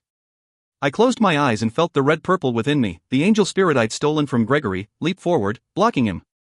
Ahriman screamed and yanked clear of me, nearly tearing me in half in his haste to retreat. An angel. You have part of an angel. And not just any angel, one of ancients, the dragon slayer, the prince of the presence. I opened my eyes and saw Ahriman inches from me, his orange eyes calculating as they swept me. You will give me what I desire. Give it to me. We'd gone from I'll take it to give it to me. I realized that the angel spirit would keep Ahriman from snatching my devouring ability. His increased eagerness was easy to understand. I'd managed to tear away part of a powerful angel, probably the most powerful angel in Aru. That kind of skill was what he so desperately needed. Too bad. I spat at Ahriman. He grinned, before turning to Dar. I looked at my brother in apology, and saw the angry resolve in his eye. It gave me strength. I will drive him to the point of death, and you will have a few brief moments to change your mind before he is gone forever. Just give me what I want, AZ, and I will raise you to the highest state. You'll be my equal, walk by my side as I crush Aru under my heel. I'll even let you finish eating that sanctimonious bastard of an angel. I kept my eyes on Dar, drew from his strength. I'd much rather angel fuck that sanctimonious bastard than eat him. Rot in hell, Ahriman. The The demon sprouted vicious claws on his feet and began to kick Dar, tearing sections of his abdomen with each blow. When Dar became a bloody mess of fur and flesh on the stone floor, Ahriman turned to me. It was my turn, and it wouldn't be quick. I thought of Gregory and realized that we'd never have our eternity of sin together. He'd mourn, but I knew in my heart he'd be proud of my decision. Would he ever know my sacrifice? Would he ever realize I died doing the right thing? The right thing. This is my parting gift to you, my angel, I thought, and I opened up the place in me where all my own beings resided. I flew wide the doors to my soul and felt a rush as they exited. Ahriman laughed and gnashed his yellow teeth, slowly approaching. You too, I told Samantha Martin. End of the line, girlfriend. She hesitated a moment, and just as the demon reached for me, she left, sweeping out of my spirit being into her afterlife. Teeth tore into my neck. I felt the muscles tear, the blood pour down into my lungs and out along my skin. I looked death in the eye and felt oddly light. Something bright and shining swam through me, like a river of fire. A river of smokeless fire. As I danced on the knife's edge between life and death, the red purple of Gregory's spirit self erupted within me, suffusing my being with a burning heat of power. The dungeon exploded in light. I heard Ahriman scream, felt him slap against me as he pushed himself backward. The restraints that held my arms melted, dripping on the floor to smoke like white acid. I felt oddly unbalanced, as if something unfamiliar and heavy rested against my back. But it didn't matter, because I was free, and even if I died, I was going down fighting. I dove for Ahriman, but my physical attack was wasted on a semi-solid demon. His black surrounded me, seeping into my pores and through to my spirit self where he hit me with a massive surge of energy. It should have split me in half. It should have killed me. It certainly hurt like fuck, but I wasn't dead. I blasted him back, realizing my efforts were in vain. I just couldn't pull as much energy as I used to, and Ahriman was ancient. He swarmed me, and his oily, black essence was doing something to me that his energy attack couldn't. I felt my skin sizzle as if he were acid, and where he touched my spirit self, I burned. The pain overwhelmed me and I gave up my attack, swatting frantically at his black smoke with both arms. I heard his high-pitched scream, saw slashes of light appear in the darkness and realized that something was in my right hand. A sword. Fucking piece of shit. Where had it been? I'd needed it desperately, and it had refused to come. But I wasn't about to refuse to use it in a fit of pique. I'd use the damn thing now, and yell at it later. I hacked at Ahriman like a woman possessed. He pulled back, his oily smoke swirling into a column. My downward stroke tore a line of white through him. I reversed my grip to hit him on a backstroke, and his coal-black hand grabbed the hilt just above my fingers, nearly wrenching my shoulder from its socket. Ahriman pulled. I pulled. We danced around the dungeon in a deadly tug-of-war. He was winning. What would happen if I lost my grip? Would the sword abandon me as before? Would it betray me and go to him? Fury coursed through me as I thought of my fickle artifact, and I yanked with all my might. Ahriman held firm, and my grip slipped. He pulled. The sword slid from my grasp. By some odd turn of fate, he had unbalanced himself, expecting me to hold firm. He staggered backwards, his heels hitting something large as he tumbled onto the damp dirt floor. Dar. The sword vanished. I hesitated a split second, looking at my brother as he lay on the floor in a pool of blood. He was going into convulsions. With no time left, I needed to give this everything I had if I had any hope of saving Dar. I leapt onto Ahriman and straddled him as he bounced against the floor in a puff of oily, black smoke. White streamed from me into the demon, and I frowned. What the fuck was up with that? Whatever it was, it seemed to be working. Ahriman thrashed and screamed under me, pieces of him shattering into frozen chunks. His smoke held motionless for a second in the air before it dropped to the floor in tiny grains. Sand. His orange eyes met mine, full of hatred. Angel-loving bitch. Damned straight. I threw everything at him, and he erupted in a sandstorm of particles, blasting the dungeon walls. I stared down at the gritty floor, at the golden dust coating my hands. Holy shit on a stick, what had I done? I'd somehow managed to take down an ancient demon, one of the strongest in all of hell. But there was no time to contemplate my strange new powers. I crawled through the sand and grabbed Dar, sending my spirit self into his body. He wasn't there. Fuck. Fuck. I expanded, frantically searching while keeping myself anchored to my physical form. It seemed like hours that I searched, panicking. He couldn't be gone, couldn't be dead. Not Dar. No. I felt a feathery wisp of his spirit being and pulled, spooling him to safety inside my form, holding him as Gregory had done to me in the fire. He shuddered in pain, and I ran myself over and through him, hoping he'd excuse my intimate familiarity. After an exhaustive search, I finally relaxed. All the damage was on the surface. Nothing significant had been lost. I had gotten to him just in time. One more second and he would have been in the same shape I'd been, or perhaps worse. If I let you go, can you create a corporeal form? I felt his confusion. He'd never done this sort of thing before, never been without a body. Sharing mine, he wasn't sure how to separate and create his own. We do this upon birth, but it's not a skill we practice afterwards. Stay here. Hold on to me. I felt him cling, and I reached down to his dead body, brushing the grains of sand from it, melting the silver collar like warm butter in my hands. Dar's form had been ripped to shreds by Ahriman's claws. He'd quickly bled out. I couldn't put him back inside a dead body, he'd not learned to live inside one as I had.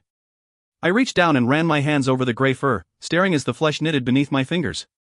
This was a day of surprises. I'd somehow gained the power to dust ancient demons, and now I could heal. The rat-like snout of Dar's body grimaced up at me, a variety of unsavory fluid coating the lips. This was totally gross, but it was how the angels did it. I shuddered in revulsion, then leaned down to place my mouth against his. Golden light spilled from me. The body shimmered, lungs inflating, and heart pounding.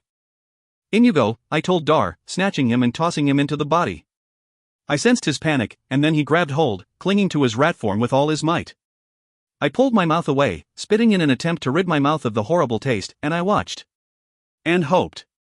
Come on, Dar. I can't lose my favorite brother. Red beady eyes opened a fraction, then wider. He bit me, jumping as far as he could and baring his teeth. Son of a bitch. I swore, clutching my arm. Dar, you bastard. What the fuck is wrong with you? His jaw dropped. Mal? Mal? What happened? What did that shit-for-brains Ahriman do to you? What was he talking about? For the first time, I became aware of my surroundings. I'd noticed the sand grains that had once been Ahriman spread across the floor, but the whole thing seemed abnormally lit up, as if someone had finally found the light switch to the dungeon. The light wasn't coming from any fixtures, though, it was coming from me. I looked down and saw myself, a vaguely humanoid form, shimmering indistinctly with a golden light. And I panicked. Holy fuck, would I always look like this? I'd let all my own souls go, would I have the ability to recreate anything beyond this weird, alien-looking silhouette? I tried to calm myself, to steady my breathing and assume a shape, any shape, my first form, Samantha Martin, an insect, anything. The light dimmed, and I saw my hands become flesh. I breathed easy, realizing I created the human form I'd worn for over 40 years. I had no idea how accurate it was, but anything was better than glowing, gold alien. I don't know what happened. Do I look all right now? Dar's eyes went from my face to something off to my left. I heard a rustle, felt a shiver of something beyond my back and looked in that direction, dreading what I might see. Mal, you have wings, he whispered, as if afraid someone might overhear him. I did. And they weren't the leathery kind I usually created. Black feathers covered my wings, light-devouring matte black that absorbed the dim light of the dungeon. It was noticeably darker for a few feet around the wings. I caught my breath, and they shivered in response. They were so sensitive, and I was aware of every particle of air against them. You're an angel. I'll be damned. I am not a fucking angel. I'm a demon, an imp. If you say so. Dar's eyes drifted to the black-feathered protuberances. I scowled and concentrated, trying to dissolve them as I would my leathery ones. Nothing happened. I tried a few more times, then attempted to make them smaller, change them into leathery ones, hide them from view. Nothing I did altered the huge black-feathered appendages attached to my back. If I changed my form, would they remain? I had a feeling the answer was yes, and the mental vision of myself as pond scum with huge black wings was disconcerting. They were impossible to ignore. I could feel their weight and sensitivity, like extra limbs. Dar, they won't go away. I can't make them go away. My voice rose dramatically, ending with me nearly hyperventilating. My brother reached out a paw and awkwardly patted my knee. Calm down. I'm sure they'll eventually go away. Or maybe we can cut them off. There's got to be a sword somewhere, or a chainsaw. No. Don't touch them, don't even breathe on them. I panicked at the thought of slicing them from my body. Demons have a huge tolerance for pain, but I wasn't sure I could survive their removal. I felt every barb, every hook of each feather. My spirit self was driven down deep into their structure, and unlike the rest of my form, I couldn't seem to distance myself from the appendages. Dar expelled a breath. Well, they're kinda pretty, in an angel sort of way. They were, but that didn't mean I had to like them. And how the fuck was I supposed to walk around with big-ass angel wings sticking out of my back? I'd cause a panic, a riot in the streets. Other demons would either flee at the sight of me, or try to kill me. I pulled the wings in tight against my back and tried to make them look as small as possible. They were massive, either sticking out far above my head, or out to the side. I couldn't seem to adjust them so they'd be hidden by my body from the front. Maybe if I wrap a large blanket or carpet around myself, they won't show. I'll just look like I have a big hump or something. Dar snorted a laugh. You'll look like you're smuggling a small dragon on your back. They wiggle around a lot. Can't you hold them still? No, the wings twitched, as if they had a life of their own. I'll just have to hope no one rips the carpet off my back. The fewer people that see these things, the better. Dar nodded. There's got to be some way to dissolve or hide them. Other angels aren't prancing around with their wings out all the time. I'm not an angel. I protested hotly. Not. It was a good idea, though. I needed to find another way to contact Wyatt since my mirror had been destroyed with my residence. Once I did, I'd ask him to check with Gregory. Homesickness washed through me at the thought of both of them. I was free of Ahriman, but I was still banished. How would I ever manage to get home? So, carpet it is then. Dar looked around. I'm not seeing any down here, but I'm sure Ahriman has some in the more comfortable sections of his house. Probably. I thought I saw some tapestries when we were in the room we'd used for breeding. You wouldn't have any idea how to get out of this dungeon, would you? I asked. Dar shook his head. The guy teleported me in. If there's a door here, I'll find it. I watched him scurry around, his nose twitching and paws scrabbling along the walls. My heart warmed. I was so happy he was alive. A paw paused, hovering. There was a click and the wall moved, revealing a staircase. I eyed Dar in admiration. You rock. I've been down here for weeks and couldn't find that thing. He smirked as well as a giant rat could and raced up the stairs. I hurried after him, slowing the moment I tried to wedge my huge wings through the doorway. Dar. Hold up. He waited impatiently while I adjusted and shifted, finally managing to negotiate the narrow stairway by shuffling sideways at a squat. I was never so happy as the moment I saw the warm, dry room through the doorway at the top of the stairs, sunlight streaming through colored windows. Consort? One of Ahriman's servants squeaked in surprise, eyes traveling from Dar to me. I halted at the threshold, hoping my wings weren't visible in the dim light of the stairway. The demon didn't run away in fear, but tilted his head, as if he expected to see another coming behind me. Is our master still in residence? I couldn't envision Ahriman taking the stairs anywhere. He'd always done his smoke entrance thing and teleported everywhere. I hesitated, not sure what tactic to take. Would the demon's household attack me if they found out about their master's death? And what would they do if they caught sight of the huge feathered things permanently attached to my back? Guess it was time to find out. Ahriman was dead, and I couldn't hang out in this stairway forever. Nope.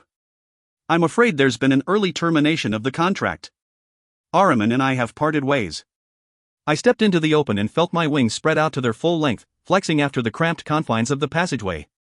The demon clutched his chest and let out a scream that shook the windows. Before I could say a word, he turned to bolt toward the door.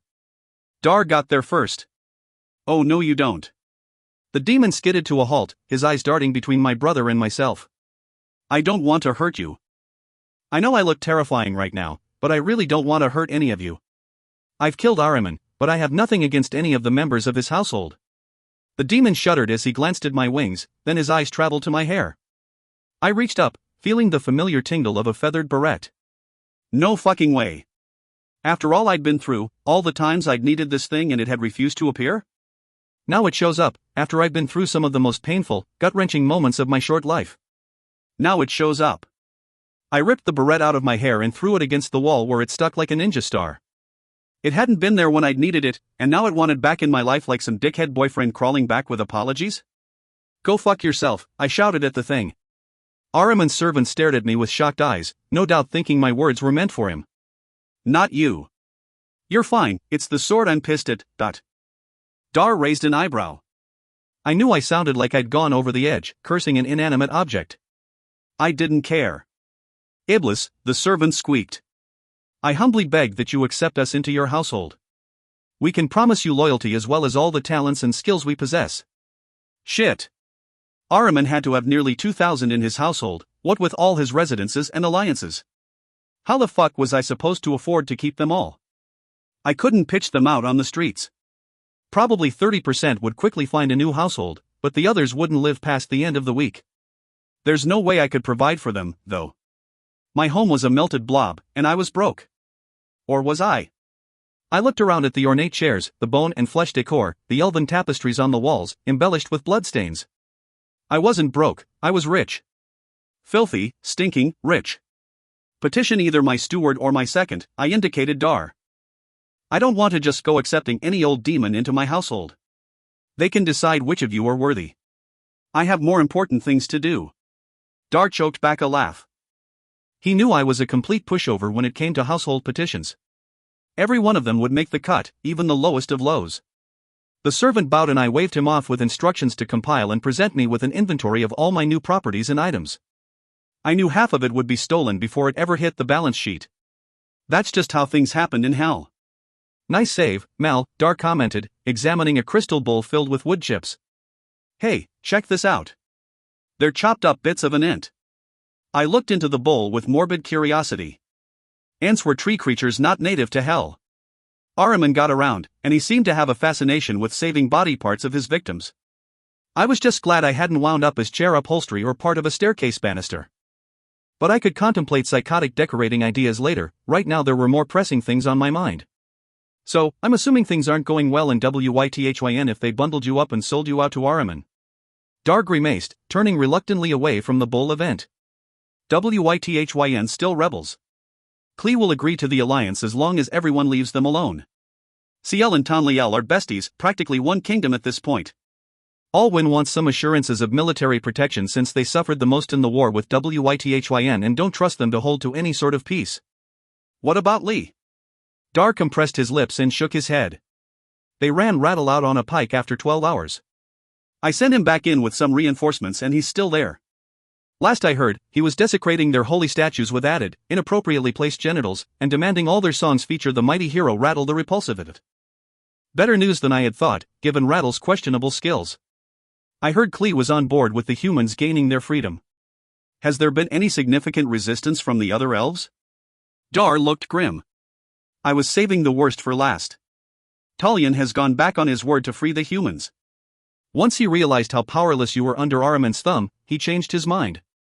The elven gates are all closed, but the peninsula remains a part of CL, and no humans have been allowed to leave their masters. All the kingdoms except Klee are happy to follow Talion's lead. I felt the wings at my back snap outward in fury. Well then, I think it's time we paid the ruler of the United Elven Kingdoms a visit. 32. I flew under the cover of a rare moonless night on the long trip to Dis, worried that my interesting new wings would cause a commotion that would end with me shot out of the sky. It was an exhilarating trip. As much as having them bothered me, these things were fast, and the feeling of wind through my feathers was pretty damned close to sex. I hadn't taken into consideration my increased speed and arrived pre-dawn, forcing me to wait around for a respectable time to pay a call to Gareth. The sorcerer greeted me informally in a workshop full of magical supplies. Bundled tree limbs and sticks were propped against the wall, jars of herbs and various liquids neatly shelved in rows. His smile faltered when he saw me, eyes widening. Yeah. I know. I can't figure out how to get rid of them. When? I shrugged. Sometime between me turning Ahriman into a pile of lifeless sand and stuffing a dying demon back into his newly healed body. Gareth made a choking noise. You killed Ahriman? I heard the unspoken question. An imp killed an ancient demon that ranked at the very top of the hierarchy. And the high elf up in Wythyn, and Hagenti, a few sorcerers, and a real asshole of an angel. And a whole lot of others that I wasn't so proud of.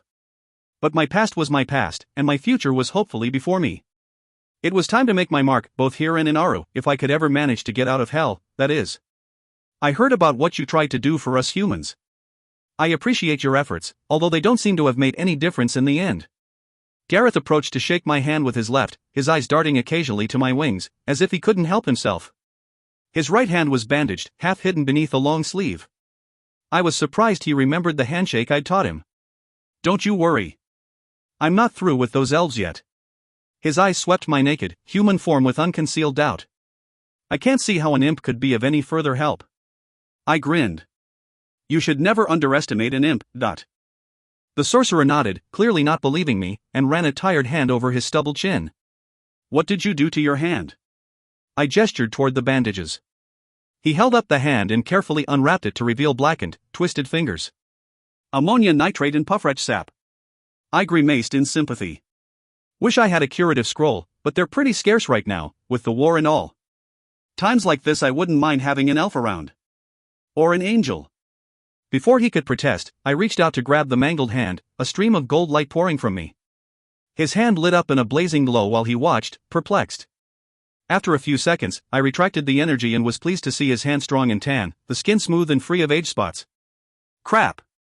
I'd probably need to do the other one or he'd look strangely lopsided, an old man with one wrinkled hand and one young one. He stared at the hand in amazement, then up at me, new respect in his eyes. Demons don't heal. This one does. I didn't want to say the word. I wasn't an angel, just some weird mutated demon. Yeah, that was it.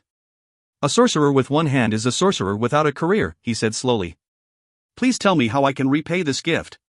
I got right to the point. I need an elf button, something to get me in front of Talion without having to fight my way past hundreds of elves.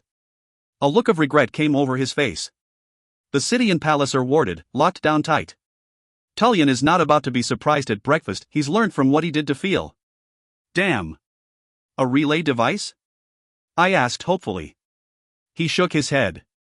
That's not WITHYN magic, and I haven't had time to attempt a copy. There had to be some way.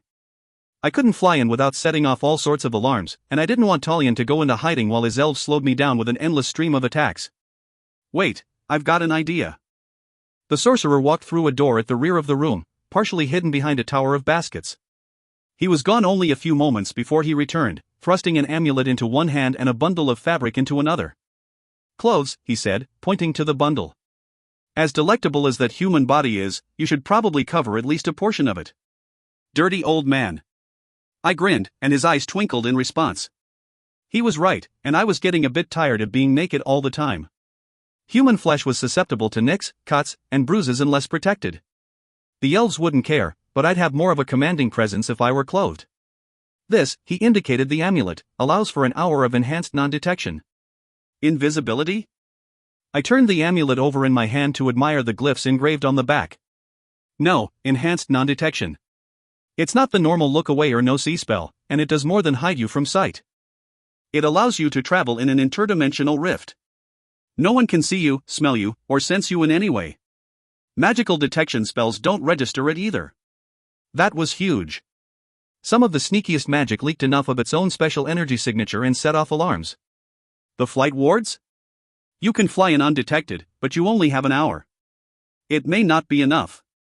It would be, if one had the wings of an angel. It's my most precious item. He looked at the amulet fondly. Almost a decade of my time went into its making. It took me almost as long to perfect as the item I made for Ahriman. I weighed it in my hand, realizing the significance of the gift. This was worth far more than the healing of his hand warranted. In spite of his doubts, he dreamed of freedom for humans and was willing to give his most valued creation for the cause. I liked this guy. What did you make for Ahriman? I was curious what magical item would have taken 2 decades to make and would have been considered valuable enough for the ancient demon to offer a lengthy period of protection. I called it a breeding box. It does the forming process when 2 demons procreate. Just add the portions of each spirit being, and it acts as a catalyst. I'm not sure why he wanted it. I just assumed he had some sort of fertility issue he wanted to overcome. I frowned. Ahriman hadn't seemed to have any difficulties breeding. Suddenly I remembered his anger over Fiel's death, how he mentioned he needed the elf for some project, and all the pieces fit together. The forming magic that the angel on Oak Island had boasted of, how they could now breed again without needing us at all. But why would Ahriman want to assist the hated angels to procreate? Ahriman gave me all the specifications for the device. He was very adamant that it only produce a demon with certain traits, Gareth continued. What traits? The sorcerer ticked the traits off on his newly healed fingers. Warmongering, avarice, anger, envy, and devouring, all hidden until the offspring reached the age of 100. Oh, and all offspring would turn into demons at that point, which I truly didn't understand. Why would they be anything but demons? Because they might be angels of order, and that just wouldn't do if an ancient demon wanted to eat up Aru from the inside. It wasn't just a coup facilitated through devouring spirits under his control that Ahriman planned, it was more. Desperate angels would create monsters that would crack the virtues of Aru and turn heaven in upon itself. Another war. More death. But Phil was dead, Ahriman was dead, and I could only hope that Wyatt managed to get my message to Gregory, that he ended this twisted plan before it could begin. Thank you, I told Gareth, turning the amulet over in my hand. Saving Aru was momentarily out of my hands. My immediate task would be to ensure the humans in hell actually had an opportunity for a decent future. Thank you. Gareth wiggled his healed fingers toward me. Please let me know if there's anything else you need. You wouldn't happen to have any more of those chicken wands, would you? I hope so, because that thing had been amazing. Maybe Talion was just as terrified of chickens as Phil had been. Maybe it was an elf thing. Gareth smiled. If you pull this off, I'll ensure you have a steady supply of chicken wands as long as I live. I slipped my bundle under one arm and gave him a quick salute, tucking my wings in tight to my body. Consider it done. 33. I stood outside the western red forest at its narrowest point, feeling an odd sense of homesickness. I'd played in these woods as a child, eaten grubs and hidden from cruel siblings. That imp seemed like a different demon from who I was now. I wasn't even 1,000 years old, yet I felt like I had lived several lifetimes. Did Gregory feel the same when he thought back on his past? At over 6 billion, he must feel as if he'd been through a kaleidoscope of lives. What would he make of me now, standing in the humid summer heat, insect song surrounding me, 50 feet of feathered wings arched to soak in the warmth of the sun? He'd wanted my redemption, wanted me to take responsibility, but what if the changes he longed for turned me into a creature he could no longer love? He'd fallen for an imp, not whatever I was right now. I glanced sideways at the black wings. I refused to be an angel. Refused. Closing my eyes, I breathed in the thick damp air. The humans were mine. Mine. The word reverberated with purpose, with intent. It was time to be more than an imp. I slid the amulet over my head and said the activation words. The air shimmered, thinned, and I felt as if I were standing inside a long tunnel of a gate. There was no time to explore the odd sensation. I had only 1 hour to travel nearly 400 miles. Hoping the passageway was wide enough to accommodate a 50-foot wingspan, I took to the air. If not, the elves would see an odd image of black wingtips against the sky.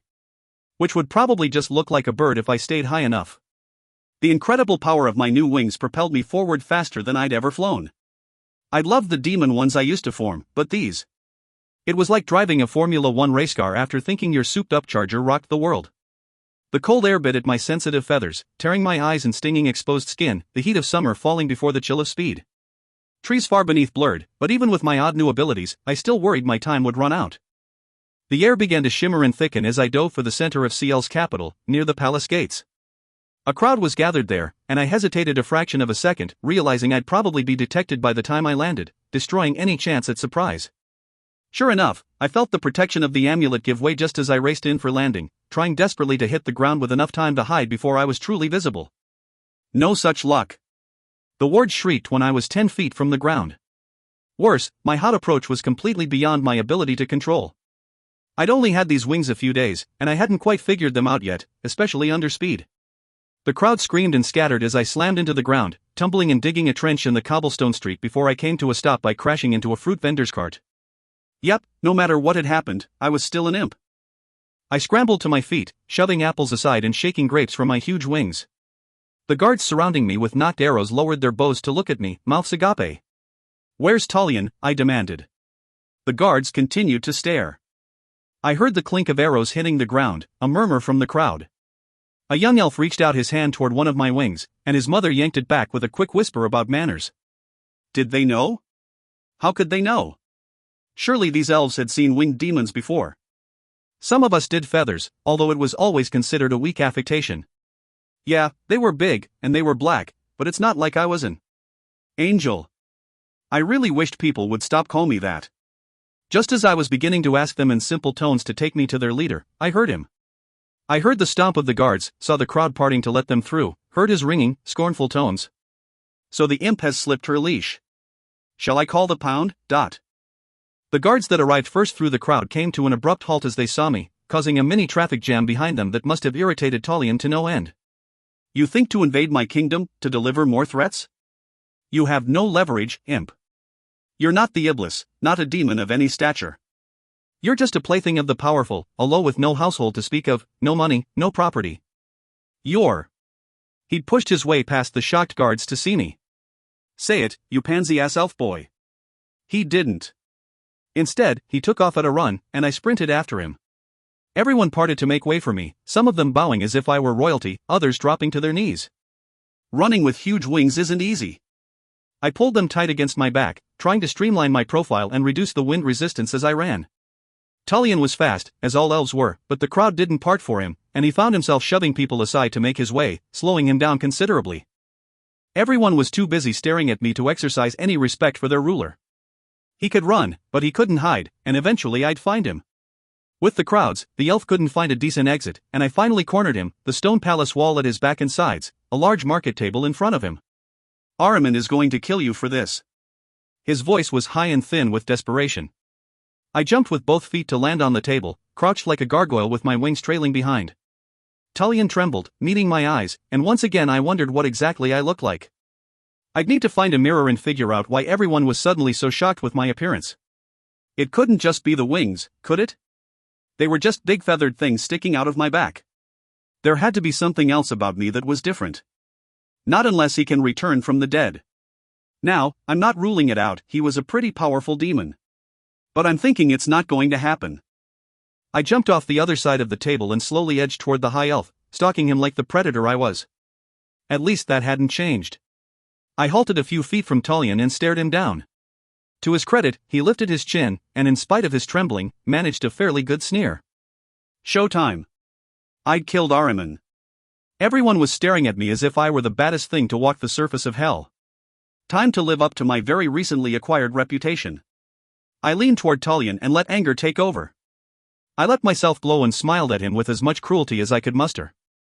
The humans belong to me. All of them. They are mine, and you will let them go. He swallowed, eyes darting around to the elves and humans hanging on my every word. You rule these kingdoms because I allow it. If you betray me again, you will find yourself in exile, and it will be you who will be a demon's plaything. His eyes widened, recognizing the truth in my words. Not my toy either. No, I will not give you such an honor. You'll serve the lows, entertaining them with your pain. Do I make myself clear? He nodded, the movement full of fear, his eyes shifting from mine to the wings visible on either side of me. Hell is mine. I grant both the peninsula and the adjoining 100 miles that extends into the western red forest to the humans. And if I find that you've hindered them, mistreated them in any way, I will carve off more and more of the elven lands until you find yourself ruling over a cesspit at the edge of the swamp. No. He clamped a hand over his mouth. The western red forest was sacred, and it would pain them terribly to give away a third of it to another species. Too fucking bad. I ramped up the wattage, and Tullian's eyes watered, squinting in my light. I question your ability to rule, but in the spirit of mercy toward my elven citizens, I will give you another chance to prove your value to me. Don't fail. Yes. It was a whispered word. I raised my eyebrows and cupped an ear. I will do as you say. His voice rang out that time, loud enough for the crowd to hear. I'll be watching. In the dark of the night, hidden in the shadows of the day, I'll be watching. This is your last chance, elf. I spun about, not caring that my wing knocked him to the ground as I extended them for balance and vaulted the table. The crowd parted for me, and I took to the air, once again setting off alarms as I rose through the wards of the city. I'd have to keep a close watch on things here, returning off into hell to make sure the humans were truly free. Returning. What was I thinking? I was stuck here. My heart was like a stone in my chest. Phil was dead, the humans were free, and I had escaped Ahriman's deadly clutches. But I was still damned to hell. 34. I flew low over the forests of CL, confident the elves wouldn't attack me. I wasn't so sure about the demons, so I landed at the southern edge of the western red forest, just inside the neutral zone, and walked out to sit on a rock by a mess of trumpet reeds to wait for Dar. I saw him from nearly a mile away on 4 legs so he could move with greater speed. He had some kind of pack strapped to his back and was running in a strange leaping hop which popped him above the tall grass at regular intervals. He slowed at 50 yards, walking upright the remaining distance before depositing himself beside me on the rock. I haven't run this much since I was a nestling, he puffed, rubbing a hand over his round belly. I'm gonna lose my figure if I keep this up. What's in the bag? I gestured to his back. He yanked it off, grinning, and began to dig through it. Check it out. I found all kinds of stuff at Ahriman's house. I had to hide a bunch of it since I couldn't carry it all. And some things were too big to sneak out easily, I watched with amazement as Dar pulled goblets, bones, candles, a timepiece, and a gaudy hat from the bag. He was such a pack rat. I should be pissed. These weren't Ahriman's things anymore, they were mine, but I wouldn't begrudge my brother his trinkets. I called dibs on any shoes. Okay, maybe he wasn't the only pack rat in hell. He shot me a quick smile and a thumbs up. I'll keep my eyes open. How did things go with Tullian and the other elven assholes? Everyone freaked at my wings. They all think the apocalypse is at hand. I refused to say the A word. Angels, not apocalypse. The former was far more terrifying. My brother sighed, putting his treasure carefully back in the bag. So, I guess it's back to WYTHYN for me? I shook my head. Let Tullian deal with them. I really don't care about elven politics anymore. As long as they free the humans and let them live peacefully in their own lands, they can do whatever they want to each other. Dar raised a shaggy eyebrow. And if they don't? I stood up to face him, snapping my wings to their full span. Golden light hummed from me, and I leaned close to Dar. I'll be watching. In the dark of the night, hidden in the shadows of the day, I'll be watching. Dar made a strangled noise. I think I just shit my fur. Damn, Mal, you are one scary motherfucker. Pretty cool, huh? I folded my wings and returned to what I hoped looked like a normal human. I'll say. So what's your game plan, besides bullying the elves? Rolling in Ahriman's riches? Scaring the piss out of demons with your angel in hell routine? Are you heading back to Wyatt and your life there? Remembrance crashed through me. I was damned. I can't cross the gates, Dar. Can't activate them, can't go through them at all. Gregory had to banish me, and now I'm trapped here. Dar's red eyes searched my face. The elf gates are closed, but they could make another. I snorted. The elves weren't exactly my friends right now, even with the influence of my big-ass wings, and gates weren't something sorcerers could do. An idea wormed its way into my mind. I need a marble, like Kirby has. Or a pair of ruby slippers. I caught my breath, looking down at my filthy bare feet. I was I was a special demon. With skills we'd lost nearly 3 million years ago, with wings we'd lost when we were kicked out of Aru. Maybe I had other talents as well. Promise you won't make fun of me if this doesn't work? I asked Dar as I got to my feet to stand in front of him. He snorted. Yeah, right. How did Gregory do this? He didn't make any hand movements like the elves did when they transported themselves from spot to spot. He just pulled me close and off we went. Home. I closed my eyes and thought of my kitchen and the smell of coffee. I thought of the sun warming my skin as I sprawled by my pool, the feel of wingless flight as I jumped fences on my horse, the way Wyatt stroked the inside of my thighs, the feel of Boomer's velvety ears. Home. I peeked open an eye and saw Dar before me, eyebrows raised. Pushing down the sick feeling that rolled through me, I squeezed my eyes shut and thought again. Wyatt, his blue eyes laughing, sharing some joke as we sat on his ratty, chip-encrusted couch. Gregory making me coffee, teaching me, sharing his form and a spray of fireworks. Gregory kissing me in Juneau, holding me during my punishment, saving me when I thought all was lost. My angel. My nemesis and my savior all rolled into one. I just wanted to see him again, to see everyone I loved. I wanted to go home. The longing ached like no pain I'd felt before. Home. My stomach twisted, every cell compressing painfully as if I'd been squeezed in a vice. It only took a second, then everything released. I staggered with vertigo and opened my eyes. This wasn't home. It was a place filled with nothing, a wall of white where none of my human senses worked. My skin itched. Aru. What a complete fuck-up. I felt a presence near me, multiple presences. No one addressed me, but their hostile intent felt like a lit match in my head. I wasn't supposed to be here. Aside from the punishments, when Gregory had snatched me from the jaws of death, and the times I'd done a quick ring and run into his circle from the gate in Sharpsburg, I'd never been. I wasn't allowed. I felt them move closer. The only thing saving me was probably their uncertainty in attacking me. Where was Gregory? I couldn't feel him without our bond, and I knew he couldn't feel me either. Would these angels tear me to bits before he realized I was here? A streak of white came toward me, and instinctively I raised my arm, deflecting the blast with a sword that appeared from nowhere in my hand. The angels retreated, and I felt a sense of confusion mixed with anger and loathing. As much as I hated this sword, at least it had come to me now, and it was probably the only thing keeping these angels from killing me. "Stay back," I ordered, trying to keep the fear from my voice.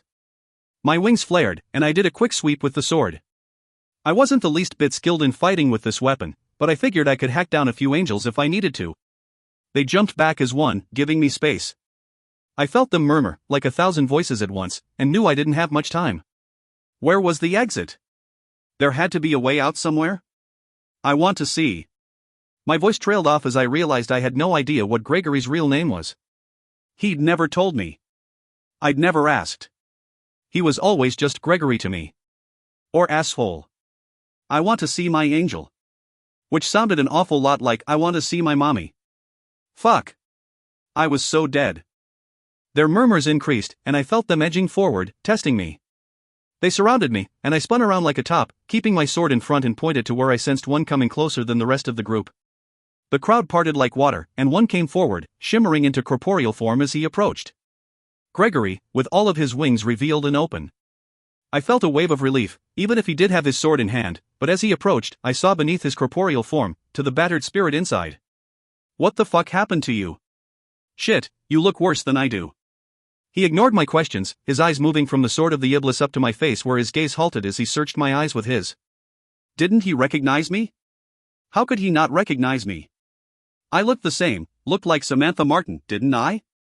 He frowned and shifted, relaxing his grip on the sword, then something caught his attention off to the side of my body, and his eyes opened wide. "Is it, you?" he asked, as though he were afraid to say my name, the name he'd given me. "Yes." My wings shivered, extending slightly as if they had a will of their own. Again his eyes were drawn to them. "You're an angel." I couldn't tell if that was a good or bad thing from his tone.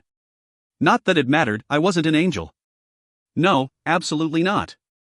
I'm a mutated demon. That's what I am. His lips twitched into a smile, his eyes growing warm. I could tell he was going to humor me in my delusions, at least for now. "Are you going to use that sword? If not, I'd suggest you put it away." I looked around at the non-corporeal angels still surrounding us, then down at the sword still in his hand. "You first." The sword vanished, and once again his eyes were drawn to my wings. He frowned, and fear lanced through me. "It's me," I whispered. "I'm not an angel, I'm not. I'm still me. I'm still your cockroach, Dot." I was going to break inside, shatter into a million pieces if he didn't say something, do something. All my doubts flooded me. What if he didn't love me anymore? I'd become something else, a special demon. Maybe that was too far removed from the imp he'd fallen in love with. His gaze returned to my face, warm and sympathetic. "You will always be my cockroach." Then he held his arms wide and I ran, tossing my sword aside as I dove into his embrace. I buried my face into his polo shirt and clung to him with all my might. His hand stroked my hair, his spirit self gently examining the edges of mine. "You're an angel." I felt the breath of his voice on my hair, his chest reverberating against my cheek. "No. A mutated demon. I am not an angel. Don't you dare call me that." He chuckled. "An angel of chaos." My choir was shocked senseless. One hasn't been seen in Aru for 2.5 million years. One hasn't been seen anywhere in 2.5 million years. What happened, Dot? I leaned back so I could see his face. I let all my own souls go. "Anne, I know you said to eat you, so I hope it's okay that somehow I kinda did." He examined my spirit being further. "This wasn't what I thought would happen. I expected it would enable you to repair your lost functions quicker, not turn you into an angel." "I'm not an angel," I protested hotly. His eyes traveled to my side. "I like your wings." It sounded sexual, like he was saying I had a nice rack or a hot ass. "How can I hide them, like you do? It's not exactly convenient walking around with a 50-foot wingspan. How am I supposed to get in my car? Or sleep on my side? Fuck, I can't even manage to squeeze through half the doorways." He smiled, and my heart lurched at the sight. "I'll show you how to do it. But they'll always be visible to other angels. As they should be." I glanced and clearly saw the 6 wings, cream with a spiderweb pattern and tips of gray. Mine shivered in response, and his eyes again darted to them, something akin to lust sparking in their black depths. Dragging his gaze to my face, he ran a hand through my hair, picking up a strand to rub it between his thumb and forefinger. It was such a familiar gesture that I nearly cried. I thought I'd never see him again, that I'd never leave hell alive. You came to me, his voice was husky. Here in my very own fourth circle of Aru. Home. Home. I'd wanted to go home. But it wasn't Aru that drew me, that signified home in my heart, it was this angel. Home would always be wherever he was. Wyatt is distraught over your absence, as are all the humans and other creatures that follow you. We should go to them and celebrate your return. I smiled up at him, skimming my hands down his waist to touch the skin under his huge polo shirt. Can you give me a lift? I'm not very good at this yet and I don't want to wind up in Siberia by accident. He drew me in close, and I felt that familiar, disorienting sensation as he transported us. I was an angel, no, a special demon. Everything had changed except the things that really mattered, like the feel of being in my angel's arms. Whatever the future held, Wyatt and my human friends, the elves, the humans in hell, my demon household, the ruling council, none of that worried me as long as I had my angel by my side. About the author. Deborah Dunbar primarily writes dark fantasy, but has been known to put her pen to paranormal romance, young adult fiction, and urban fantasy on occasion. She lives on a farm in the northeast section of the United States with her husband, 3 boys, and a Noah's Ark of 4-legged family members. When she can sneak out, she likes to jog and ride her horse, Treasure. Treasure, on the other hand, would prefer Deborah stay on the ground and feed him apples. Connect with Deborah Dunbar on Facebook, on Twitter at Deborah_Dunbar, or at her website. Thank you for your purchase of this book. If you enjoyed it, please leave a review on Goodreads, or at the e-retailer site from which you purchased it. Readers and authors both rely on fair and honest reviews. Books in the Imp series. A Demon Bound, Imp series, Book 1. Samantha Martin is an imp, enjoying an extended vacation from hell. All she wants to do is drink beer by the pool, play mischievous pranks on the humans, and get her hot neighbor in the sack.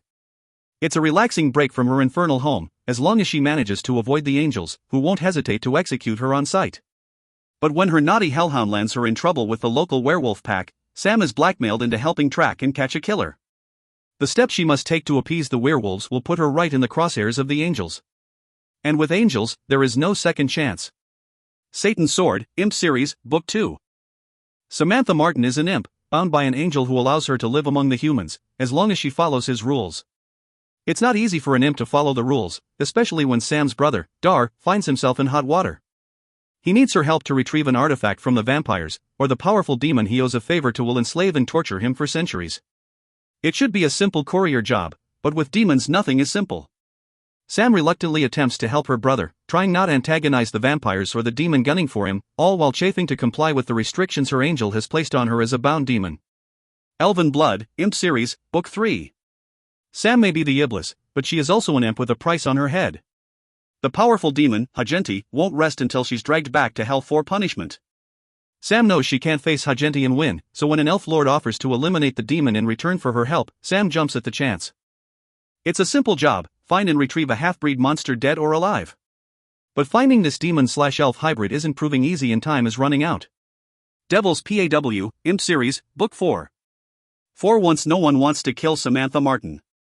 She's free to do all the things a mischievous imp loves to do, like remove all the county speed limit signs, and wrap City Hall in crime scene tape.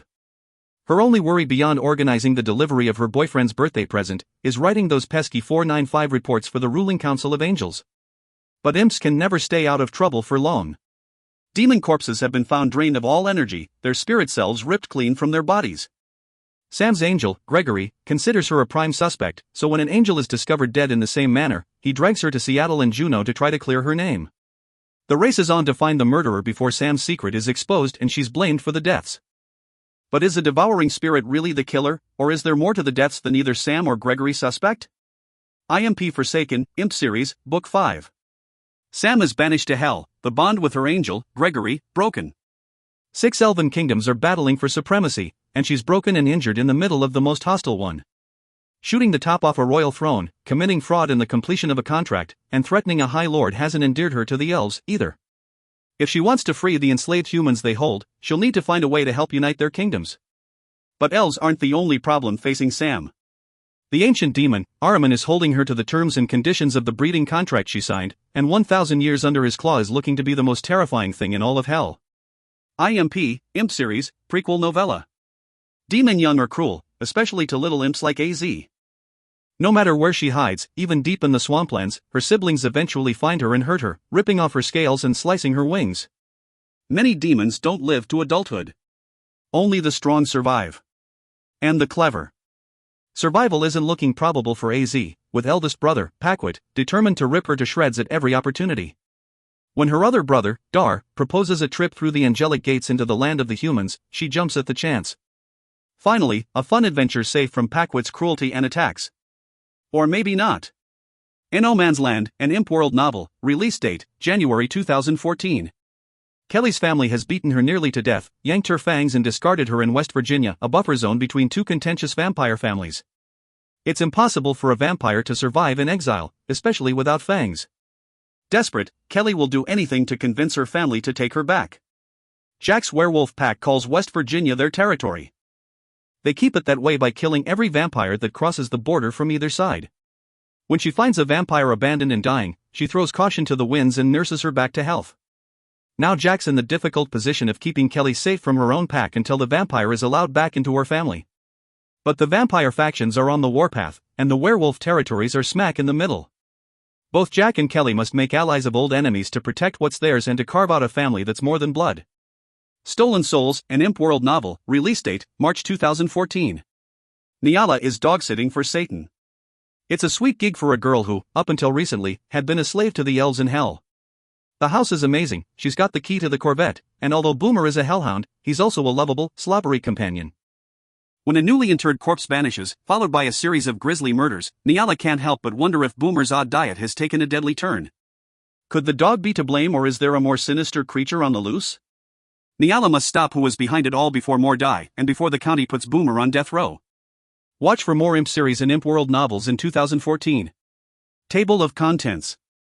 1, 2, 3, 4, 5, 6, 7, 8, 9, 10, 11, 12, 13, 14, 15, 16, 17, 18, 19, 20, 21, 22, 23, 24, 25, 26, 27, 28, 29, 30, 31, 32, 33, 34.